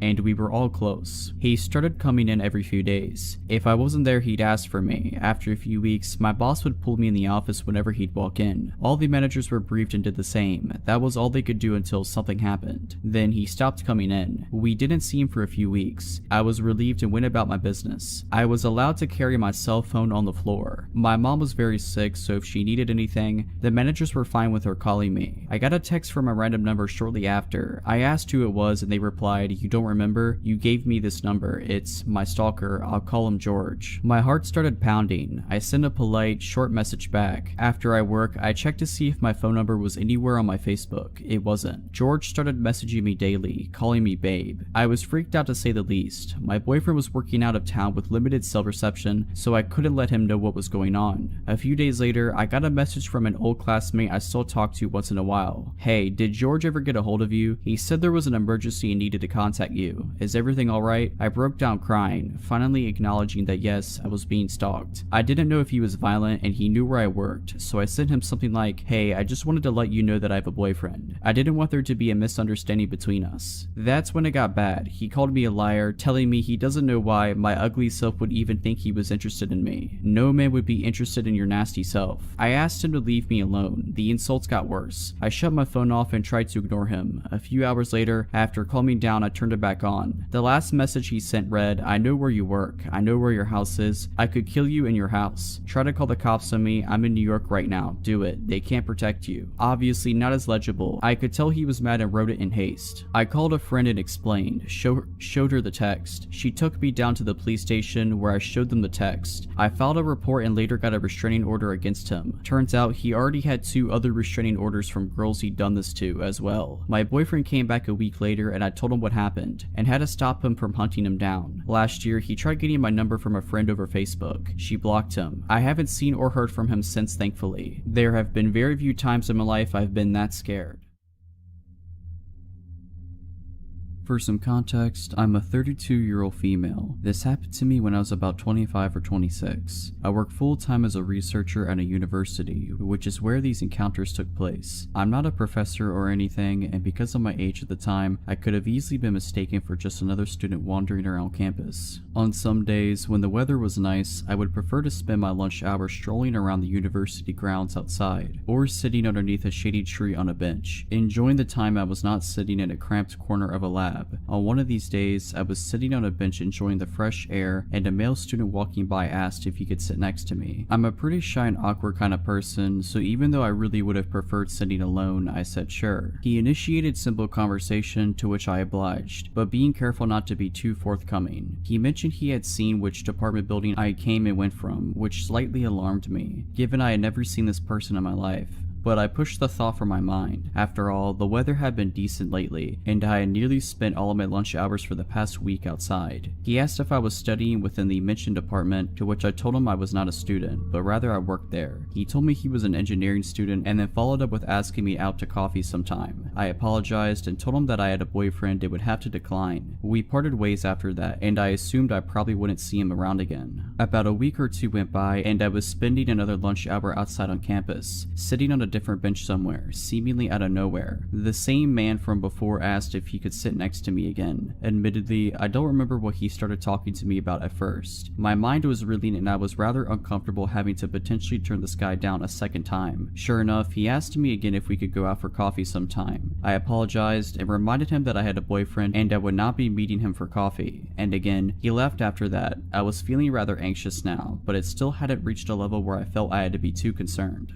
A few days later, I had finished work and was leaving the building to walk to where I had parked my car. The university charges a fortune for parking passes, even if you're employed by them, so I had always opted for free street parking about a 10-minute walk away from campus. My walking route would take me down several quiet residential streets, with minimal car traffic. Even pedestrian traffic was pretty sparse on the busiest of days. It wasn't until I was about halfway to my car, down one of these quiet back streets, that I noticed someone walking directly across the street from me, but keeping a few faces behind. I noticed him from my peripheral vision and didn't want to flat out turn around to stare at him. It wasn't uncommon to see someone else by any means. I was just always trying to be aware of my surroundings when walking the streets alone. I had to make a few turns coming up anyways, and the chance that they would be going the same way as me was slim. But he did. He made all the turns I did, still walking on the sidewalk across from me, a few steps behind. I still did not want to look at whoever this was. I didn't want him to know that I was aware of what I thought he was doing. I quickened my pace to a speedy walk. I was approaching the first of two busier streets before I would reach my car. His pace quickened to keep up with me. That was the moment I panicked, the moment I was sure that he was indeed following me. After that, I started a full-out jog across the first of the busier streets. He ran to keep up behind me and was now on the same side of the street I was. I was now nearly at my car. I had to cross the last busy street and get about 100 meters and I would be there. But it was crossing the street that worried me. I often had to stop and wait a good minute or so before it was clear enough to do so. If this were the case, he would catch up with me. As if the stars aligned, as soon as I made it running to the busy street, I had a gap to cross. I booked it as fast as I could, finally turning around once I had made it, to look and yell at the man who had been pursuing me. It was him. I could have suspected, but now it was confirmed. It was the engineering student whom I had turned down for coffee. "Stop following me." I yelled at him from across the busy street. "Can I just talk to you?" he yelled back. I didn't even answer him. I mean, the answer should have been obvious from the start, and I was certainly never going to give my time to anyone who had just followed and then chased me for about 1 kilometer. I keep moving quickly to my car, so determined to get out of there that I didn't even care if he saw which car was mine. He had given up following me and never tried to cross the road to my relief.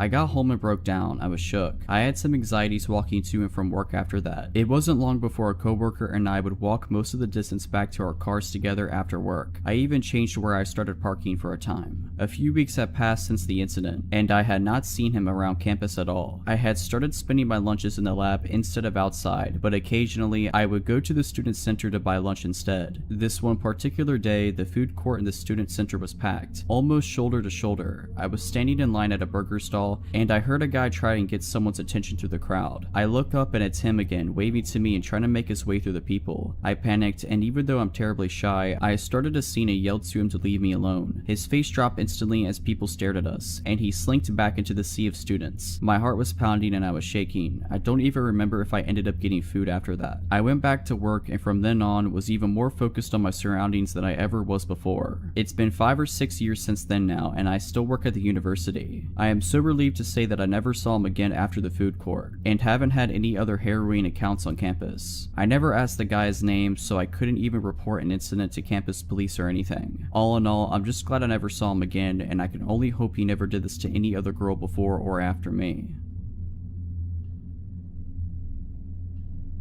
When I was in my early 20s, I moved to Southern California with my aunt. Once I had a job established and steady income, I found an apartment that was super affordable at $350 a month, plus utilities, the first red flag because California is not cheap. The other residents in the apartment was a 45-year-old male named Zach and a 45-year-old female named Tina. They weren't a couple. Tina was a little difficult to deal with, very OCD on a lot of things, and we mostly avoided each other. But this story is about Zach and his friend Mike, also 45 years old. Mike and Zach were childhood friends, and Mike lived in the same apartment complex as us, so he was over a lot. Every time I would come home from work, they would be polishing off a handle of vodka and then would go out. I wasn't super comfortable in the living situation, but it was cheap, and I was in school, and I tried to make the best of it. I got along with Zach for the most part if it was just him around, but Mike was just a time bomb. Here are just a few instances that just gradually got worse over time. The first incident. Zach invited me out with Mike and another friend of theirs out to a local bar a couple miles away. I was comfortable around Zach and I got into the passenger side of the truck. I didn't have any negative interactions with anyone until this point. Mike went ballistic in our complex parking lot about how I was selfish and had no business in the front seat because I wasn't Zach's girlfriend, etc. It was weird because a man the same age as my dad was throwing a tantrum over the passenger seat, so I just got out and went back to my apartment. My first rent check bounced. I apologized to Zach and discovered that my checks had misprinted the account number. I paid in cash and paid off the bounce check fee and thought all was okay, until I got home one evening and Mike was over as normal, but starts interrogating me on why I couldn't pay my rent. I was only 22 at the time and didn't really want issues, so I was just like, hey, I apologized and took care of it. Even though Mike didn't live in the apartment, he would not let this go. He would just scream at me saying I was lazy, that I should be evicted, and on and on. It's also important to note that Mike and Zach both had 2 DUIs.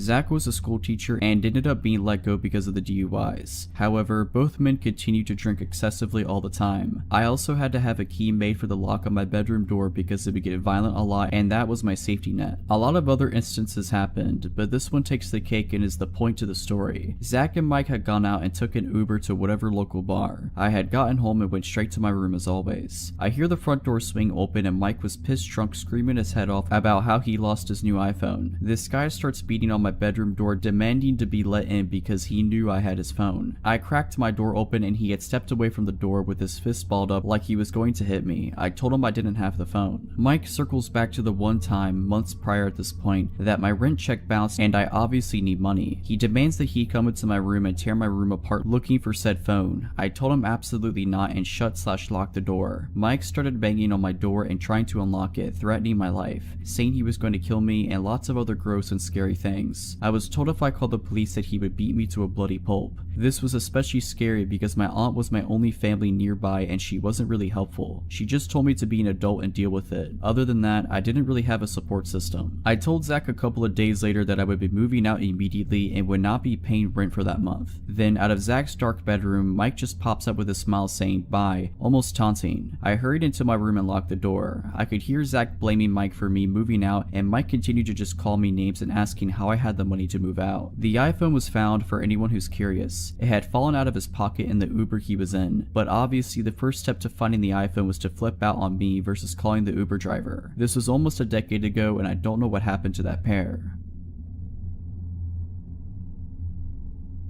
About 2 years ago, I worked at a movie store inside a mall. I was 20 at the time. This guy was over 6 foot, late 40s, very hefty, and always had this weird zombified expression on his face. He came in about once a week. One of my coworkers had even warned me about him, how he was a little off, but I still treated him with as much respect as I did everyone else. One day he came in and we talked for a bit, but it got a little awkward and I kept trying to end the conversation and look busy by tagging items behind the counter. He stood there in silence, watching me for about 20 minutes and finally left. A few days later, he comes back in and walks up to me, holding a large container. He says, I made 4 pounds of enchiladas at home today, just for you. I remembered you like Mexican food. I don't remember at all telling him that I liked it, but I do know that I went to the Mexican restaurant across the way every lunch break. I just politely accepted it and put it in the back office. Another few days later, he came back in and had a drawing for me of a dragon. Now, I love dragons, but I never told him that. This drawing looked like it took hours to make, and at this point I was a little freaked out. I had him leave it on the counter so I could just throw it away later. Later on, I was given about a week vacation. During that week, I had cut my hair about 12 inches. The day I came back, I got a shift with my manager. I told her all about the guy and immediately she was weirded out for me. A few minutes later, I see the dude walking around in the mall. He was going towards the exit and didn't look at me once. My manager tells me to go back to the office. I go and wait until she comes to get to me, and when she does, she tells me I need to make a report to mall security immediately. Apparently when I ran back there, he turned around to come in and walked all throughout the store. When she asked him if he needed help with something, he said, I can't believe she cut her hair, and briskly walked out. I go to the mall security office to make a report, and we went through all the videos from the cameras of when the guy came to visit me, but there was one video that really stood out. The video shows him pull into the parking lot of the mall, and about 3 minutes later I arrive.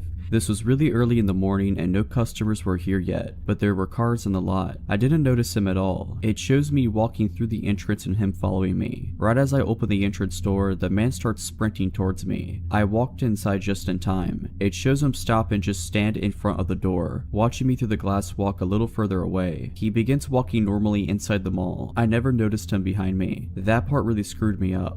The video gave the security every reason to ban him from the mall, and they did. They later told me they gave him a background check, and he had 4 counts of stalking with restraining orders from different girls on his person and was on probation.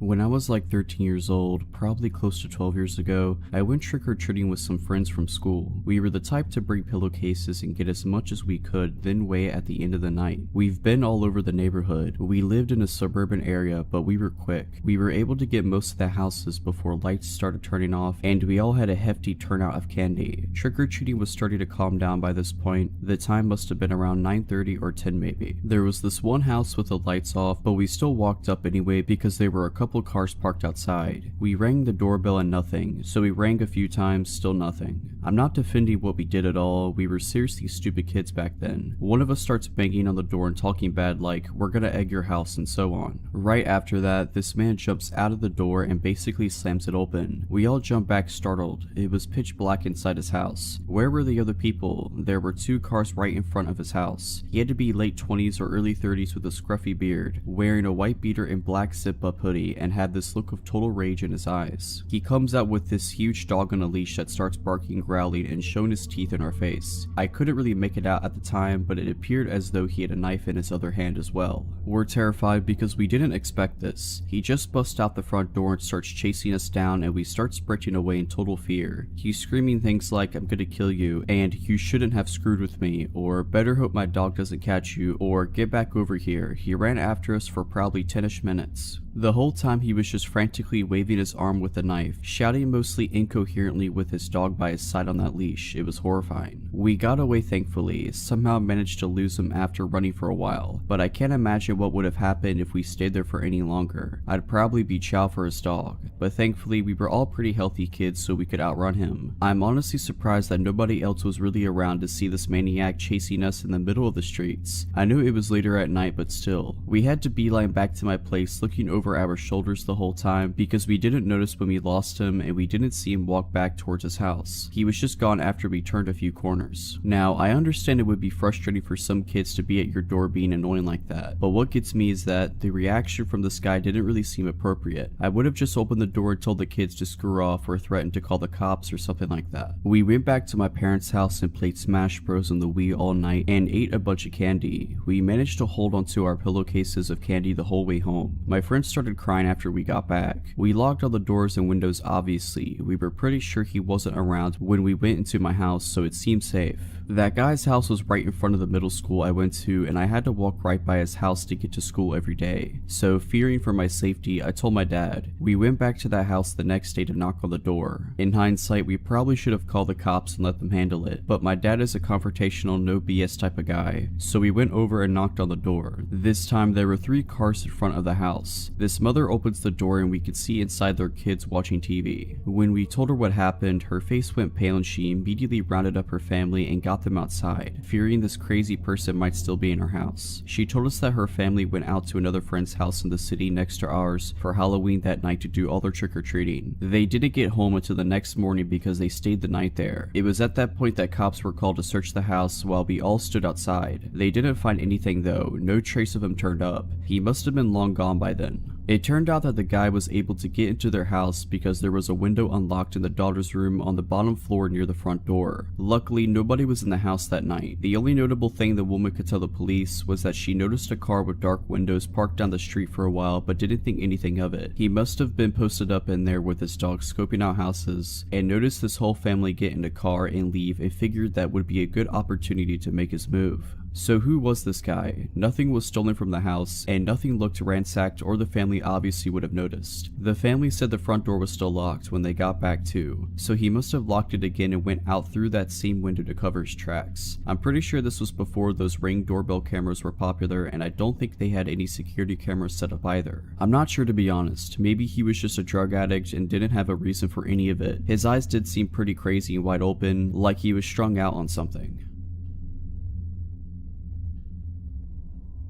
This happened to me a few years back. I was living on my own in the city and was unemployed at the time, usually out looking for work and trying to stay busy. One early afternoon, I was heading back to my neighborhood after running some errands downtown and boarded a tram that would take me almost all the way home. There was a park that I would have to cross between the stop and my home, but crossing it would only take a few minutes. So I boarded the tram, which was mostly empty. Besides me, there was one younger man in the second carriage, and the driver up front in the first. I find an empty two-seater. The rows were quite narrow, but I'm comfortable. I put my earbuds in and look out the window as we start moving out of downtown and towards home. We pass a couple of stops and don't pick up any new passengers. There had probably been a tram right in front of us who took all the people, so it was particularly empty compared to normal. At the third stop, the doors behind me open, but I don't pay much attention until a stocky man, average height, probably in his 50s, with neat, short hair and inconspicuous clothes, suddenly sits down on the next seat next to me. The rows are very narrow. This guy is basically trapping me. I can't get past him without his cooperation. He greets me with a huge smile and says hi as he sits down. On this particular day, being down about not finding work and it being broad daylight, I decide I do not want to play along. I just want to listen to my music and I don't like this man's vibe. I tell him I'm not in the mood to talk and he needs to go sit somewhere else. Wrong answer. That man goes from 0 to 100 in 0.2 seconds and his face contorts with rage as he starts yelling at me from the top of his lungs. I wish there was an exaggeration,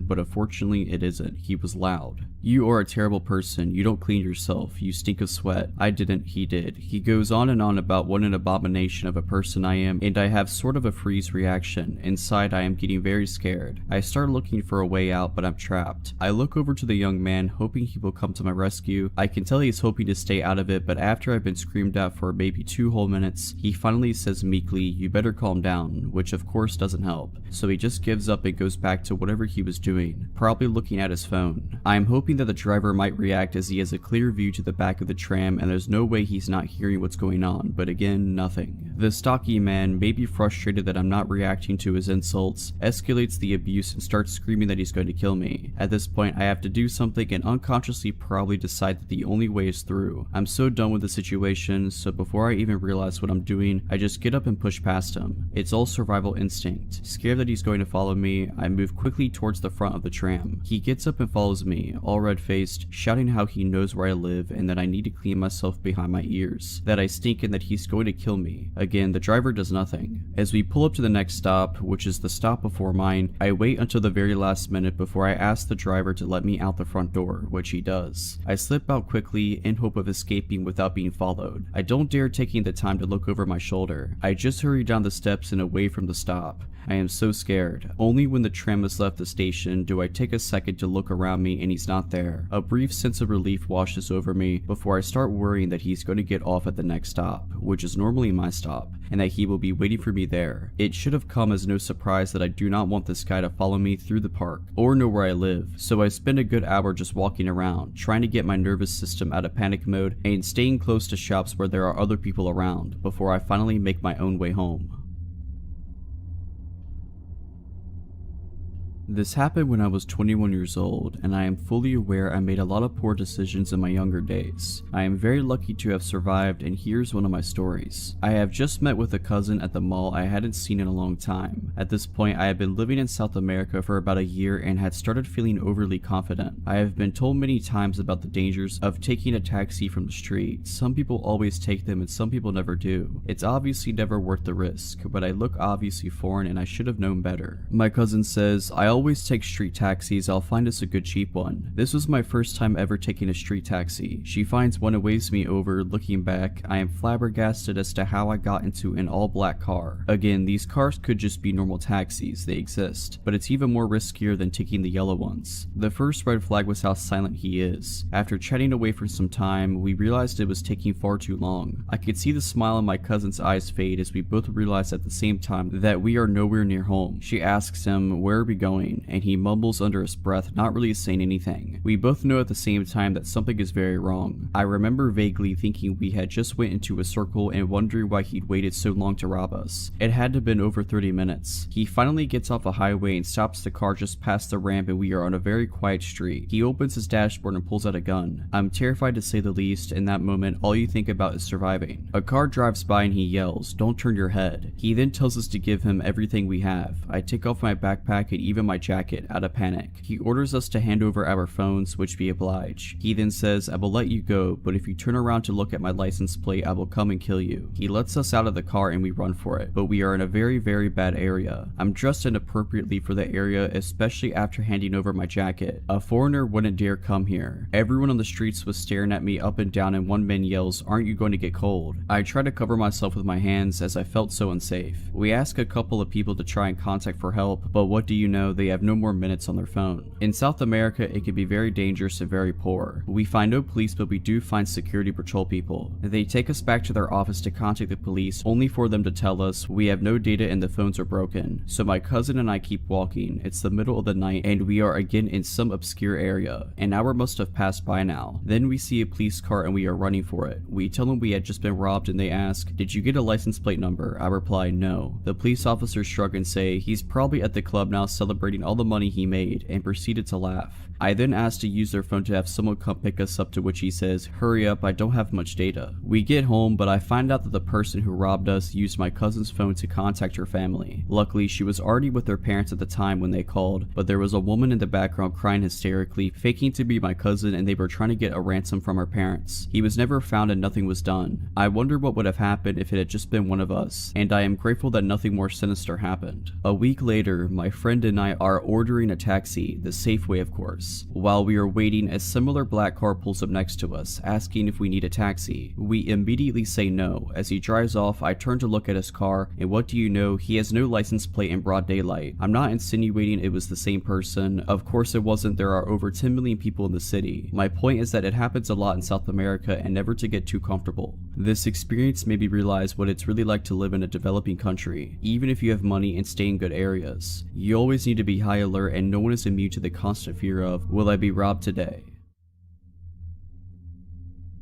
Brief setting and context. I'm a woman in my 30s, caring for my elderly parents, so staying in a downstairs room in my childhood home at the moment. The window faces the main street, which is an average residential street in a fairly quiet area. The bed faces the window. I often leave the window open at night since I need it to be cool to sleep, and I haven't really worried about it since there's a cabinet with an aquarium in front of the window area, not blocking the window from view, and I can reach to open and close it, but it would make it difficult for someone to climb in. My dog, Sable, also always sleeps in the room with me. While she's a sweet-natured, medium-sized dog who doesn't look the least bit threatening, she's a fantastic guard dog in that she's always alert to any noises, and will stand her ground and bark and growl if she senses a threat, so I've never really worried about the open window. After tonight, I won't be able to do it again. It started at maybe 3:30, 4 a.m. sometime. I was awake. Since I care for my parents, I often have disrupted sleep patterns and I'm awake at odd hours. I was reading a book and heard Sable growl, low and deep. Then she jumped off the bed and began pacing a bit, looking up at the window before jumping up at the cabinet by the window, barking. I shouted, "Hey, we're calling the police, my dog will bite," just in case there was someone there, and went to look out of the curtains to the side. I didn't see anything. I pulled the curtains closed again and made sure to pull the right curtain over, then drew the left side curtain, the one that covers the open part of the window, all the way over, covering the right side curtain too, tucking it down so any wind wouldn't be able to move it. I wasn't really alarmed then. It's a fairly quiet residential street, but there are foxes around that we sometimes hear, and occasionally someone passing by or the neighbor's gate next door will make Sable growl or bark, but she doesn't usually react the way she did this time. She'll usually growl but stay on the bed, bed, and her reaction was much stronger than normal. I thought that even if it was someone scoping out the open window to potentially break in, they'd see now that the room was occupied by a person and dog, and would go find an easier target. But mainly I guessed it was just a random noise that she heard outside. I was wrong. It was a good half hour or more later after I'd relaxed and thought I might doze off soon. Then I heard her growl again, a really serious, deep and low growl, and I listened, again, thinking it might be foxes or something, but I heard what sounded like deep breathing noises. I sat up and looked up at the window and my heart stopped. The curtain had been pulled back and lifted at the bottom, like someone peeking under it, and I could still hear the heavy breathing. I shouted "hey" again and moved from the bed to the side of the window so I could see past the curtain, and saw the figure of a man move away from the window to the right towards the front door and the exit of the front garden. Too dark to make out features or clothing, it was just a dark male figure. Shaking, I immediately thought that since I knew he'd moved away and wasn't at or under the window, I reached and pulled it shut, grabbed my phone and called 911. One thing that creeps me out in hindsight is that it would have taken a few seconds for me to move from the bed to the side of the window, and that was after I'd shouted and he knew he'd been seen. But he must have stayed there even knowing I'd seen him until I moved the curtain and could see out. Then he moved away. The heavy breathing also had to be deliberate. It was so loud, like someone trying to frighten me. While on the phone with the police, I went around the ground floor of the house turning lights on, making sure the rest of the house was still secure, and it was. Very careful to lock doors and all the other windows at night, and everything looked undisturbed. 2 patrol officers came shortly before 5 a.m. and took the report. They suggested asking the neighbors if they have camera footage and to let them know of a potential prowler in the area tomorrow, and they went to drive around the area, saying that they'd be wanting to know what someone was doing wandering around at 5 a.m., the time the police arrived anyway. Since the dark meant I only saw the shape of a person, no real description, I doubt they can do much. I couldn't even be 100% certain it was a man, but the breathing and the figure I saw instantly made me think male. The outline of his head looked smooth, so either bald or wearing a tight cap, and height would have been probably around 5'8" to 5'10". I'm still shaken but feeling angry and violated, and wishing we had a camera system now. We'll be looking into that. I never thought anything like that would happen. Don't have any enemies, no recent exes, no one I know of harboring any grudges, since I'm caring for my parents full time now. I'm not out socializing or making any enemies, nor are my elderly and disabled parents. I have to think it was someone who was looking to break into a house, but for the fact that they came back so much later, maybe someone on drugs or having a mental health episode. There's a passage around the side of the house to go from the front to the back of the garden with only a small side gate, meant to keep the dog confined, not designed to keep others out. It would be easy for someone to access against the back of the house. They were bold enough to come back a second time, even knowing a person and a dog were in the room, perhaps hoping I would have fallen asleep by then maybe.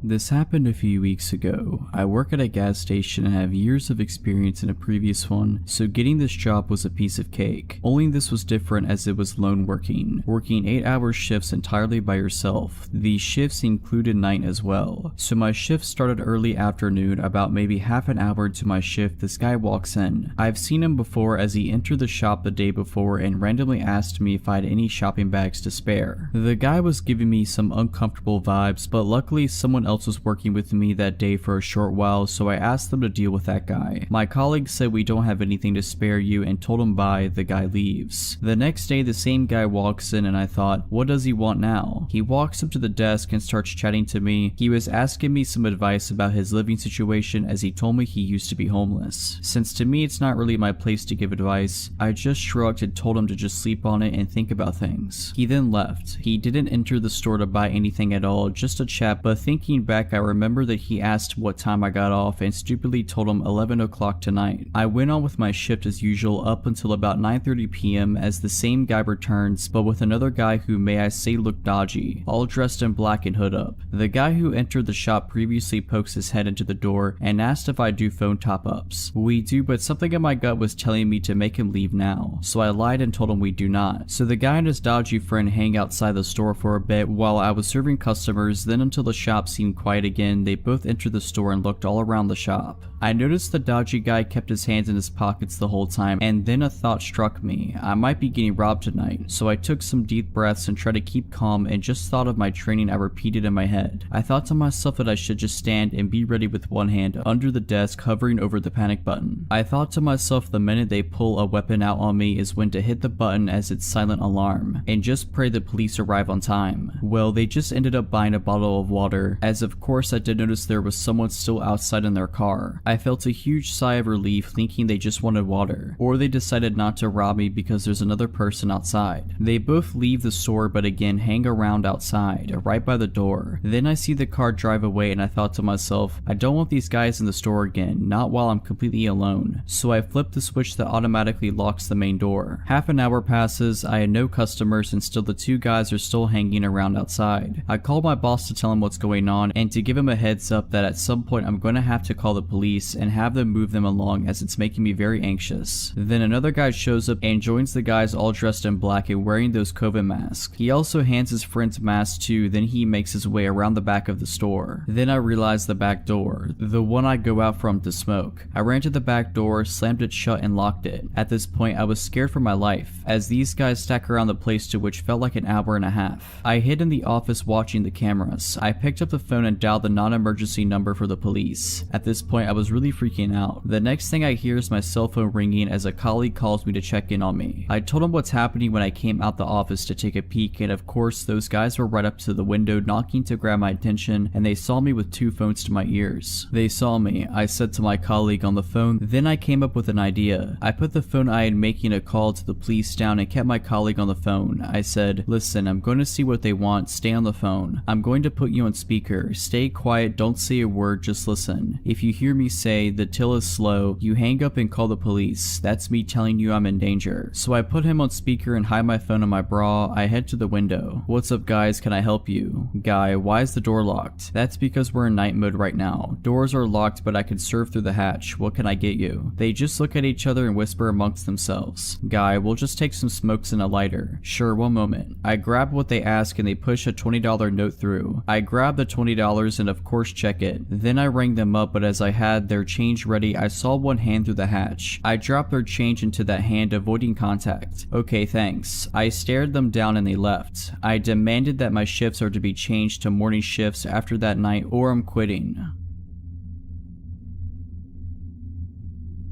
Back when I was around 17 or 18, I would go out to parties with my friend at night. It was my best friend at the time, Ivan, and his cousin Caesar that would invite me out that night. I had been talking to a friend of Ivan on Facebook about meeting each other. This girl had a birthday party that day and invited us all to join her. So I took a bath, got ready, and my friends pulled up for me in a small car. I said bye to my mom and got in, and we went to buy beer for the night and a pack of smokes for everyone. Back then I would smoke a lot. My friend told us that he had been in contact with this girl on Facebook and that she accepted to come to the party with him tonight. We were all impressed and happy for him. We pulled to her house and parked near a park to wait for her. I remember a group of people walking around the park, but since they seemed our age, we weren't too bummed out. My friend called her to come out and my friend Caesar stepped out for a smoke. I was sitting in the back not wanting to come out because of these guys outside. They seemed to be asking for trouble because they begun to argue about something really dumb with him. So my friend Ivan told me to step out just to have his back in case anything went down. We went to the party and had a great time. I hit it off with the girl I was talking to and later found out she kissed pretty much every dude that was there before me. Nevertheless, I was still grateful for the opportunity and said goodbye. As we headed back to my house of my friend's date, she seemed very quiet. I knew they hit it off during the party but now looked stiff and even scared. My bud and I were riding in the back to let them have the front to themselves, but she was just nervously looking at her phone. When we arrived, she wanted to get out and my friend trying to score points said, "Wait, I'll walk you in." She did not like this and said just go. We were a bit buzzed in the back and wanted to have a smoke, so we all stepped outside and watched them go to her door. I remember laughing about something with my friend when the mood suddenly became so dark. She started screaming, "Go now, get out of here." A car pulled out nearly in front of us and people with bats and blunt instruments got off so fast I barely remember how I got back into the back seat. The girl said something along the lines of leave them alone and held him while a bunch of dudes got out. My friend Ivan got into the driving seat and started started the car. Thankfully, it started right up without trouble, but a big bottle of liquor then hit the windshield, cracking the top corner. I saw some guys come from the right side of the car where we were standing and quickly went to the other side to let my friend have easy way in into the back right seat. As I turned the corner, I saw this massive looking guy come up to me and barely had time to close the door and pull the lock down. Dude was punching my window. My other friend wasn't so lucky since he actually got hit in the head and had barely made it in the car. He couldn't even close the door because one guy was grabbing his leg.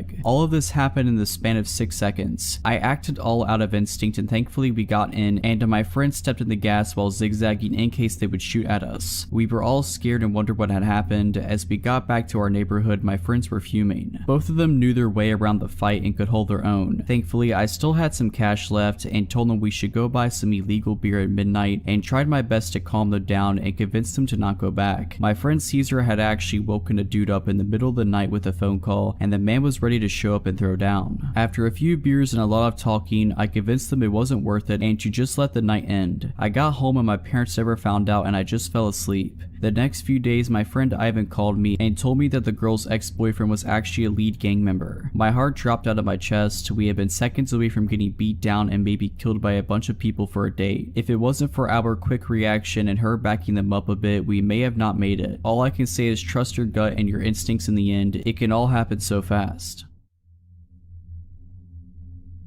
Many years ago, before kids, rescue animals, a mortgage, and a husband, I was a travel writer in Europe. I did most of my trips alone. This story is about the first time I visited Prague. I had never been to Prague and the trip was last minute, so I had little time to prepare. My travel partner had dumped me in another country and I was determined to make the best out of my trip by visiting a place I'd never been. Upon arrival at the train station, I visited the accommodation office and asked for a hostel not far from the center. In my early 20s, winging it was part of the fun. These days, I'm far less adventurous. The hostel they sent me to was a sprawling, crumbling, slate gray, art decoration building on a nondescript street about a 10-minute walk to Stare Mesto. The inside was probably beautiful at one time, but by the time I checked in, it was full of shabby, mismatched furniture and cheap stained carpet. Most of the light fixtures were broken, leaving everything but the lobby dark and gloomy. It smelled of standing water and dust. I found my room, a double for $12 per night, and made note of the fact that I had a roommate. She wasn't there, but on her side of the room there was a suitcase, dressed neatly folded across the back of a plastic chair, a scattering of makeup containers on the beat-up desk, and a stack of German fashion magazines on the bed. As I had no plans or goals on this impromptu trip, so I spent the afternoon exploring Old Town Square, the Jewish Quarter, and Wenceslas Square. I purchased some Czech crystal for my mom and painted eggs from a street vendor for myself. I also made reservations for a sunset dinner cruise for one. At around 6 p.m. I returned to my room to shower, change clothes, and unload my purchases. When I left my room about an hour later, there was no indication that my roommate had returned at any point during the day. After the cruise, I stopped at a tiny bar in Tinska and had a glass of wine. It was nearly midnight when I returned to my hostel, so I was surprised to find that my roommate still hadn't returned. That wasn't uncommon though. Backpackers are a fickle lot. She could have gone on a short overnight trip and just left her stuff behind, hooked up with someone and was holed up at their place, or hanging out at another hostel, so I was surprised but not concerned. I took another shower before bed, however, and was surprised to find that things in the room had changed up in my return. Her bed was neatly turned down, the magazines had moved to the nightstand, and the dress was gone. The strangest thing though was the addition of a pink silky nightgown spread across the bed, my bed. Maybe she thought she still had the room to herself. I didn't see how. My shopping bags, clothes, and toiletries were in plain view. I gently moved the nightgown over to her bed and then settled in for the night as I wrote in my journal. I assumed she was in the shower or somewhere nearby, so I expected her to return shortly. After about an hour though, her side was still empty. I needed to use the restroom before I went to sleep, so I made one last trip down the hall. The building was unusually quiet. There weren't the regular sounds of chatty backpackers, the clinking of glasses, or music that would normally leak through the walls. There was nothing. It was hushed, like a church after the congregation has left. I found myself practically tiptoeing back. My room was near the end of the hall and I couldn't shake the feeling that the corridor was darker than before. The few working lights were blinking as they struggled to stay lit, and it reminded me of a funhouse. A A tightness began to fill my stomach and I subconsciously quickened my steps. There wasn't a soul behind me yet. I kept glancing back over shoulder, convinced I'd see someone gaining momentum on me. The only sound was the soft thud of my flip-flops as they struck my soles. I was flooded with relief as I flung open my door, but it didn't last long. Everything was exactly as it left it, except for the silky nightgown which was now back on my bed. Sleep came in fits and starts. I left the lamp on for a while, still convinced my roommate would be right back, but the shadows it cast made the room even spookier. It was too dark with the light off. I'd finally slipped into a deep sleep when I suddenly heard the door open. A man stood in the darkened doorway, the hall light behind him showing just enough for me to see his contorted face. "I didn't mean to," he sobbed. "You have to help me." Too confused and disoriented to be scared, I sat up, scrubbed at my eyes, and reached for the lamp switch. But once the room was light, I saw that the door was closed. There was no man. I quickly bounded off the bed and went for the door. It was locked. Nobody could have entered without a key, and the hallway empty. I passed the rest of the night fully clothed, sitting up in my bed, and with the light on. Though I'd pay for 2 more nights, at 7 a.m. I gathered all of my stuff and went down to the reception desk to check out. "By the way," I said to the 20-something receptionist, "my roommate never returned. I'm a little concerned." She picked up the room key, looked at it hard, frowned, and then glanced at her computer. "What room were you in again?" When I repeated it to her, she looked back at her screen. "Ma'am, that room's been empty for 3 weeks and it's been cleaned since. We only have 6 people in the whole building. The hostel has since been renovated and is now a luxury hotel."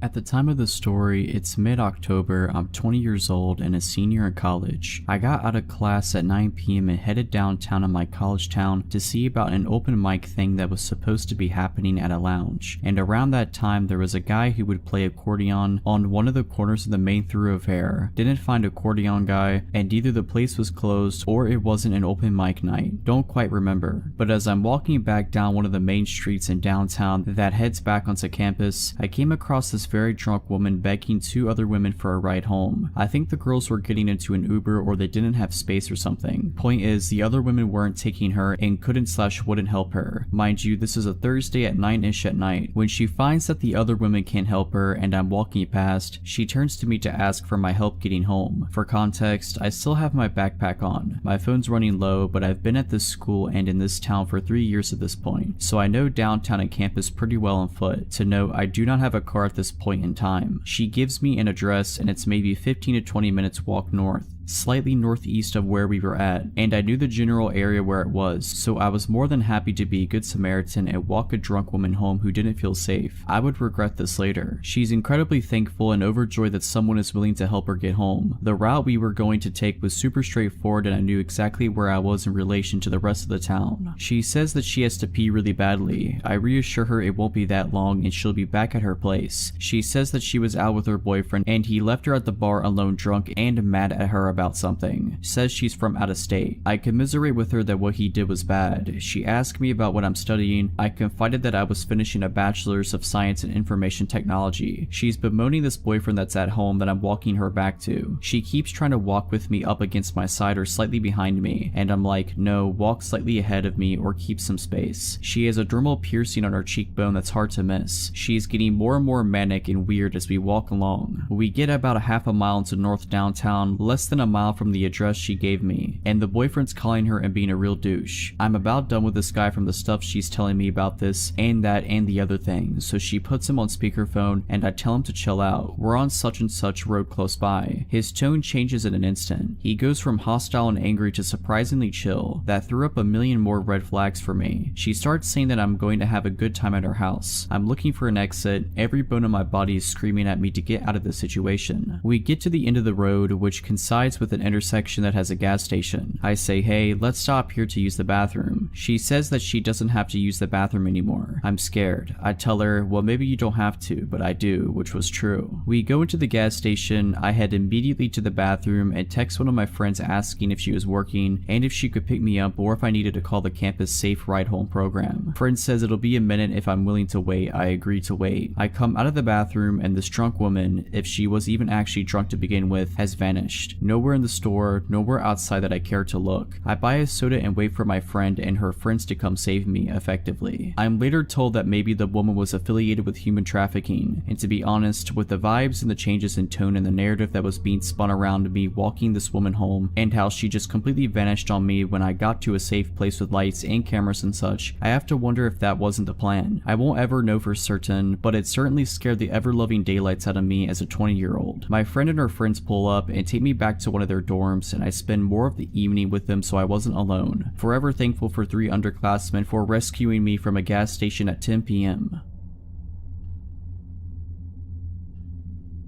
Last year I was on vacation in southern Europe with a large group of friends. We have been there for a while and always took an Uber from our rented house to the city, which had very nice bars and clubs. The thing with Uber is, it allows very cheap and flexible transport, but it also opened the door to a lot of creeps. I've had Uber drivers who are super cool, but also extremely drugged up road ragers who drive like maniacs and think they're impressive. But the guy we had that day was by far the worst. It is late evening and Uber picks us up and drives me, 27-year-old male, another one, 25-year-old female, and 24-year-old female, to the desired old town where we plan to go clubbing and drink. While driving, the driver constantly looks at the 2 women in the back seat via the mirror. They only told me this afterwards. He kept starting conversations, but basically only addressed the girls who left answering to the guys, who gave short, non-detailed answers, basically signaling that we, 1, don't want to talk, and 2, don't think he needs to know our plans. To us, he seemed way too pushy, and he wasn't really that big on hygiene. Meanwhile, we can't wait to arrive at our destination and get out of this uncomfortable but not super horrible situation. But that stuff did not feel this great when this guy didn't stop on the road, but instead pulled into a parking spot. He started fumbling with his phone and we were like, alright, weird, but let's get out, and left the car. To our surprise, the guy then turned the car off and got out as well. We saw that red flag and just started walking away towards the bar area of the town without saying a word. Cars can't enter the old town. After 400 feet, once we reached the gates, we stopped because this was the meeting spot for the other half of our group, who took a separate Uber, and found out that this guy was following us and stopped as well. You know the classic circle people form while talking, where one guy's just kinda standing next to it because people don't let him in? Yeah, we did that. We started making conversation about how long the others will take to get here, where they are right now, etc. And this guy keeps throwing in comments like he is a part of the group. Oh cool, even more people. This must be a great evening. Then we texted our friends at a group chat that we are changing their meeting place to this bar, because the Uber driver is following us around and we want to lose him. So one of us started leading the group at a quick pace through the streets. They are very small, lots of people, high old town buildings all around them. We make turns at every corner trying to lose the guy, but he follows. Finally, we reached a big plaza where there were hundreds of people closely together, basically queuing to enter the narrow street up ahead. We pushed through like rude douchebags and successfully lost the guy. Finally, we could head straight to the bar after our detour and linked up with the other part of our group. 2 hours pass, life is all good. We decide to head to another bar a bit further away, because the drinks and prices kinda sucked in this one. We had 2 drinks in that bar, and guess who walks through the door and stands next to the table? That guy. Hey guys, he says. At this point, a friend, 28-year-old male, who is good at communicating and frankly quite big, tells the guy that we want to keep to ourselves and have no interest in hanging out with him. Please leave us alone. Fortunately, the guy says it is no problem and leaves. Unfortunately, at around 3 a.m., while dancing in the crowd at a club, the same guy announced his presence by tenderly pressing his body against the back of one of the girls who he has been staring at through the mirror in the car. The girl's boyfriend recognizes the guy, gets angry, grabs him by the collar, and essentially tells him that if he keeps following us, he will get beaten up. A bouncer sees this and approaches them. I start talking to the bouncer, who is super annoyed by anyone intervening at first, but after hearing how this guy stalked us from this car to this club, he just asks the Uber guy a few questions, then proceeds to throw him out. We stayed a bit longer than we wanted, in hopes of him not waiting for us. After that, we reported the guy for being a creep in the app and called another Uber, which thankfully wasn't him. 2 years ago, I moved to the UK for university, as I always wanted to go there and get away from my parents, as the situation at home was beginning to become too bad for me. In first year at uni, I moved into a student accommodation and met some really great people. It was a good year without meeting my boyfriend, who I'm still with, and just enjoying my time away from my family and discovering what independence really meant. Anyhow, as second year came by, I decided with some friends to move into a house rented by student accommodations, but at least we had our own house and and weren't restricted as much with noise and parties as living in a small shared flat like in first year. No, I had a ground floor room and my window gave into a very small backyard in which I would go smoke every day as I am a smoker, and in which there would be a very thin wooden door giving into the other side of the street where you would put your bins and broken chairs, blah blah. The door could only be closed and locked from inside the backyard, but since it was an old door we had to attach some strings to keep it closed for good. I had neighbors on each side of the house, so we were surrounded by families and some other student accommodations. The neighbors on the right of us were 5 boys who looked way over the age of being in university. They were strange, so to say. I met one of them outside of our house one day because of a police intervention due to one of his flatmates attacking him and the others with a kitchen knife and burning their kitchen down. I heard some screams, and so I went outside with my flatmates and saw one of them having cuts everywhere on his arm and a wound on his head inflicted by a kitchen knife. Me and my flatmates didn't know what to do, so we offered him our help to clean himself and gave him an old t-shirt to change out of his clothes. We then saw the guy who hurt these flatmates being escorted out by the police and into a van and driven off to be arrested. I don't know anything more about the story. The police didn't really tell us anything else. Anyway, the guy who we helped was quite weird. He said a lot of BS and kept trying to grab me and flirt with me, but we just wanted to make sure he was okay as we didn't know him. Then after some time had passed, I would go to uni and come back home and see him quite often in the street and just never said a word to him again. But one day he came up to me in the street while I went to the corner shop and started talking to me weirdly, and I didn't feel comfortable at all with that for some reason, so I just didn't respond to him. He then just said, "Oh, that's okay. I'll just wait in front of your house then and we can talk further." No need to say I was creeped out and just thought he was joking. So I bought my drink at the shop and headed back to my street, and as I turned into the street where my house was, I saw him with his flatmate sitting on my doorstep and waiting for me. So I went back to the corner shop and called my only guy flatmate to ask him to open the door and tell the guys to go away, but obviously he wasn't home and no one else was there either. So I literally just waited it out until they left about an hour later, and then sprinted back home and locked the front door. Note, my front door had a glass panel on it where you would be able to kind of make out who was standing in front of it. After this already pretty scary encounter, I just tried to avoid the guy and mostly succeeded for a while. But then one day, as I went smoking in the backyard, I noticed that the wooden door, which is always closed, was open, and the strings that were put there to keep it closed were cut off. For whatever reason, I didn't think anything of it and just closed the door again and put a new string on it, thinking it was one of my flatmates who took the bins out and just didn't tie it back. The weird neighbors would very often scream and yell and fight in their house, and it would take me and my flatmates up in the middle of the night, but we kinda just got used to it after a while. But one evening, my boyfriend slept over like he usually did, and he, who usually never ever wakes up because of a noise, woke up in the middle of the night because of a bang and some whispering. I was sound asleep, so he very silently woke me up,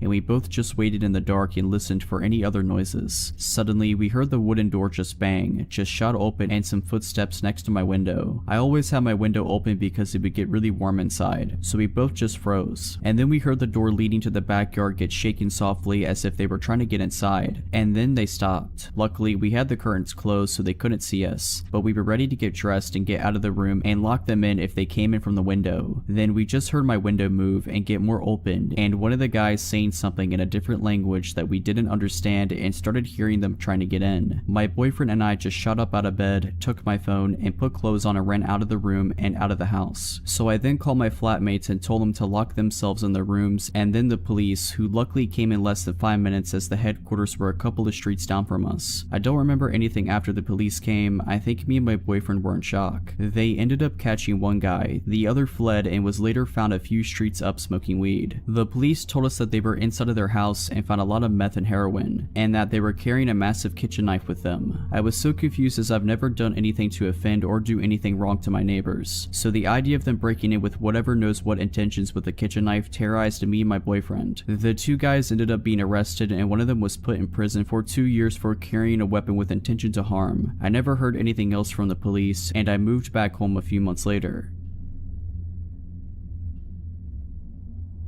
I was 17 when this story happened 3 years ago now. I was working at an old pizza shop right on the edge of my town. For context, the town I was in was an affluent, suburban town surrounded by a bypass which loops around the town. Around my town is some farmland and main roads, where all of the blue-collar workers moved to after the town was gentrified 10 to 15 years back. The pizza shop was around 20 years and was very catered to these same blue-collar workers. It's around 9 p.m. and a call comes in for 2 pizzas and a 2-liter of soda. pizza. I'm the only driver in, so I have to take the delivery out. It's about a 10-minute drive to get to the location. There I have to drive up a long gravel driveway that took about 5 minutes to get up. My car really couldn't handle the gravel and how rough it was. Arriving at the place, I see a nice house and 2 barns plotted across the land, with wheat 5 to 6 feet tall surrounding the whole property. Being at this place when I felt truly all alone really started to make my anxiety flare. I decided to call the number on the order because I have no idea where this guy wants me to go and drop off his food. After about another 5 minutes of absolute silence, the man picks up. He had a very deep and raspy voice, like he's been a career smoker, which didn't do anything to help me feel better. I was told to meet him at his truck at the far barn on his property. I am now properly scared as my mind races of all of the worst possible things that could happen to me. I pull myself together and muster further into this guy's property. I see the man's truck as I round one of those cylinder storage units where I see his F-150 and him inside. Instead of getting out, I call him and ask him how we should do the transaction. In that same deep voice, he instructs me to get out of my car and to put all the food onto his truck bed. Since he paid with his credit card already, I thought this would have been over in 10 seconds. I do what he tells me to do and walk over to the passenger window so that he can sign his receipt. The man looks to be around his mid-40s, heavy set, with a scraggly black beard and a trucker hat. My mind was already racing on being kidnapped or murdered, so I really didn't feel safe around this guy. I ask him if he has a pen on him because I forgot to bring one. I was pretty bad at my job and he did not have any cash on him. He stares at me with these cold eyes and points into the back of his truck, saying to me, "If you ask me for a tip, I'm going to be sticking this tip down your throat," where he has a double-barrel shotgun just in the back of his car. I'm frozen in fear as I'm registering that this man has just threatened to kill me. The only thing I can muster out is okay, and I get back into my car and I get out of that farm. I was going so fast that I screwed up my car from my car bouncing around on that gravel path. I go 80 all the way back to the pizza parlor where I tell my coworkers what happened. None of my coworkers took me seriously and just thought I was playing this up for a joke. I go home and forget about it pretty quickly, but a year later I'm working the lunch shift and the same man calls in and orders a pizza. Now at this point I am refusing to take this order. The pizza place I was working at wasn't doing well business wise, so it's on its last legs already, so management forced me into going anyways. It was only 1 to 2 p.m. on a Sunday, so at least my fear of the dark would be covered. I get there and the man is waiting for me at his actual house. He recognized me and out of all things started apologizing to me for what he said. He was excusing it, saying that he just started going through a divorce and was struggling with his emotions. I just wanted the whole thing to be over with, and he gave me $60 for what happened.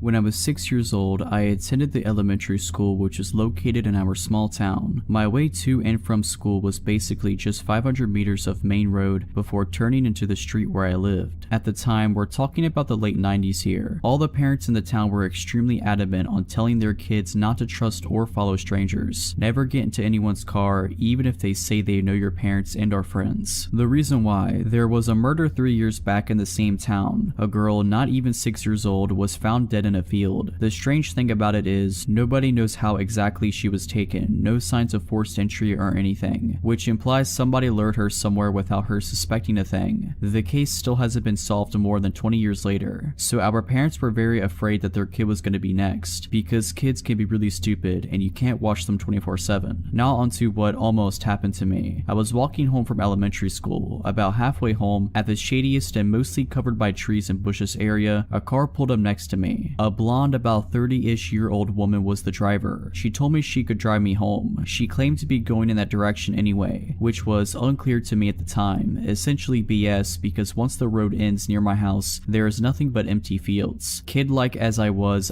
not suspicious, and was like, "Oh no, it's not that far, I can walk." Then she started becoming more insistent. The whole, "Oh come on, it is fine, nothing to worry about, and you can relax instead of walking" thing. The alarm bells only started ringing when she said she knew my mother. They are friends and supposedly she was asked by her to drive me home. Thank God for my parents repeatedly talking about the tricks that people use to lure you in. I started being creeped out, continued to walk, but she kept driving beside me. Now the real weird part in hindsight was her next attempt to get me into the car. She started saying that I was obviously afraid, and cool children are not afraid of such things. If you want to be cool, you should just relax. Honestly, I did not fully realize the full extent of the situation. I just felt uncomfortable and wanted to get out of this conversation. conversation, so I just started sprinting the rest of my way back to my house. Once I got home, I stayed right next to the door and kept looking out of the window for a few minutes. And guess who drove by and basically checked out the house? That creepy woman. The road was a dead-end road, and only after 3 more minutes the car came back the same way. It took years until I realized what kind of bullet I dodged there. All I was thinking was, my parents told me not to do this. I didn't know why or what that woman wanted. The drill of hearing over and over again not to believe strangers or get into their car kicked in. Moral of the story is, even if your kids are too stupid or young, like I was, to comprehend such things, the rules of not following strangers and the fact that strangers will lie to you for evil intentions must be drilled into your child's head like watching both ways when crossing the road.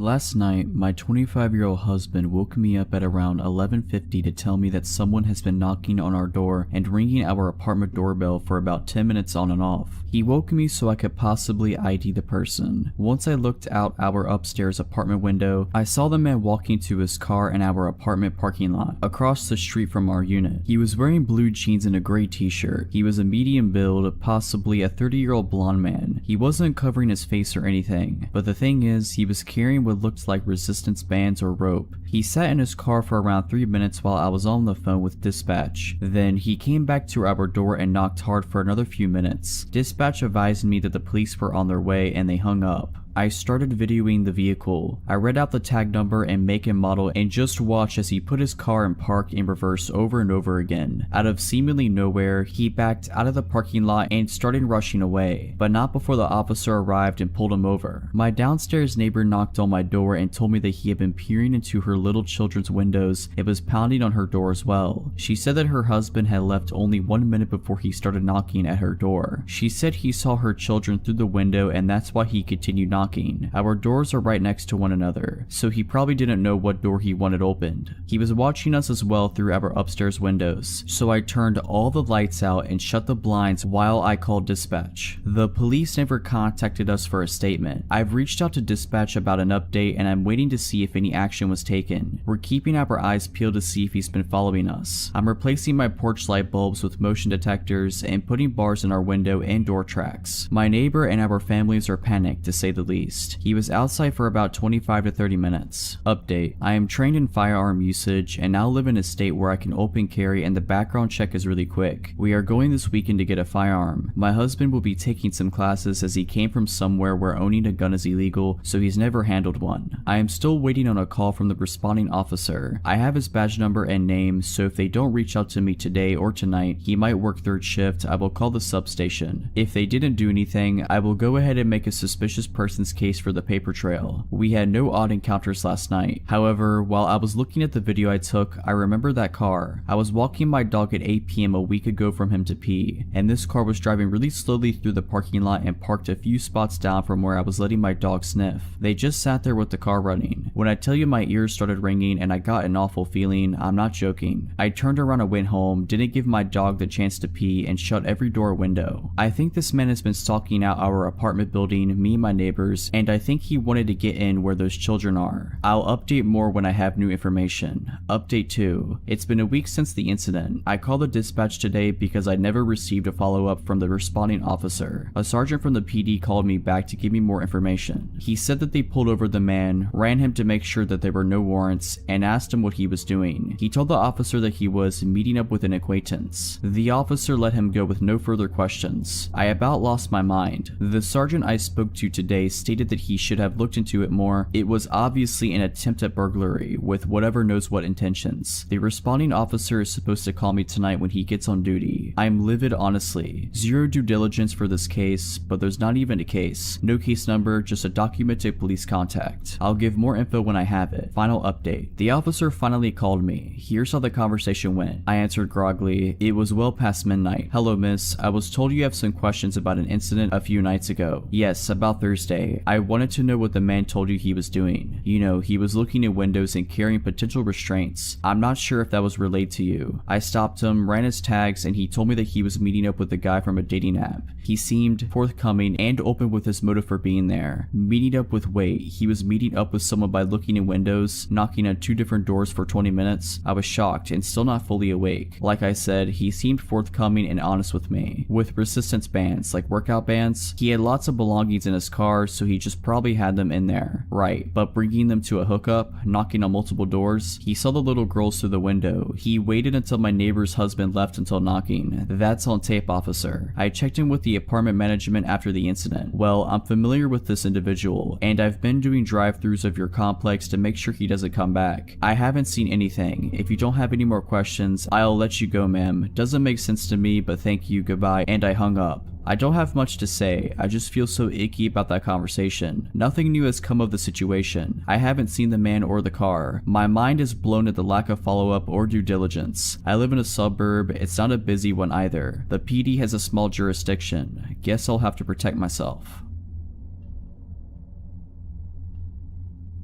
I was 24 at the time, working in a nightclub about a 10-minute walk from my home. I used to close on Tuesday nights slightly earlier than most nights, as it was generally our slowest night of the week, closing around 12 a.m. instead of keeping customers until 2:30 a.m. Usually I'd be the only one left as I started cutting staff as the night went on, and since it was a slower day of the week, we didn't have security on. About 2 months in of regularly closing at 12 a.m., I was walking home. I used to bring bulkier clothes to hide my figure when leaving alone, as I've been followed and chased multiple times before, and we'd often get men waiting after hours for us girls to come out, knowing we'd eventually come out after closing and didn't want to attract attention to myself. I also used to walk home as I didn't have a car and had a few terrifying experiences with Uber drivers not actually driving me home, turning out to be fake cab/Uber drivers or harassing me until I pretended to show interest or give them some way of contacting me, to which Uber would just give me a $5 coupon for the trouble, but that's a story for another time. The bar was located along a main road that was home to the majority of the other bars and restaurants in the city downtown. Often at this time I'd maybe see a handful of people, but the streets were generally empty. I'm walking and notice a parked car about a block away. The driver noticed me and U-turns around to be on the same side of the street as me. Now he's catcalling me and trying to get me to come into his car. I don't engage and keep walking. We're maybe a block or two past the initial spot I saw him, and he's been slowly driving alongside the sidewalk. I'd crossed the street but didn't want to get near his car. He keeps this up until about halfway mark when he takes off in his car, and I'm just relieved he's gone. He then comes blasting back down the road. Now my walk is turned into a light jog, which then turns me into full-on running. I'm running behind close bars and businesses, now trying to find a back route to get home without him seeing where I live. At one point, I'm running through bushes and mud. No matter what street I end up on, his car is waiting for me. Eventually, I run right in front of his car while it's parked on the side street beside my place, or run into my house through the back entrance. The back entrance is obscured by plenty of trees and car, and the surrounding houses are multiple unit homes, so I was confident he didn't see what door I got in through. Fast forward to the following Tuesday, and I'm walking home. Guess whose car is parked at the halfway mark? This went on for the next 4 Tuesdays, except he started parking on the street in front of my house, until I begged my manager to take me off closing that specific shift. The last time I saw him, one of the apartment buildings along the way had a few cop cars and cops standing around the entrance, and I stayed with them, which led them to drive off for the night. A week passes and I'm no longer on that shift. A coworker of mine sends me a news article via text. I open it and see that the man who's been following me was arrested for doing this to multiple girls in the city along the street my work was on and that I lived on. He got caught because he'd followed a university student up to her house and wouldn't drive away. She called the cops and he was still there by the time they came to arrest him. He got out the next day, I believe, and was arrested a few more times and was put on restrictions. Couldn't be out of his parents' house between certain hours unaccompanied by either parent before he was deported. I've also heard he didn't actually get deported, but I moved away shortly after and didn't keep up with the news on him. It was a Wednesday night in the summer. I was off work, my husband was out of town, and our son was staying at his grandma's for the night. I was home alone with my dogs, an 80-pound Aussie mix and my 80-pound German Shepherd / Pitbull mix. I always have issues sleeping when I'm home alone, so I tend to just binge watch TV in the living room until I can't keep my eyes open anymore. This particular night, I remembered that the trash pickup comes the next day. I decided to turn on Game of Thrones for a bit, then I would take the trash out. All of a sudden, I realized it's 1:30 a.m. and I still haven't taken the trash out to the curb. My house has 2 solid iron gates, one in the front and one to the side door / backyard. Lighting on our street or anywhere in our neighborhood isn't that great, but it's a quiet neighborhood with a lot of families and you rarely hear about crime here. I looked out the window by habit before I took the trash out and saw who I thought was my neighbor, smoking a cigarette outside of his gate across the street looking directly at me. For context, this is a normal occurrence. My neighbor across the street hides smoking cigarettes from his wife, so he typically does it late at night in front of his gate. I get off of work late, so I usually see him and we wave, say hi, chat a little, then I go inside and he makes the joke, "You didn't see me smoking," if my wife asks. So unbothered by seeing the guy, I go outside, grab my trash cans, open my squeaky iron gate and take them out to the curb. I did not have my glasses on at the time, so as usual I waved and said hello. However, the guy, who I thought was my neighbor, threw down the cigarette and quickly walked off down the street. It took a minute for me to register that he was not my neighbor. I was a little creeped out because he was clearly staring into my window from the opposite sidewalk, but also maybe it was a guy taking a night walk. Not unusual in our neighborhood, and just stopped for a cigarette. I thought I probably weirded him out as much as he weirded me out, went back inside and laid on the couch with my dogs to keep watching Game of Thrones. At some point, I fell asleep and I woke up hearing my gate squeak and my German Shepherd mix growling. He's extremely protective of our family at home, but he's also the kind of dog you can take anywhere because he's so friendly in public. My Aussie mix is more passive, but his sheer size and scary bark tends to deter people. He's very friendly though. I quickly got up and pulled back my curtain. My gate was still shut and I didn't see anything. My dog, however, continued to growl at my front door. I looked out another window, which had a better view of my front yard and porch. I didn't see anything. Eventually, my dog settled back down with my other dog, but I was still uneasy. I ended up watching TV again because I couldn't go back to sleep. About an hour later, I definitely heard my gate squeak. We are the only ones with a heavy cast iron gate and the noise it makes is so distinct. So I look out the curtain while my dogs are continuing to softly growl. My gate is halfway open but I don't see anyone. At this point I'm panicking. In my panic I couldn't find my phone. I grabbed my wooden baseball bat out of our room, crouched down, and started going through the couch cushions to get my phone. My dogs are oddly still quietly growling instead of barking, so I assumed no one was there. The minute I find my phone, my front door handle starts shaking. I run to the side door to let my German Shepherd mix out. I know he'll protect me and he can jump the 6-foot back gate. My Aussie mix, going crazy, busts out of one of our door side lights. I heard the guy say, "Oh crap," and immediately I let out my German Shepherd mix. I jumped up to look out the window, saw my dog latch on the guy's hand. The guy starts screaming and takes off down the street, my dog chasing him. I then become terrified he'll hurt my dog, so I run out with my baseball bat, screaming my dog's name over and over. The next thing I know, my dog is prancing down the street back to me, happy with blood all over his face. I called the police. They took another hour or so to show up and didn't seem to take me too seriously. They said they'd call local hospitals, but I never heard back. I called my husband bawling and he got on the next flight home. I stayed at his mom's for a few days, too terrified to go home. I did buy my dog's giant ribeyes for being so good in saving me. I don't know what that guy wanted, but since then I've been trained in firearms and self-defense.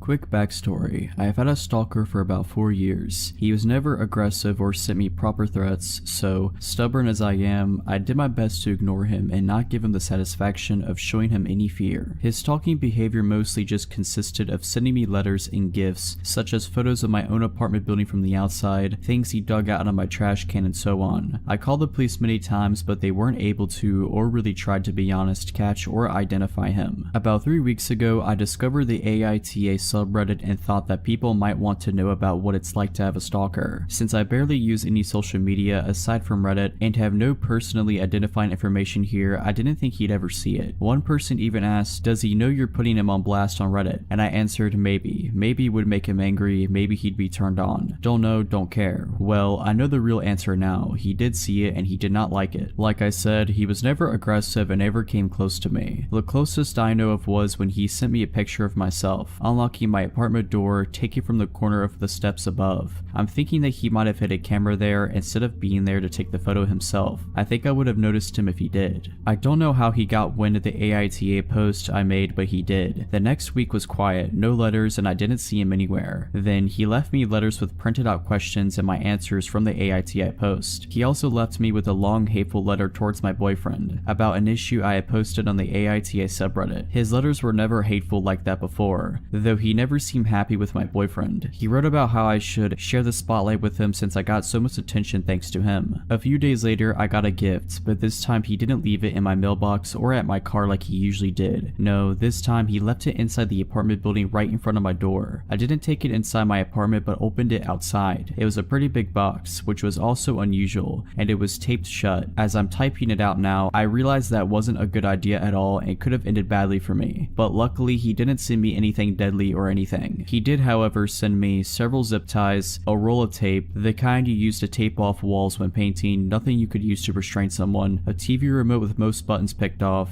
a pack of band-aids with a few used ones, not actually, just made to look that way according to the police, and a framed picture of me. I could tell the picture was taken a few days ago and my boyfriend was next to me but cut out of the photo. The frame was shattered and the package was full of glass shards, clearly more than just what could have fallen out of the frame, and they were also intentionally put inside the crumbled newspaper that was stuffed in there to keep it all in place. I called the police right away and gave it to them. They were more concerned this time. Finally, thanks. It told me they'd send patrol cars more frequently. He didn't show up or leave me any letters or gifts for about another week and a half. But 8 days ago it started again. I found letters in my mailbox where he wrote about how he wasted his time on me, how I haven't been appreciating his effort, how he was wrong about me being special. 5 days ago I left my apartment in the morning and heard a crunch sound as I stepped onto my doormat. He put broken glass under it in the night. I went off to work because I was in a hurry and was just going to make my boyfriend call the police, but then I found my car had also been vandalized. The sides were scratched, lights smashed, and the windshield had a phrase painted on. "It's time soon, miss," my last name. I went back inside and called the cops myself. They found the same phrase on a note under the doormat. This time they really took me seriously, which might have been because I was just pissed at this point, which I made very clear. All of this, the letters, gifts, photos, even the glass under my doormat, are just really annoying and inconvenient, but my car was useless to me now and the threat scared me even more. I did, however, have a dash cam in my car, and it caught everything. The police said they took the footage as evidence, even though the dash cam footage wasn't of high quality, and I had given them photos of him that were just as good before, but they said it's not enough, and they told me they'll look into it further and promised to send more patrol cars again. Then it was quiet for 2 more days. Until 2 days ago, someone rang the doorbell at just after 4 AM. My boyfriend and I got up, but we were both hesitant, but I saw the blue lights outside, and just as I got up I heard them shouting, "This is the police, please open the door." They told us they were called by one of our downstairs neighbors, who came home from his night shift after about an hour earlier, and heard someone else entering the building after them before their door fell shut. My neighbors know of my situation, and I've asked them to make sure they don't let strangers into the building. This neighbor then went into his own apartment and looked through the peephole. We have motion activated lights in the stairway, so he waited to see if they had turned back on. They did. Then he saw a middle-aged man walk upstairs. Above this neighbor are only me and my boyfriend, and a single mom with 3 kids who probably won't be getting any visitors at 3 AM, so he called the police. They came and found my stalker 1/2 floor above me on the stairs. He should have been able to see the cop car since there was a little window up there and they had their lights on, but he either missed them or wanted to get caught. They found a pocket knife on him and he confessed to being my stalker right away. He's finally caught. They got him. It took 4 years and one very vigilant and caring neighbor, but he's finally done. He's facing several charges and I've collected every single piece of evidence over the past 4 years. I don't know what kind of outcome I can expect, but for now I finally got some peace.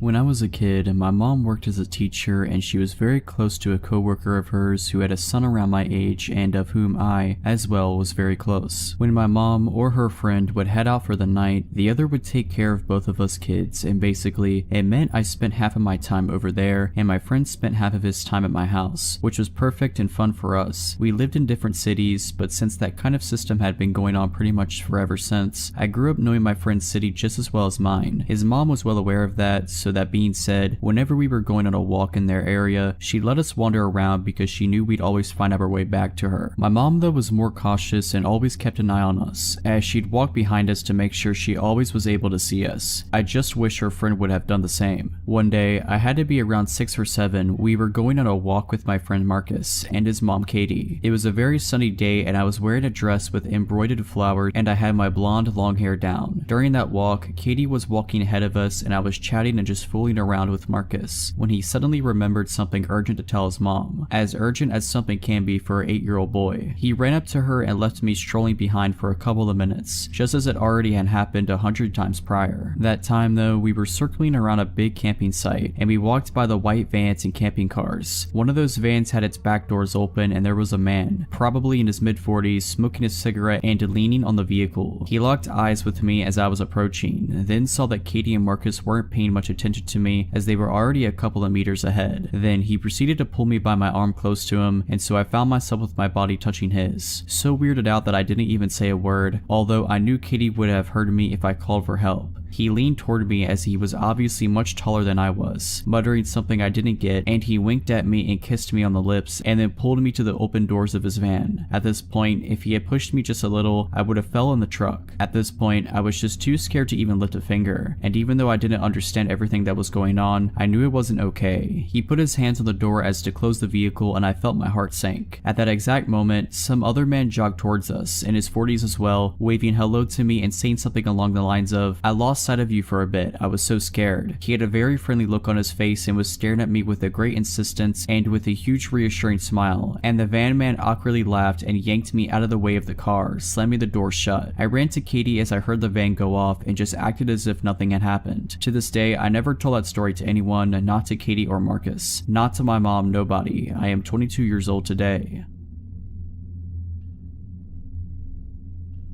Last year, I was staying in a university hall for my final year. It's a private building, so not connected to the university, and out in the city near the main town, we have a car park but nobody really uses it because we are poor students and it costs money to park there, so mine was one of the only 2 or 3 cars at a given time. The car park isn't well lit and it's to the side of the building, so you have to walk for about 2 or 3 minutes to get into the main door. I was sitting in my car one evening after getting back from the gym, just scrolling on my phone because my seat was warm and it was dark and raining outside, so I couldn't be bothered to get up yet. I was reading an article when suddenly someone started knocking on my window, which was really odd. It was a man dressed all in black, and he started telling me how his friend had seen me through the window and thought I was really attractive, so could he have my number? I responded no, that's a bit odd and I don't feel comfortable with it. He continued to be insistent for a while, practically begging me to get out and give them my number or any social media details, telling me I should come over and speak to his friend, who was, weirdly, stood at the other side of the car park, furthest away from the building. I kept saying no and scrolling on my phone to show that I wasn't interested. He finally relented and walked away. I text one of my friends to ask if he'd come and get me and walk with me to the building. As I was waiting, this man returned, but now with his hood up, and he started banging loudly on my window, saying that I was being rude, ungrateful, calling me all kinds of names. I kept staring at my phone and pretending I couldn't hear him. He then started trying my door handle. Thankfully, I locked my car after the first encounter, and then began violently pushing into my car when it didn't work. I still kept ignoring him and text for my friend to probably bring some other friends with him. My friend was taking a long time to read my message, and I was terrified, but for some reason didn't think to call the police, probably because I was scared of things escalating. The guy at my window had calmed down after a few minutes and walked off, saying that he'd leave me alone now. However, I watched him out of the corner of my eye join up with his friend and then maybe 3 or 4 other men. They walked so they were out of sight, but I could see their shadows lingering as they kind of circled around my car and moved towards the building but staying in the dark. They lingered there for a while until luckily another car came, which was obviously full of students going to a party due to the loud music and singing going on inside. This group of men left as they saw these people arrive, and I latched onto them and was able to walk with them as they entered the building. When I got home, my friend finally responded. He said that he actually heard about these guys before. Apparently they'd followed another girl into the building and into the lift a couple of days prior, then stood in the lift making really gross comments to her. She had to run to her door and lock it, where they then stood outside knocking on the door and whispering for her to open it. We were able to report this to the building, who, to their credit, then hired a permanent set of security staff. We also got the CCTV footage of both incidents and were able to pass this on to the police.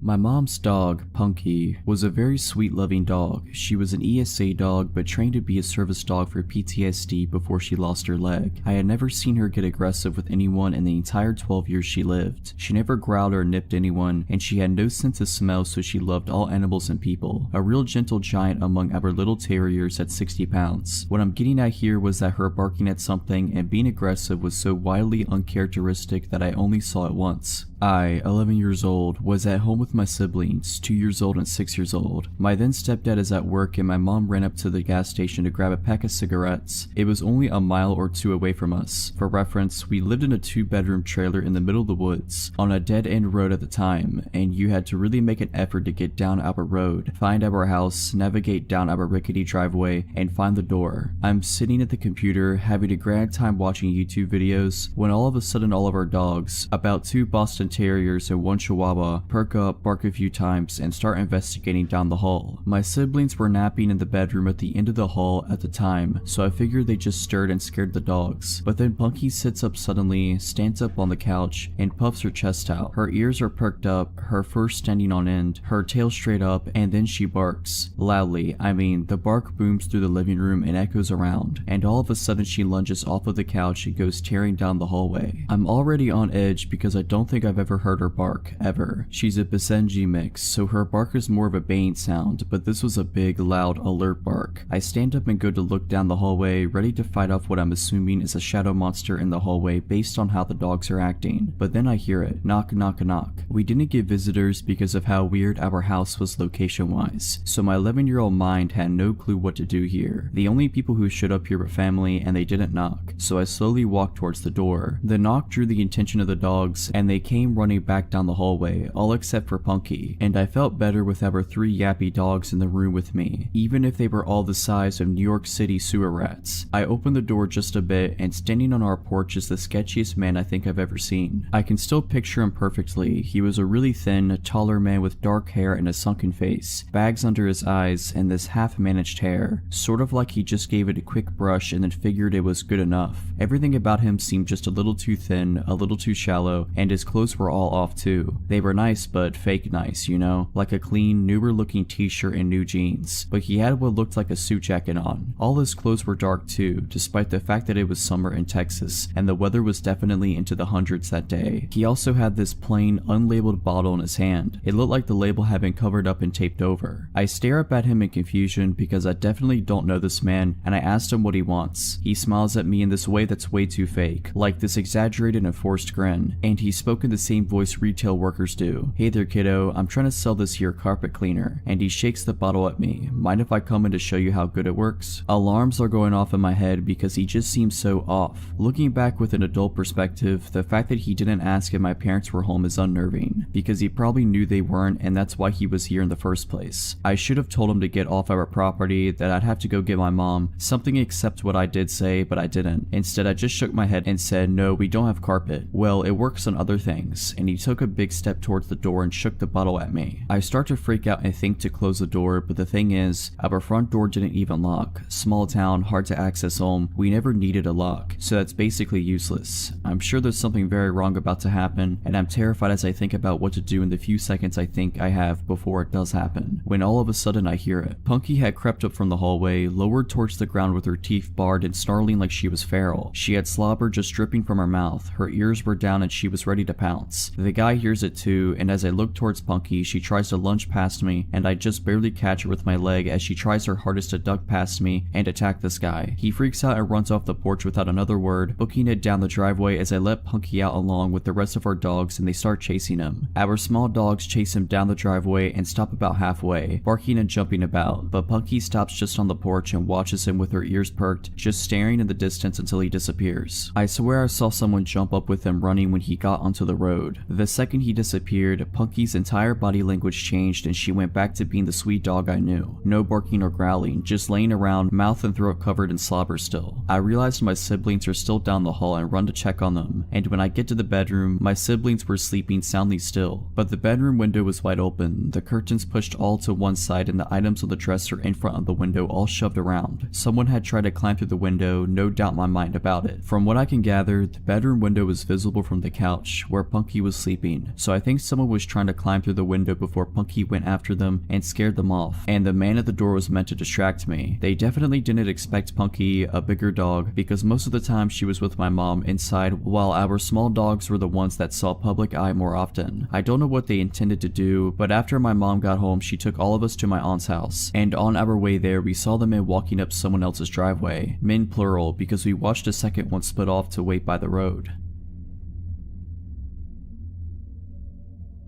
In 2014, I moved to England from Canada to gain work/travel experience and also to find myself. I ended up living in Essex with 3 other roommates. They were all women, all a bit older than I was. I was 24 at the time, Megan was 31, Cherry was 34, and Cassie was 38. Megan was from New York, Cherry from New Jersey, and Cassie from Poland. All 4 of us shared this 3-story flat. The back of our home was the living room and the kitchen. The back wall was complete glass that looked out into the garden, and the garden was completely fenced in. The house had an interesting dynamic to say the least. Tons of stories from that time in my life. I adored all of my roommates except for Cherry. After living with Cherry for 7 months, I was over her antics. One day I come home from work, I lock the door, make myself something to eat, and go up to bed. I brought some work home with me, so I am in my night tie with all these papers around me and my headphones on jamming out. I had headphones on because Cherry was out to dinner with work friends. That meant booze, and then soon after that a tantrum was surely to come. I just didn't want to have to listen to her crazy scream crying. I am working away, completely focused until I feel something. I look up to see a man standing over me. I don't register it right away and passively say, "Cherry's room in on the 2nd floor," and continue to work. Cherry regularly brought strange men home. He doesn't leave. Again, "Cherry's room is downstairs, he then interrupts. I am not here for Cherry. A cold chill iced my veins. My fight or flight kicked in just then. I start surveying the situation. I look him up and down. He has a bottle of Prosecco in one hand and a knife in the other. He is about 5'10", wild muddy brown hair and black eyes. He has a light blue polo shirt on, and one side of his collar is popped up in a distinct Manchester accent. Once I focused in, I realized his eyes were black because his pupils were completely dilated. I was in trouble. I needed an escape plan. Unfortunately, this man was standing in between me and my bedroom door. I needed to get downstairs, but I needed for him to think it was his idea. I decided to play along. Just then, he uses his knife to pop the cork. Prosecco started flowing onto my carpet. I said, "Oh no, let's clean that up. I prefer to drink out of a proper bottle anyways." He nodded, replying, "Yeah, let's go." I try to act as natural as possible. I try not to show that I am shaking all over and try to gain control of my breathing. We take the long journey down to the main floor of my flat, all 3 floors. He has the back of my night tie bunched up in one hand, and I could feel the point of the knife graze my back with his other. I was trying to playfully speak with him as we walked down the stairs. I couldn't tell you what I was saying. I was most likely rambling. I couldn't hear anything over my heart beating in my ears. We get to the bottom of the stairs, and there is a hallway to my left that leads to the front door. On my right, which is much closer to us, is the kitchen and living room. We make our way into the kitchen. I point to the cabinets that had the wine glasses. He said he knew where they were and started walking towards them. I now have the kitchen table in between us. It was time to run. I burst into a sprint down the hallway towards the door. My hands fumble over the lock, shaking and sweating. I swing open the door and see 2 men walking across the street. They must have been walking home from the train. There was a big train station in front of our home. I call out to them for help, and suddenly I am flung onto the ground. Little pebbles piercing my skin sent sharp pains where they are jabbed. The intruder pushed me out of the way to run and escape. One of the men chased after the intruder while the others said for me to go inside while he surveyed my home and to call the police. I locked the doors and I called the police. While I am on the phone with dispatch, I manically run around the house to double check all the windows and doors. Suddenly, I hear a loud bang on my door. I inform the dispatch of the banging, and she informs me that the police weren't there yet. I thought it might be one of the gentlemen who helped me. I go to look out the eye hole and it's him, the intruder. He came back. He's banging on my door, screaming that I had his glasses and that he was not done with me. I absolutely freak out. The dispatcher attempts to calm me down, but I am losing my ever-loving mind. She then said, "They are pulling onto your street now. You should hear their sirens." I did. The intruder then blasts off. One officer jumps out of the passenger's side while the car is still moving and chases after him. The second officer comes into my home, interviews me, and the 2 gentlemen collects evidence, takes photos. The next morning, I am called in to identify a man they had in custody. I pointed him out. I go into a little room and the officer pulls out an evidence bag. He asked me if the items were mine. They were my underwear and photos taken from my home. The officer informed me that the intruder had been stalking me for some time now. He estimates 3 months. He had made a nest outside our home on top of a hill that overlooked into our living room and kitchen. He is a known offender and drug dealer. He then told me how lucky I was to get out practically unharmed. Others weren't so lucky.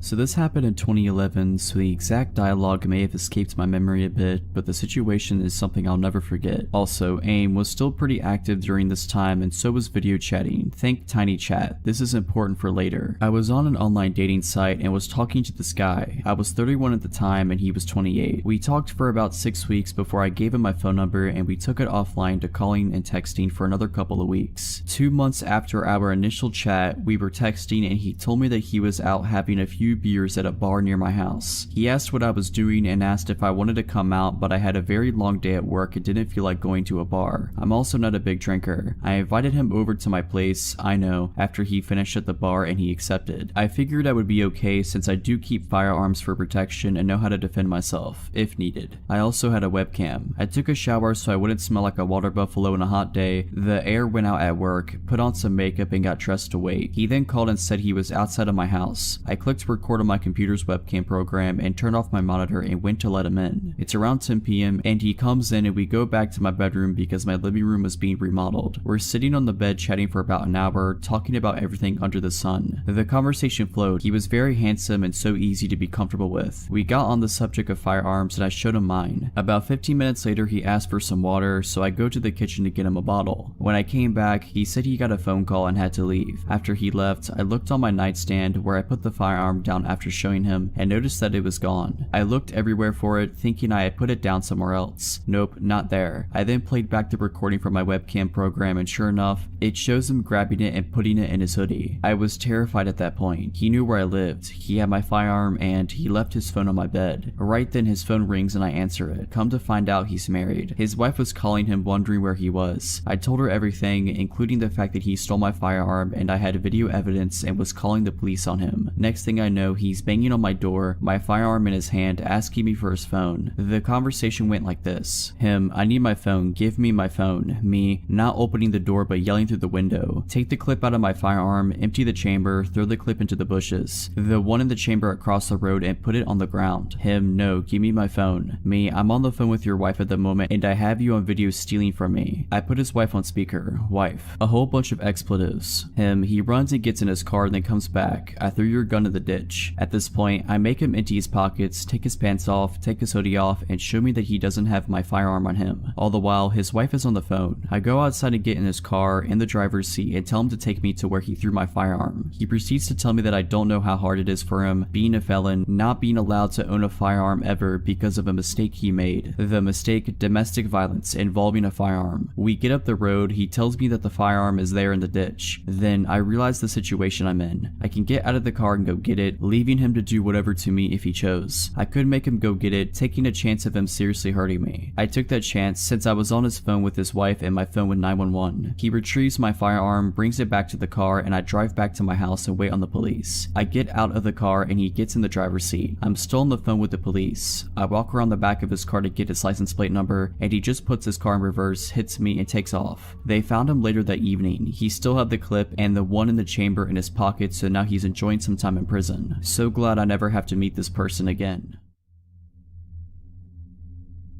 This takes place around 10 years ago when I was like 8 or 9. I lived in a pretty bad neighborhood in what was at the time a really rundown city. It wasn't good, but it wasn't bad at the same time, just a few bad apples in the tree. Anyways, enough background on the neighborhood, and now to the main story. My friends and I loved to play outside. It was the only thing we could do. No one in the neighborhood could afford any sort of electronics or any sort of fun machine to play with. We loved to just run through people's yards, cutting through houses if they just so happened to leave their door open. Now looking back on it, it is probably the dumbest thing kids our age could have been doing in a neighborhood like that. This story has nothing to do with running in people's houses. Just wanted to let you know how dumb of kids we were. Well, on one fateful day, we were playing hide and seek with 4 of us hiders and 1 of us a seeker. We thought it would have been a funny idea to go to the other side of the neighborhood so that the seeker could never find us and we'd win. We like to call that part of the neighborhood the rich part because they had 2-story houses over there and a forest with a creek in it. We were just doing our usual thing, cutting through people's yards and jumping jumping fences when we heard the loudest scream maybe 4 to 5 houses down. After hopping off the fence that we had just jumped, we all stopped and looked around wondering where it came from. I noticed that one of our hiders weren't with us anymore. 3 of us left. "Where's Isaac?" I exclaimed. We heard the scream again. I pointed towards where the sound came from and we all jumped back over the fence we just jumped from and ran towards the scream. When we thought we got to the spot where the screaming was coming from, there was nothing there but an empty plot of land in the forest. We all started to get scared. Did Isaac get lost in the forest? Did he get taken back there? Then we heard the scream again. It was definitely Isaac. I decided to be the man of all the other 8-year-olds and go into the forest to make sure Isaac was okay. As I started my way into the trees, I did one last look at my friends and saw how horrified their faces were. I knew at that moment that I was definitely the only one that would go down into the forest. Making my way in, I could feel all the heat in my body fading and some sort of dread starting to take over. As I walked further in, it started getting darker and harder to see. I was whisper yelling my friend's name. He responded in the most shaken up voice, "Down here, be quiet." I finally got to him and asked him what happened. He told me the story of how he got tired of running and decided to take a break on the curb to catch his breath, and that instead of being out in the open and risking the chance of being caught, he decided to go into the woods and hide. He said that after like 5 minutes after he sat down, he heard talking. Nothing that he could make out, just random nonsense. He looked around to see a man in a black hoodie hiding behind a tree on the other side of the creek staring at him, but the man took off before my friend could even get up to run away. And this is where he said he started screaming at the top of his lungs and hid somewhere else in the forest, which is where both of us are now hiding. And I kid you not, as soon as he told me this, we heard a twig snap. We both look up to see the man looking for us in some of the shrubbery on the forest floor. I couldn't make out any facial expressions or anything on his face. For a matter of fact, I could see he was holding some sort of blade. I couldn't tell if it was a stick or a machete. All I knew is that we needed to run. So when he turned us back, we got up and started running. We didn't care how loud we were, we just knew that we needed to run. We got out of the forest and told all of our friends to run as fast as they could down the street. We kept running until we got to the other side of the block and we all turned around to see the street empty. No one, not a single car. And from a distance you could hear a roar, or like a very loud engine. Shortly after that initial roar, a silver 2000s Mustang with the darkest windows comes peeling around the corner faster than I've ever seen a car go, headed straight towards us. I've never had my body tighten up like that at that very moment when I knew it was the same guy from the forest. I told all of my friends to split up and run into people's yards to hide. So as we were all hiding and running through alleyways and jumping fences, you could still hear his engine. It was like he was targeting only me. I can't even tell you how far I ran. I got to the point where I didn't even think I was in my neighborhood, but still I hear his engine coming up on me. So I ran more. I was exhausted. The sun finally started to set and I could hear his engine fade, almost like he had forgotten about me or had just given up.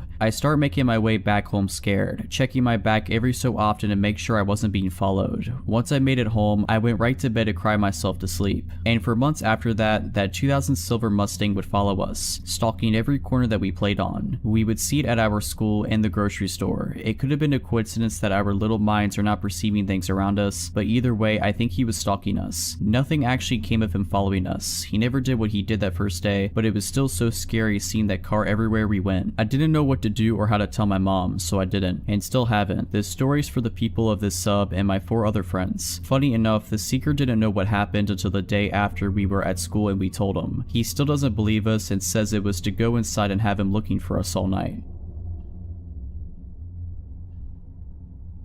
So for a bit of context, I am a college student. Without giving too many details, I am a woman on the smaller side of average female height. I currently do not have a car, so I use my bike, walking, and the bus to get around. My college has a transit service that allows you to scan in with a student boarding pass for free. Other non-students are allowed to ride the bus by paying upon entering or purchasing a ticket beforehand. I frequently ride the bus for various reasons, grocery runs, or treating myself to food. And yesterday, I had the idea of treating myself to a movie after all the exams I have been having lately. I'm an avid horror fan and knew that Terrifier 2 was in theaters, so of course I wanted to see it immediately. One of my friends told me they found it funny and really enjoyed it, which was more than enough reason to go see it. I was looking at tickets the day before yesterday and trying to decide which time slot I wanted to see the movie in. Looking back now, something in my gut told me to choose the earlier time. I wish I had listened. Another detail I want to add is that there are 2 bus sizes, a large one and a small one. The bus I rode during the incident was the smaller one. on. The stop where I got on the bus is the beginning of the route. Unlike every other stop, the driver usually parks the bus here for 5 minutes and gets off to use the restroom or have a quick break before continuing with the rest of the route. Upon entering the bus, I noticed only 2 other passengers, another girl about my age and an older man. The girl was in the front of the bus on the right side and the man was in the second row on the left side. I sat on the right side, several rows back. I usually read something on my phone or listened to music on the bus, so I immediately got on my phone when I sat down. Everything was okay for a little bit until I looked up and noticed the man repeatedly staring at me and looking away before staring at me again. I was immediately apprehensive but just brushed it off. He started speaking aloud out of nowhere, saying things like "beautiful baby" and "so fine" while staring at me. I was frozen out of fear and could only keep looking at my phone and trying to ignore it. This continued until I worked up the courage to say, "Sir, would you please stop staring at me?" To which he claimed he was not staring and told me I was extremely beautiful. Unsure of what to say, I just stupidly thanked him and went back to my phone. He had his body slightly turned, but when I confronted him, he faced fully forward. The driver got back on and we started moving again, so everything was calm for a bit, though I was admittedly still shaken up. This calm did not last long. Obviously, this creep couldn't contain himself and just had to voice his opinions about me out loud. He started saying similar things again, but also added some new phrases such as, "gonna make you my wife," and by far the worst one, "I'm gonna get you pregnant." I was shaking at this point and was unsure what to do. I desperately wanted to sit next to the other girl, but did not want to pass by him to sit by her. We made it to the other 2 stops before the girl got off and said sorry before leaving. My heart dropped to my stomach. The last thing I wanted was to be alone with this guy. Luckily, more people got on at the stop. A middle-aged couple and a guy about my age. In a panicked voice, I sort of shouted and asked the guy my age if he would sit with me. He was a bit confused but came to sit by me and I immediately felt relief. The stress of the situation got to me and I broke down crying. I guess the creep took this as indication to leave because he swiftly made his exit after that. The kind younger guy who sat next to me and began to comfort me. I am so grateful he chose to ride the bus that day. The bus driver noticed the commotion and called me to the front to get information in order to make a report. He told me he couldn't hear anything but that buses have video and it would hopefully pick up what the creep was saying. He told me that the same man had recently been kicked off for a similar incident and that he would be reporting this immediately. For the rest of the ride, the younger guy and I talked about things like majors and other school related stuff. I want to go into the marine biology field and he is a graduate student in mechanical engineering. I made it to the movies, it was awesome, and back home safely, but I definitely learned a lesson. My boyfriend is going to help me look into some self-defense items and he taught me a few fighting tactics.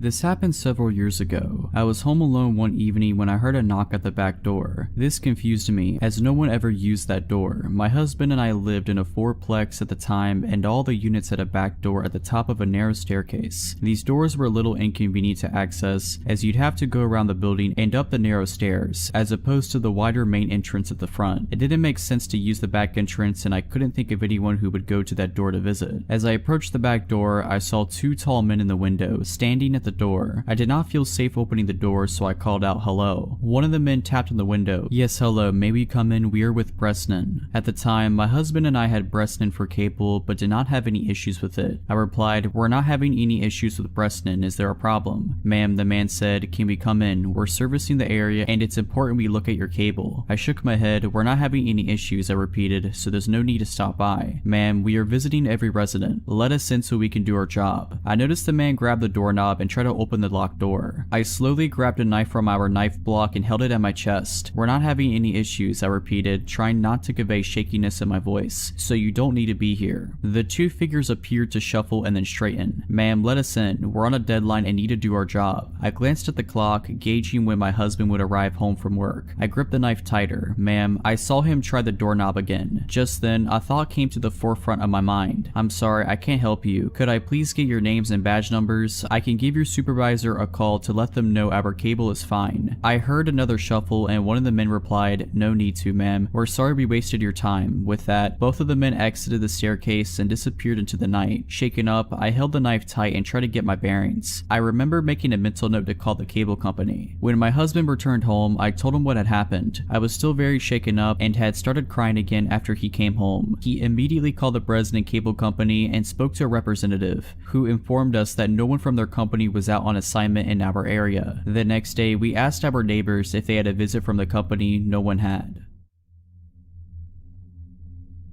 For the longest time, there was this man that would sit in his garage and watch me. He was an older man and he was very scrawny. He had patchy gray hair and a super gross beard. I never learned his name, so we'll call him Nick. He looked like a Nick to me. I moved into my classic suburban home before I was even born. I've been living here my whole life, and the first memory I have of Nick was when I was 10 and he gave me a small 2-finger wave as I walked back home after school. I had to see him every day since my bus stop was a few houses down and I walked like a block to get home. My mom said he dropped by after I was born, knocked on the door in the middle of the day, and rang the doorbell until someone answered. My mom finally answered, my 1-year-old brother attached to her leg and newborn me in her arms. She said his face lit up when he saw me. He smiled brightly and asked to hold me. She obviously denied, cause who comes to your house to hold your child when you don't know them in the slightest? She said he scowled at her before calmly walking back to sit in his garage to smoke a cigar. After my first encounter with Nick, I never stopped seeing him. Every day after school, every morning before school, every time I took my dogs out for a walk, every time I peeked out of my window at 3 a.m. I swear this guy never slept. I told my brother how it freaked me out and he said he was probably on house arrest and that was the only way he could get out. We learned that wasn't true when he knocked on our door. Small background for this bit, my mom is very weak. She has an autoimmune disease and her legs and feet will go numb randomly. She's doing a lot better now, but this event happened when she was pretty bad. She insisted she take the dogs out alone and I didn't want to argue, so I sat in the living room. After about a minute I hear a knock.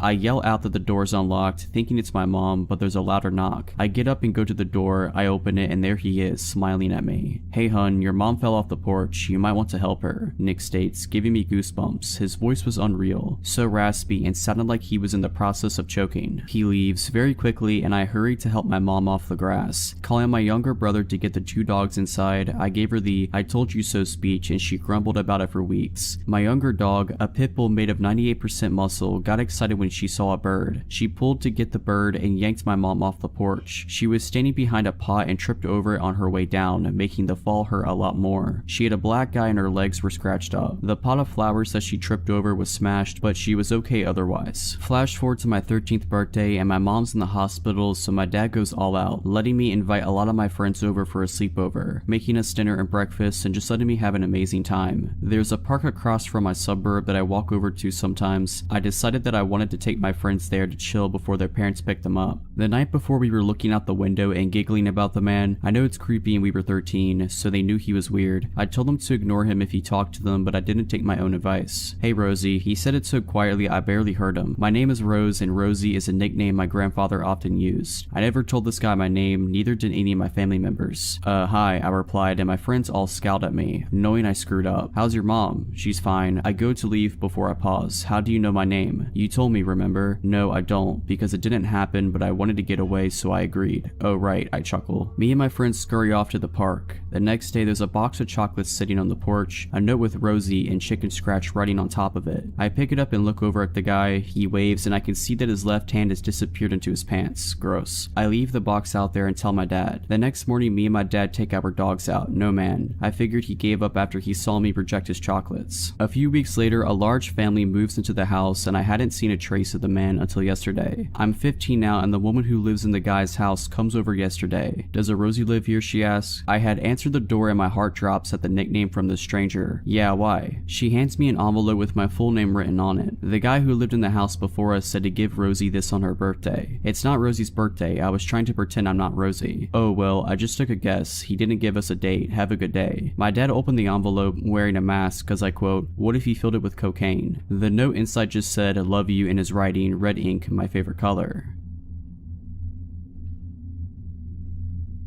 I was about 5 or 6. I went to my local kindergarten and I was as carefree as a child can be. The greatest of my worries being if my mom forgets to pick me up from school. She never does and every day we walk from school to home and vice versa since it was a good walking distance. We lived in a compound that's kind of secluded and mostly inhabited by old people or boarding students who went to the university near it. This morning started out like any other. My mom picks me up and we're walking along the small path in our compound along with 4 other people, 3 high schoolers, 2 of which were walking together together, and a female college student. She was holding a handkerchief over her head because of the heat. The sun was high up and glaring in the middle of the day that you wouldn't expect anything to happen, but it did. We were quite far back from this group when I turn around and see a man join us. He's clearly not from there. He had a bright neon green bag in front of him which was slightly opened, one of his hands inside of it. His clothes were kind of dusty, but most of all he was glaring at us. It was just us 5 walking in this quiet compound, and my little self didn't think much of it, up until my mom squeezed my hand and started speed walking. At first I was confused, but I knew the only thing that could trigger this was that there was a danger behind us, and it came in the form of the stranger that was following us closely behind. I kept looking back discreetly, although it was probably obvious, and still he kept staring at all of us, getting closer and closer. I looked up at my mom trying to ask what was going on, but her low murmurs didn't really translate well for me, except my ears picking up on the word knife. That's when I felt my stomach drop. My stupid little legs weren't fast enough. Factor in my mom's older age, she was around 50, compared to our other companions. We were the easy target. We were pretty much at the back, but our house was near and I focused on that, because if I thought about the threat behind us, my legs would feel like jelly and I'd end up slowing down. Still, I couldn't resist looking back. He just kept getting closer and closer, shortening the distance between us. I remember thinking about how I wanted to scream for help, desperately looking at these houses that seemed empty, wanting to go inside, but my mom's firm grip kept me going. Anyways, we lived here too. I never really knew if the others were aware of it, not much until later. One of the high schoolers left to a house over the basketball court, and further down the path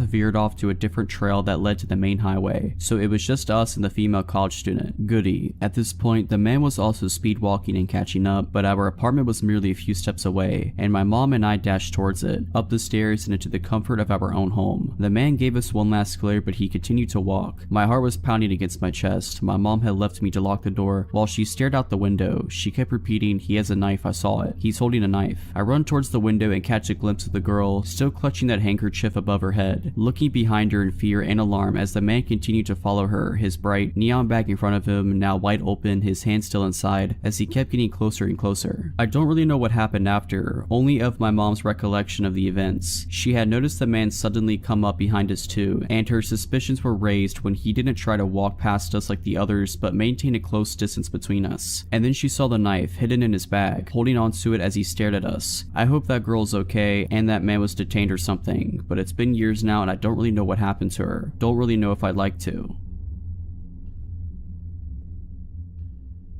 This happened about 5 years ago. I was around 16 to 17 years old. I always enjoyed walking. I would spend at least 1 hour a day walking the roads around where I lived. One day I was out doing my normal route, walking down my street that my house was on, taking a right out to the main street, and following it until I got to the end. There I would cross the crosswalk and retrace my steps to go home. On this particular day, I was about 20 feet from where I would leave the main road on my journey back home. I had my headphones in, blasting music as always, which can be a bad habit as I was young walking alone, but since it was daylight and the roads were pretty busy, I figured I was safe. But man, was I ever off with that assumption. As I was about to pass the entrance of a side street before leaving this main road, a black Ford F-150 pulled up. He stopped and gestures for me to walk in front of him, so I do so. I was about to go on my merry way when I barely heard someone trying to talk to me. I turned down my music, taking out my headphones as I looked to see the man in the black Ford still stopped at the entrance of the side road. I looked at him puzzled, trying to figure out if he was talking to me. I pointed at myself and he grinned, nodding. "What's a beautiful girl like you doing out here?" he asked. I laughed awkwardly. Walking," I replied, seeing as the answer should have been obvious. "It's a beautiful day for that," he commented, just seeming to make small talk. "Yeah," I stated before going to turn around and continue my route home. "Wait," the man called. I stopped and turned around, just trying to be polite. Even though the encounter was odd, I didn't see too many red flags yet. The man continued to compliment me. I grew incredibly uncomfortable at this point, seeing as this man had to be in his mid-40s. He had a bit of a receding hairline with black hair, a nose with a protruding bridge, blue eyes that were surrounded by slight wrinkles, and it was dressed in a dress shirt, so I instantly brought up my age. I was hoping saying this would get this fully grown adult man to back off, but he didn't. "Oh, that's okay, come on sweetheart, get in the truck." That's when I started panicking, red flags shooting up everywhere. Stranger danger. I laughed nervously, looking at the cars around me to see if anyone was noticing what was happening. Nobody did. "No, that's fine, my house isn't far." "No, really, get in the truck, I'll bring you home." "No." "Come on, just get in here with me," he called as I turned and started walking away. I was hoping he'd just drive off somewhere somewhere else, but he didn't. Instead, he drove extremely slow, following me, complimenting me, and trying to pressure me into his truck. I thought fast of multiple options for different scenarios, but I chose a simple one. I pulled out my phone, and while still walking, I lifted it up to my ear, pretending to loudly answer a call. "Hey dad, yeah no, I'm just on Interstreet name here. I'll be home in about 10 minutes. I stopped pretending to listen to her reply. "Okay, you're outside waiting for me? Awesome, yeah we can do that when I get back. Love you." After he heard me say that, he took off, tires screeching. I ran back home and made it back within about 6 minutes, actually calling my dad on the way, who made a call to the police, who showed up shortly after and took my statement and description. Turns out there was a man on the loose in my area who was exposing himself to kids and trying to pick them up.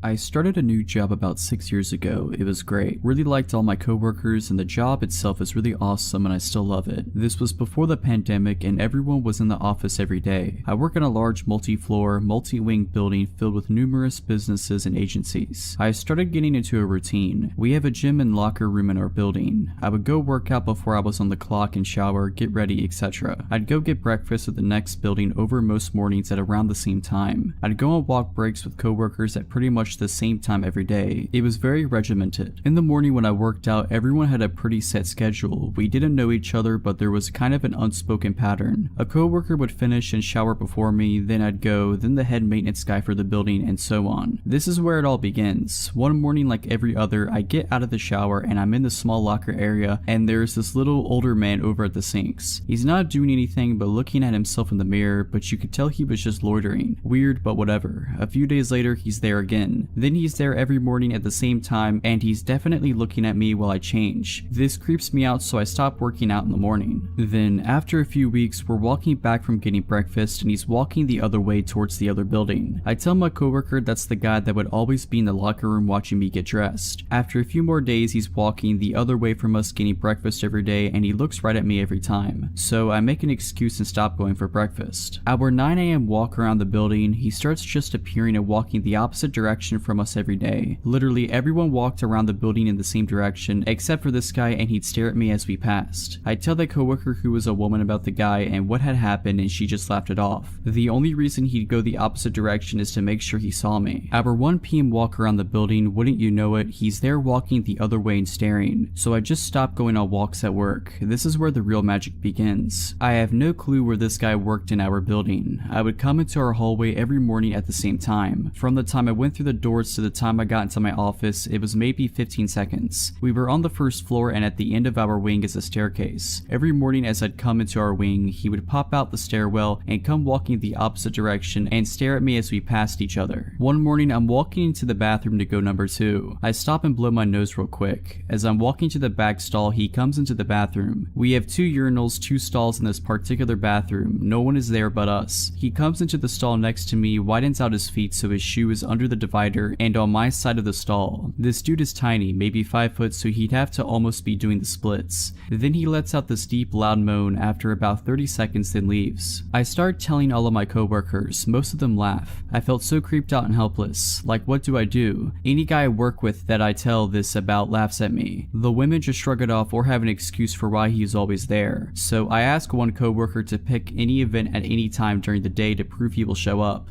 So we decide to go out for a walk at noon. After 5 or 6 days, there he is. Now she believes me. Everyone in the office knows now. I've told my wife all about this and she is supportive. She has had her share of workplace creepers as well. I get to read the texts and emails. My closest coworker and I decide to start working out at 1:30 p.m. every day. I want to get my gym time in, but I don't want to do it alone. After about a week and a half, guess who starts showing up every day? He'd just come in and loiter around. Mind you, the guy has never tried to talk to me before and vice versa. 2 guys lifting weights and this little old creepy guy just sitting there watching me. Here's where it hits the peak. My lifting buddy had to cut out early one day. My stalker is there with us. I was just going to leave, but screw that, I don't want to let this little weirdo control my life anymore. There is an elevated padded stretching platform on the weights side of our gym. He takes his shoes off, lays on his back and starts doing hip thrusts in the air and holding it while he stares right at me. I'm walking around trying to pretend I don't notice him while he follows me with his eyes, pelvis elevated in the air. After 20 minutes of this, he puts his shoes screws back on and goes into the locker room. I'm texting my lifting partner and wife the whole time telling them this is going on. My wife tells me to confront him, I don't. I get in the locker room to grab my bag and he's at the sink, the top couple buttons of his shirt unbuttoned, and he's rubbing water all over himself while looking at me in the reflection in the mirror. That was it for me. I started working from home almost exclusively after that, then the pandemic hit and I've been remote ever since.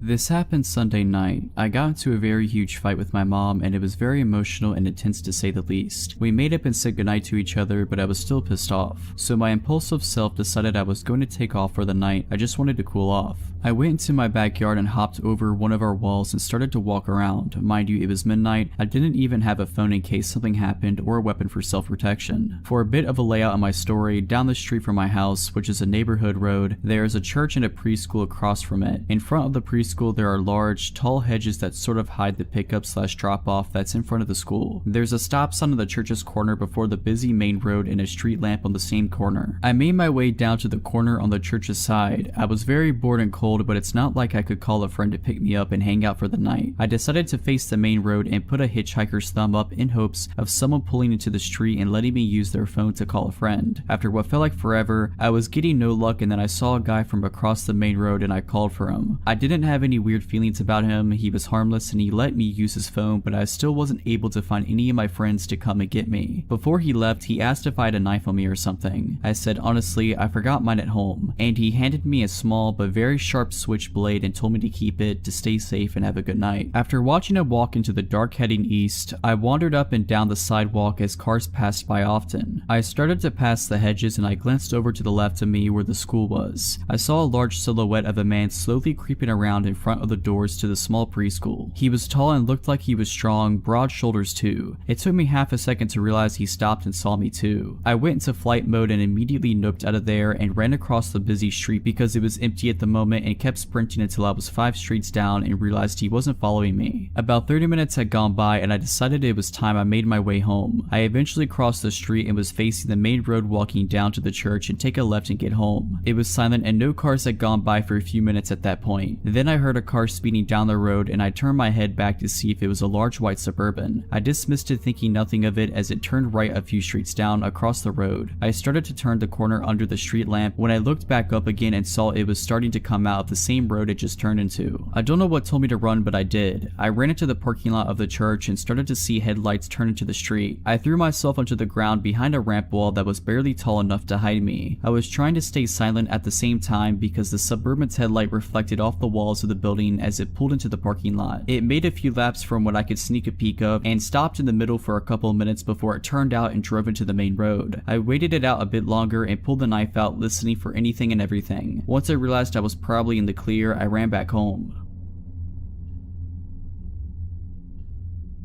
I'm a French student doing a master's in Amsterdam in the Netherlands. I live alone in an apartment in a building where there are only students. I'm 22, enjoying life peacefully. To give you a bit of context, I live in a calm, good neighborhood. The only noises I'd hear are the tram or parties in the building since a lot of students are there. One night around 10 p.m, I hear a knock on my door. I live on the 3rd floor, and to get to my front door, you have to open the main door which needs a key. Then you need to open the door to my corridor with the same key. So people who want to come into my door must have the key, call me, or ring at the door so I could open the doors for them from my apartment. Nothing of this happened. I just heard a knock on my door. I usually open the door without a second thought, whether it's my landlord or a neighbor asking for something. As I told you, I feel pretty safe in the building, but this time, for some reason, I had a bad feeling about this. I didn't move at first. I thought the person would just leave. I'd finished my assignments. However, the knocking continued for 30 seconds. I said yeah in English. The person knocking doesn't say anything. I ask in English again, who is it? The voice answers in English, it's Uber Eats, which is weird because Dutch always speaks Dutch and I recognize the voices and accents of everyone on my floor who have the key to access the floor. So it wasn't a neighbor, it wasn't my landlord, it was somebody claiming to come from Uber Eats. But the issue is I didn't order anything from Uber Eats that day. The voice was unfamiliar. In case it's a prank or a neighbor pulling a joke, it was also a deep voice, at least 40 and probably a smoker. I replied that I didn't order anything, you must have it wrong. After a few seconds, the knocking continued continues in the same voice says, "I'm pretty sure you did. I have an order under your name." I start panicking. I look around to pick up a knife in case he breaks the door because the knocking was getting a bit louder. I checked if my door is locked. It wasn't. I was literally 10 centimeters away from him. My front door was the only thing keeping him from me, and I'm glad it doesn't open from the outside. You need a key to open it even if it's not locked. I step back and I ask again, "What's the name?" He seems to be thinking for a few seconds, then a final knock occurs. It was loud and it translated some anger or frustration. Finally, I hear him going down the emergency stairs right next to my apartment. The steps were heavy and the person was clearly in a hurry. I don't know what he wanted or what would have happened to me if I'd opened the door as I usually do. I still haven't understood how he got through the 2 doors, and why he did come specifically to the last apartment on the 3rd floor. Did he try others before? I posted a post about it on the WhatsApp group we have in the building. No one saw anything suspicious. No one opened the door for anyone.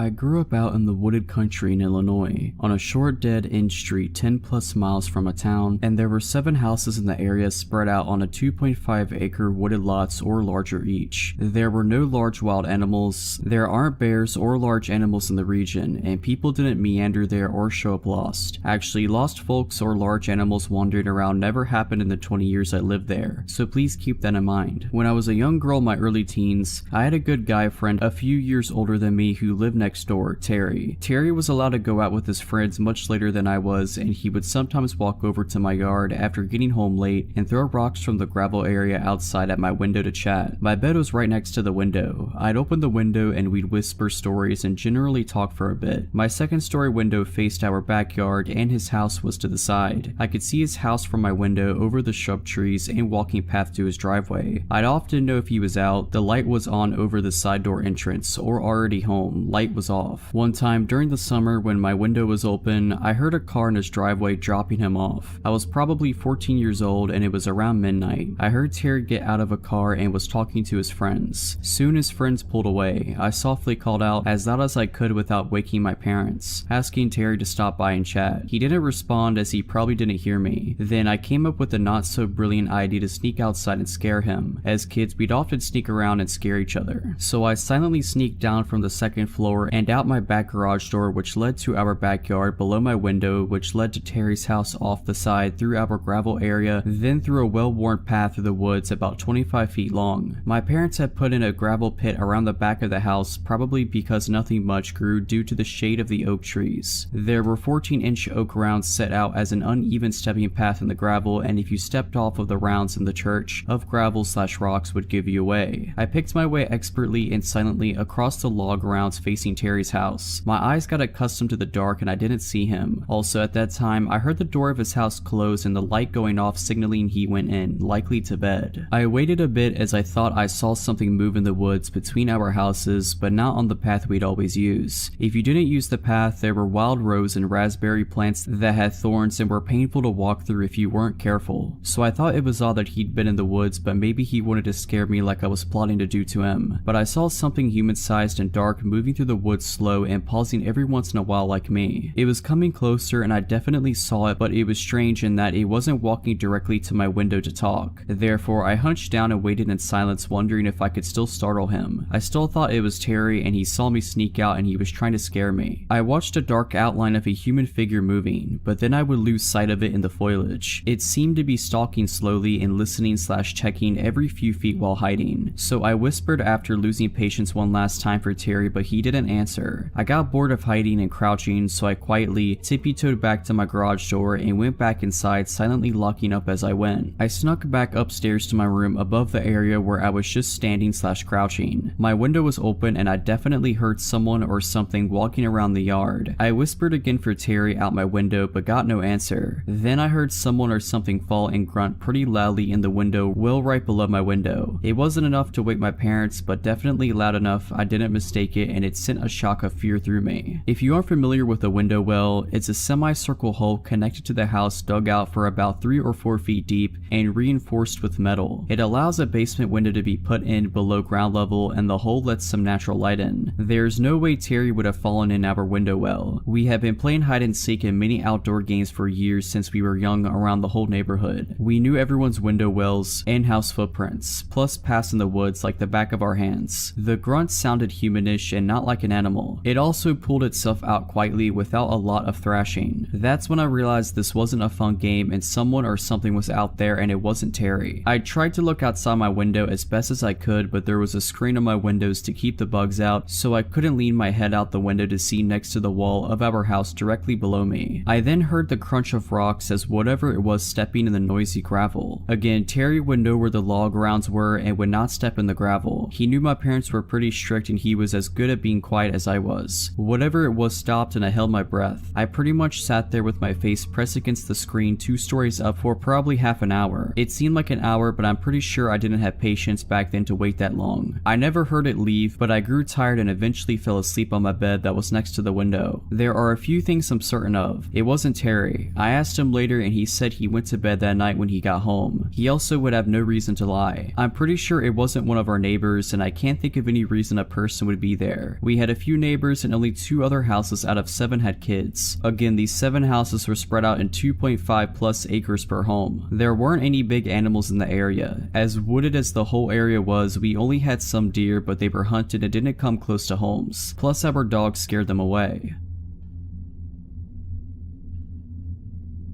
When I was 25, there was a short time I was staying at my aunt's. It was her, my 2 cousins, and I. She lives in a nice apartment complex, and her unit is on the lower level. Her living room has a lot of windows that she keeps open for fresh air and for her cats to people watch. Her unit happens to be on the corner near a grassy courtyard path. When I had first moved in, I noticed a man who gave me an off vibe. My cousins and aunts said he lived upstairs and 2 units over, recovering from hard drugs that permanently messed him up. His parents paid for him to stay there as they didn't want him with them. They also said other than hearing him mumble and say weird things, no one ever had an issue. My aunt works nights and leaves at 3 a.m. My younger cousin works nights and leaves at 2 a.m. That usually left my same aged cousin and I the only 2 there until we leave for work around 8. For context, it is a very open living room to dining room plan. My aunt always has people staying over, so she has a second couch in the dining room in place for a table. This is where I slept. She stayed on the one in the living room. My aunt has also never been one to lock her doors until this incident. One night I'm on my phone trying to sleep at about 1 a.m. and hear a man yelling. He's yelling, "Don't shoot," and banging on the door to the right of ours. 2 male college students live there and just told him he had the wrong apartment and to leave. He says sorry and walks off. I am looking through the kitchen window, which is in direct line of sight from my couch bed, and it's the weird neighbor who sees me and grins. He then walks back to his home. I was unsettled but not enough to wake anyone else up over it. Told my family nonchalantly the next day in a LOL that was weird way. My cousin and I watch a movie and head off to bed. I have a very hard time staying asleep,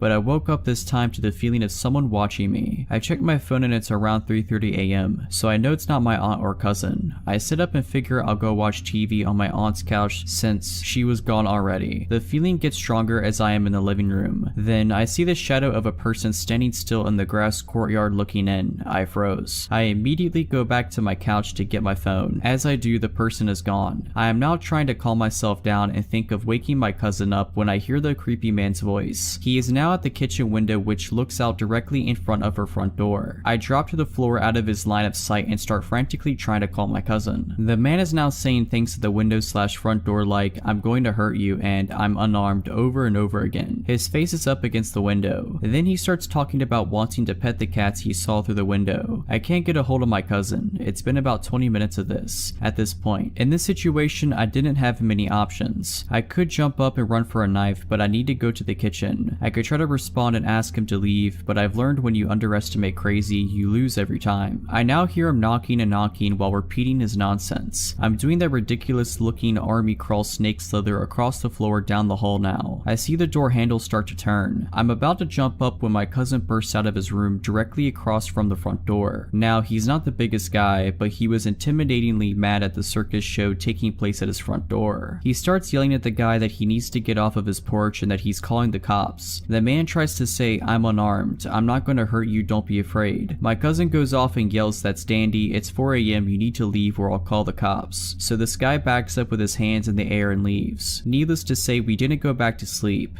My aunt was called, who called the apartment manager. The next day when I came home from work, his parents were there packing moving boxes in a truck from his place. Maybe he was trying to get me to open the door by seeming friendly. Maybe he had a bad trip and really wanted to pet a cat to feel better. We will never know. This happened over 20 years ago. I was driving back home with my girlfriend at the time. It was Christmas Eve and my mother's family used to hold a large celebration at my aunt's house in Estacada. This was my girlfriend's first time meeting with my extended family, but she got on quite well with them. We spent the majority of the afternoon and evening talking, playing poker, opening presents, and drinking an assortment of adult beverages. My girlfriend had been quite inebriated by the time we had to leave. Therefore, I'd be driving us home. It was around 11 p.m. or so. I was driving my girlfriend's car along Highway 211. Now, this stretch of road is surrounded by farms and dense patches of forest, and parts of it are unlit. But nothing to fear. I grew up in this area, so I knew this road like the back of my hand. The both of us were just driving and talking away, just two young lovers making the most of our moment together. There is a portion of the highway that descends down an enormous hill before crossing Deep Creek. Surrounding both sides of the road are thick forest. There are no lights. The only thing we could see was the area directly in front of our headlights. I drive down the hill, cross the bridge, and uphill through more forest. It's as the highway starts to flatten out that it happens. Something sprints across the road so suddenly that I almost hit whatever it was. I slam on the brakes. I turn to my girlfriend and ask her if she saw it. She confirmed that she had, but she couldn't make out what it was. Maybe it was a coyote, as they are a fairly common sight in this area, but something felt off about it. Whatever it was that ran in front of our car disappeared into the woods next to the road. Coyotes don't usually dart out in front of cars, not like that anyway. So for some reason, I decided to check it out. I turned the car around and switched on the high beams to better light up the forest in which this thing had vanished in. I step out of the car and walk towards the woods. I don't see anything, but now it feels like perhaps I'd made a grave error. Suddenly, the car's horn blasts. It's not a beep beep beep that you get if you'd say your driver or passenger wanted you to hurry up and get in the car. No, this was a long blaring beep. I walked back into the car and asked my girlfriend why she leaned on the horn like that. She said nothing. Instead, she pointed to a spot about 50 feet from where I was standing. I looked over in that direction and that's when I saw it. Surely this was the thing that ran in front of our car. It was a man. He was completely naked. His skin was covered in dirt and mud. He looked back at us and then he smiled and waved to us just before turning around and walking back into the forest. Needless to say, we got out of there. Once we were safely driving again, my girlfriend explained what had just happened. While I was trying to look for whatever was in the area that initially vanished in, he circled back around and came out from another spot in the forest, beyond my car headlights. My girlfriend had seen something out of the corner of her eye, and that's when she saw him. Before she honked the horn, he was walking towards me. We called the authorities once we got safely back home, but they never found anybody. The officer we spoke to assumed the man was probably on drugs. I moved back into the area recently, so I now drive that highway often. No naked man sightings yet, but I can tell you that I'm definitely extra vigilant now, especially near Deep Creek. This happened like 12 years ago. I was 14 and my sister was 12. It was during summer vacation and we were hanging out, just the two of us outside, midday. We lived in a smallish town where during weekdays it was pretty empty because adults were at work. Anyway, we'd been messing around, picking flowers and other random stuff, when we decided to cut through a massive field of undeveloped land on the edge of our suburb. It was technically a shortcut to get home, but it wasn't the best idea because it was really bumpy, potted land that other kids and teens left all sorts of stuff laying in. Well, our bad decision came around and bit us. We hadn't made it very far in the field when my sister got two bad things at once. Some sort of twisted metal, maybe an old piece of tool, pierced right through her foam flip-flop and into her foot, and right after it happened she shrieked, jerked, and twisted that ankle on the uneven ground. She started crying and howling and I was worried. The metal hadn't gone too deep and I was able to stop the bleeding with the hem of my shirt, but she couldn't walk anymore obviously. Our parents weren't available, didn't know where we were, and this was before I had a cell phone. My sister was still on the ground crying and I was trying to calm her down when something made me feel like looking up. Y'all, it was the feeling of being watched. Out of the field, across the road, standing on the corner in the distance was some random guy watching us. He was too far away for me to see him clearly. All I could tell for sure was that he was blonde, probably adult, and dressed too warmly for July. He was all alone, stock still, just staring at us. I looked back at my sister and basically said to get on my back. I was carrying her home. We were leaving right now. Now, I had to carefully pick my way through this stupid field in my own bad flip-flops, with my crying sister on my back. back. Luckily she was tiny, but I was no linebacker either. It had rained a day ago and the field had puddles of water in the low spots. We were both kind of wet from her falling when she got hurt. I swiveled back to check if he was still watching us, and he was. Not only was he watching us, but he'd crossed the road and entered the field. Now he was standing stock still again and just watching. Ice in the veins doesn't describe it. One of the scariest moments of my life up to that point. My sister looked when I looked, saw my face, and started crying even harder. I just shook her a bit on my back and whispered something like, "Stop it. I need to concentrate on getting us home. Watch him and tell me if he starts following again. Just be quiet." So that's what we did. I started walking again as fast as I could without getting hurt. My sister watched him while I carried her. After less than a minute, she whispered to me that he was following again. How fast? Just walking. Is he watching us? Yes. I told her to tell me if anything changed and kept going. I stomped through puddles and I couldn't see into when I had to, hoping there was nothing sharp in them. I lost a flip-flop in the mud and just kept going. We were about 3/4 of the way through the massive field when my sister whispered that I least wanted to hear. He was speeding up.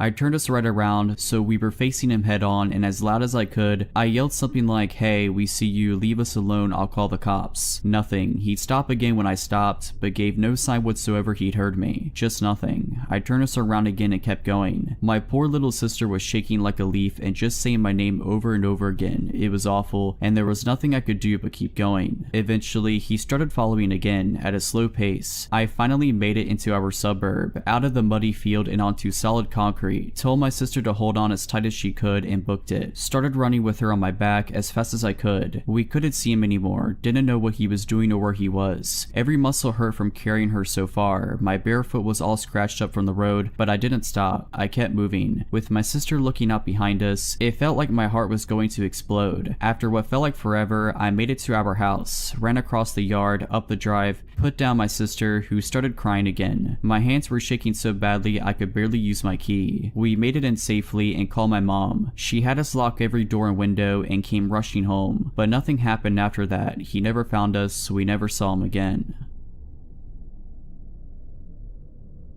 So a few years ago, I, a 17-year-old female at the time, would attend community college at the outskirts of my hometown. I would take an 1.5 hour long bus drive because both of my parents worked and my other siblings were too young to drive. The outskirts of my town, despite being the literal outskirts, are more populated than you expect, with strip malls and apartment buildings. The bus would drop me off about 4 blocks from my university, which isn't too far. I always enjoyed those few minutes. Anyway, this one time, I left my phone at the library. Using my brother's phone, I called a friend who worked at the school library during the late evening shift, 7 to 9, and he'd said he'd bring my phone to me, but he lived closer to the college than I did, so I told him I'd just meet him at his shift and pick it up myself. He said okay, and I boarded the bus at around 6. Now, I get off the bus at my usual spot and the place looked deserted. I'd never been there that late at night, and maybe it was because it was a weekday that people were home, or I don't know. I had my brother's phone in my pocket and just clutched it tighter and tighter, picking up my speed until I was practically jogging. I'm nearing to a corner when a flash of light goes off to my right. There, in the shadows, is a sleazy looking man. He's balding with a tourist shirt unbuttoned halfway. He was wearing sunglasses at night and was wearing some gold jewelry. And most importantly, he had just taken a picture of me. In the instant that I saw the flash go off, I knew it was coming from his phone. Now, I think it's important to understand our positioning. He was pressed against a building to my right at the corner I had turned. I was about 10 feet away from him. To my left, on the same side of the street, was a car with blacked out windows and no license plates, directly across the sidewalk from the man. The car was parked with the driver's seat facing me, so that it was on the wrong side of the road, because America drives on the right side as opposed to the left. I had slowed down at that point as I began to debate my next move: cross the street and continue walking, make a break for the school, turn 180 and leave my phone at the library, or approach the potentially dangerous man. I did the stupidest thing possible and approached the man. Anyway, I demanded to know what he was doing. He looked taken aback. I could see his brain short-circuiting because I was demanding to know what he was doing. He eventually sputtered about how he was just standing here. I said, "No, I saw you take that picture of me." His face fell. He started saying no, he hadn't done that. Why would he want a picture of me? I had imagined it. I asked to see his gallery, which is extremely risky because who knows what I could have seen. He slowly pulls up his gallery and, as it's opening, I see a blurry picture of me in the distance. I didn't think I'd get that far. Granted, I had been running running on adrenaline during our whole interaction, but this really made me pause. I told him to delete it. Then a door slammed shut. I just knew it was the parked car. My brain cleared up and I hightailed it to the school. I could hear a single pair of footsteps behind me, but I sure wasn't going to turn around and check who it was. The car started, but they would have to do a U-turn on a relatively narrow street just to be able to follow me. I think that's what saved my life. The fact that the car was parked facing the wrong direction. I reached the school out of breath and in tears. My friend opened the building for me and I explained what had happened. He locked us in while he called the police and we waited for them, but the sleazy guy and his buddy were never found. Anyway, my mom had gotten out of work by that point and I called her to ask to pick me up.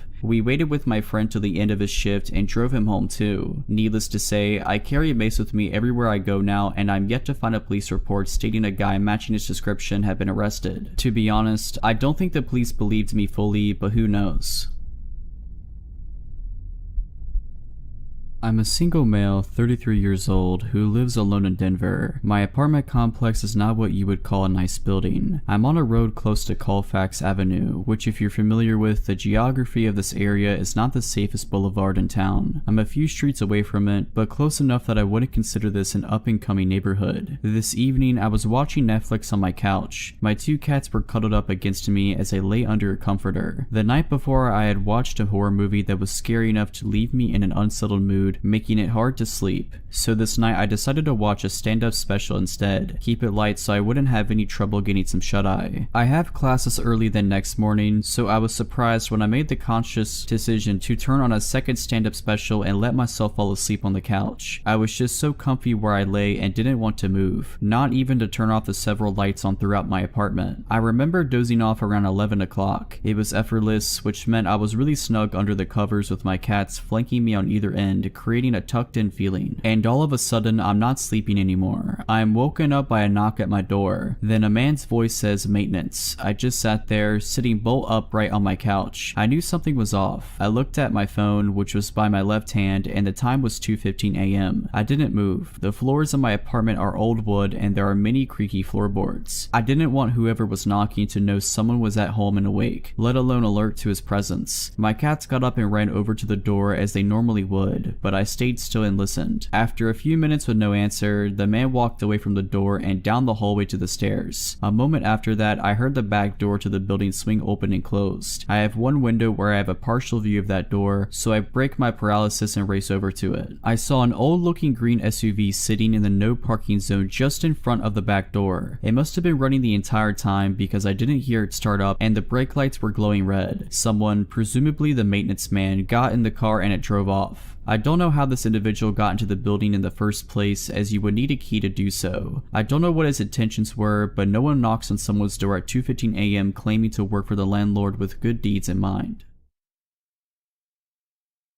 So I'm a 23-year-old female. I live in a townhouse with my two children, 2 and 6 months old. My fiance did live with us until 2 weeks ago when I caught him trying to have relationships with other women and made him move out. That's important to the story. I'm a stay-at-home mom and when he did live with us, my ex worked evenings. Let me set the scene. We live in a tiny house in northern Pennsylvania. My line of townhouses sits in front of a big field that runs to a line of woods. As far as I'm aware, these woods stretch out for at least a few miles and I'm not aware of any houses in there or any roads that lead through them. My living room has 3 windows that look to the field and my bedroom on the second floor only has 1 window that faces that way as well. People do tend to walk their dogs back in the field and kids sometimes play back there, but I rarely ever see anyone close to my house. For that reason, I tend to leave my blinds and curtains open because I guess I just enjoy the view. So in July of 2019, I was laying in bed trying to fall asleep. All the lights were off, but I had my window and blinds open since it was so warm. I was looking out the window and I noticed small red and white lights just outside. I got up and looked to realize that the lights were coming from a drone. I ran downstairs to where my fiance at the time was sitting in the living room and ran to the window. I told him what I saw, but of course when he went to look it was gone. I was paranoid that the drone could have had a camera on it and someone was watching me with it. I kept my blinds closed for a while after that. Fast forward to January of this year. I guess I stupidly got comfortable and assumed that whoever it was flying the drone was a one-time creep.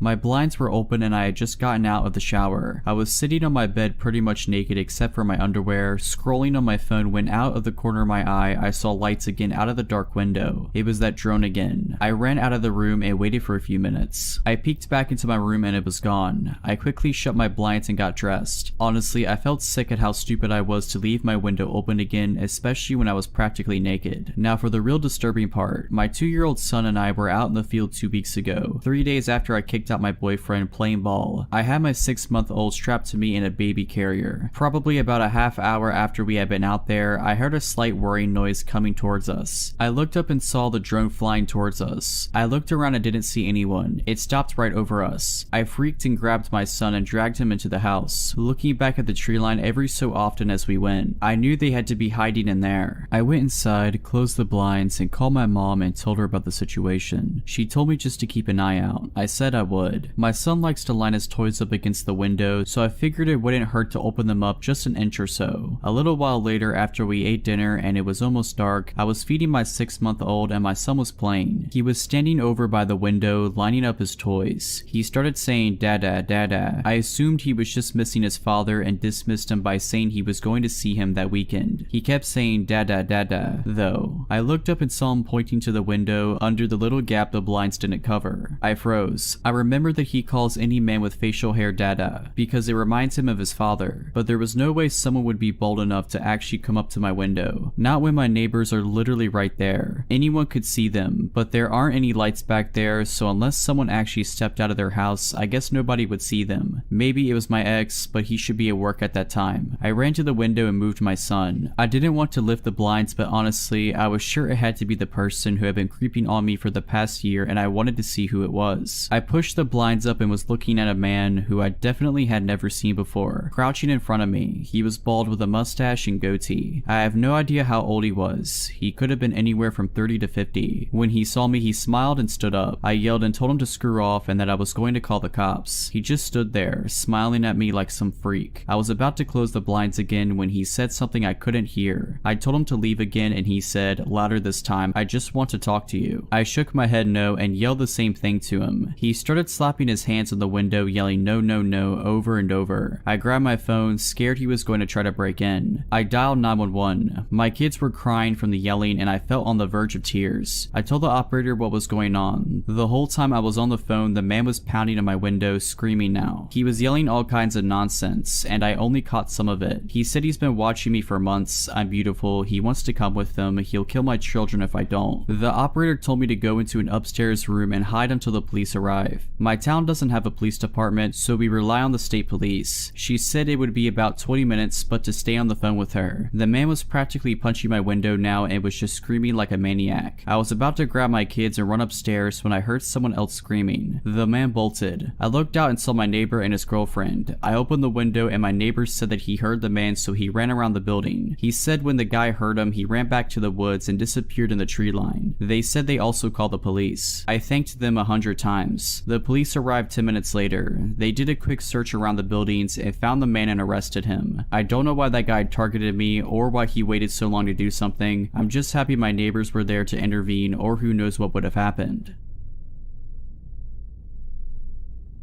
I was about 7 years old, my brother about 10. It was well past our bedtime when our mom woke up off the couch to put us to bed. Our dad worked construction out of town back then, so it was often just us three at the house for weeks at a time. Up the stairs and to the immediate right was our parents' bedroom. Going left put you in the middle of a hallway. Taking another left down that hallway led to my brother's room. The opposite end was my room, which was also across the hall from our upstairs bathroom. At either end of the hallway are window doors we always kept locked and rarely used. The door on my end led to a balcony overlooking our front yard, and the door on my brother's end opened to our back porch. The house kind of leans into a small hill. My brother and mom both had a habit of waking up in the middle of the night to use the bathroom. I only knew this because I was always a light sleeper and they just couldn't help flushing with the door wide open. This night, however, my brother stopped on his way to his room and came back towards the bathroom. I'm gonna try to pee before I go to bed. The past few nights I've been too afraid to walk to the bathroom. I keep keep seeing a man wearing stripes at the end of the hallway. I don't know if my mom wrote it off as my brother telling ghost stories to try to scare me, or if she was already half asleep and didn't catch it, but she didn't react at all to my brother's confession. I, on the other hand, was terrified by it. The fear of seeing a ghost like that at the end of the hallway or through the windows is the reason I started running from the stairs to my bedroom at night. Years later, when I was about 18, my mom and I were having a conversation in her car about a dog we had for a very short time when I was little. We were sharing stories about Max's tendency towards destroying my shoes and other unruly behaviors when my mom blurted out, "Do you remember that time I opened the front door for the cops and Max ran inside to the kitchen and started tearing open that big bag of dog food we had?" This really caught me by surprise because in all the years I lived in that house, we never once called the cops, gun owner family in a quiet rural West Virginia neighborhood, etc. I asked her what she was talking about and she looked equally surprised as if she had just revealed something by accident. "Oh, that's right, I never told you because you were too young at the time. One night I woke up hearing noises outside my window and when I looked, I saw a man staring into my bedroom." She went on to describe how turning on the lights caused him to take off running and how she grabbed my dad's pistol before calling the cops. I can't remember all the details I gave them when they showed up. Tall white male wearing a striped shirt and jeans, short dark hair, something like that. They said it matched the description of a man they were looking for in the area. It turns out he had escaped from jail on a murder charge. Now, I know it sounds so obvious hearing those two stories back to back, but it wasn't until a few years ago in my mid-20s that I pieced together that my brother had unknowingly warned us about a murderer who spent multiple nights casing our home. At the time, I just turned 17 and was still pretty naive. I live in England, so it is legal to work in a bar and serve alcohol supervised, but not to drink alcohol. Not that it stopped me. I worked in a working men's club filled with middle-aged elderly people. Most were really nice. I sold bingo tickets twice for a week for my dad's cousin and I was pretty good at it. It's not typical to get tips here, but I earned more in tips than I did my actual wage. On a Saturday, my dad would come with me to have a drink with my elder sister while they played competitive darts in the main bar overlooking my booth. This one particular night, there was a middle-aged, average-looking guy, a little on the plump side but generally unnoticeable. On the first round of selling tickets, he was at the fruit machine opposite the entire time, looking over at me occasionally. The second round he approached me, asked me what I was selling, how bingo worked, etc. Clearly had never played before, but hey, everyone starts somewhere, right? He bought some tickets and offered to buy me a drink. I declined and informed him I was underage. By now I had a bit of an uneasy vibe and didn't want to take a drink from a guy I don't know. He then offered a cola, complimenting me a little too hard. Again declined and went on my way to help with the game in the main hall, part of my job. Third time, he stood against the wall adjacent to me and just watched me work. He'd waited until the queue calmed down and bragged about how much money he had and now he wants to be my sugar dad. How cute I am, commenting on my figure. I was trapped in my booth. I was late into the main hall, so the concert chairman, guy who calls out the bingo numbers and gives out winnings, comes out and asks what was going on. This guy claims we were just talking. I apologized to the chairman and he walked me into the hall, said he could see I was freaked out, so I told him everything. He made the bar staff aware, who also made my boss, my dad's cousin, aware also. Last round of selling tickets, he doesn't even wait for me to get back in my booth. He grabs my butt, telling me how he wants to be my sugar dad once again, tries to push me against the wall and is suddenly spun around, not just by my dad but my boss and numerous staff members and customers who heard and saw what went down. He started arguing his innocence until my dad not so politely introduced himself. He knew he was screwed. My dad punched him in the nose, blood running down his face. Everyone picked him up like a plank of wood and threw him out the closed door. Never saw him after that. Everyone checked up on me to make sure I was okay. My sister covered the rest of the shift and I had a free bar tab for 2 months.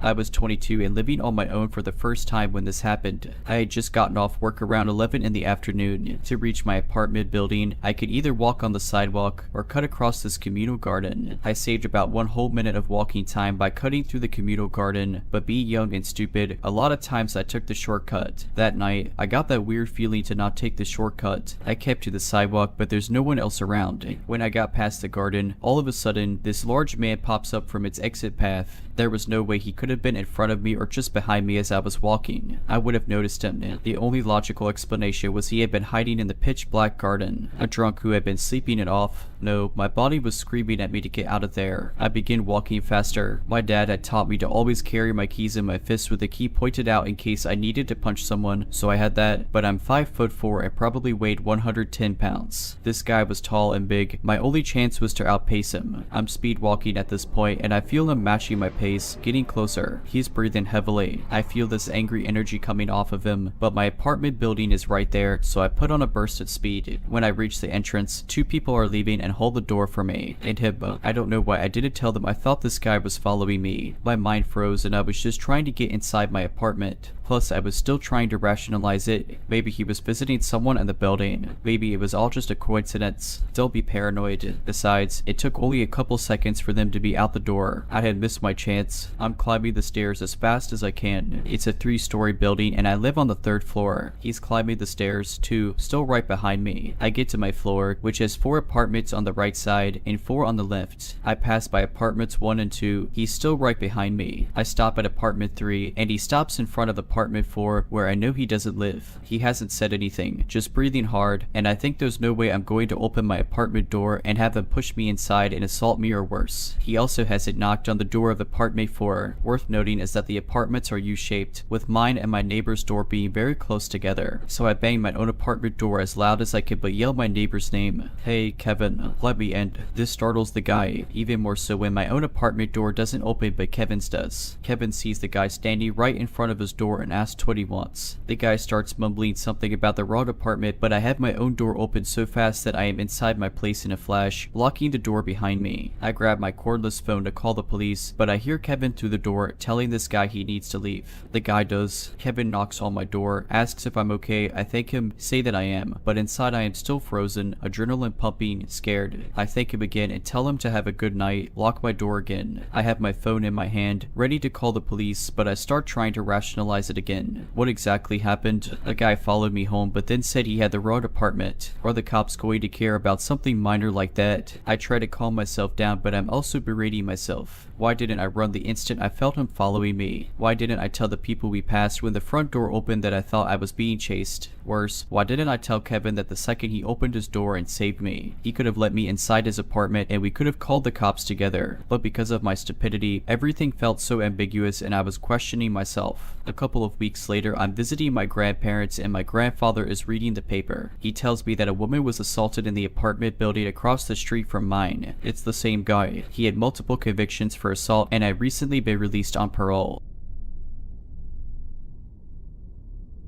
For context, I am a 20-year-old female, and at the time of these events I was around 12 and 13, so I grew up in a very rural area. Like, my town was so small it was legally considered a village. My house was one of 4 on a span of 40 acres. My childhood home, my grandparents' house right up the street, and 2 neighbors. One of the neighbors, we will call him T, had been living across near my family for as long as I can remember, and he rented out a trailer he owned which was inhabited by the 4th neighbor. We will call him Jay. Jay and his girlfriend, who we will call, had moved in a few months before these events, and I hadn't really met them. I knew of them but hadn't interacted with them directly the day I met Jay, and it was extremely awkward as I was a kid and didn't really want to talk to them. But my grandma had made me go with her to drop off some vegetables she had grown in her garden. When they came out after my grandma knocked on the trailer door, I was first struck by how they looked. I know that sounds bad, but I'm not judging. My grandma started the conversation and I tried to be polite as I was raised to be by introducing myself when told to do so. I wasn't really able to finish my sentence as I noticed Jay was staring at me very intently. He looked like he was either mad or hungry, or both. Not the creepiest off the bat as they both seemed polite enough, and I brushed off the stare as just him trying to be polite, looking at me as I spoke to him as most people do. The creepy part is that as time went on he began to try and be near me more and more. He'd ride his bike past our house over and over for what seemed like hours while me and my brother played catch in the yard. Then he began to go to church with me, my brother, and my grandparents. He'd make sure to sit right next to me in the back seat of the car as he rode with us. If my brother tried to sit in the middle so I wasn't right next next to Jay, he threw a fit about how my brother was squishing him against the door. Then he began coming to my grandma's house when she'd have me and my brother after school, offering to tutor me with various subjects. What really scared me was that I had begun to see him walking near our house at night, trying to shine a flashlight into my window. He tried various things to get close to me, tried to convince my parents to let him teach me how to golf, tried to help me practice my catching positions for softball, tried to get me to go with him into the movies. And none of these things ever included my brother, Olivier. Things finally came to a head when I was playing with my dog outside in our front yard, and he started repeatedly doing laps on his bike down the road again, staring at me like he did the day we met. I was extremely uncomfortable. I've always had very good intuition about people, and something was always just off with him. But that day I was terrified. He parked his bike right in the middle of the road and got off. He started walking towards me at almost a jog, and I just kept backing away. What happened next is why I believe that dogs are a better judge of character than people could ever hope to be. My boxer ran up to him and launched herself onto him when he was about 6 feet from me. She tore to his arm and I saw blood. I screamed and my mom ran out shortly after. She was trying to pull my dog off of him, but as soon as she was able to, holding onto the dog's collar, she started yelling at him, asking him why he was in our yard with me alone. He couldn't answer her and just started running back to his bike, riding back to the trailer. My grandma ended up driving him to the hospital as Jay, and it didn't have a car, and I learned later he got 16 stitches. He never gave a reason as to why he was approaching me, and they moved out shortly after. I haven't seen him since and still terrified to this day to run into him again.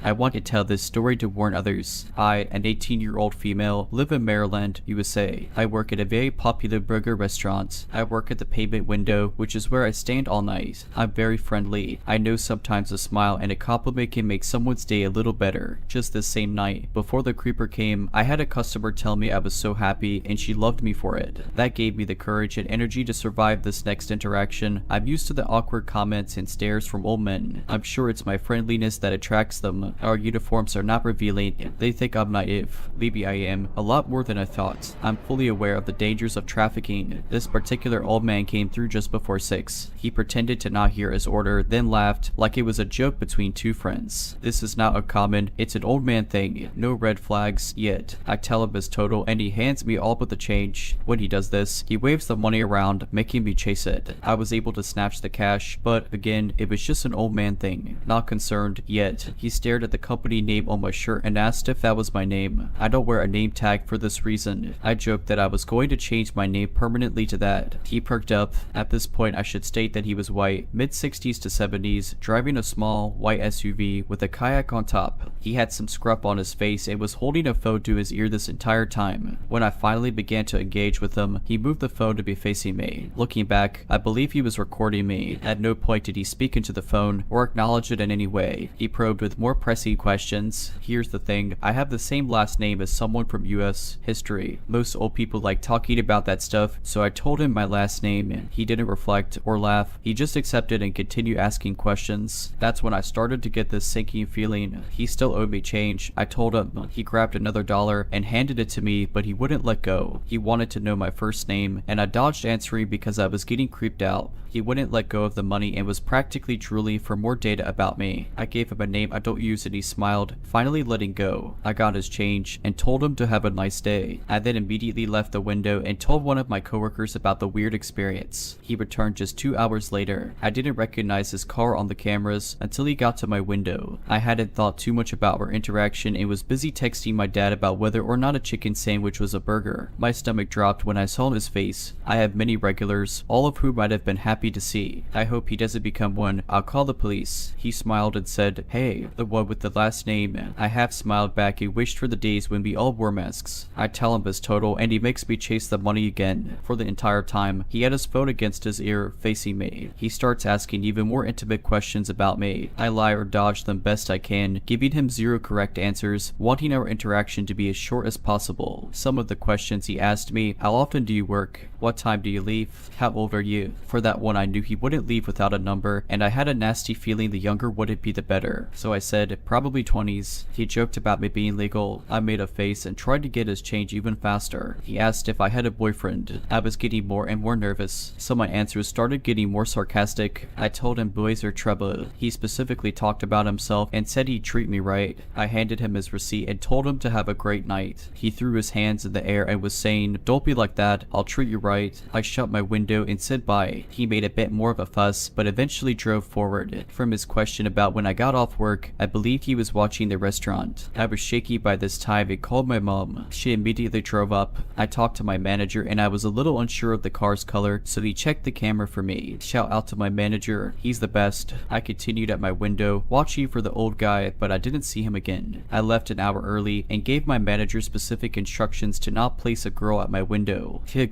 These interactions are unfortunately what caused formerly happy and cheerful service workers to become sour and quiet. I think I'll be taking a couple days off. I had already had another job lined up and I'm excited to start it.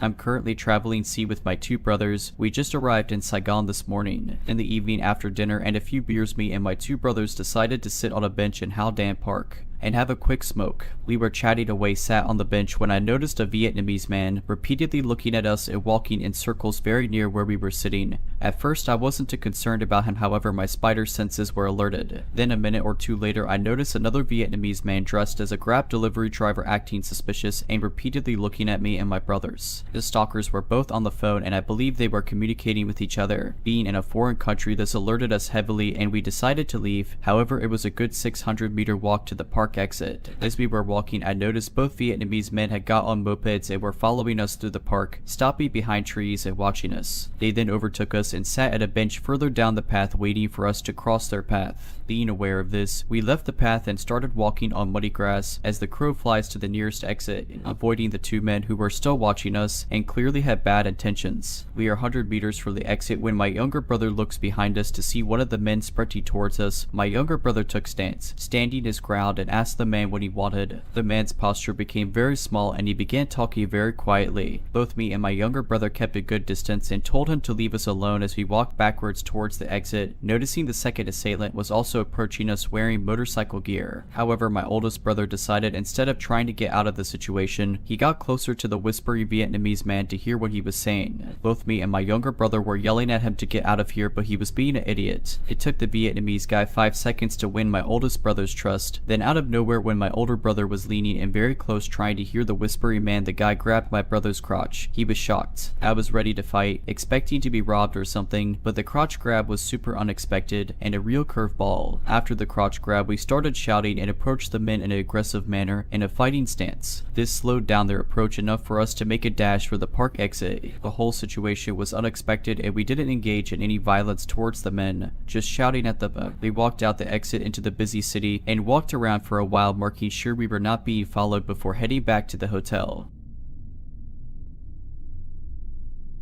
If you're liking this video, all I ask is that you make sure to subscribe to my channel and like this video. Thank you.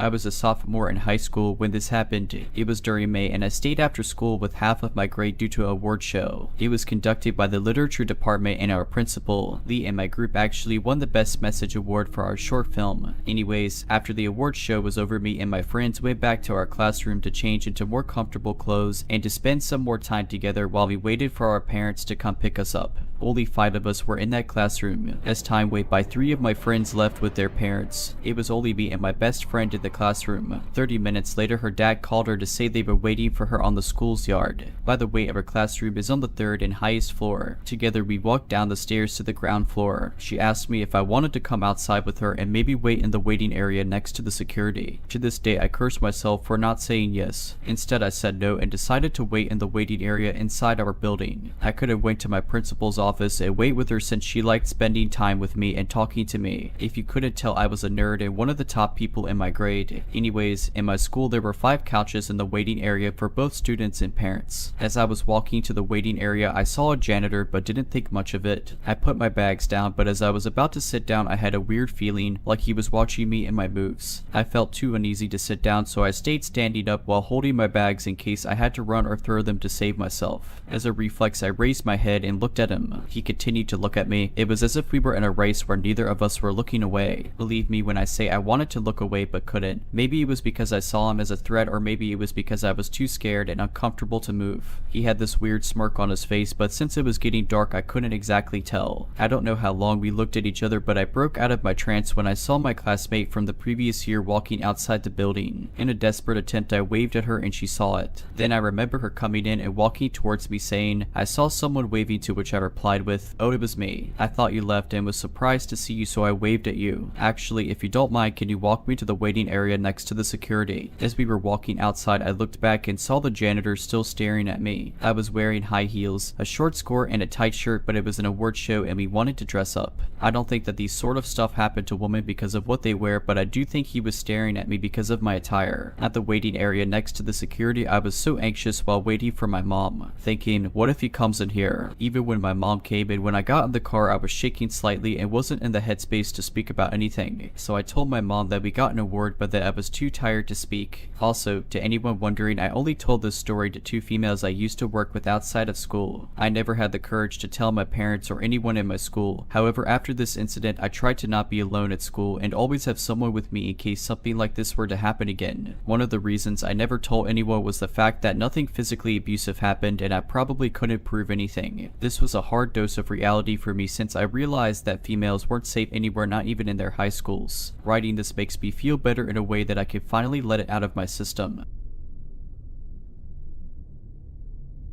It was about 10 in the afternoon and I was staying at a hotel in downtown Chicago right by Lower Wecker Drive. I had just gotten an Uber Eats delivery because they weren't doing room service because of COVID. Potbellies, important later. I was listening to music but I had my hood up because it was freezing. I was smoking and this guy walked up to me and asked for a few cigarettes. I gave him one and my lighter to use. Come on, you could give me more than that. I thought if I just gave him another cigarette he'd leave, so I gave him another one. I expected him to say thank you, give me my lighter back, and leave. He didn't do any of those things. He was standing right in front of me and I started to get anxious. I moved back and I'm essentially against the window for the area where you check in. He just kept standing there and then he noticed my bag of food. "Can I have some of your food?" I told him I was sorry that it was just a sandwich and soup because my husband ordered food from a different restaurant. "Well, at least give me half the sandwich then." I apologized again and said no. Then he started getting closer to me. I realized I needed to get away, but he blocked me. "Do give my lighter back." I thought I needed to pretend I wasn't freaking out. I put out my cigarette and put it back in the pack. "I don't have any food and I could freeze to death. I'm sorry, you don't have food." I don't know what else to say. I didn't want to say, "Hey, you're wearing a really nice looking coat and fancy sneakers, so give me some of your food." That he was right up in my face and I was scared because he seemed to be getting more angry. "I'm sorry, I can't, please move." "Yes, you can." At this point I was terrified he was going to hit me or something, so I banged on the window and the people at the check-in desk ignored me. He got really angry and started yelling incoherently. Then, like a miracle, my mom called and I answered. I started crying hysterically and I started saying, "Mom,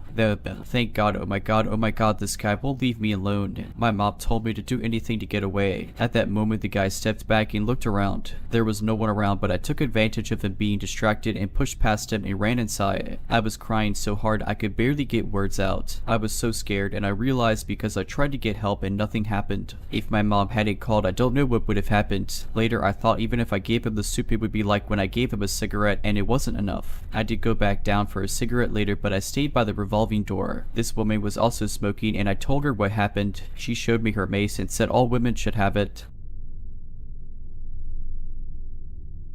To give some context, I've been homeless with my mom and her emotional support animal for the last few months. When we first became homeless, it was my first year of college. Where I live, college is free for the first 2 years, and my college, after I gave them an explanation, gave me and my mom a hotel room for a few weeks. The hotel room was fine, nothing special, but was probably better than most considering it was like $170 per night. About 2 days into our stay we went downstairs to do laundry, but the washers in the hotel was too much expensive for us. So I texted her and was waiting by it for her to pull the car up so we could go to a laundromat instead. While I was waiting, I was on my phone, so I didn't notice my mom pull up and she yelled to me to hurry up and get in the car. While I grabbed the dog and my clothes, I noticed she was talking to the man 2 doors down from our room. Our room was on the 2nd floor, so I thought it was weird that she started a conversation from the car to someone upstairs, so when I got in the car I asked her about it. She proceeded to tell me after she yelled at me to hurry up, he had responded to her that he'd be down in a minute. So she was explaining to him that she was talking to me. We both thought it was weird that he responded like that to her, but I brushed it off that maybe he was waiting for someone from Uber or something. That was until we got back to see his door slightly open and him staring out of it with just his face. I tried to brush it off again because I thought that maybe he was still waiting for an Uber or Lyft or something,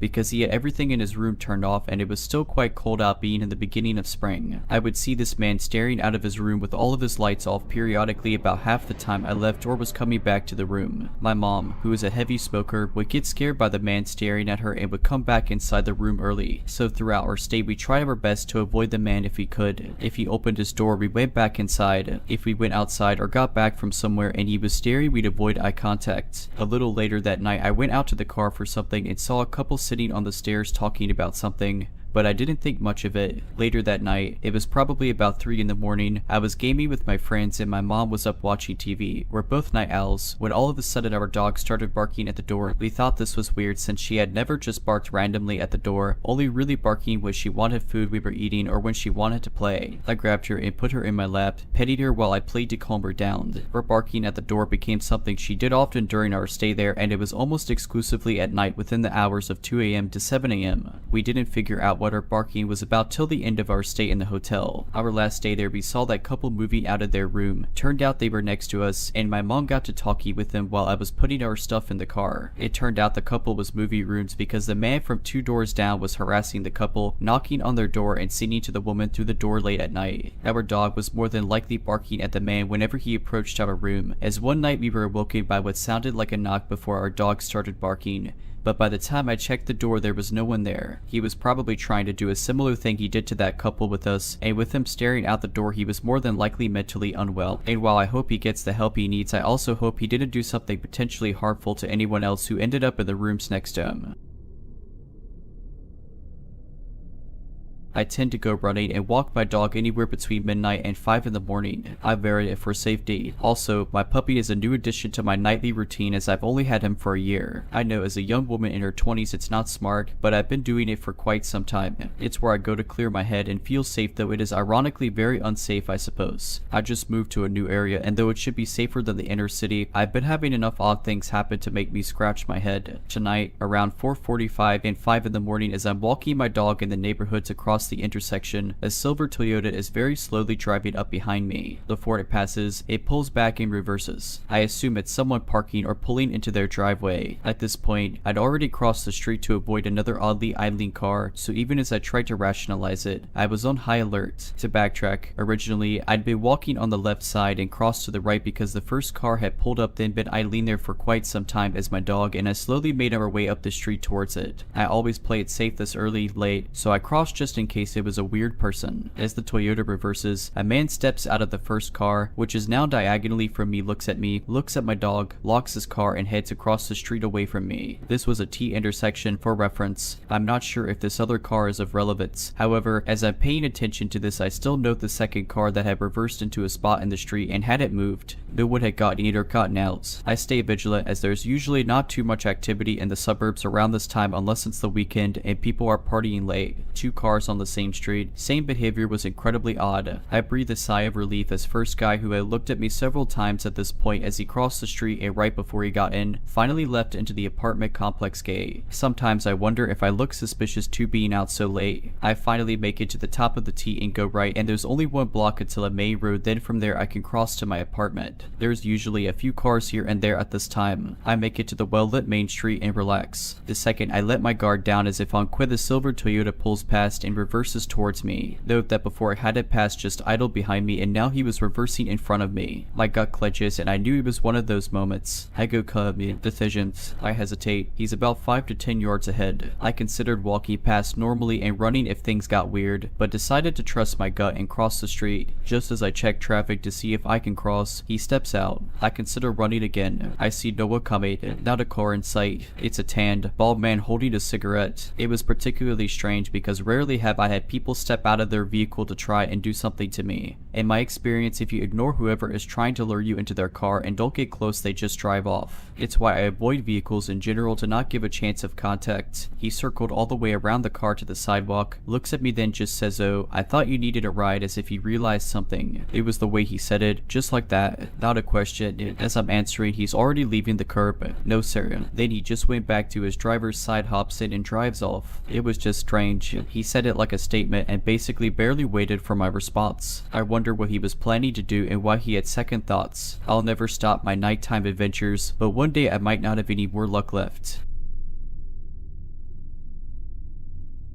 My name is Slade. I'm 25, born and raised in Arizona. This literally just happened to me, so I decided to bring it here to all of you wonderful people this evening. I'm a huge stoner and don't drive. I decided to take a bus a few miles down to the dispensary. This was at about 8:30 in the afternoon. Wanted to get a new Indica card. Purple Punch, it's my favorite by far. Doubt it. Walked back towards the bus stop to go back home. As I walked closer to the bus bench, I noticed a guy sitting there. Didn't think much of it. I'm antisocial, so I always go into any social setting ready to be absolutely silent. However, I didn't get a chance this time, because as I'm sitting down he starts asking me something ... but I had my headphones on and couldn't quite hear what he said, so I took my headphones off and asked what was that. Then he responds, "Did you want to get your hair cut?" Well, staring at me ... with very wide eyes ... not blinking ... if I were a Betty man. I'd say he was on something. I definitely wasn't expecting that question, and I just awkwardly say, "Oh, I'm alright." I then noticed he was wearing an Arizona Cardinals uniform, and I just so happened to be an Arizona Cardinals fan. So since my entire socializing ability revolves around sports, I decided to ask, "Are you an Arizona Cardinals fan?" He then looks at me funny for a split second. "No, I just got this a few months ago," he says. I then ask, "So how long have you been cutting hair?" Without blinking, he answered, "Just picked it up a few months ago." "Who taught you how to cut hair?" I asked, even more sketched out at this point. His eyes shifted, and then he says, "I learned on my own ... Come on man, let me touch you up in the back." Mind you, he was consistently pushing to cut my hair throughout this conversation. I'd even told him like I don't have any cash on me right now, indicating that like I couldn't even pay for this service even if I wanted it ... but he just answers with, "That's no problem. I got my clippers in my bag now. Come on." So I decided to just be real with the guy. "Listen, I'm real sorry. I just don't feel very comfortable getting haircuts from people I don't know ... and like at night and stuff. You feel me?" This dude never changed facial expressions this entire interaction. He finally goes, "True that." Continues to glare into my soul. I decided in that moment it was time to get out of there. Luckily this bus stop was right in front of our local gas station, so I just walked in there for a few minutes just to kill time, because unfortunately that bus wasn't showing up for another 17 minutes. I didn't want to stay long because I didn't want the employees to think I was stealing or something, so I waited only about 6 to 7 minutes, and literally as I'm walking out, there I see the haircut guy walking in, still staring at me. Luckily I walked past him and I just noped out of there to another bus stop down the street. Bus finally got there. I saw the dude at the back of the bus, but he didn't bother me anymore, and I made sure to keep my eyes the complete opposite of his direction the entire time.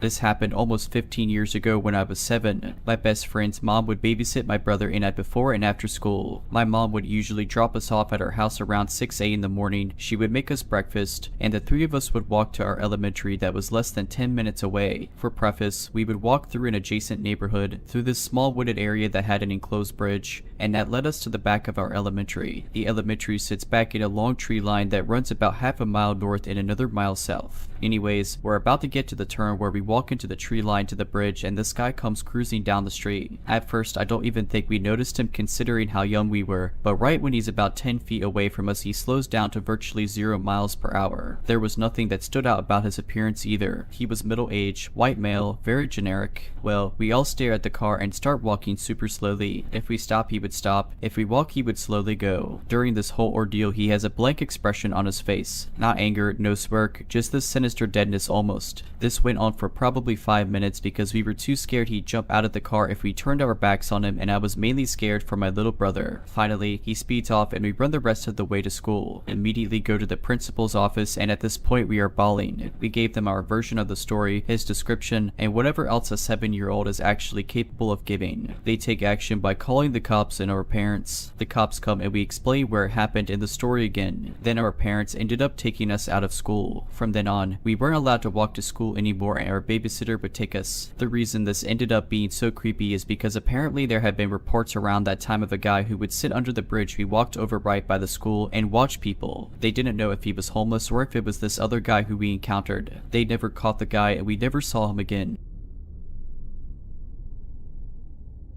One night my mom asked me to throw out the trash. I live in a tiny residential complex meaning 6 to 7 small buildings together bounded by common walls and fencing. It also has 2 small parks in it, so my area is pretty safe. Not a lot of people enter here because it's a bit secluded. That night not a lot of people were present and I was going towards the garbage can, which was right outside the complex. It was dark when I first noticed this guy. We made eye contact and I could tell he was struggling a little to find the address. I just ignored him and threw the trash into the can. While returning he was still there in the darkest corner, and again I eyed him suspiciously. I really like to help people with addresses. So he called me towards him and said he lost his job in COVID and now has to do this but is not very good at directions. I still was standing at a safe distance because I found this guy suspicious. I asked him where he wanted to go and he answered a location opposite to where I live. I asked to use Google but then he took out his phone and said, "This is my company phone, I don't know how to use it, please tell me how to." I just told him to type the address and well he already knew how to use the Google Maps because the address was already typed in, but still kept asking me how to. I didn't realize that, but he was trying to get me closer to his bike. I was cautious, so I took the phone from his hand and started the maps and handed it to him. He was still asking obvious questions, but I already started walking away. Then he started saying thanks in a very sweet voice that gave me the chills. He was complimenting me how sweet of a girl I am. I waited before going to my building in case he was following me. You might think the interaction I had with him wasn't that creepy, but here's the deal. After a few days I heard a similar story of the delivery guy asking for the same address from my friend, but the creepy part was he gave her the phone and started jacking it in front of her. He even threw a used tissue on her feet while wiping his kids with the tissue in front of her and then trying to touch her. I then heard the same story from another friend, but her story was even worse. She met the same person as well in our local area doing all of the same stuff and jacking it in front of her. He somehow got her number and found her house. He called her and told her that he knew where she lives and how he likes her and all. Turns out a lot of girls of my age group saw and helped this guy and saw him pulling out his thing in front of them and jacking it. I was the only lucky person to not witness it. If you're liking this video, all I ask is that you make sure to subscribe to my channel and like this video. Thank you.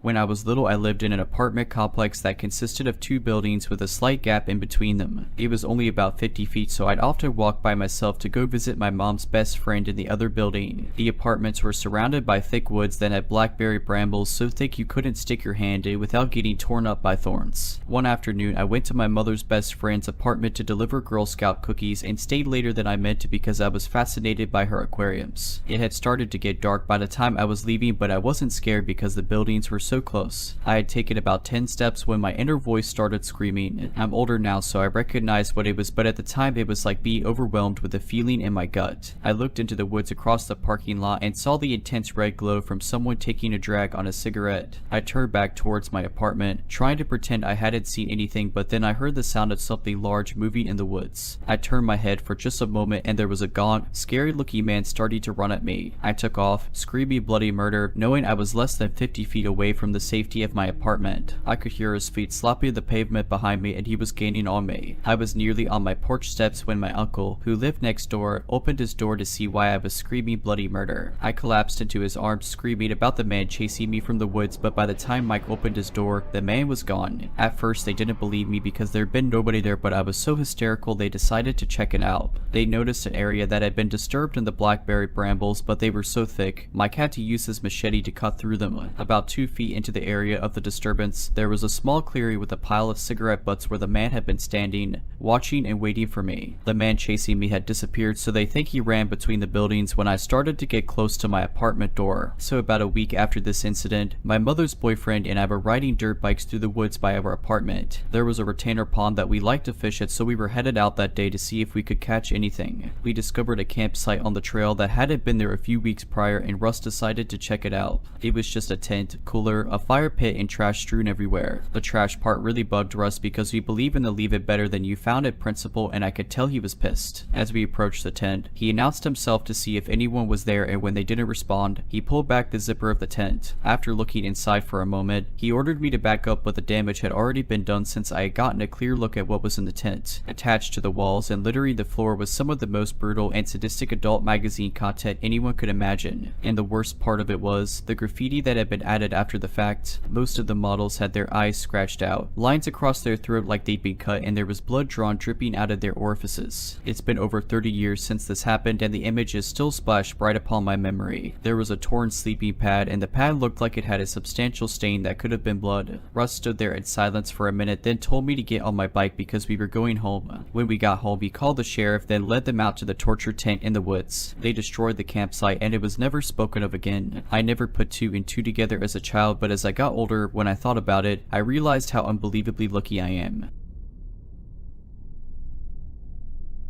So this happened about 7 months ago. I was visiting San Diego for job interviews and staying at my favorite hotel in Sorrento Mesa. For a background, I'm a 40-year-old man and a pretty big guy. I'm 6'1" and a former club bouncer. Now, onto the weirdness. On my third night, I was up pretty late after hanging out with some old friends after my interviews. I got back to the hotel around 2 in the morning with some Sonny's donuts. After eating a few, drinking a few more, and watching South Park, I decided to have a smoke before going to bed. This made it now around 3 in the morning, so I go downstairs, walk out front to the smoking area by the fountain, but there's another couple who are also staying at the hotel already there. I didn't want to impose, so I decided to just walk around the outside parts of the hotel while I smoked. I walked around the pool, the barbecue area, the basketball courts, then started back for the side door. As I did, a black sedan drove up alongside me and stopped. The window rolled down, and a tiny Asian woman asked if I knew how to get out of the parking lot and back to the street. Now, from where we were when she asked me, this was literally in a straight line about 150 feet in front of her, so I thought she was drunk or just blind. So I just politely said yes, just keep going straight, and turned left at the tree. She then asked me if I could get in the car and show her. Now, again, I'm a former club bouncer. There was absolutely no intimidation factor, but for some reason, I instantly felt uneasy. Again, it was literally right in front of her. She could see the road. Also, the windows were all tinted far more than they should have been, and I honestly couldn't tell if anyone else was in the car. I used the smoking as an excuse to not get in the car, but she said she didn't mind and gave me a very creepy smile. I politely declined and again pointed out that the road was literally right there, so I'd just be walking back in 5 seconds anyway. She again asked if I would get in and show her. This was feeling like a weird kid / ice cream truck situation. I mean guys, how often do decently good looking women just drive up and ask you to get in their car at 3 in the morning in a hotel parking lot? Nothing about it was right. Again, I politely declined as I finished my smoke and was luckily already standing right at the hotel side door when all this started, so I just went in. The woman just drove off as she rolled up the window right exactly to the exit she just asked me to show her to. So I told the front desk about it and they said they'd keep an eye out, but I'm quite sure nothing was ever done or came of it. Just one of those things that really makes me wonder, why did she want me in the car so badly for? It had to be some kind of scam. I just wonder exactly how much danger I was in.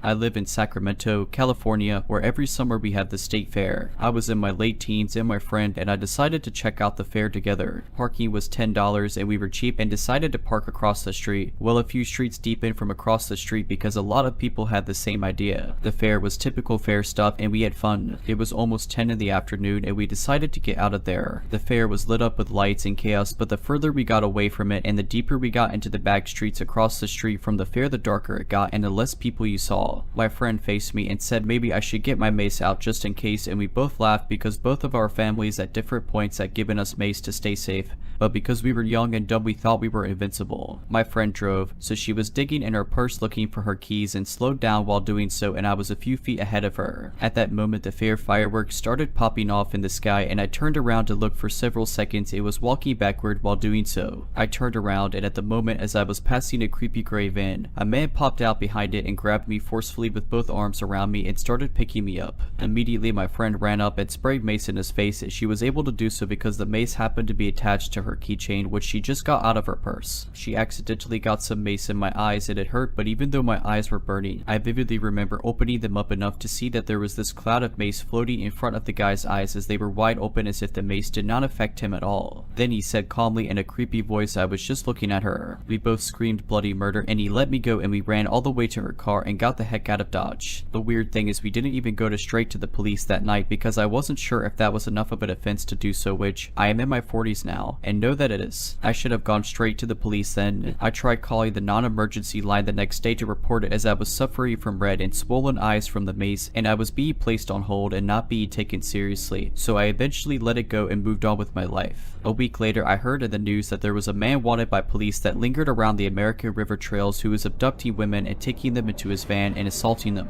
I always wondered what would have happened if my friend wasn't there. Would I even be here? I have never been so thankful to be maced in the face. Ladies, even men, carry mace or some type of self-defense tool. It's an unpredictable, scary place out there sometimes.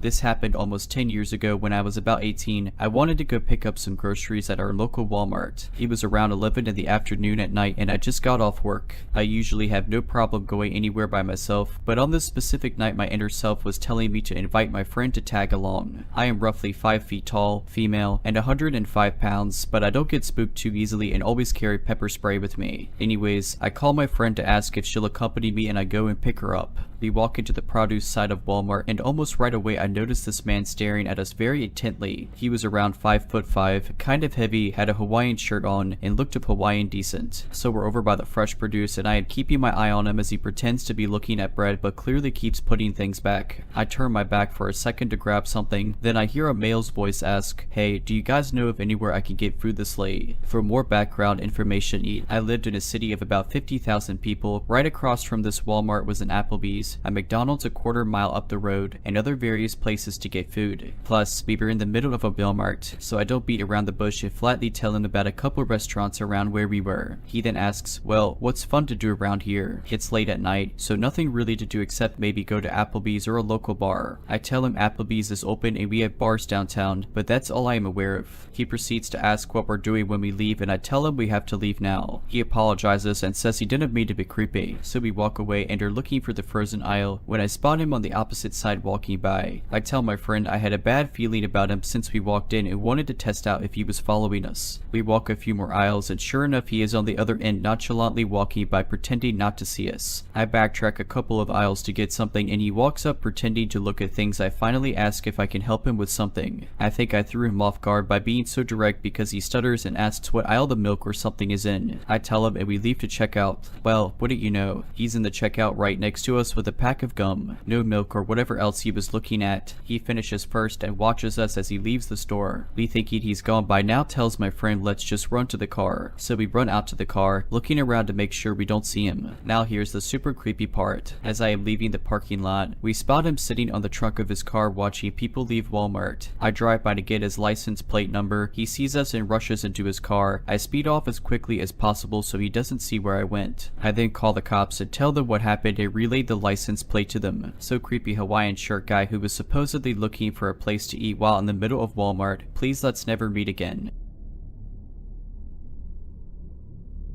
This happened about a month ago. For a bit of background, me, my cousin, and my brother took classes over the summer at a local college. Me and my cousin took a biology class, while my brother took a pre-calculus class. My brother's class ends later than our class, giving us a 2-hour window where we'd sit around the college to wait for him. During the encounter, we were waiting for him at the cafeteria, passing the time. After a while, this woman in a wheelchair shows up in front of some vending machines a couple feet in front of us. I paid it no mind, but she sat in front of that vending machine for 10 minutes, 15 minutes and started to play loud music. It startled me and so I looked up at her. She then looked at us and asked, "Do any of you boys have 10 cents I could use for the vending machine?" I had 2 $5 bills in my pocket in case I needed some food, so I gave her a 5 and I got handed back my change. Then she asked for another favor. This time it was to bring her to a parking lot near the football stadium where her ride would be waiting. She said she had never been there and needed some guidance. I figured there was no harm in helping her so I took the handles, but she immediately stopped me and asked for my cousin instead. I was being pretty oblivious during this entire encounter so I didn't even realize how strange that request was and didn't notice many of the strange things she did until later. And I also want to clarify that she was able to move on her own just fine, so the request for a push at all was strange too. And as my cousin was pushing her, she kept looking back at me and giving an uncanny smile, like it was meant to be a friendly smile, but it came off more like she had some sort of malicious intent. After we arrived, she looks at us and asks, "Could you two stay with me until my ride comes?" Still giving us the smile, but we reluctantly reluctantly agreed. You know, once I had to go back and forth from here and the other parking lot. It was so annoying, she recalls as we wait. We and my cousin shuffled at this because we found this extremely unsettling. This was because it meant she lied to us about not knowing where she was going. Even stranger, she tells me about how she loves to smash glass bottles to tame her anger ... like the glass bottles she had in her hands at that moment. I hadn't caught onto the strangeness yet, but my cousin was unnerved. He was trying to discreetly point out that no cameras were around me and that not many people were around, but I didn't catch any of it. At some points while we were waiting, this one car would keep circling the parking lot too. We asked if it was her ride, but she told us that her ride was a van. At that time, our ride came, so we apologized and left. We've told many other people about this story and they all agreed that she was acting pretty strange. Later I realized how it seemed like she was trying hard to be friendly, how anxious she seemed, and how many of the things she said didn't match up and seemed off. The main thing that fueled me seeing this as odd was the fact that according to my cousin and his sibling, there was an email sent out warning people about a potential human trafficking scheme caught on campus. I couldn't confirm the validity of it because me and my brother aren't actually enrolled into the school and therefore don't get messages about anything going on around campus, but nevertheless, it's caused me to relook what happened through that lens.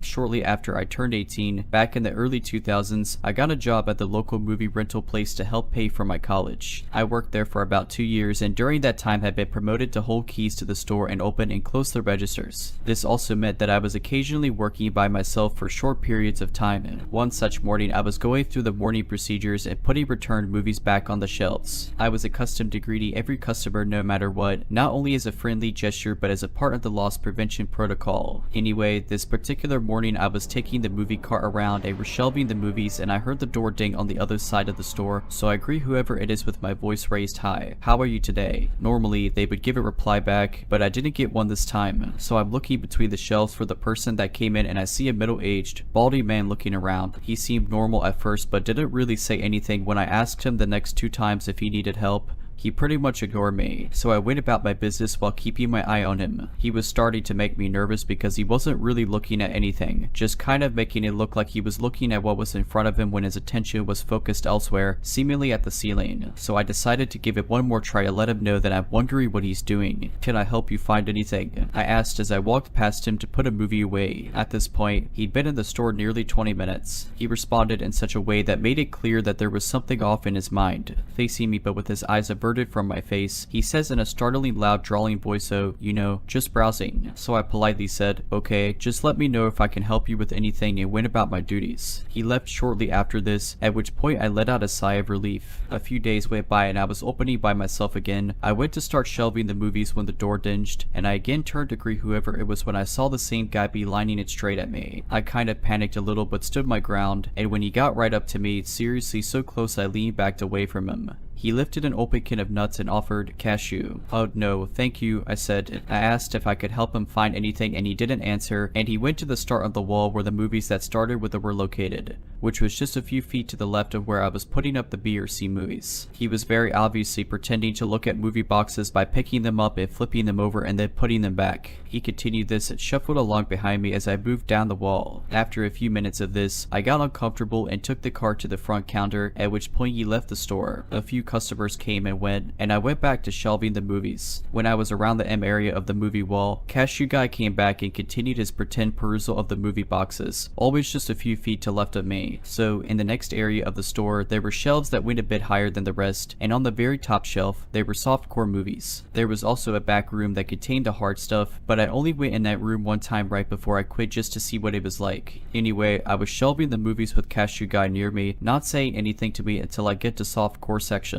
He reached for one of the boxes at the top, which made me shudder, and says to me in his loud, strange voice, "I bet you have one of those big football player boyfriends." Thoroughly creeped out and disgusted, I go straight to the front counter and another male customer walks in. This guy finds what he's looking for and goes to the register. I whispered to this guy that there was a man bothering me and I asked if he would stay until the guy leaves. He shrugged and just kind of stood by the door awkwardly until cashew guy walked out. I thanked the guy and he left. I went back to the shelves, and not 5 minutes later, cashier guy came back and again tried to engage me in an awkward conversation. I went to the front counter and called my mom. She and my sister were out getting lunch, so I told her what was going on and they brought me something to eat. As soon as I picked up the phone, he left the store. He didn't come back that day. Next door to the movie place was an electronics store that was run by a very nice and talkative man. I never spoke to his wife, but I knew English wasn't her first language. He would come over and use our shrink wrap machine and talk and make us laugh. One evening after my encounter with the strange man, the nice guy from the store came in more serious than normal and warned us about a man that had come in while his wife was working alone and he was out getting food. The man was walking around picking things up and putting them back down in such a way that made him uncomfortable. I knew who it was right away. After a while, the nice guy from the store's wife asked if he was going to purchase something, and he picked up a random house phone and asked how much it was. She told him, and he got upset at the price. He took it to the counter anyway, and when she rang him up, he tried to pay with a crumpled up check from his pocket. She refused to accept the check and he got angry, so she called her husband to come back and handle the situation. Her husband told the man that the check was suspicious and they normally wouldn't accept it as payment. He understood that there was something off with this guy and agreed to accept the check on a condition that the man give a phone number where he could be reached. He told him that if the check bounced, he was going to call him and the man would have to cover the cost of it all. The man agreed, but he knew it was a bad deal all the way around. He said that after the man left the store, he went and stood in the parking lot and just stared up at the sky for about 10 minutes. I figured by his description that it was the same man who had been bothering me. One day not long after the above, I go to the movie store to pick up my paycheck and the girl working tells me some man came in asking about me. She said he seemed off, and she said she knew he was talking about me when he referenced my curly hair. He gave me the creeps, but I personally never saw the guy again. I found out why when a few days later the guy who owned the other store came in saying that, unsurprisingly, the check the man had paid with bounced. He called the number the man gave him a few times and talked to the man on the phone. Each time getting nowhere in the conversation, he did a pretty good impersonation of the startlingly loud drawling voice. Oh yeah,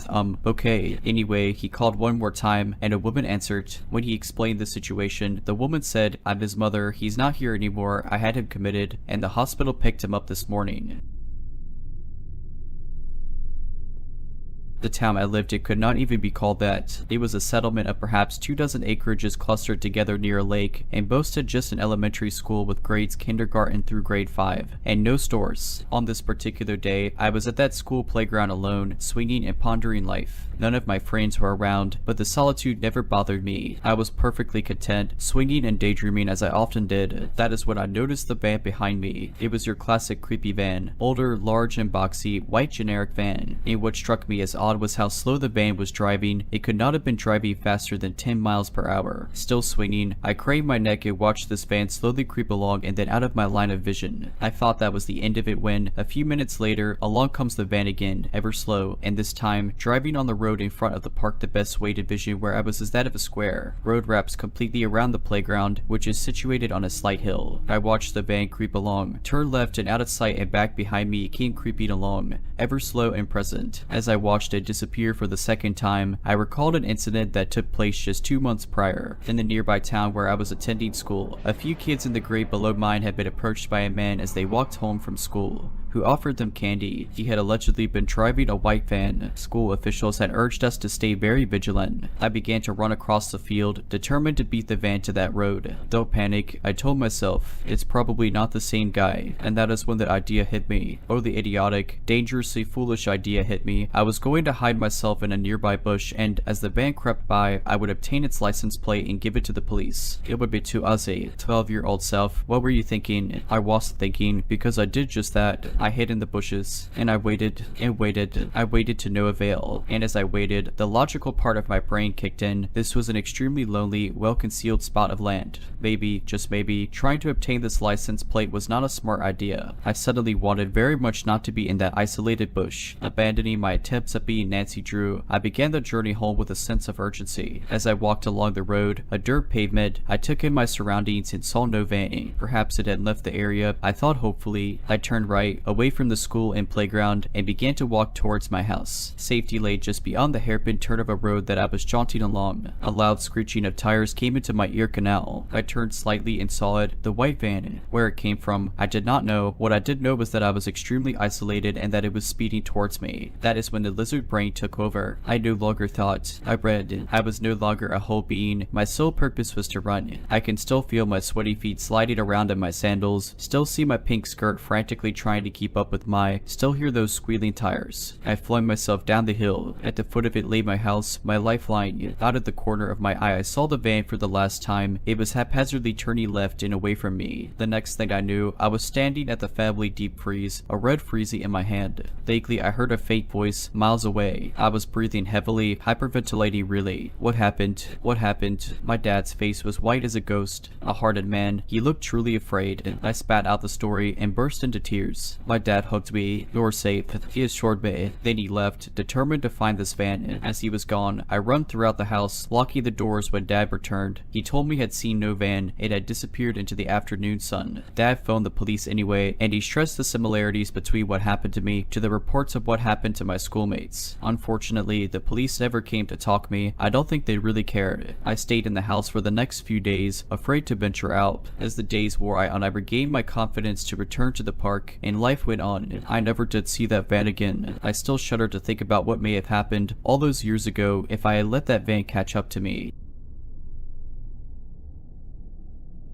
The people in this story are me, a family of 4 consisting of a mother, father, toddler, and baby, and, of course, our guest of honor, the creep. For context, I am a 17-year-old female. I was born and raised in Canada with a pretty sheltered life as my mother is very overprotective. But up until this point, I have never dealt with harassment before. For the summer, I am visiting my godmother in Italy. This is my first time leaving Canada. Since she works during the weekdays, I travel about on my own around Italy. For this story, I took a ferry to Ischia, a small island in Napoli, to tour around. When I first arrived on the island, I made the plan to head to a small scenic park not too far from the port so I could plan my day. It was around 3 in the afternoon when I was at the park. Now the park itself made its way into a semi-forested area. The pathways were covered by trees and bushes alike, so it's easy to get lost in there, at least for me. It was also pretty desolate at the time and gone from the public eye. I was sitting on the bench next to a playground for children, decked out with swings and slides. There was a family a little away from me playing at the playground. The playground resides in a little circle-like clearing in the park. On opposite sides of the clearing are the pathways that take you around the park. The paths have trees making a tunnel-like path so it can be hard to see down it unless you are directly in front of it. From where I was sitting on the bench, which was near the north pathway, I could directly see down the south pathway. Now I was sitting at this bench for a while, mind you, as Italy is pretty hot and I'm not used to the heat. My head was down looking at my phone, so I wasn't exactly paying attention to the outside world,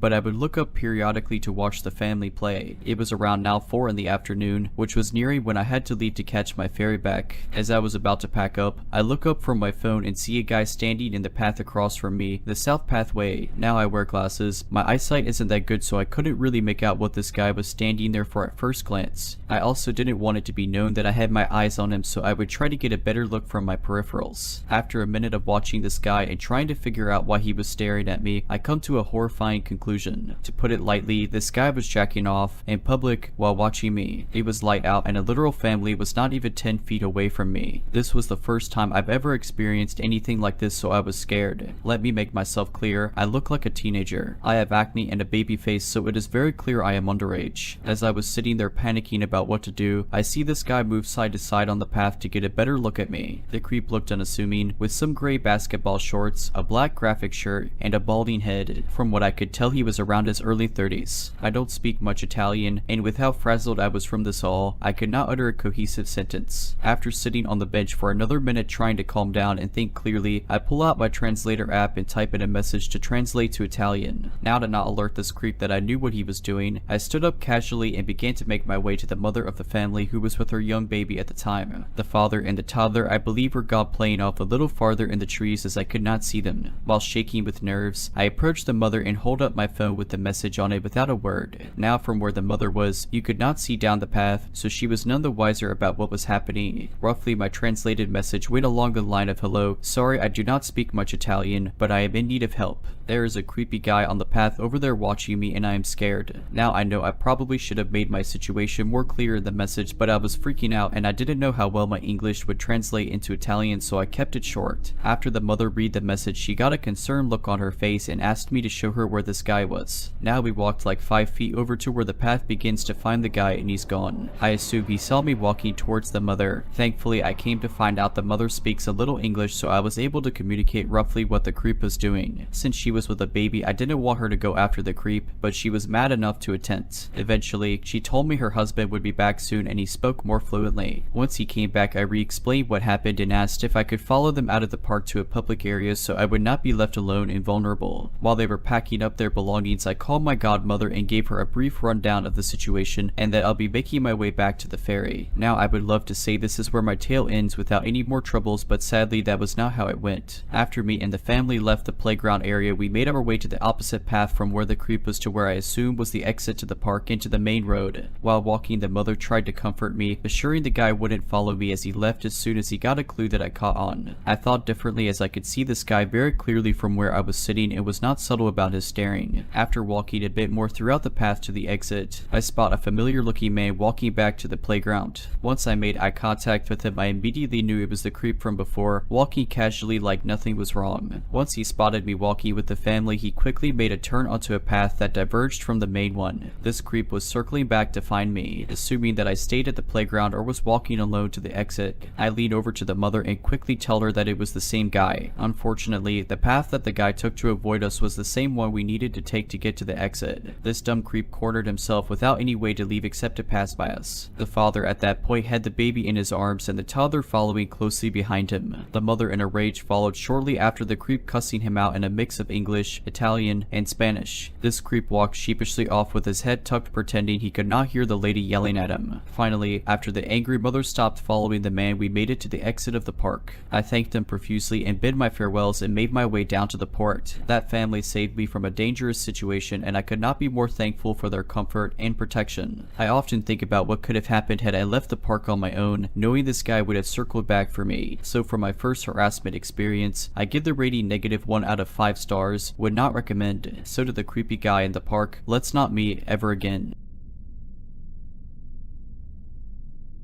At the time of this happening, a 23-year-old female, was 19 and homeless in a big city. I just recently moved to that city and was on my way back to the shelter from the public library. I was taking a shortcut through an alley wide enough for a car to go through, and I noticed an old beat-up looking car come into the alley and driving slowly behind me. I figured they probably just didn't feel like they had enough room to pass me, so I picked up the pace and crossed the street. They drove to the same side of the street that I was on and kept pace with me. There was just one guy in the vehicle, looked to be in his mid-20s and Hispanic. He rolled down his window and said, "Hey, are you okay? How old are you?" I looked like I was about 14, and I'm pretty short, so I got that question a lot. I just responded, "I'm fine, and I'm not a minor if that's what you're asking." He asked me if I needed a ride, and I politely declined. Then he starts telling me he's just really concerned and wanted to talk, really insistently and smiling through almost this entire interaction. I asked him why we couldn't just talk on the street where we were, and he dodges the question and again asks me if I'm sure that I don't want to ride. My gut was telling me he had bad intentions, and if I were as young as I looked, I might have fallen for it. Instead, I looked around me to make sure I wasn't going to get ambushed and walked up to his passenger window. I told him in the most threatening voice I could muster, "I know you don't really want to talk. I'm sure you have worse things in mind, and I've memorized your license plates and I'm going straight to the police station. I better not ever see you again." I never saw him again. Unfortunately though, I forgot to write down his plates and the shelter curfew was going into effect soon and I didn't have time to file a report at the station. It didn't occur to me to call the non-emergency number. I also purchased as large of a knife as I legally could for self-defense. If you're liking this video, all I ask is that you make sure to subscribe to my channel and like this video. Thank you. When I first moved to the city for my job, I was excited. The tall buildings, the constant hum of activity, and the promise of new experiences were alluring. I found a cozy apartment on the 15th floor of a high-rise, offering a panoramic view of the cityscape. Little did I know, this view would become the backdrop of my nightmare. It started innocuously enough. I began receiving small gifts at my doorstep, a bouquet of flowers, a box of chocolates, and sometimes handwritten notes. The notes were always unsigned, filled with compliments about my appearance or what I had worn that day. Initially, I thought it might be a secret admirer or a neighbor trying to be friendly, but as days turned into weeks, the gifts became more personal. A scarf in my favorite color, a book by an author I loved, and even a CD of a band I had casually mentioned liking to a colleague. Concerned, I mentioned this to my friend, Lisa, who lived a few blocks away. She suggested it might be someone from work or a friend playing a prolonged prank. To ease my mind, she offered to stay over for a few days. One evening, as we were watching a movie, Lisa pointed to a building opposite mine. "Do you know that from here, if someone had a good enough telescope, they could see right into your apartment?" I looked out, realizing that my large windows, which I loved for the sunlight they let in, also made my life visible to anyone interested in watching. A shiver ran down my spine. The next day, I invested in curtains. But the gifts didn't stop. They became more frequent, and the notes more intimate, detailing things I had done in the privacy of my home. "I loved how you danced in your living room last night," one read. Another said, "The spaghetti you cooked looked delicious." I reported this to the police, but without any tangible evidence or threat, they couldn't do much. They advised me to keep a record of everything I received and to install security cameras. The cameras were my next step. I installed them inside and outside my apartment. For a week, nothing unusual happened. But then, one morning, I found a note on my doorstep. "Cameras won't help you see me, but I can always see you." Terrified, I reviewed the footage, and there it was. In the middle of the night, a figure in a hood and mask, leaving the note at my door. The cameras inside my apartment showed nothing. This person had never entered, yet they knew everything I did. Lisa suggested I stay with her for a while. Gratefully, I accepted. A few days turned into weeks, and during this time, no gifts or notes appeared at my apartment. I started to relax, thinking maybe my unseen observer had lost interest. One evening, as Lisa and I returned to her place after dinner, we found her door slightly ajar. Cautiously, we entered. In the middle of her living room was a pile of photographs. They were all of me, taken from a distance, capturing my daily routines. But the most chilling were the ones taken inside Lisa's apartment, showing me sleeping, cooking, or chatting with her. The realization hit hard. This person hadn't lost interest. They had merely shifted their location. They had been watching me from somewhere close, even at Lisa's place. The police were involved again, and this time they took it more seriously. They started by investigating the building I had initially spotted from my apartment. On the topmost floor, in a rented storage room, they found what can only be described as a shrine dedicated to me. Photographs, personal items I had discarded, and a logbook detailing my daily activities. The tenant renting the space was a man named Eric, a freelance photographer. He had become infatuated with me from afar and had started his silent observation. The police arrested him, and he confessed to stalking me for months. He claimed he loved me and believed we were meant to be together. The trial was swift, and Eric was sentenced to several years in prison and mandatory therapy. I moved out of the city, seeking solace in a quieter, more private place. After the trial, I found it hard to return to any semblance of normalcy. The city, once a symbol of opportunity and excitement, now felt like a vast expanse of potential threats. Every stranger's glance felt like a piercing gaze, every unexpected noise a potential danger. I decided to move to a smaller town, hoping the change of scenery would help me heal. The town I chose was the polar opposite of the city, nestled in the mountains. It was a place where everyone greeted each other by name and where community events were the highlight of the week. My new home was a cottage on the outskirts, surrounded by trees and overlooking a serene lake. The first few months were peaceful. The natural beauty of the place and the kindness of the locals were therapeutic. I took up gardening, spent hours reading by the lake, and even adopted a dog, Max, who quickly became my loyal companion. However, the scars of my past experience ran deep.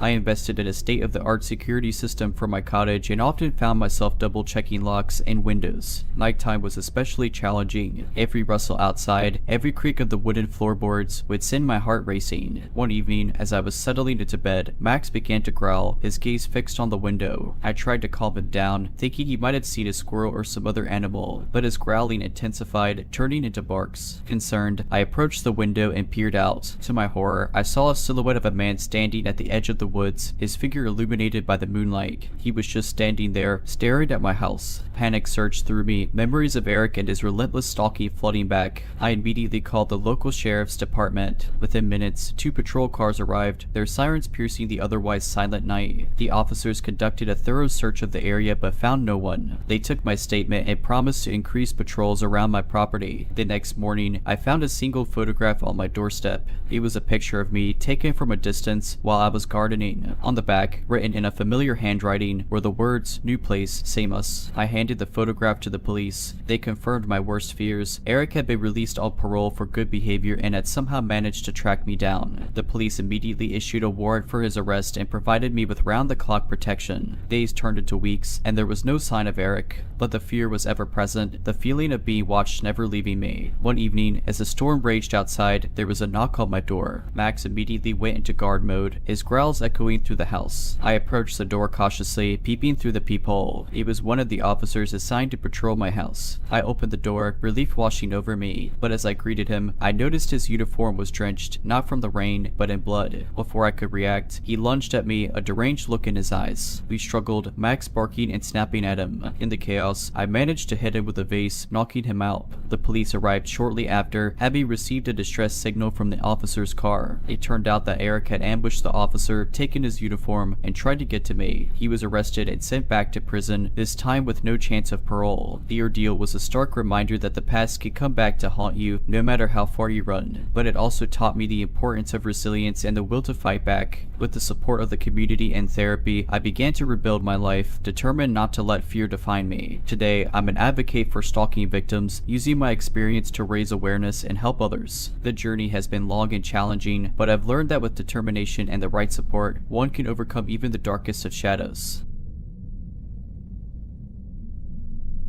I've always been a creature of habit. My routines were predictable, from my morning coffee run to my evening jogs in the local park. It was this predictability, however, that nearly became my undoing. It was a crisp autumn evening, and the park was bathed in the golden hues of the setting sun. The familiar trail, with its canopy of trees and the gentle sound of the nearby stream, was comforting. As I jogged, my earbuds delivered my favorite podcast, creating a bubble of contentment. About 15 minutes into my run, I noticed a man sitting on one of the park benches. He was dressed in conspicuously in jeans and a hoodie, but his intense gaze was fixed on me. I felt a pang of unease but brushed it off, attributing it to an overactive imagination. As I continued my run, I couldn't shake off the feeling of being watched. Every rustle of the leaves, every distant footstep seemed amplified. I decided to cut my run short and head home. As I neared the park's exit, a black sedan pulled up alongside me. The rear window rolled down, and the same man from the bench leaned out. "Hey, I think you dropped this," he said, holding up a pendant that looked eerily similar to the one I always wore. Confused, I slowed down, instinctively reaching for my necklace. To my horror, it was missing. "Oh, thank you," I replied cautiously, reaching out to take it. In a split second, the man lunged at me, trying to pull me into the car. Panic surged through me, and I fought back with all my might, screaming and thrashing. My earbuds were yanked out, and the pendant fell to the ground. Suddenly, a pair of headlights illuminated the scene. Another car had turned into the park's entrance. The man, startled, released his grip on me. Seizing the opportunity, I pushed him away and ran towards the approaching car, waving frantically. The car screeched to a halt, and two people jumped out. The man in the sedan, seeing he was outnumbered, quickly drove off. The couple from the car rushed to my aid, their faces etched with concern. Shaken, I recounted the events to them. They immediately called the police, who arrived within minutes. I provided a description of the man in the sedan, and they began their search. The following days were a blur of police statements, sleepless nights, and overwhelming anxiety. The thought of how close I had come to being abducted haunted me. My routines, once a source of comfort, now felt like potential pitfalls. A week later, the police made a breakthrough. The black sedan was found abandoned in a nearby town. Inside, they discovered ropes, duct tape, and a collection of women's personal items, including my pendant. The car was registered to a man with a history of stalking and assault.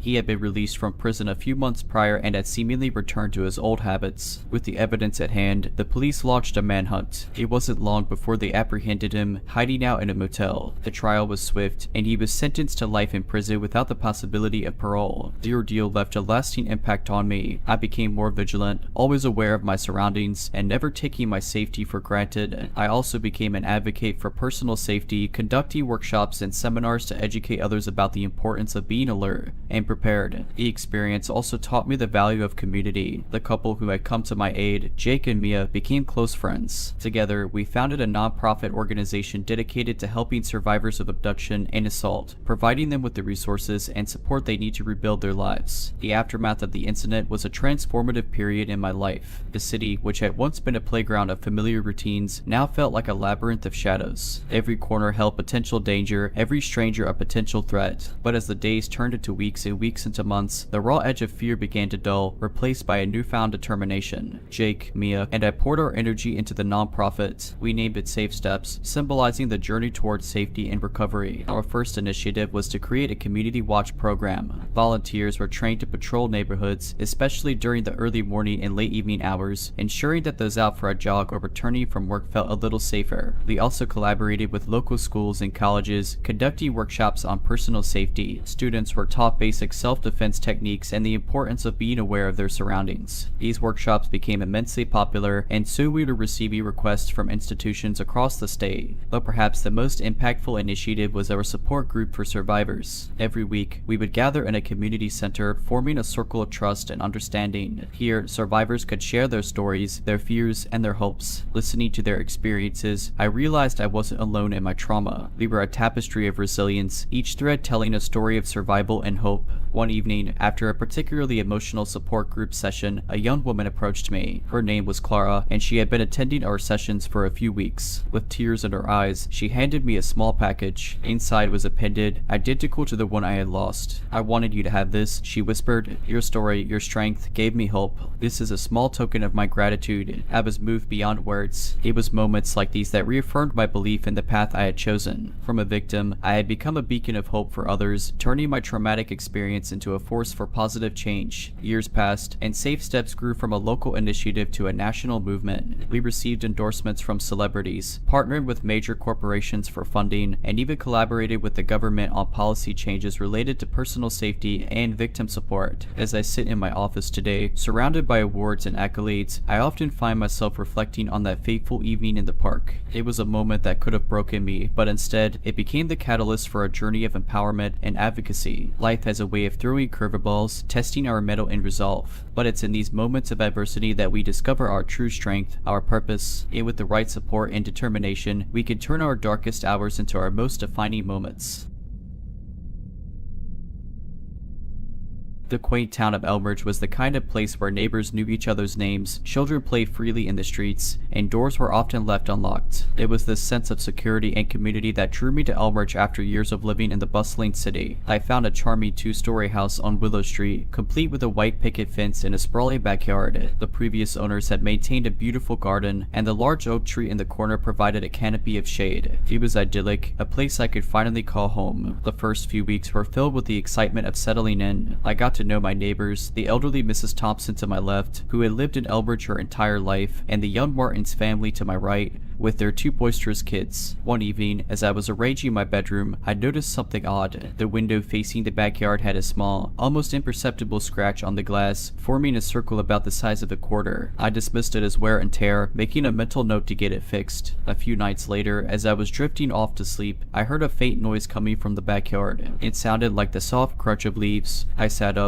straining my ears, but the sound had stopped. Thinking it might be an animal, I went back to sleep. The next morning, as I was watering the plants, I found footprints near my bedroom window. They were fresh, indicating that someone had been there the previous night. A chill ran down my spine. I immediately reported it to the local police. Officer Daniels, a stout man with a kind face, arrived shortly after. He examined the footprints in the scratched window. "It looks like someone's been peeping," he said gravely. "We've had a few similar reports in the area recently. We're doing our best to catch this individual." He advised me to be vigilant, to keep my windows and doors locked, and to report any suspicious activity. The news was unsettling. The sanctuary I had found in Elbridge felt tainted. That evening, I installed motion sensor lights around the house and set up a security camera facing the backyard. I also informed my neighbors about the incident, urging them to be cautious. Days turned into weeks, and there were no further incidents. The sense of unease gradually faded, replaced by the routines of daily life. But the illusion of safety was shattered one evening. I was in the living room, engrossed in a book, when the motion sensor light suddenly turned on. I froze, my heart racing. Grabbing my phone, I accessed the live feed from the security camera. To my horror, I saw a man standing near my bedroom window, his face obscured by a hood. He was holding something small and shiny, which he was using to scratch the window, creating the same circular mark I had noticed earlier. I immediately called the police, keeping an eye on the intruder through the camera feed. He seemed unaware of the lights or the camera, completely completely engrossed in his act of voyeurism. Within minutes, I heard sirens in the distance. The man, hearing them too, began to panic. He looked around frantically, finally noticing the camera. Our eyes met through the lens, and for a brief moment, I saw a look of sheer terror on his face. He bolted just as Officer Daniels and his team arrived. They gave chase, and after a brief pursuit, the man was apprehended. He was identified as Tom Mitchell, a resident of Elmridge with a history of voyeuristic behavior. The small shiny object he used to scratch windows was a ring, a twisted trophy of his escapades. The news of his arrest sent shockwaves through the community. People were horrified that one of their own could commit such acts. The scratched windows, his signature, were found in several homes, revealing the extent of his voyeurism. In the aftermath, the community came together, holding meetings to discuss safety measures and offering support to those affected. I, too, became an active participant, sharing my experience and advocating for increased vigilance. The weeks following Tom Mitchell's arrest were a mix of relief and introspection for the Elmridge community. The town meetings became more frequent, evolving from discussions about safety to broader topics like mental health and community support. It was clear that while Tom's actions were inexcusable, there was a collective desire to understand the underlying causes and prevent such incidents in the future. Mrs. Thompson, who had lived in Elmridge her entire life, shared stories of a younger Tom, a boy who had faced challenges from a young age. Abandoned by his parents, he had grown up in foster care, often feeling isolated and misunderstood. While this didn't excuse his actions, it painted a picture of a troubled individual who had slipped through the cracks. Inspired by these discussions, the Martins family took the initiative to start a community outreach program. Their aim was to identify and support individuals in Elmridge who were struggling, whether it be with mental health issues, financial difficulties, or feelings of isolation. I joined the program, seeing it as an opportunity to turn a negative experience into positive action. Our first project was to set up a community center, a space where residents could come together for various activities, workshops, and support groups. We organized fundraisers, and the response was overwhelming. People from all walks of life contributed, from teenagers hosting bake sales to local businesses donating supplies. The Elmridge Community Center, as it came to be known, quickly became the heart of the town. We offered after-school programs for kids, counseling services, job training workshops, and even art and music classes. It was a place of healing, learning, and connection. One of the most impactful programs was the Mentorship Initiative. Adults in the community volunteered to mentor young individuals, providing guidance, support, and a listening ear. The idea was to ensure that no one felt alone or unsupported, as Tom had. As months turned into years, the ripple effects of the community center became evident. Elmridge saw a decrease in crime rates, an increase in school performance, and most importantly, a stronger sense of community. Neighbors looked out for each other, and the bonds formed in the center spilled out into the streets, parks, and homes. On a personal level, the experience was transformative. The trauma of that night with the peeping Tom had left scars, but working with the community, channeling my energy into positive change, was therapeutic. I formed deep friendships, especially with Mia from the Martins family. Together, we spearheaded many of the center's initiatives, drawing strength from each other. One evening, as we were wrapping up a workshop at the center, Mia handed me a letter. It was from Tom Mitchell. With trepidation, I opened it. The letter was a heartfelt apology, expressing remorse for his actions and gratitude for the changes the community had implemented. He wrote of his time in therapy, the revelations he had about his behavior, and his hope for a second chance. While the letter didn't erase the past, it was a testament to the power of community intervention and support. Elmridge had turned a dark chapter into a story of hope, resilience, and collective growth. Today, as I walk the streets of Elmridge, I'm filled with pride. The town, with its vibrant community center, active outreach programs, and tight-knit residents, stands as a beacon of what's possible when people come together in the face of adversity. It's a reminder that even in the darkest moments, there's always a glimmer of hope waiting to be ignited.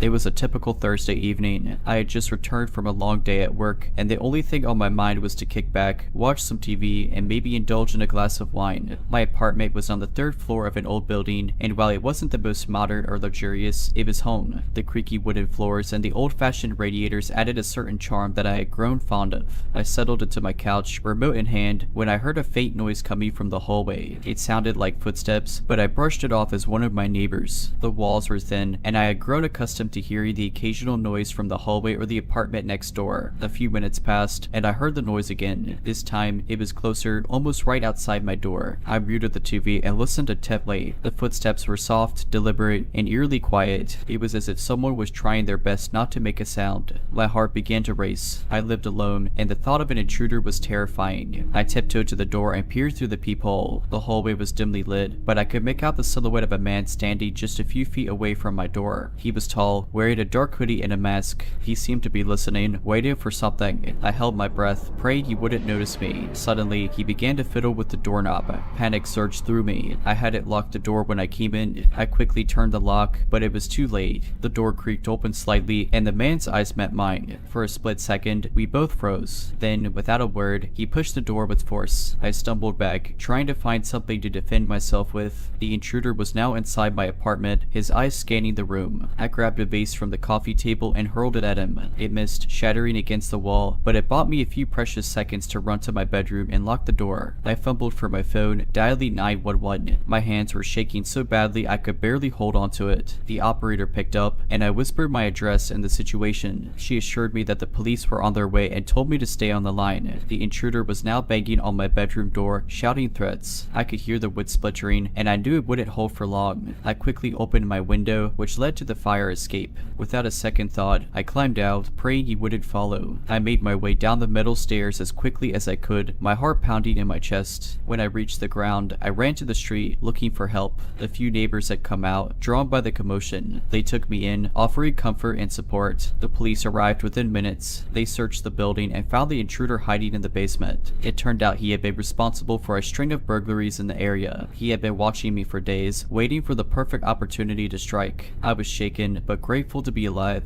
The experience was a stark reminder of the importance of always being vigilant and taking precautions to ensure one's safety. I now double-check my locks every night and have installed a security system. I also joined a neighborhood watch group, determined to prevent others from going through what I did. The weeks that followed were a blur of police statements, court appearances, and sleepless nights. Every creak of the floorboards, every gust of wind against the window sent my heart racing. I had nightmares of the intruder, his masked face looming over me, his cold eyes filled with malice. My friends and family were incredibly supportive. They offered to stay with me, to keep me company during the long nights, but I declined. I needed to face my fears head on, to reclaim my space and my sense of security. One evening, as I was returning from work, I noticed a note slipped under my door. It was from Mrs. Henderson, the elderly lady who lived in the apartment below mine. She had written, "Dear, I heard about what happened. I'm so sorry you had to go through that. If you ever need someone to talk to, or just a cup of tea, my door is always open." Touched by her kindness, I decided to take her up on her offer. Over cups of chamomile tea, Mrs. Henderson shared her own story. Years ago, she had been the victim of a home invasion. She spoke of the trauma, the fear, and the long journey to healing. But she also spoke of resilience, of the strength she discovered within herself, and of the community that rallied around her. Our conversations became a regular occurrence. We'd sit in her cozy living room, surrounded by photos of her grandchildren and mementos from her travels, and talk for hours. She became a source of comfort and wisdom, a beacon of hope in my darkest moments. One day, she handed me a small pendant. It was a delicate silver locket with an intricate floral design. "This was my mother's," she said. "She gave it to me after the incident as a reminder that I was never alone. I want you to have it." I was moved to tears. The locket became a symbol of my journey, a reminder of the strength I had found within myself and the support I had received from those around me. As the months went by, I began to heal. The nightmares became less frequent, the fear less paralyzing. I started attending therapy, where I learned coping mechanisms and strategies to deal with my trauma. I also became more involved in the community, volunteering at a local shelter and joining self-defense classes. The intruder's trial came to an end, and he was sentenced to several years in prison. While it brought some closure, I knew that true healing would come from within. I had to let go of the past, to move forward and rebuild my life. Today, I'm a stronger, more resilient person. I've learned the importance of community, of looking out for one another, and of never taking our safety for granted. I've also learned that even in our darkest moments, there is always a glimmer of hope, a hand reaching out to help us through. And every day, as I wear the silver locket around my neck, I'm reminded of the journey I've been on and the incredible people who have stood by my side.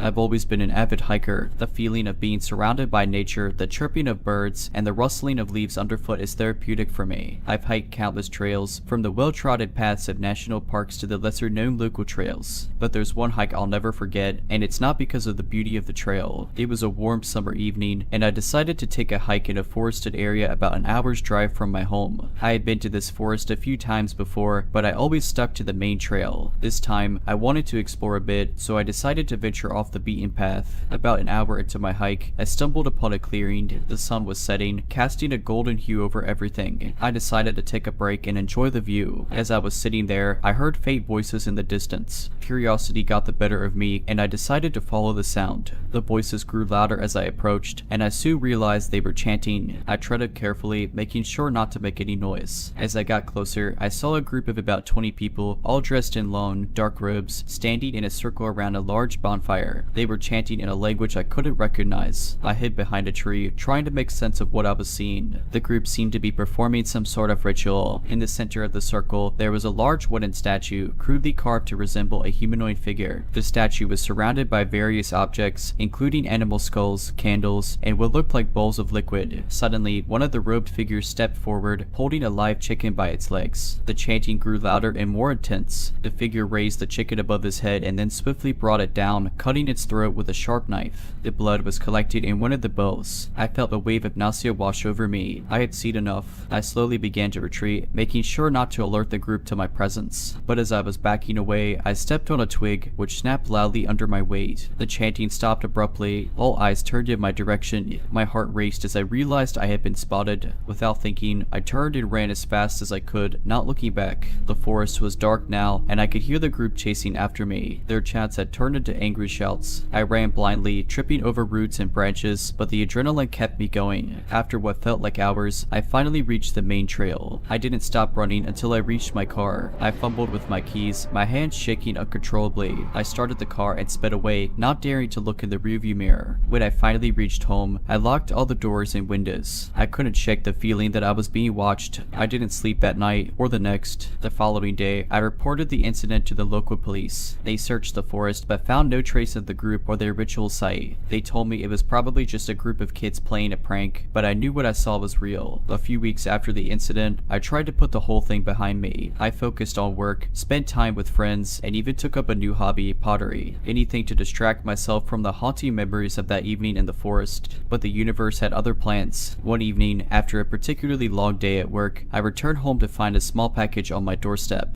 There was no return address, just my name written in a hurried scrawl. Curiosity piqued, I opened it. Inside was a small, hand-carved wooden figurine. It bore an uncanny resemblance to the larger statue I had seen in the forest clearing. My heart raced as I turned the figurine over in my hands. Tied around its neck was a note that read, "We know where you live." Panic sudden, I immediately called the police, who took the package for examination. They advised me to stay somewhere else for a few days, just to be safe. I decided to stay with my sister, who lived in a neighboring town. The next few days were a blur. The police couldn't find any fingerprints on the package or the figurine. They patrolled my neighborhood but found no signs of suspicious activity. They suggested it might be a prank, but I wasn't convinced. One evening, as I was leaving my sister's house to grab some takeout, I noticed a car parked across the street. It was an old, beat-up sedan with tinted windows. I didn't think much of it at first, but when I returned, the car was still there. And the next morning, and the next evening, it was always there, watching. I reported it to the police, who sent a patrol car to check it out. But by the time they arrived, the sedan was gone. This cat and mouse game continued for days. Every time I saw the car and called the police, it would disappear before they arrived. Feeling trapped and paranoid, I decided to confront the situation head-on. One night, when I saw the sedan parked across the street, I approached it. As I got closer, the car's engine roared to life, and it sped away, but not before I caught a glimpse of the driver, a man in a dark robe. I was now certain that the group from the forest was stalking me. But why? What did they want? Desperate for answers, I decided to hire a private investigator. After explaining everything to him, he agreed to look into it. He started by digging into local legends and folklore. What he found was Chile. The forest, it turned out, had a dark history. There were tales of a secret cult that had operated in the area for centuries. They were rumored to perform rituals and sacrifices in the forest, especially during the summer solstice. The wooden statue I had seen was a representation of their deity, a forest spirit that they believed granted them power and immortality. The Pai believed that my accidental discovery of their ritual had put me in grave danger. They saw me as a threat and would stop at nothing to ensure my silence. With this information, the police launched a full-scale investigation. location. They combed the forest, and after days of searching, they stumbled upon the ritual site. The clearing was empty, but evidence of recent activity was evident. The breakthrough came when a local farmer reported seeing a group of people in dark robes entering an old, abandoned farmhouse on his property. The police raided the farmhouse and found the cult members, including the man I had seen driving the sedan. The group was arrested and charged with multiple crimes, including stalking and attempted kidnapping. It turned out they had been planning to make me their next sacrifice. I was finally free from their clutches, but the trauma of the experience will stay with me forever. I moved to a different city, changed my name, and started a new life. The forest, once a place of solace for me, now represents a dark chapter in my life that I hope to never revisit. But one thing is for sure, I'll never venture off the beaten path again. When I first moved into my new apartment, everything seemed perfect. It was a quaint 2-bedroom unit in a quiet suburban neighborhood. The rent was affordable, and the location was close to my workplace. I was thrilled to have found such a gem. The first time I met Mr. Thompson, my next door neighbor, was on a sunny Saturday morning. I was unloading boxes from my car when he approached me with a wide grin. He was an older man, probably in his late 60s, with thinning gray hair and deep-set blue eyes that seemed to always be observing. "Welcome to the neighborhood," he said, extending a hand. "I'm Harold Thompson, but you could call me Harry." I shook his hand, introducing myself. He offered to help with the boxes, but I politely declined. There was something about his intense gaze that made me slightly uncomfortable. Over the next few weeks, I settled into my new home. I'd occasionally run into Mr. Thompson in the hallway or the parking lot. He was always friendly, often striking up conversations about the weather or local news. But I couldn't shake the feeling that he was watching me a bit too closely. One evening, as I was cooking dinner, I heard a knock on my door. I opened it to find Mr. Thompson holding a plate of freshly baked cookies. "Just a little welcome gift," he said with a smile. I thanked him, albeit hesitantly, and closed the door. The cookies looked delicious, but I couldn't bring myself to eat them. Instead, I threw them away, feeling a pang of guilt for being so suspicious. A few days later, I came home to find a note slipped under my door. It was from Mr. Thompson, inviting me over for dinner. I pondered the invitation, torn between wanting to be polite and my growing unease. In the end, I decided to decline, citing a prior engagement. That's when things started to get strange. I began to notice Mr. Thompson more frequently. He'd be outside watering his plants when I left for work and would still be there when I returned. He'd often be in the hallway, seemingly waiting for me, and on more than one occasion, I caught him peering into my windows. I tried to brush it off, telling myself I was being paranoid, but the incidents kept piling up. I'd find small gifts outside my door, flowers, chocolates, even a stuffed animal. Each time, there'd be a note from Mr. Thompson. One evening, as I was watching TV, I heard a noise coming from my balcony. I cautiously approached the sliding door and peered outside. To my horror, I saw Mr. Thompson standing there, trying to pick the lock. I immediately called the police. They arrived within minutes, arresting Mr. Thompson. As they led him away in handcuffs, he kept shouting, "I just wanted to be friends." The next day, I spoke to the building's property manager. She looked visibly shaken as she told me about Mr. Thompson's history. He had previously been institutionalized for stalking and had a restraining order against him from a former neighbor. She apologized profusely for not informing me earlier. I was in shock. I had unknowingly been living next to a psychopath. I immediately began looking for a new place to live, eager to put this nightmare behind me. A few weeks later, as I was packing up my belongings, I received a letter in the mail. It was from Mr. Thompson, written from jail. In it, he professed his love for me and vowed to wait for me, no matter how long it took. I was terrified. I moved out the next day, leaving no forwarding address. I also changed my phone number and deleted all my social media accounts. Months turned into years, and the memory of Mr. Thompson began to fade. I had built a new life for myself in a bustling city, far away from the quiet suburban neighborhood where I had once lived. My new apartment was on the 15th floor of a high-rise building, offering a panoramic view of the city skyline. The added security measures, like the 24-hour concierge and CCTV cameras, gave me a sense of safety I hadn't felt in a long time. One evening, after a particularly grueling day at work, I decided to unwind at a local wine bar. As I sipped on my glass of Chardonnay, I noticed a man sitting at the other end of the bar, staring intently at me. He was older, with a familiar set of deep-set blue eyes. My heart raced as I realized it was Mr. Thompson. Panicking, I quickly paid my bill and left the bar. I hailed a cab and instructed the driver to take a roundabout route to my apartment, hoping to lose any potential tail. Once home, I double-checked all the locks and drew the curtains. The next morning, I contacted the police and informed them of the sighting. They assured me they would look into it, but without any concrete evidence, there wasn't much they could do. Days turned into weeks, and there were no further sightings of Mr. Thompson. I began to wonder if I had imagined the whole thing. Maybe the trauma of the past had made me see things that weren't there. But one evening, as I was returning home from work, I found a familiar-looking note slipped under my apartment door. My hands trembled as I unfolded the paper. They read, "Distance can't keep us apart. I've missed you." I was paralyzed with fear. How had he found me? And how had he managed to get past the building's security? I immediately contacted the building management and the police. They reviewed the CCTV footage and, to my horror, found multiple instances of Mr. Thompson loitering in the building's lobby. He had somehow managed to bypass security by posing as a maintenance worker. The police launched a manhunt, but Mr. Thompson was nowhere to be found. They stationed an officer outside my apartment and advised me to stay vigilant. Despite the added security, I couldn't shake the feeling of being watched. Every creak, every shadow sent me into a panic. Sleep became a distant memory. One night, as I was lying in bed, I heard a soft tapping on my window. I froze, my heart pounding in my chest. I mustered the courage to peek through the curtains and came face to face with Mr. Thompson, who was dangling from a rope outside my 15th floor apartment. I screamed, alerting the police officers stationed outside my door. Within seconds, they had apprehended Mr. Thompson. It turned out he had been living in the building's basement, plotting his next move. Mr. Thompson was charged with stalking, breaking and entering, and attempted kidnapping. He was sentenced to life in prison without the possibility of parole. The ordeal left me traumatized. I sought therapy and slowly began to rebuild my life. I moved to a different country, started a new job, and even adopted a dog for companionship and protection. Today, I'm in a much better place, both mentally and emotionally. But the scars of the past will always remain. I've learned the hard way that monsters aren't just in stories, they can be right next door.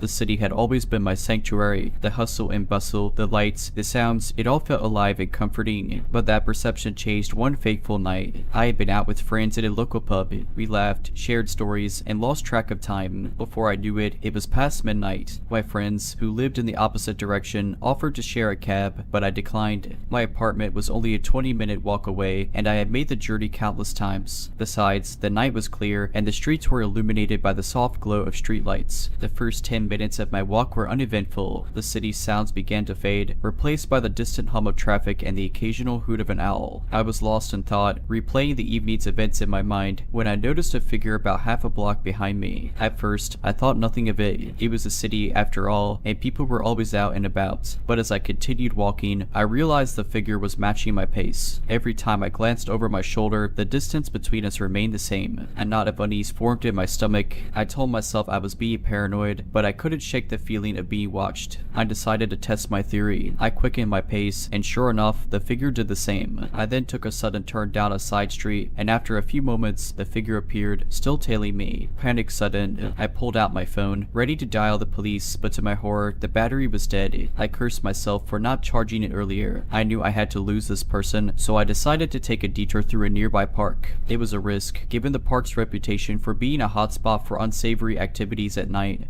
But I was desperate. As I entered the park, the only sounds were the chirping of crickets and the rustling of leaves underfoot. The path was dimly lit, with shadows dancing eerily in the moonlight. I moved as quickly and quietly as I could, hoping to put some distance between me and my pursuer. But as I neared the park's exit, I heard footsteps closing in. They were fast and deliberate. I broke into a run, my heart pounding in my chest. The footsteps grew louder, echoing in the stillness of the night. Suddenly, a hand grabbed my arm, pulling me to a stop. I screamed, ready to fight for my life, but the grip on my arm tightened. "Hey, wait," a voice called out. I turned to face my pursuer, and to my surprise, it was a woman, probably in her early 30s. She looked as scared as I felt. "I'm so sorry," she panted, catching her breath. "I didn't mean to scare you. I saw that man following you, and I wanted to make sure you were okay." Confused, I asked, "What man?" She pointed to the park's entrance, where a tall, shadowy figure stood, watching us. The woman explained that she had been leaving a late-night shift at a nearby convenience store when she noticed the man trailing me. Concerned for my safety, she decided to follow and intervene if necessary. We quickly exited the park, sticking together as we made our way to the main road. The man didn't follow, but we weren't taking any chances. The woman, whose name was Lisa, offered to walk me home, and I gratefully accepted. As we approached my apartment, I thanked Lisa for her kindness and bravery. We exchanged numbers, promising to stay in touch. She insisted on waiting until I was safely inside before leaving. That night, I lay in bed, shaken by the evening's events. The city that had once once felt so familiar now seemed fraught with danger, but in the midst of that fear, I found solace in the kindness of a stranger. Lisa and I became fast friends, bonding over our shared experience. We often joked that it was the universe's way of bringing us together, but in all seriousness, I'll forever be grateful to her. She reminded me that even in our darkest moments, there's always a glimmer of hope. In the days that followed, I took extra precautions. I invested in a portable phone charger, started attending self-defense classes, and made it a point to never walk home alone late at night. The incident had been a wake-up call, and I was determined to be better prepared. Lisa and I grew closer, often meeting up for coffee or a movie. We became each other's confidantes, sharing stories of our past, our dreams for the future, and everything in between. It was refreshing to have someone who understood the trauma I had experienced and who had been there to help me through it. One evening, as we were leaving a local cafe, Lisa's face turned pale. She grabbed my arm, her grip tight. "It's him," she whispered, nodding subtly towards a man sitting a few tables away. He was engrossed in a newspaper, but there was no mistaking him. It was the man from that night. We quickly left the cafe, trying to remain calm. Once we were a safe distance away, Lisa revealed a chilling detail. She had seen the man several times since our encounter in the park, always lurking in the shadows, watching from a distance. She had even received anonymous phone calls in the middle of the night, with nothing but heavy breathing on the other end. We decided to go to the police. They took our statements and promised to investigate. A few days later, they called us in for an update. The man, whose name was Robert, had a history of stalking and had served time in prison for similar offenses. He had been released on parole a few months before our encounter. The police issued a restraining order against Robert and warned him to stay away from both of us. But the damage had been done. The feeling of being constantly watched, of never truly being safe, weighed heavily on us. Lisa and I leaned on each other for support. We installed security cameras in our homes, joined a support group for stalking victims, and even started a neighborhood watch program. We were determined to reclaim our sense of security and help others do the same. As the months went by, there were no further incidents. Robert seemed to have gotten the message and disappeared from our lives. While the experience had changed us, we became more vigilant, more aware of our surroundings, and more appreciative of the simple joys of life. One evening, as we sat on my balcony watching the sunset, Lisa turned to me with tears in her eyes. "You know," she said, "as terrifying as that night was, I'm grateful for it. It brought us together and showed us how strong we truly are." I nodded in agreement, squeezing her hand. "We've been through hell and back, but we came out stronger on the other side, and for that, I'm forever grateful." We sat in silence, watching as the sky turned from orange to pink to purple. The city lights twinkled below, and for the first time in a long time, I felt at peace.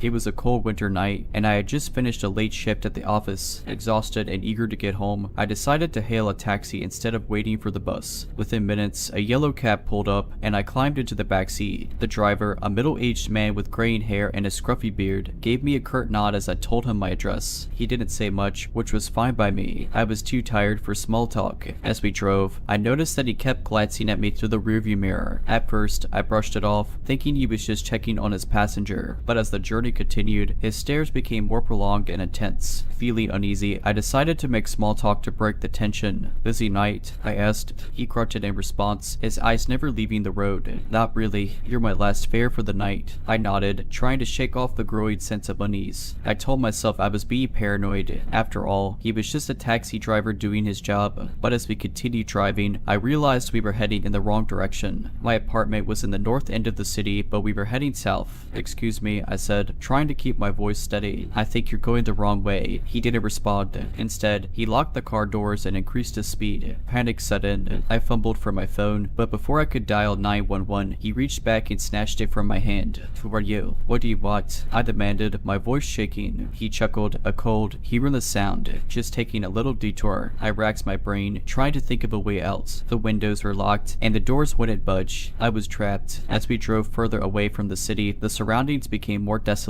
We were now on a deserted country road, surrounded by thick woods on either side. Suddenly, the car came to a screeching halt. The driver turned to face me, his eyes cold and emotionless. "Get out," he ordered. I hesitated, fear gripping me. "Please, just let me go. I won't tell anyone." He reached into his pocket and pulled out a knife, its blade gleaming in the dim light. I said, "Get out." With no other option, I complied. The cold air hit me as I stepped out of the car, my breath visible in the freezing night. The driver got out as well, the knife still in his hand. He approached me slowly, a sinister smile playing on his lips. "You know," he said, "I've been driving this cab for years, and every once in a while, I like to have a little fun." I backed away, my heart pounding in my chest. "Please, just let me go," I begged. He laughed, the sound echoing through the silent woods. "Not tonight." Suddenly, headlights appeared in the distance. Another car was approaching. The driver hesitated, glancing between me and the oncoming vehicle. Seizing the opportunity, I made a run for it. I spurted into the woods, the driver's shouts echoing behind me. I didn't stop, didn't look back. I just ran, my only thought to get as far away as possible. After what felt like hours, I stumbled upon a house. I banged on the door, pleading for help. An elderly couple answered, their faces filled with concern. I quickly explained what had happened, and they immediately called the police. The officers arrived within minutes, taking my statement and launching a search for the taxi driver, but he was nowhere to be found. The only trace of him was his abandoned cab, parked on the side of the road. The police later informed me that the taxi was stolen, and the driver had a long history of criminal activity, including assault and robbery. They believed he had targeted me for a potential robbery, but his intentions had changed when he realized I was alone. I was shaken by the ordeal but grateful to be alive. The elderly couple, Mr. and Mrs. O'Brien, kindly offered to let me stay with them for the night, and I gratefully accepted. The next day, I returned to the city, determined to put the traumatic experience behind me. But the memory of that night haunted me. I became wary of taxis, opting to walk or use public transport instead. Months went by, and the police were unable to locate the driver. I began to lose hope that he would ever be brought to justice. But then, one day, I received a call from Detective Martinez, the lead investigator on my case. "We got him," he said, his voice filled with relief. "He was picked up in a neighboring state for a different crime, but we were able to link him to your case through fingerprints found in the stolen taxi." I felt a wave of relief wash over me. Justice had finally been served. The aftermath of that night changed my life in more ways than I could have imagined. The trauma lingered, manifesting in nightmares and a constant state of alertness. I sought therapy, which helped me process the events and rebuild my sense of security. One day, while attending a group therapy session for trauma survivors, I met Anna. She had been through a similar ordeal, having narrowly escaped an attempted kidnapping. We bonded over our shared experiences and soon became close friends. Anna introduced me to a non-profit organization she had started aimed at helping women learn self-defense and personal safety techniques. She believed that empowerment was the key to overcoming trauma. Inspired by her passion and determination, I joined her mission. Together, we organized workshops and seminars, teaching women how to protect themselves and be more aware of their surroundings. The response was overwhelming. Hundreds of women attended our sessions, eager to learn and share their own stories. As the months went by, our organization grew. We received funding from local businesses and even partnered with the police department to offer advanced self-defense training. The community rallied around us, and we became a beacon of hope for many. One evening, after a particularly successful workshop, Anna and I sat down for a cup of coffee. We reflected on our journey and how far we had come. "You know," Anna said, "sometimes I think that everything happens for a reason. As terrible as our experiences were, they led us to this moment, to this mission." I nodded in agreement. It's amazing how something so traumatic can lead to something so positive. We've turned our pain into power. Anna smiled, and we're just getting started. Over the next few years, our organization expanded beyond our city. We opened branches in other states, reaching thousands of women and making a real difference in their lives. But despite our success, I never forgot that fateful night. It served as a constant reminder of why our work was so important. One day, I received a letter in the mail. It was from the taxi driver, written from prison. In it, he expressed remorse for his actions and claimed to have found redemption behind bars. He thanked me for the work I was doing and hoped that it would prevent others from going down the same dark path he had. I read the letter with mixed emotions. While I appreciated his attempt at making amends, I couldn't forget the terror he had inflicted upon me. But I also realized that people could change, and perhaps he truly had turned his life around. I decided to respond, thanking him for his letter and expressing hope that he would use his time in prison to reflect on his actions and make amends. As the years went by, I continued my work with the organization, always striving to make a difference. And while the memories of that night still haunted me, I took solace in the knowledge that I was helping others and turning a negative experience into a positive force for change.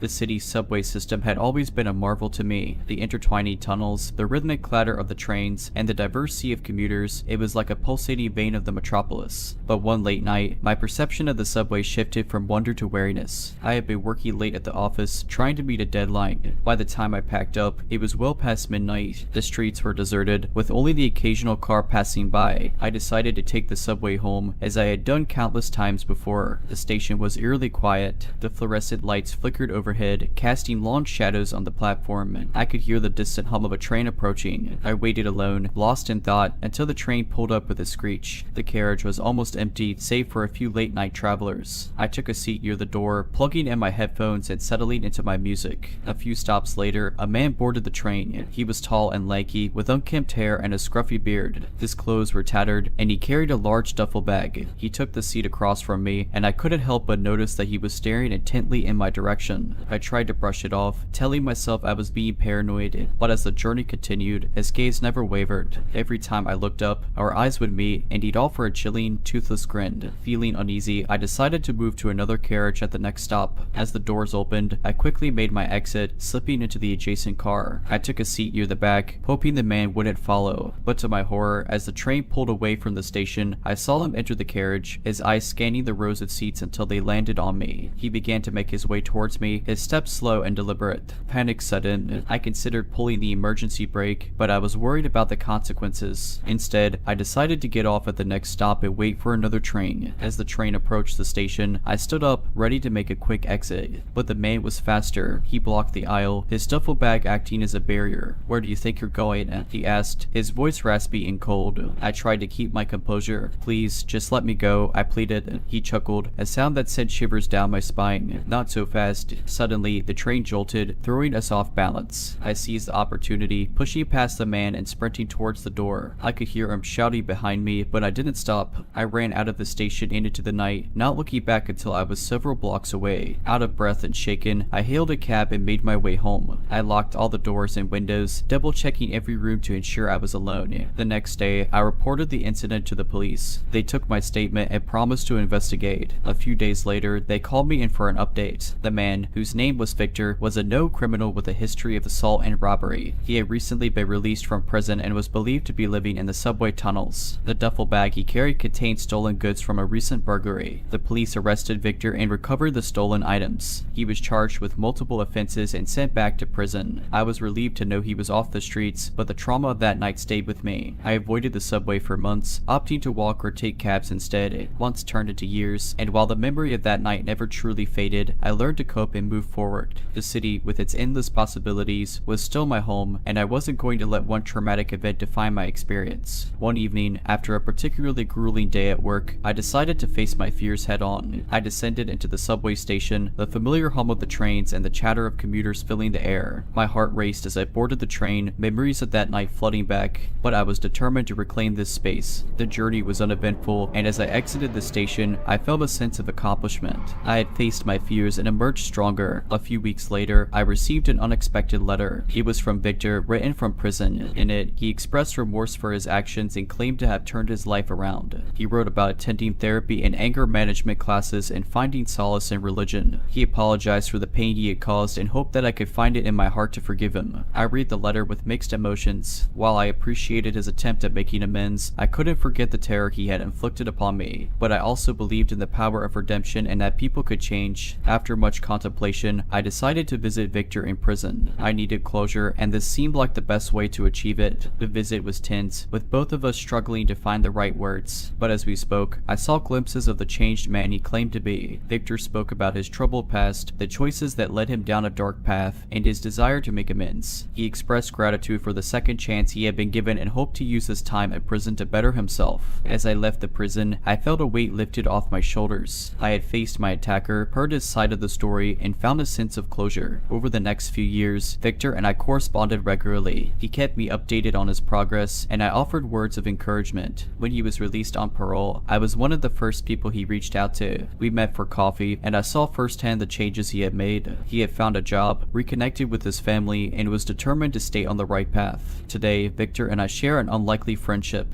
We both have scars from our past, but we've chosen to move forward and focus on the future. We often speak at schools and community centers, sharing our story and the lessons we've learned. Our hope is to inspire others to believe in the power of redemption and the possibility of change. Life is unpredictable, and we never know where it will take us. But one thing is certain, with resilience, support, and determination, we can overcome even the darkest moments and find our way back to the light.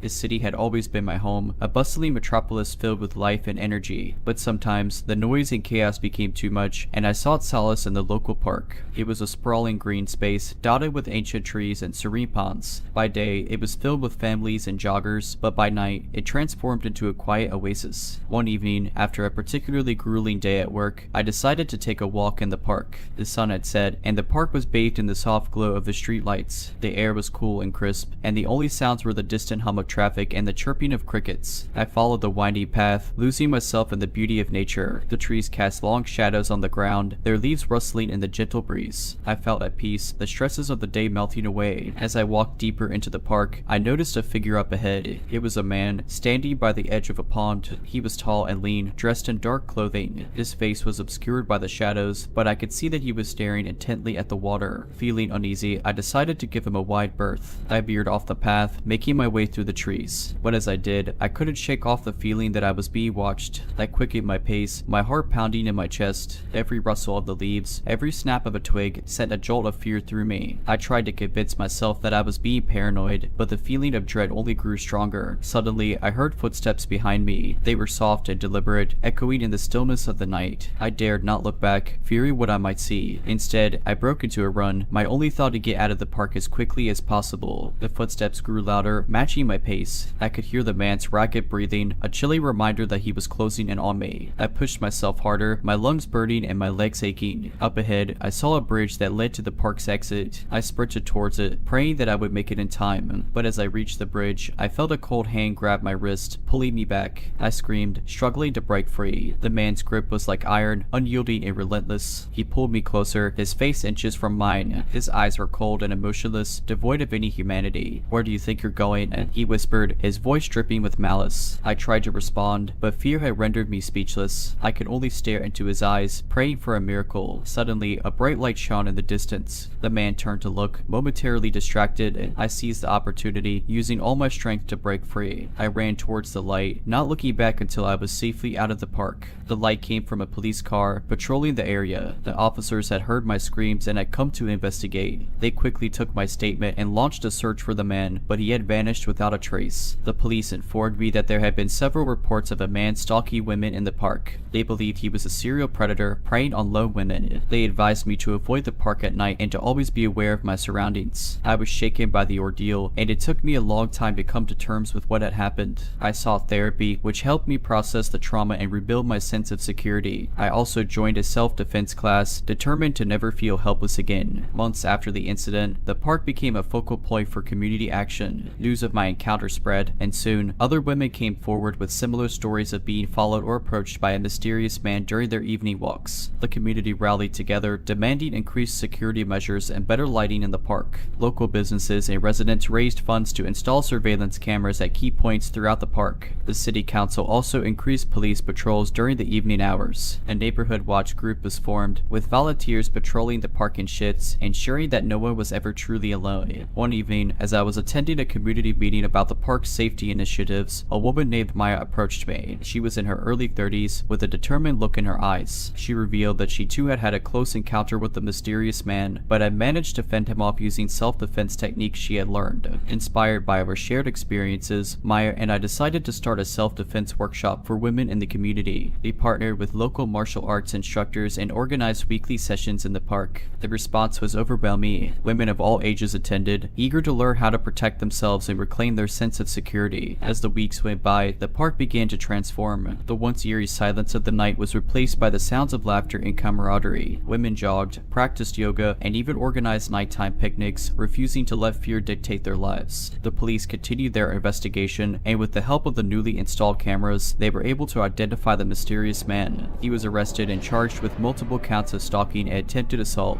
It turned out he had a history of violent behavior and had been released from prison just months before our encounters. The news of his arrest brought a collective sigh of relief to the community. The park, once a place of fear, had become a symbol of resilience and unity. Maya and I continued our self-defense workshops, expanding them to other parts of the city. We also started a non-profit organization dedicated to empowering women and promoting safety in public spaces. Today, the park is a testament to the power of community action. Families picnic under the trees, children play on the swings, and couples stroll hand in hand, enjoying the beauty of nature. The memories of that fateful night still linger, but they are overshadowed by the positive change that emerged from it. As for me, I've learned the importance of trusting my instincts and being prepared. I still visit the park, but now I do so with confidence, knowing that I have the skills and the support of my community to keep me safe.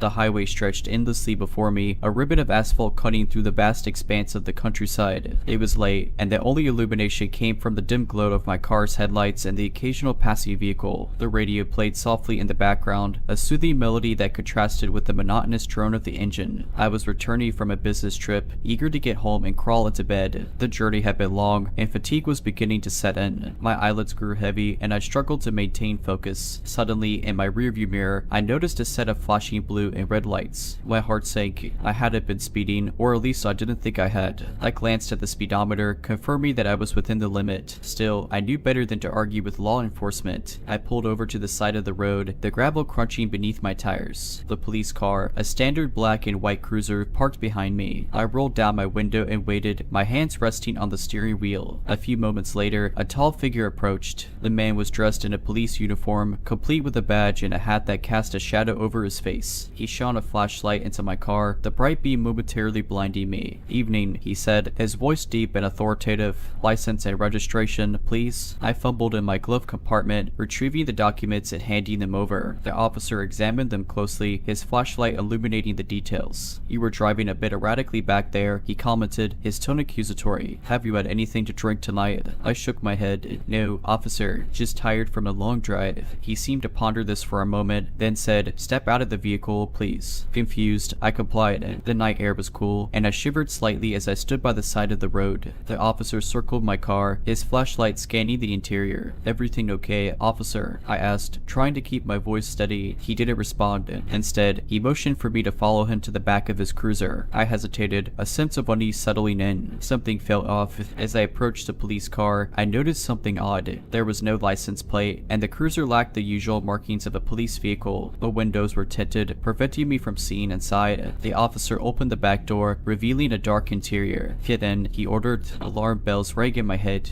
This wasn't standard procedure. Why would he want me to get into the back of his car? "I'd rather not," I replied, trying to sound confident. "Is there a problem?" The officer's demeanor changed instantly. His friendly facade dropped, replaced by a menacing glare. "Get in the car, now," he growled. Thrill gripped me. I realized that this man wasn't a real cop. I was in grave danger. Thinking quickly, I reached into my pocket and pressed the panic button on my car keys. The car's alarm blared, its lights flashing wildly. The fake officer was momentarily startled, giving me the split second I needed. I bolted, running as fast as my legs could carry me. I could hear the imposter shouting behind me, his footsteps echoing on the asphalt, but I didn't look back. I ran until I reached a nearby farmhouse, pounding on the door until the startled occupants answered. They quickly let me in, and I explained the situation. They called the real police, who arrived within minutes. The fake cop was nowhere to be found, having fled the scene. The police launched an investigation, and it was discovered that the imposter had been involved in several other incidents, posing as a cop to rob and assault unsuspecting motorists. The cruiser he had been driving was stolen, and the uniform was a convincing replica. In the weeks that followed, my story became a cautionary tale that spread throughout the community. Local news outlets picked up on it, and I was interviewed multiple times, recounting the harrowing experience. While reliving the ordeal was emotionally taxing, I felt it was essential to raise awareness about the dangers of fake officers. The police department, in response to the incident and the growing public concern, initiated a campaign to educate the public on how to identify genuine officers and the correct protocol during traffic stops. They emphasized the importance of looking for authentic badges, proper vehicle markings, and always asking for an officer's identification if something feels off. Community meetings were organized where officers demonstrated the differences between real and fake uniforms, badges, and equipment. They also provided tips on what to do if one suspects they're being pulled over by an imposter, advising to drive to a well-lit, populated area or even the nearest police station, and to call 911 to verify the officer's identity. As time went on, the trauma of that night began to fade, replaced by a newfound sense of purpose. I became an advocate for personal safety, joining community watch groups and even collaborating with the police department on various initiatives. One evening, as I was leaving a community meeting, a woman approached me. She introduced herself as Lisa and thanked me for sharing my story. She revealed that she too had been pulled over by the fake cop but had remembered my advice. She had asked for his badge number and called 911, which had caused him to flee. Hearing Lisa's story, I was filled with a mixture of relief and pride. My ordeal had led to positive change, and I was determined to continue my advocacy work. Today, I travel across the country, sharing my story and educating others about the importance of personal safety. While the memory of that night still haunts me, I take solace in the knowledge that my experience has made a difference. The world can be a dangerous place, but with awareness, education, and community support, we can protect ourselves and our loved ones from harm.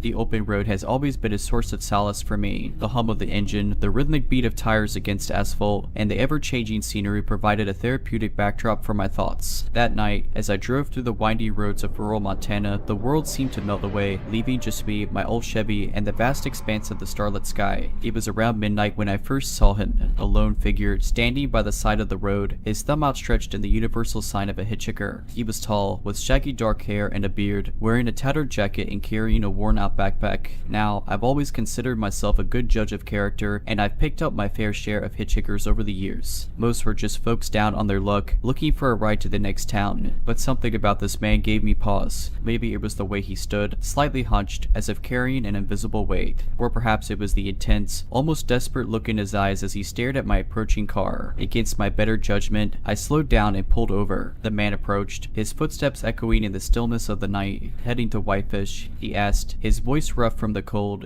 I nodded. Hop in, I replied, unlocking the passenger door. He climbed in, settling into the seat with a sigh of relief. Thanks, he said, extending a gloved hand. Name's Jake. We exchanged pleasantries as I resumed driving. Jake explained that he'd been on the road for days, making his way across the country. He'd run into some bad luck in the last town and was eager to move on. As the miles rolled by, I tried to engage Jake in conversation, hoping to learn more about my mysterious passenger, but he was evasive, giving vague answers and often staring out the window, lost in thought. An uneasy silence settled between us, broken only by the occasional howl of a distant coyote. The road grew darker and more isolated, with dense forests on either side. Suddenly, Jake spoke up. Take the next left, he instructed, pointing to a narrow dirt road that branched off the main highway. I hesitated. That's not the way to Whitefish, I replied, my grip on the steering wheel tightening. Jake's demeanor changed instantly. His friendly facade dropped, replaced by a cold, menacing glare. Just do it, he growled, his voice dripping with malice. Fear gripped me. I realized that I was in grave danger, but I also knew that I couldn't show it. I had to think fast. Alright, I said, trying to keep my voice steady, but I need to refuel first. There's a gas station a few miles ahead. We can take the detour after that. Jake seemed to ponder this for a moment, then nodded. Fine, he replied, but no tricks. I drove on, my mind racy. I needed a plan, and I needed it fast. The gas station was my best chance of escape, but I had to be careful. One wrong move could be fatal. As we approached the gas station, I noticed a police cruiser parked by the pumps. Relief washed over me. This was my chance. I pulled in, parking next to the cruiser. Jake watched me closely, his eyes never leaving mine. Stay here, I instructed, grabbing my wallet. I'll be right back. I entered the store, my heart pounding in my chest. The officer was at the counter, chatting with the cashier. I approached them, trying to appear calm.